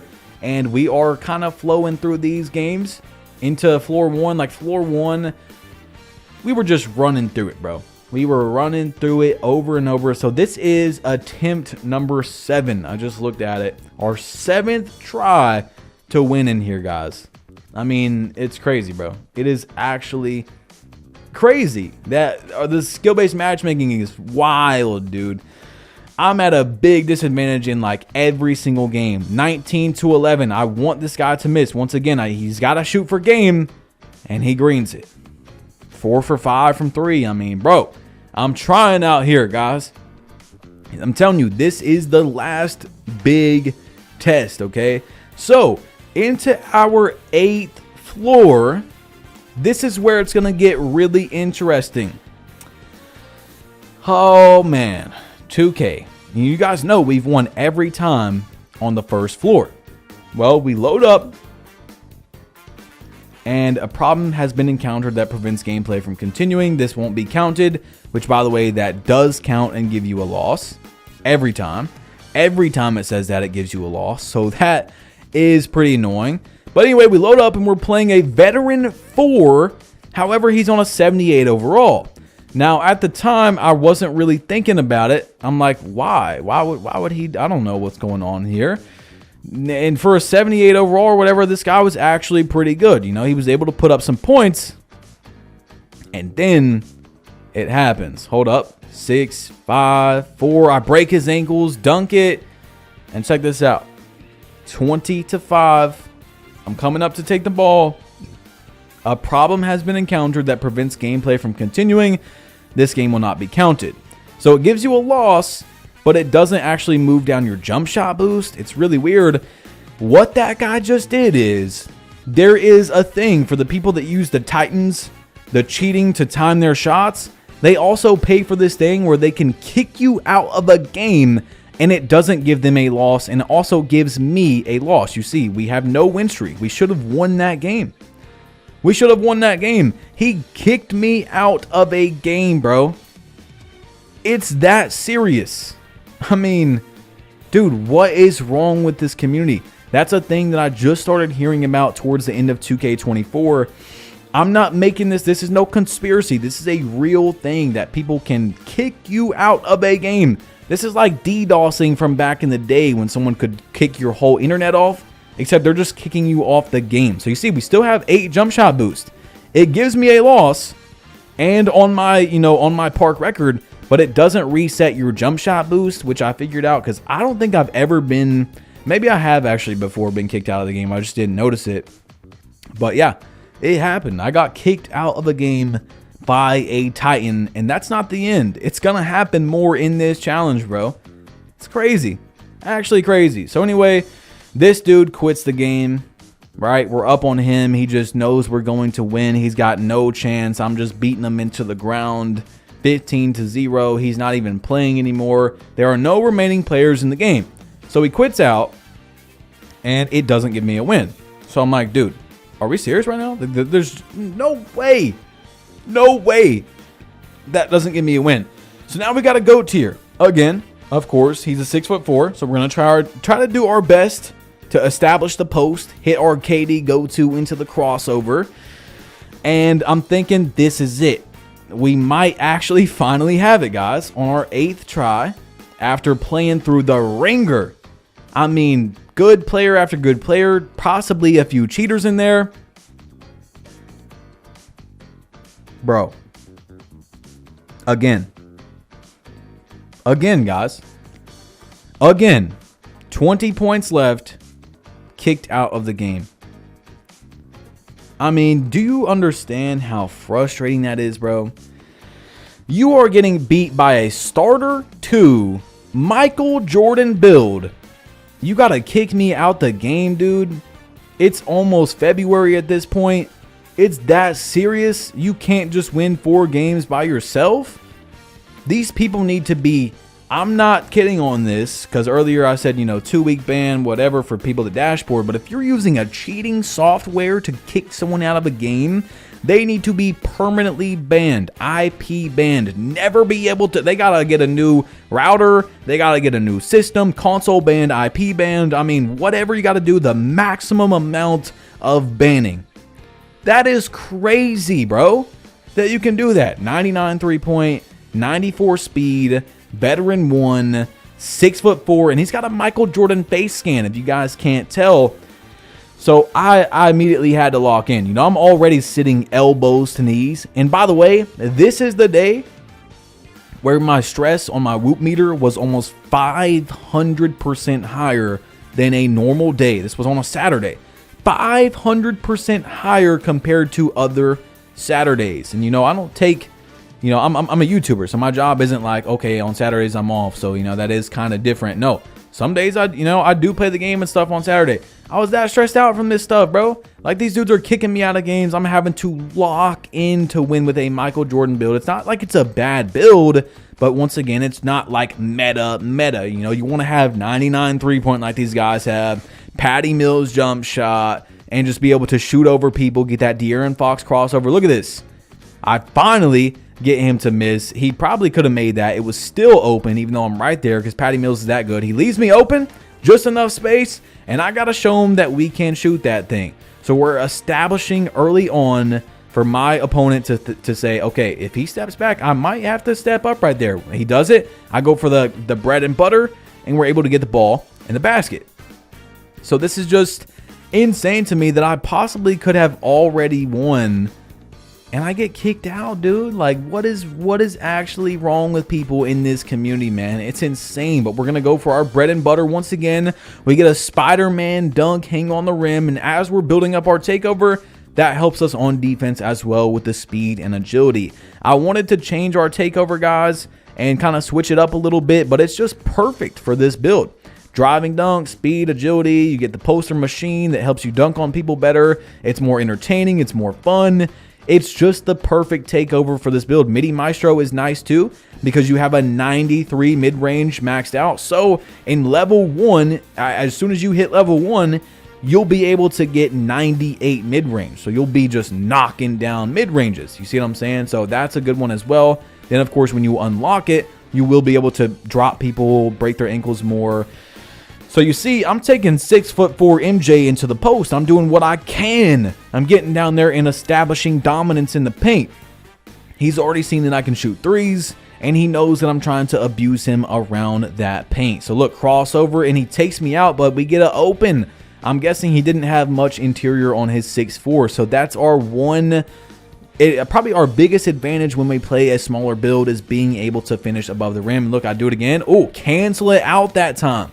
I told you guys, you can cancel it out and then do a step back and shoot that thing. You don't have to rim run after doing a KD go-to, which just threw him off, and I perfectly timed it, then green the shot. And we go 10 for 10 against MJ. So like I said, you know, I was locked in these games, but when I seen MJ, we really had to lock in. I'm the real Michael Jordan, buddy. Okay? Me. Not you. Even with all your cat breakers, you still can't take me down. All your animations from Starter 4, you can't take me down. He probably had jump shot boost. He probably had Gatorade, whatever it was. And now we play Turnover, who is a 1v1 player. Like, that's all this guy does. I've beat him before on my Wemby build. He's beat me before. And when I ran into him, I knew it was over, guys. I knew it was over. I have played this guy a bunch of times, so I knew his build was specifically made to play 1v1, like as low as pass accuracy as he can. He probably doesn't even have pass accuracy upgraded or free throw, or, you know, he makes these builds just to play 1v1. So we're out of there. We are out of there. On to attempt number 9. Really, it's actually a little bit higher because I'm not counting where we get kicked out versus Titans, people that are literally forcibly kicking me out of games. Coach Gutta, this guy, we beat him real nice. We hit a 3 at the end of the game, and he was showing love. He was showing respect. I'm pretty sure he did, if I remember correctly, so shout out to him. Budgie Yum, 6'4", 97.3, cat breaker, starter 4 animation, speed with ball 91, but he is 6'4". You know, recurring theme out here. We're going to take these guys into the post as much as we can, into the paint as much as we can. We're able to shoot over them more. That is the benefit of being taller. I told y'all, man, people, you know, it's good to have a small build. It's not, but there's pros and cons to everything. And being smaller means you're going to get abused more. People are going to shoot over you. They're going to finish in the paint better. All those types of things, which is a good thing about 2K25. You know, in the past, there were some games where, oh, kicked out of the game. Huh. How odd is that we get kicked out again? One basket from being able to win. But yeah, in some other 2Ks, like I think it was 2K24 or 23, you could have like 25 interior and still stop people pretty good in the paint if you played correctly. So we get kicked out again on like the 3rd floor or whatever, and it doesn't give us, remember, every time we get kicked out, it doesn't actually reset our jump shot boost. So, you know, that's the silver lining to this, I guess, is that we still do get to keep our jump shot boost. We've played way more than 10 games, but we still have our jump shot boost. So it is what it is, man. The 2K community really is something else, bro. Like I was kind of joking, but actually serious, more serious than joking, when I said before in some of my news videos that the 2K community will literally press a button to get a free win if they could. That's what they'll do. If there was a button that just said, hey, I'm going to press this and I'm going to win the game against this guy, just one button, they would do it. Like, it's so sad, bro. Anyway, we beat this guy. I'm pretty sure he had a 1v1 build. He had a little name, you know, like you see in the 2K community, and a drippy face skin. But we get him out of here, and now we're on to the 3rd floor. So, attempt number 9, not counting getting kicked out of games by Titans, by cheaters. We are now on the 3rd floor of our 9th try. This guy stops playing. 12-8, Venom 2K TTV. He leaves the game. This dude was calling me a whole bunch of slurs and saying that I'm a MJ rider, if you guys know what I'm saying, which is pretty funny, bro. The guy was funny, I can't lie. He was like, Michael Jordan doesn't even know you exist. And now we're on the 4th floor because I figured out that those quits actually do count as a win. They do count, it just doesn't show up, and another quit. But sometimes they don't give us a win. So that should have been our 4th win, guys. Remember, we just had 2 guys quit. 3rd floor, 4th floor. That should have been it. Now, you see, we win this game. Like I said, sometimes it gives you a win, sometimes it doesn't. So we're on a 3-game streak, but we've really won 5 games in a row. I mean, it turned out to be even more of a test than it should have been. Isn't that crazy? Like, we were already going through it, having to beat veterans with jump shot boosts and animations that we don't have and cat breakers and getting kicked out of games. And now people can quit when the game's already over and just 2K just randomly picks if it's going to give you a win or not. Like, the whole thing was insane. Look, how are we at 3 wins? We should have already been done. So 18-6 here. I'm going to green this shot. And we are finally going to win. I don't know how I got this guy. He wasn't that good on the 4th floor. I'm guessing when you play someone told me that after you get past the 1st floor, you don't necessarily play someone on a 4-game streak if you're on the 4th floor, or a 3-game streak. You just play someone that's won at least 1 game. So I'm guessing that's what that was, because there's no way this dude made it to the 4th floor. I'm telling you, he was not that good, especially in this skill-based matchmaking ringer, to make it to the 4th floor unless he just somehow played some bums. So we finally get our 4th win. And on top of all that, we had to win 6 in a row to actually win Rush 1v1. Is that not crazy, dude? So after we have won this, you know, just like the other events, we don't get the VC. You see, it says we got our 4 wins, but we don't get the VC until this challenge is over. And it actually hit me. I was like, wait a second. By the time this is over, I might not even need that 10,000 VC. However, it did just make me feel good, okay? It made me feel nice. It was for my pride. It's the last dance. And I'm like, you know what? Let's just go back in there. Let's just go back in there. Why not? Because I didn't know. I didn't know or not, and I thought it was dumb at first. I'm like, if I lose, is it going to say that I didn't win those 4 games? So we will see. But I wanted to go back in there because you're still getting double level. And like I said, I was trying to hit starter 3 for you guys. It's not looking like we're going to. But you see the basic moves right there. He plays the mid-range. And as soon as he played that angle, I had the angle to drive in. We got the hang on the rim dunk. And we're working our way up. Like now for a post-fade phenom, we get like 1% per fade. It's actually insane. So that's why I told you guys to elevate post-fade phenom. So look, we win a game and it says that we've only won 1. I'm like, whoa, this isn't good. So we played Mr. Doinky here, Doinky X, who, if I remember from my memory here, because it was not too long ago, he never missed a single shot unless it was too contested or he had dribbled too much. 20-20, we miss, and check it out. He's going to be dribbling around, and then greens the shot. So we lose 20-22. And I do believe the only shots he missed, I'm not trying to say for sure, but like I told you guys, in this high rank of skill-based matchmaking and in an event, we are going to run into cheaters more often. I mean, you guys literally seen me get kicked out of 3 to 4 games. So if you have 18 points on a guy, 19 points, and you get that there's no players remaining and it kicks you out, says it's not going to count as a loss, then usually you're getting kicked out of the game. Sometimes it can be some sort of other error code, but you guys see our hot spots here. We've got 2 in the corner from 3, but still no hot spots from 3. At one point, we did have 1 or 2 up top, but we lost it because it's very hard to maintain those hot spots when you don't have jump shot boost and a 63-3. You know, we've shot pretty good throughout this challenge, but then I had that day in day 7 and also including this day, but I did shoot a lot better in day 8. But day 7 was just like the Wimby challenge where I shot so bad. Now we're playing a Legend 1, which means he has 18 cat breakers and I have 3. He has the Patty Mills jump shot that I don't have, and we actually beat him. We beat a Legend 1 with a massive advantage over me. I mean, insane advantage. We take him out. So I'm just in here playing some 1v1 because we've already won. A lot less stressful now because it doesn't matter if we lose or not. You know, we played Jesus Christ though. We take him out of here. And there wasn't much more 1v1 rush for me to play, but I just wanted to play some games because we're getting that double level and it's so much less stressful now, although it is still super skill-based matchmaking. We win 3 in a row.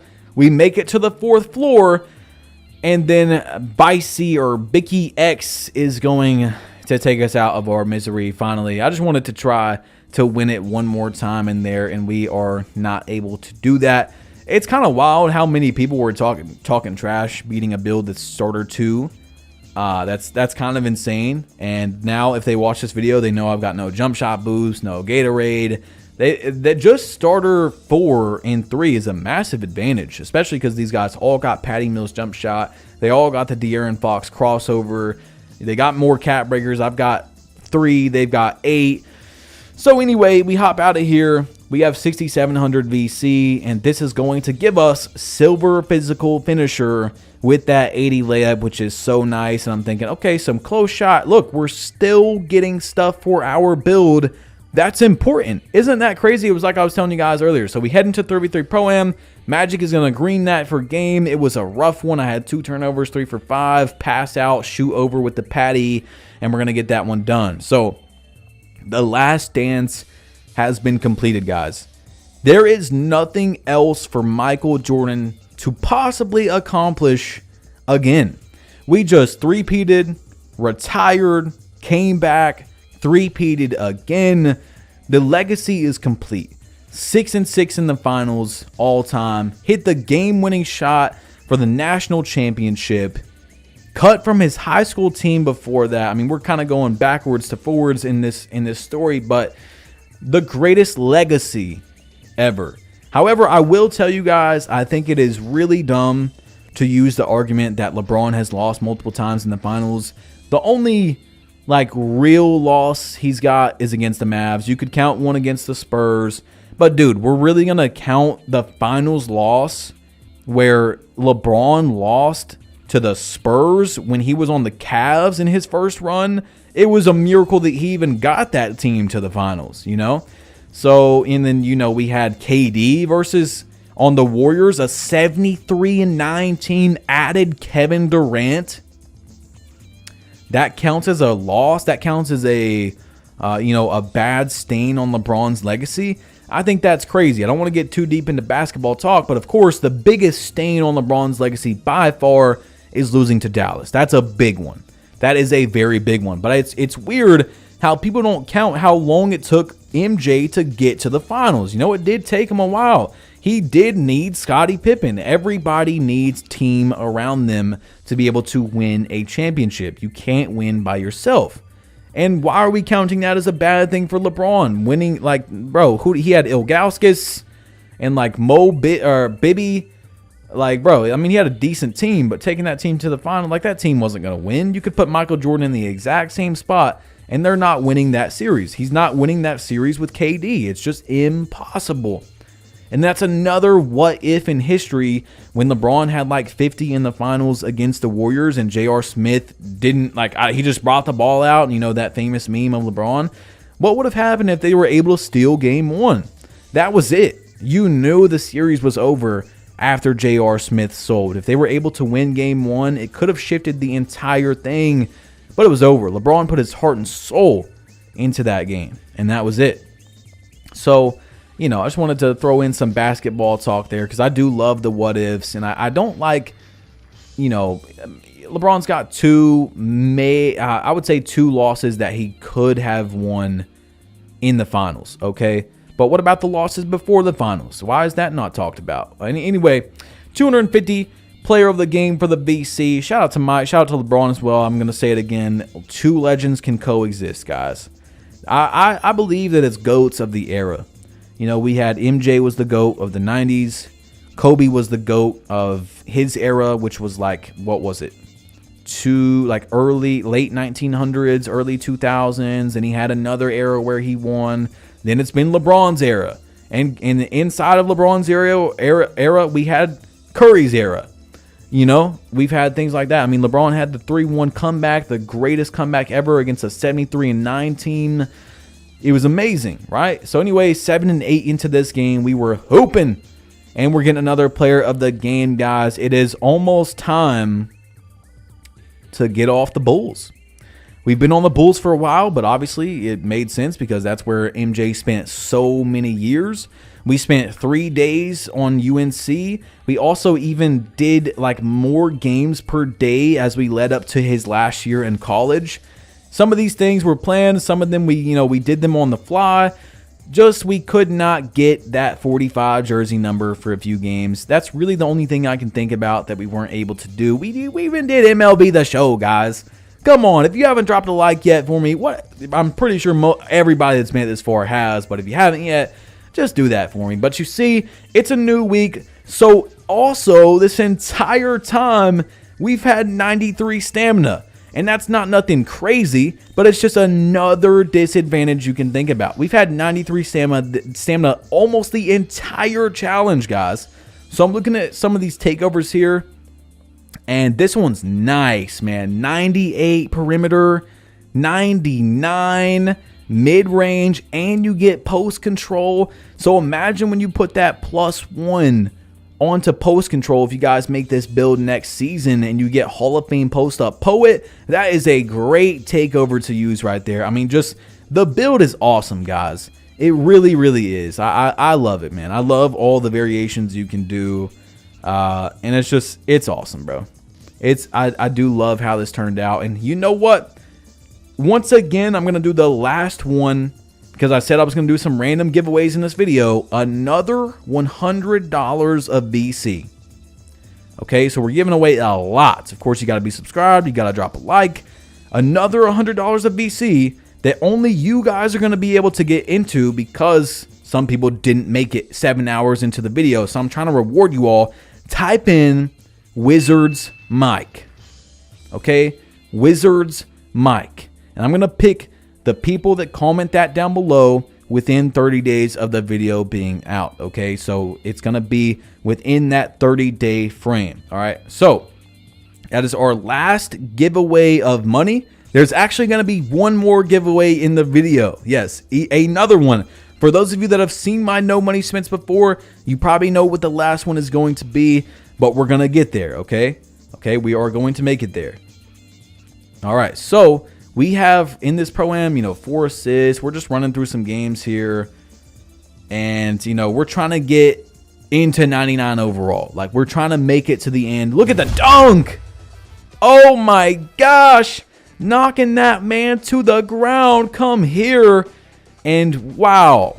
I mean, this is just Mike now, guys. We really got it pretty much all done. We just got to finish the challenge.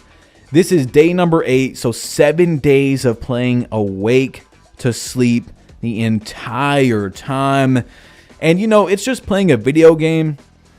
But when you're trying to be Mike, when you're trying to be excellence, when that's how I play anyway, I get on this game to win, okay? You got to lock in. You got to keep your teammates locked in. They don't want to take every game as serious. I want to take the game serious. I want to show you guys the win percent at the end, where we played against great teams all throughout the 3v3 Pro-Am. We spun on a team that beat us in the park. We played them again. We pulled up on a few win streaks. We weren't scared. We weren't running away from people that were showing up to the court and looked good, like they had cool clothing on or had drippy face scans, so we might have been scared and hopped away. None of that, bro. None of that. The only time we hopped off is when we played people over and over that we were beating. Over and over, and I wanted to not play them. So look at this record. 63-20 team, 210-26, almost a 90 win percentage when I'm primarily the guard for almost every game, with a 63 three-pointer in the threes. So I do want to say, though, shout out to my team, bro. Shout out to everybody that I played with in this, because I wasn't doing it by myself. It takes a team to win like this. It takes multiple players to be a dynasty, and that's what we have created here, the culture with the Bulls. We have created a dynasty. We've done everything. I can't think of something we haven't done on here, except for playing the stage a lot. But like I told you guys, I didn't want to play. Look, we're going up to 85 steel right here, so we're going to get our gold interceptor, and then we're going to get our close shot. But I didn't want to play, especially in the stage, like what if one of Magic's subscribers pull up, and now we're 98th in the world, by the way, so we're ranked. I don't want to steal 7,500 VC from one of Magic's viewers. Like, that wouldn't feel right to me in terms of this challenge. You know what I'm saying? So I don't want to do that. Someone that's attracted by the big head that normally wouldn't have pulled up on him. You know what I'm saying? I wanted to do this as legit as we possibly could. Okay, so we're down 7-2 in this game. Pull up 3, and I'm greening that. So if you guys look in the bottom right, we're shooting 49% from 3 now. 49%. We peaked at, I believe, 61 was the highest, and we've shot so bad recently that we went down to 49. Now 49 is still great. I mean, we have a 63 3-pointer. So many of these shots are off bronze dimer 65 pass at, which is just awful, guys. Please put at the minimum 71 pass ac on your builds. Please, okay? Almost all my builds have much higher pass ac. But, you know, this dude MJ wasn't Magic Johnson. He averaged like 4 assists a game. We still had to have some pass ac, okay? So 17-19, double crossover as we're in the 1v1 proving grounds now. And we're trying to just switch it up here at the end. We don't want to play all 3v3 Pro-Am. We've already accomplished everything we could as a member of the Chicago Bulls. We've three-peated twice, and we're just getting some games in now, some runs in as a almost maxed out build. So just once again, go back to the variations that we've brought up and think about that if you make this build, what it would look like. Maybe I should make this build on a legend account. Maybe I should make it on my account. You guys let me know, because if I make this on a legend account, this build's going to be insane. 18 cat breakers. I could really make something crazy, guys. I mean, it would really, really look like Michael Jordan with those 18 cat breakers. And especially if I play on a top 10s account where they have the extra max plus ones. Yeah. But, I mean, already, even without our cat breakers, it still looks like Mike. I mean, we needed that one to get gold posterizer. I feel like that fits him good. And, you know, we're dunking on people, bro. We are really slamming on people all day. I got two-way, pull up, give me that. Come on, green bean, rhythm shot every single time. Usually 95% of my fadeaways are rhythm shot. Like I told you guys, if you don't know how to do it, we're going to get our bread and butter right there. But you're running, and you just up and then down on the right stick with turbo, okay? That's going to give you your rhythm shot. And so, yeah, do what you want with that. And then the front fades are the down up where you let go of everything. So we're getting back to our bread and butter as much as we can. Look at this. Once again, I mean, all day long. If we can do that move, we're going to do it.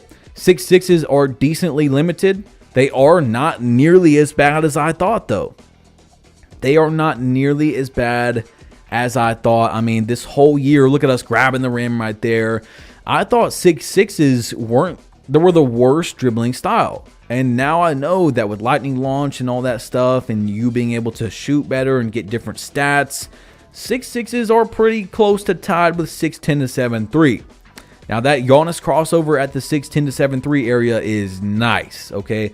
It is really nice, but the 6'6, man, is pretty cool. Also, I have a 6'9 that has legend posterizer. And remember, I said you don't really need that, but this guy stopped playing, so we're going to take our win here.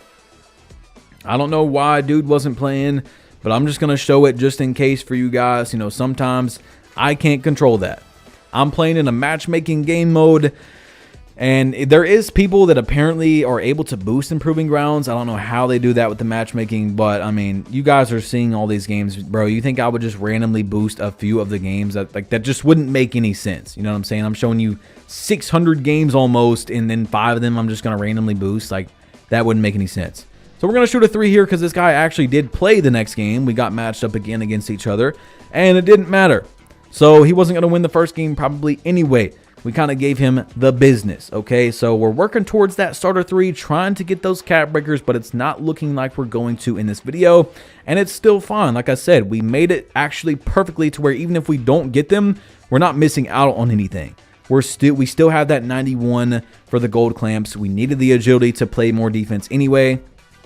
And Dizzy Bacon 5930 has a 99 3-pointer over here.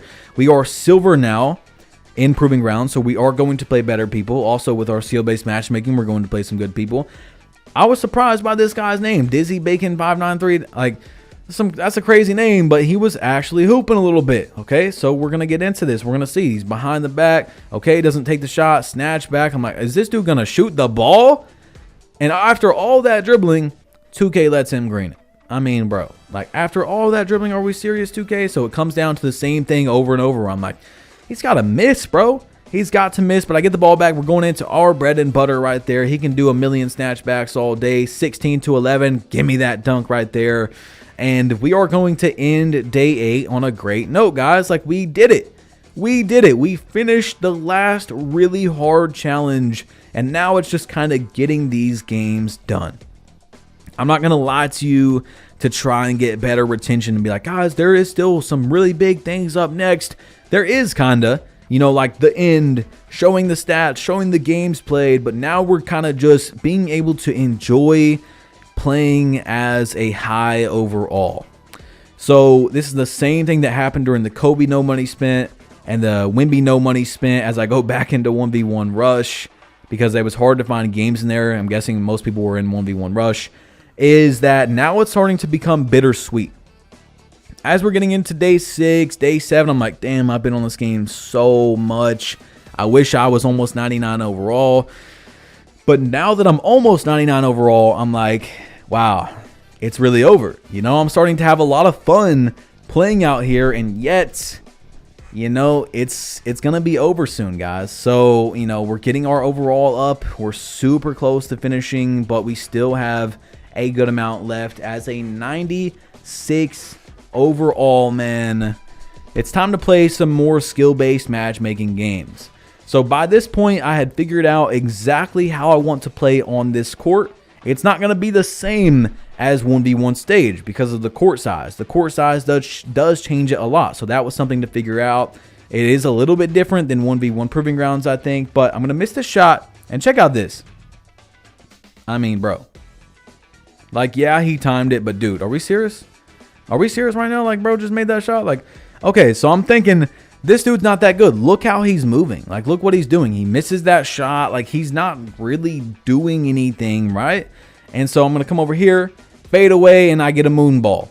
I don't know why I got that super slow animation, but check this out. He's going to cross, accidentally fade away, and green the shot? I don't know. I don't know. That is a little odd that he's just not good. Like, you can tell he's not really doing much and yet making that, bro. So it started off a little odd. You know how the Proving Grounds is when you're maxed out skill-based matchmaking, as I've showed you guys. Once again, I've only called out one actual cheater in this game, but we're going to grab the rim and dunk that thing. And then, of course, the guys that literally kicked me out of a game. But that was weird how he's able to green that super tight layup, accidentally green that fadeaway on a tall build. And I don't know, 2K was maybe trying to just make me lose that game.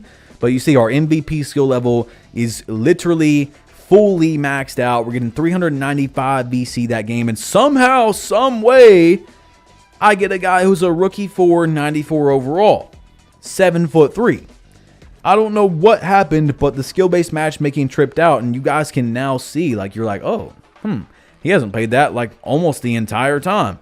What I'm talking about. Like, I don't know how the hell I got this guy, but, you know, I'll take the cupcake, all right? And he's got the icing on top, and we're going to get this easy VC. Hopefully, you know, he is 7'3", so when he gets the ball, if he does get the ball, it's going to be tough because he's obviously some sort of post scorer. So I'm just running up, fade, running up, fade. He doesn't want to play any defense. That's completely fine with me. The pure green window is on the mid-range, so we're going to keep shooting that thing. Now he's kind of stepping up a little bit. Threw me off. Almost missed that shot. Stepping up a little bit, but for the most part, we're taking wide open shots, and he's not really letting us use our takeover, which is pretty smart. So that right here, I'm thinking maybe I should have on the midi maestro takeover for a game like this, but 18-2. And I'm like, screw it. I'm just going to go up on him. If he gets the ball back and scores 20 in a row because he's 7'3", then he does it. But we yammed on his head. That is a 7'3". That's a grown man right there. And that's a power jam. 99 mid-range, veteran 3, Ryan 44 boss, TTV. Bro. I mean, bro. Like, good shot. Like, I don't know. Is that a good shot? Good timing, I guess you could say. But we do take the guy out of the game. We just beat a freaking veteran 3. And I know I gotta say it, man. I just, you know I gotta do it, guys. But the dude's got 13 cat breakers and probably jump shot boost and maybe some Gatorade and the animations that I don't have. You know, all that good stuff. So anyway, 20-19 here against Mr. Glove, and that takeover is the best takeover in the game, by the way. Maybe we'll talk about that. He misses the shot, and yeah, actually we do have time to talk about it, because look at this. I mean, he's just gonna tap me. Watch, tap me real soon. Here it comes. And no, actually we're not gonna show it because you can see the fear in me. And what I mean by that is that takeover is called like stone wall, which just makes you pick up the ball every time he touches me. So before that, he had done it like 2 or 3 times in a row. And so I'm just trying to shoot. But look at this. What? Open. I don't know how that was open. But yeah, I'm just trying to get off a shot before he makes me pick up the ball. I was up like 20-11 on him. And I kept dunking it, right? I was doing my bread and butter, dunking the ball. But that was giving him... I'm not kidding. That was giving him takeover. That's how he got takeover, which was stonewalling me. Now check out this game right here, this little clip that I want to show you guys. So it's 20-11, 10-14 at the end of this game, and we need to do what we got to do. We got to get the ball back one time. Look at this fadeaway. He misses the shot, weak. And so why I'm showing you this clip is because sometimes my Elgato was messing up. So I had to show you guys some clips. I had to actually like record it on the Xbox. And we're going to green that game as well. So look, I even went that far to show you guys one of these games because my Elgato was tripping out and it didn't record it. So that's what we had to do sometimes. Okay, so day 8 is coming to an end, and also the video is soon to come to an end. You know, we are going to end the dynasty with the Chicago Bulls. We have 4,900 VC here. 69 close shot, not really going to give us anything, but we are a 97 overall, and day 8 is done. Day 9 here, aka the end. And like I was saying, man, it became bittersweet because, you know, I have been enjoying the build for a few days now as we actually have some good attributes. But the build turned out way better than I thought for MJ. Like, it's actually a pretty damn good build, and I think we've proved that throughout this video. You know, we've won a lot of games at a pretty high win percent, especially for not having almost any three-pointers. So 3 out of... we got 4 out of 6 right there. Not bad at all. I think I did pretty good with the daily pick'ems throughout this challenge as well. And I was like, oh, there's no need to do that again, because this is the last day. Now, we are just going through the motions here for a minute. We're doing our daily street ball as Magic isn't here on time. What's new? I mean, you guys know that by now. But, you know, here it is. We need to get that 10,000 VC, but the event doesn't end until midnight. So I was thinking, you know, do I wait till midnight? Do I get a little bit extra VC? And we're doing our walkout as a Washington Wizard, guys. I mean, look at us. We've made it through everything, man. 89-34 team, from high school to college to NBA to retirement, MLB The Show, and now old Mike, aka the Washington Wizard, is here. And he was still good. That's the crazy thing. Now, we can't de-upgrade our player. If we were able to realistically do that, maybe we would do that for the challenge. But we're going to keep going towards 99. Okay, trust me, guys. We're not going to stop upgrading here to make it more realistic. And we can't de-upgrade. All right, so anyway, we have a game here that's 20-18. And Magic, not Magic, Mike, at 38 years old, you see this is a 20-20 game, still averaged 22.9 and was in 13th place for MVP. So, you know, he's not like going crazy as LeBron at this old age, but still putting up some numbers. Remedy for the game, I told you guys, I don't know how the hell I got him on. Bonnie's another guy that barely plays the game. So I've got 2 teammates that are just extremely rusty. And yeah, in 60 games, he averaged 22, which is great. You know, you can't really ask that much more for like a 37-year-old man, or however old he, 38 years old is how old he was. Now, he did shoot 41% from the field in that season, so keep that in mind. He only attempted 0.9 threes per game. I'm looking through the stats right here. With an 18 3-point percentage, which means on average he hit 0.2 threes. Or sorry, yeah, 0.2 threes, which is 1 3 every 5 games he made on average. So 1,300 VC right there, and we're running through it. We're getting our last bit. Even his free throw percentage was down as I'm looking at it, guys, for you. 79%, just a little bit lower than his average. But he did actually get 5.2 assists per game. For his career, he did average 5.3 assists. So I was wrong when I said 4. It was actually 5. And he also averaged 2.3 steals per game for his whole career. But he was still getting some as a 38-year-old man.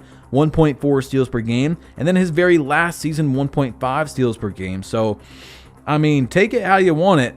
He did everything except for block. And, you know, shooting guards don't really block the ball that much. He averaged throughout his whole career 0.8 blocks per game. So we just unlocked Silver Glove. We also are about to get Gold Interceptor. And I think the only badge we didn't get throughout this whole thing, guys, was Hall of Fame Post-Fade Phenom. I mean, it was just so insanely hard to get. It takes forever to unlock that, man. It takes so long to get Post-Fade Phenom. 2K did not scale the badges correctly at all, because some of them are insanely easy to get. Like, just a few games. Some of them, they take forever. So we're contact dunking for game right there. And I just want to say, man, shout out to you guys that made it this far in the video once again. That's crazy. This was the most detailed, hard work we've ever put into a no money spent. The Kobe challenge was, I mean, it was insane. It was a dedication to Kobe. I put a lot into that. We get a strong, I don't know why it didn't let me time that, but it turns into a real player percent when it does that. And we made that off the 2-way. Kobe, you know, RIP. That's who my brother is named after. So I put a lot into that. But there wasn't that many eras and stuff for Kobe, you know. He didn't retire and then come back and three-peat again and go to freaking baseball.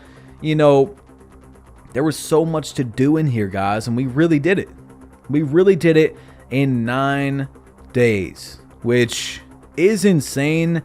And I know you guys are about to make it to the end, and I'm probably going to say this again, but like, don't think that this challenge is me saying, yeah, guys, look, no money spent right here. You can do it in 9 days. No, this is 8 days of awake to sleep playing the game. Most people just cannot do even anything close to that. And then also it's hard to find consistent teammates. The no money spent grind is so entertaining because it is such a difficult challenge. It's so outlandish with how microtransactions are on 2K. And look at these guys, bro. They have LeBron on the front and the back, which was hilarious, dude. Funny jerseys right here. But, you know, they're so egregious, these microtransactions, that, you know, millions of people will watch someone grind out a build from 60 to 99 overall. If that doesn't show you how bad the landscape of gaming has got for these big games, I don't know what to tell you. However, I want to tell you guys, because there's a lot of people in the 2K community that only play sports games, to try to venture out a little bit. For those of you that already do, try some games. I love Elden Ring. Elden Ring won Game of the Year. It's an amazing game. It's going to make you rage. You're going to have to put a lot of time into it. I've been getting into Skyrim. Skyrim was insane as a kid. It just blew my mind too much. I was like 12, 13 years old trying to play it. It overwhelmed me way too much, and I couldn't play it. I couldn't beat it, okay? So I'm back to that. I got it on a nice deal. Try out, I don't know, Need for Speed. You know, try out a racing game. Maybe Call of Duty. Call of Duty is loaded with microtransactions as well, but most of the time you don't have to buy them, okay? What I'm saying is, try games that aren't 2K, that aren't sports video games, you know. Change up the lineup. Look at the just self-lob. I mean, that's not old Mike right there, but like I told you guys, we can't devolve our player. So, man, 250 VC again. 3 steals in that game. You guys see, Mike averaged 2 steals a game. we could easily get close to that if we started as an 85 overall.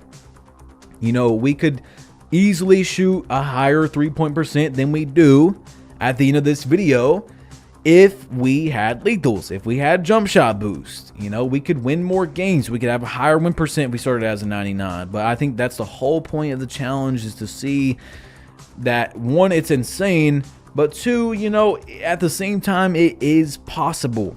You can do it. It's going to take you more days than me, but you can do it. 2K is a yearly released product, guys. Once you buy it, most people do buy it in September. Let's say you get it even for Christmas. You still got 9 months left. You know, maybe challenge yourself. Try it if you've never tried it. Experience it so you can see just how bad it is, especially in the beginning. How rough it is. How, you know, and I always say this, either way, you're paying. Okay? It's you know, around $100 of VC to get all the way up to a 99 overall, and then your clothing and stuff. Or you pay with your time. I mean, this is over each no money spent I've done now. You guys are going to see the stats at the end. Over 100 hours of playing. So 100 hours plus or $100. Now, you have your third option to do neither. You can play Now Online. You can play MyGM. Try to do no money spent in my team, even though from what I've heard, it's way, way harder nowadays, almost impossible if you want to compete at close to a high level.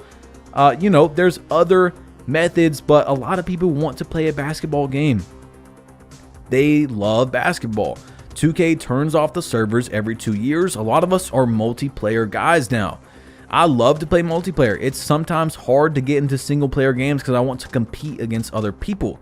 Not AIs, not robots. You know, I want to really challenge myself. So, you know, it's a tough decision with the servers going off and stuff like that. But if you think about it, you know, if you worked at McDonald's and you made minimum wage at, let's say, $8 an hour, 12 hours of work, which is still insane, but 12 hours of work roughly is going to be able to get you to 99 overall versus over 100 hours of playing this. But also keep in mind, guys, that you can play MyCareer, okay? I'm purposely making the challenge harder for myself. So you can cut the hours down. It's not going to be by some insane amount and you can get to 99 overall in 10 hours. I don't think there's any more BC glitches and stuff like that back in the day, but you can cut down the time. So I'm trying to be fully transparent and remember everything I want to talk about here at the end. But I just want to talk about everything and just culminate it all together about this entire challenge, how bittersweet it is towards the end. Look at this shot. I mean, that's a tough shot on the lockdown, but we got two-way. You see in the bottom right, if you didn't see it real quick, we got down to 46% from 3 in 3v3 Pro-Am. We peaked at about 60, and now, I don't know, I was getting tired, bro. We have played this game so much.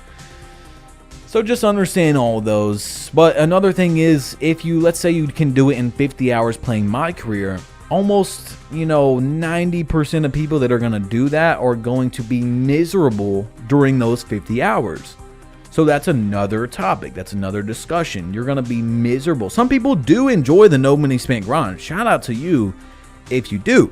But most people do not enjoy it, and especially sitting there doing as much as you can, MyCareer methods to do it in 50 hours. You know, I'd rather do it in 100 hours of playing real people than 50 in MyCareer. Like, that's how bad it is. You know what I'm saying?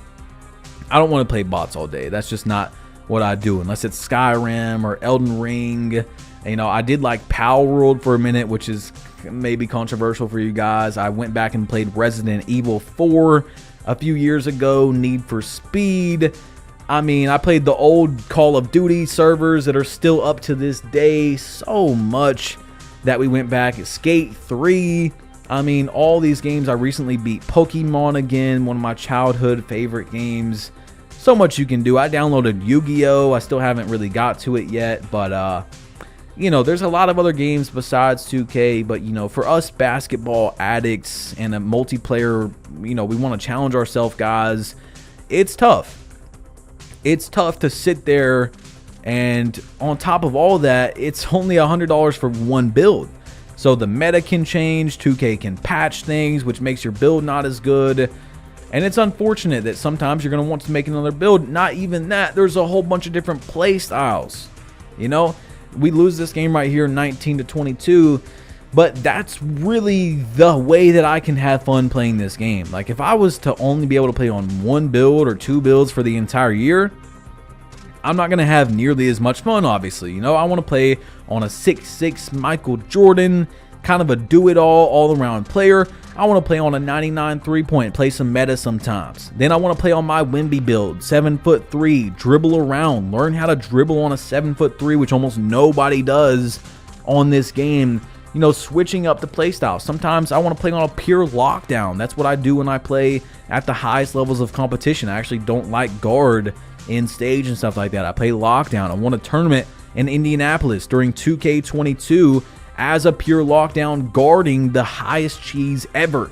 You know, that's when left riding was the worst it ever was. $10,000 tournament on stage at the 2K League in Indianapolis. I just love to switch it up. I love to play meta a little bit. Like I said, 10-20% of my games throughout the year, and then the other games are just me changing up play styles. ISO, 5-out, screens, popper, you know, a hybrid of that, running plays out the corner for my teammates, calling back doors, flare-ups with the off-ball decks back to the corner. I mean, so many things that you can do that kind of switches it up. But it's 16-20 here. I tried to go up for a dunk meter, and they're not going to give me that. But look at this. I mean, the center had no chance of guarding me. 8 for 9 in that game. And now that we're maxed out, or, you know, very close to maxed out, we haven't really needed standing dunk because I've just been running down and dunking for the whole game. We don't really need close shot that much because most of the time I go down, I'm close shotting and it's open or wide open, and I'm timing it with the high risk. But, you know, everything does help in the grand scheme of things. It's all connected in terms of being able to win. All of it does help. So being a 99 overall is great. But you guys see 148-30 team in our last day here. And look at our record, man. Just look at our record, guys. 1 step in or 2 steps in, fade away, Magic on the pop, green bean, 7-7. This is a nice team. 10-11 here. And we're just going to try to do what we can like we have been this entire time. So imagine what our record would be if we started off at a 99 overall with cat breakers, possibly Gatorade, jump shot boost, lethals, you know, our max plus ones.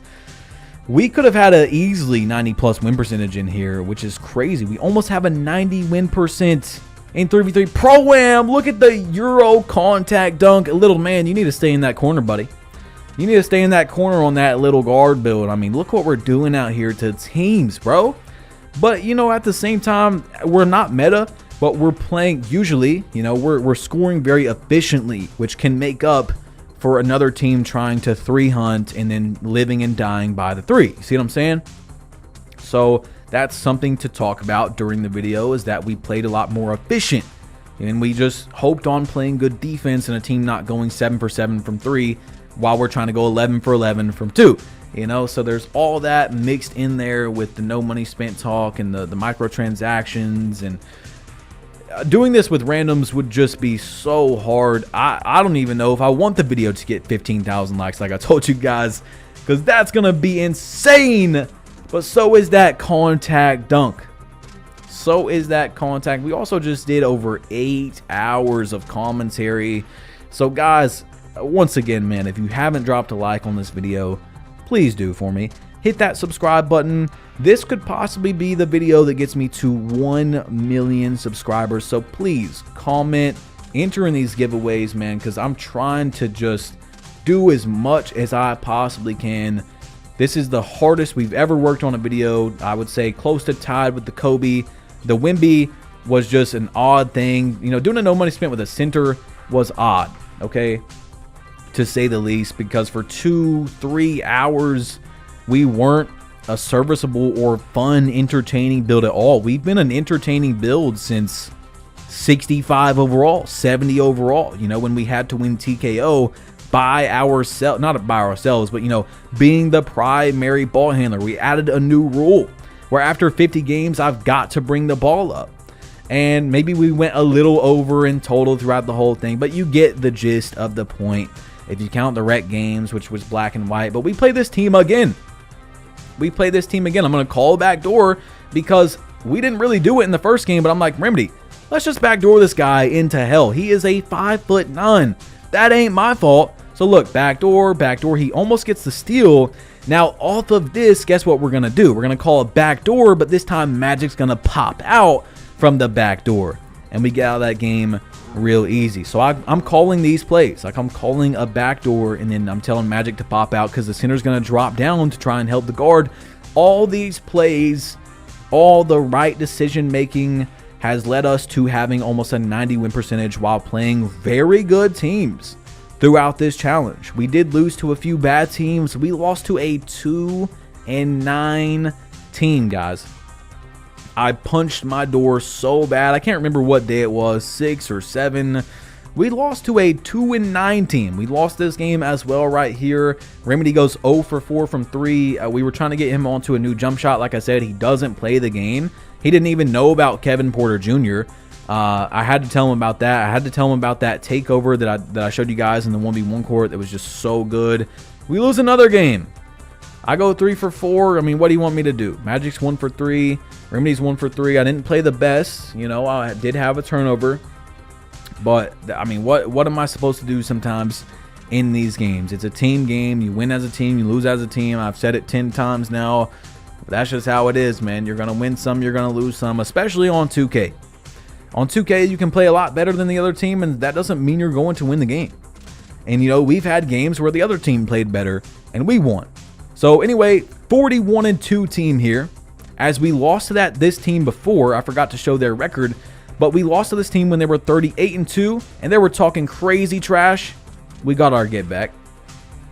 Every time in this video, except for right before we went to Pro-Am in like day 6 or 7 when we played those LT guys, we've got our get back. Every time we have played them and got our adjustments down and won the game. You know what I'm saying? So that also makes me happy about the challenge. So here we go. Check this out, guys. I am able to upgrade to a 99 overall. However, there's one thing we haven't done in this video, and that is get the Michael Jordan Wizards custom jersey. I mean, I just feel like we've done everything. We bought the Jordan 1, the band ones. We got the Concords. It would be kind of crazy to not get the jersey. You know, we got to end the video with the jersey. So this is going to have to make us play a few more park games, but we are here. I'm able to get 10,000 VC tonight from 3v3 Rush at midnight, and that's going to give us 10,000. So we're going to go in there and we're going to play a few more park games just to get some games in with our 98, basically 99 overall Michael Jordan. We hop into the 3v3 Pro-Am for a minute. And with our Wizards jerseys, by the way, we didn't have the logo for this jersey, okay? So I'm sorry, guys, that it does look a little weird, but we couldn't find it. It was going to look awful. But like I said, not everything is perfect throughout the challenge. We did try our best, and here we are, man. We go 5 for 7. Remedy's kind of getting down the KPJ jump shot, which is much better than what he was using. We were trying to get him on Patty, but Patty's just really fast and hard to learn for a lot of people, including me. You know, it takes me 2 to 3 days of playing on the build to finally get used to it. And then by that time, I don't use a lot of small guards with Patty. I'm already on to another build, so it's not even worth the time for me. So we get player of the game, and I'm like, we just bought that Wizard jersey. Why am I playing 3v3 Pro-Am again? Let's go into the park and play our last games as Michael Jeffrey Jordan, man. Let's do it. Okay, so we run up a little bit of a streak. We have 2 turnovers in this game. We have a steal, 3 assists, 2 rebounds. We're doing it all at this point just like Mike should. You know, just like he did throughout his career. The only thing he didn't really do was block the ball. And shooting guards don't really block the ball like that. Out of the triple threat, dunking on another defender. I don't know how posterizer doesn't pop up right there. But we're just getting into our bread and butter, throwing dudes to the ground as, man, I told you guys, gold or silver posterizer is the sweet spot now. I don't think you need Hall of Fame or Legend anymore. Maybe in like Pro-Am 5v5 or something, but 2v2, 3v3, you don't need it. Now, if you use that max +1 to get Hall of Fame, you won't have to even upgrade your vertical and your driving dunk to get it. So that's something you could do to just have even more efficient dunks. But I'm saying, like, You don't need it. It is definitely a sweet spot right around that silver to gold area.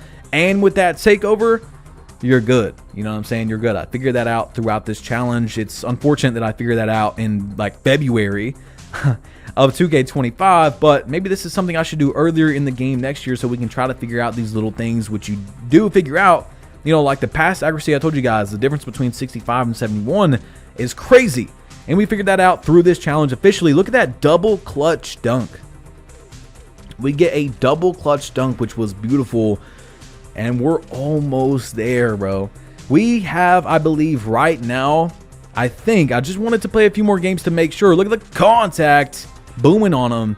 Enough VC for when we get to 10,000 after the Rush 1v1 ends at midnight on day number 9 to be a 99 overall. So you see 19-0. We're just getting into our bread and butter once again. I mean, that move has paid off so good for us during this challenge. The KD go-to into the crossover. I showed you guys my dribble moves earlier in the video.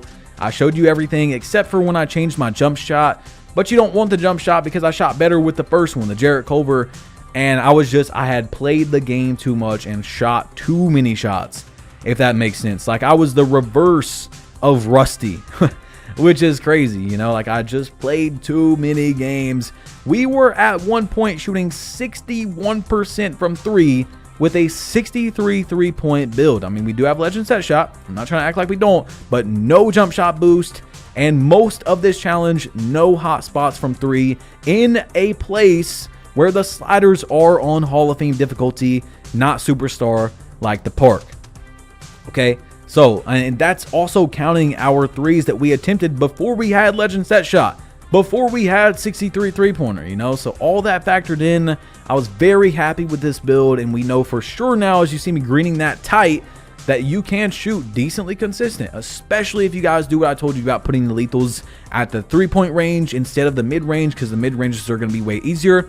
So we go on a 7-win streak. We hop off. I don't want to lose close to my last game. You guys see we have won 4 games in a row in the Rush 1v1. We've got 8 hours left. So I just want to do one last check to see, do I have to play any more games after we get this 10,000 VC? Do we have enough VC to upgrade to a 99 with that 10,000, including our 3,800?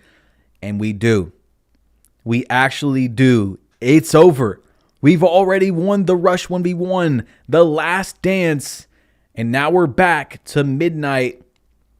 9 days. You could say 10 because we had to wait till midnight, but you know what I'm saying. 9 days to get this completely done, guys. We made it. We really did. Our 3rd no money spent ever. And I posted the Kobe no money spent in March last year, I believe. So technically, if you don't count 2K25, 2K24, whatever, we've done 3 no money spents in a year. 3 in 1 year. And I've offered up the challenge that if this video gets 15,000 likes earlier, if you skipped all the way to the end for some reason, I will do this with randoms. It'll be like a 15-hour video because it's going to be 2 to 3 times longer. But I will go through the absolute most pain. The no money spent grind itself, even with teammates, is painful. I mean, it's a tough grind. But I'll do it with randoms if I have to, guys. If you want to see it that bad, I will do it, okay? I don't know about playing awake to sleep every single time like I did for this challenge. But Rush 1v1 is over. So now it's time, hopefully, to claim our rewards. I'm just waiting, sitting here. Is 2K going to give me my rewards? And finally, after walking around for a pretty long time, we are going to get our 10,000 VC. It's unfortunate that we have 25 skill boosts in every category and Gatorade that we're not going to be able to use, but we do have it. So I'm just checking right here, like, okay, where's my 1v1 Rush jersey? Let's throw that on so we can do our last upgrade. And everything, guys, man, we made it to the end. We really did it. We challenged ourselves more than any other no money spent that's ever been posted. Ever. To this day. You know, we could have started off at 60 overall and played subscribers or something like that and made it look like, you know, what I was saying earlier. But we started off only 50 games. That was it. Being able to take up the ball the hardest challenge ever done is now complete. We have done it. We can upgrade to a 99 overall, and there it is, guys. The challenge is officially done. Let's hop into me showing you guys the rules, that we didn't play any MyCareer, showing you all the quests, our win percent, our 3-point percentage, the fact that we didn't spend any money, everything. Let's get into it, man. Okay, guys, it is currently the next day, or technically the same, since we were on at midnight to get the Rush 1v1 rewards to hit 99 overall. But as you all see, I did not lie to you. We made this build on January 25th. It took me 9 days to hit 99 overall. You could say 10, but you know, we had to wait till midnight on the 3rd to get our rewards. But let's hop into it. I'm going to show you guys our win percent, our 3-point shooting percentage, the proof that I didn't play any MyCareer, spend any money, and all the other cool stats. So as we're loading up here for the last time, if you guys didn't know, I'm actually giving away this account for free to someone that's watching this video. I did that for the no money spent Wimby and the no money spent Kobe. All you got to do is comment down below GOAT badge and hit that subscribe button, and I will pick a winner within 30 days of uploading this video and give someone this account for free. So let's hop into it though, because the stats are pretty cool. As you guys see, we have no points, no rebounds, nothing like that in MyCareer.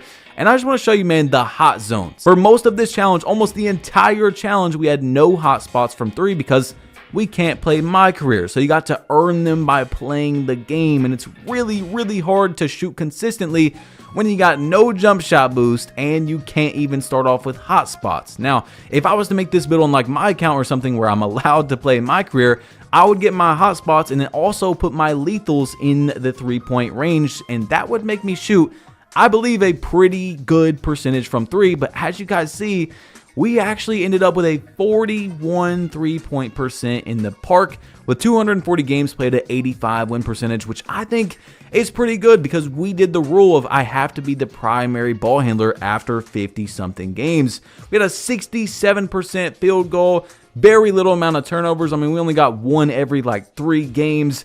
And as you see in the rec, we did not shoot very good at all. I didn't really shoot a lot of 3s, but in 6 games, we did win them all. We had a 67% field goal. We only had 7 turnovers, 90 points in that 6 games, 31 assists in that 6 games. So I think that that's very nice. And then we played the most in 3v3 Pro-Am with a 48 3-point percentage, 89.1 win percentage, guys, with 267 games played, which is weird because in the Pro-Am, it's the hardest sliders. It's on Hall of Fame difficulty. Park is not on the hardest sliders, so I don't know how I shot so much better in here, but we did it, 48. Now imagine if we had our hot spots there and our lethals and jump shot boost. I'm telling you guys, I could easily shoot 55 to 60% from 3 while shooting smart shots on this build on my account, okay? So as we get further into it, I just want to show you guys, man, we were not able to, of course, hit our starter 3. We ended up at 49.9%, so we did not get our 5 cap breakers. But if I was to make this account with 8 cap breakers, I'm making this build the exact same way. Okay, and then I'm putting the +5 on perimeter to get Hall of Fame clamps because that's Jordan, you know what I'm saying? And then next season, when you get that next max, or not the max +1, but the cap breaker, you're going to put it here to get gold post-up poet, and then you're going to have Hall of Fame post-up poet when you max +1 it on a 6'6". So every time some sort of small guard or low defense guard is on you, I mean, you're just going to be scoring on them at will, you know what I'm saying? So that is pretty much it. You guys know I didn't have jump shot boost for almost the entire challenge except from TKO, and then of course, you know, the 1v1 rush that we didn't even get to use. We literally just got them and they're just sitting there, and we have 35 block boosts instead of 25 because I got 10 off the spin the wheel today, so I didn't think that was worth showing. But you guys see, man, it's just sitting there and we're never going to be able to use them, or whoever gets this account is going to be able to. But yeah, we didn't play any MyCareer. As you all see, we're 0-0. It says our rookie debut on the screen right here. Into our quest, you know, we still have talk to the GM and Coach Tucker, which if you make a brand new build and you don't play MyCareer, you're going to have that. But real quick, I'm going to go down these completed quests for you guys just so you can see. You can pause it if you want, you know, if you don't believe me, but I'm not just going to obviously stop at each and every one and read them. We didn't play any MyCareer, okay? We didn't do anything that was cheating at all. We got our rebirth from Ronnie 2K, which was nice, at the 90 overall, which we can't even use because we can't make another build, but it gave us 2,500 VC. And yeah, we pretty much just did every single thing we could to get as much VC as possible. And that's, you know, that's it. We hit 99 overall legit, guys. Like, we played, I think it was 560 games if you add all these up right here. It's a lot. It's a lot of playing, okay? Just because I did it in 9 days doesn't mean at all I'm trying to, like, you know, make it like the average person could do that. You know, I was able to play 8 days in a row awake to sleep. Not 9, because the first day was only a few hours. 8 days with only taking about an hour of a break throughout the entire day each time, okay? So I was grinding this. You know, I was trying to actually get it done faster than the Wimby, but we did end up around the same time. So now I'm going to show you guys the time played that it took to do this, okay? So you can see in 9 days, we played a lot. Over 100 hours is around what it takes if you have teammates, okay? So that's literally 96 hours, then you add 6 on top of that. So 102 hours to get this done. 102, guys. It is insane to do a challenge like this. It is tied with my Kobe in terms of importance and how much I love what we did. I mean, we took high school MJ, cut from his team, to college, to the Bulls, to the MLB The Show, to the Wizards. We cut his hair. We got 2 pairs of Jordans. And also, I just want to show you guys one more thing. You know, this is a brand new account that we hop into payment and billing, order history. We are in show all, so you can see each and every one from the past month. Nothing was bought. 3 months ago, nothing was bought. 6 months, you know, nothing, all available. Nothing was ever bought on this account. There's never been a single card on this account, never been a penny spent on this entire account. The only reason I have Xbox Live is because I'm sharing it with my main account. Not a single dollar has been spent. This is the complete no money spent video. Like I said, man, in terms of importance and how much I care about what we did here, it's the same with Kobe, because Kobe was a tribute in general, you know, RIP, and my brother was named after Kobe, if you guys didn't know.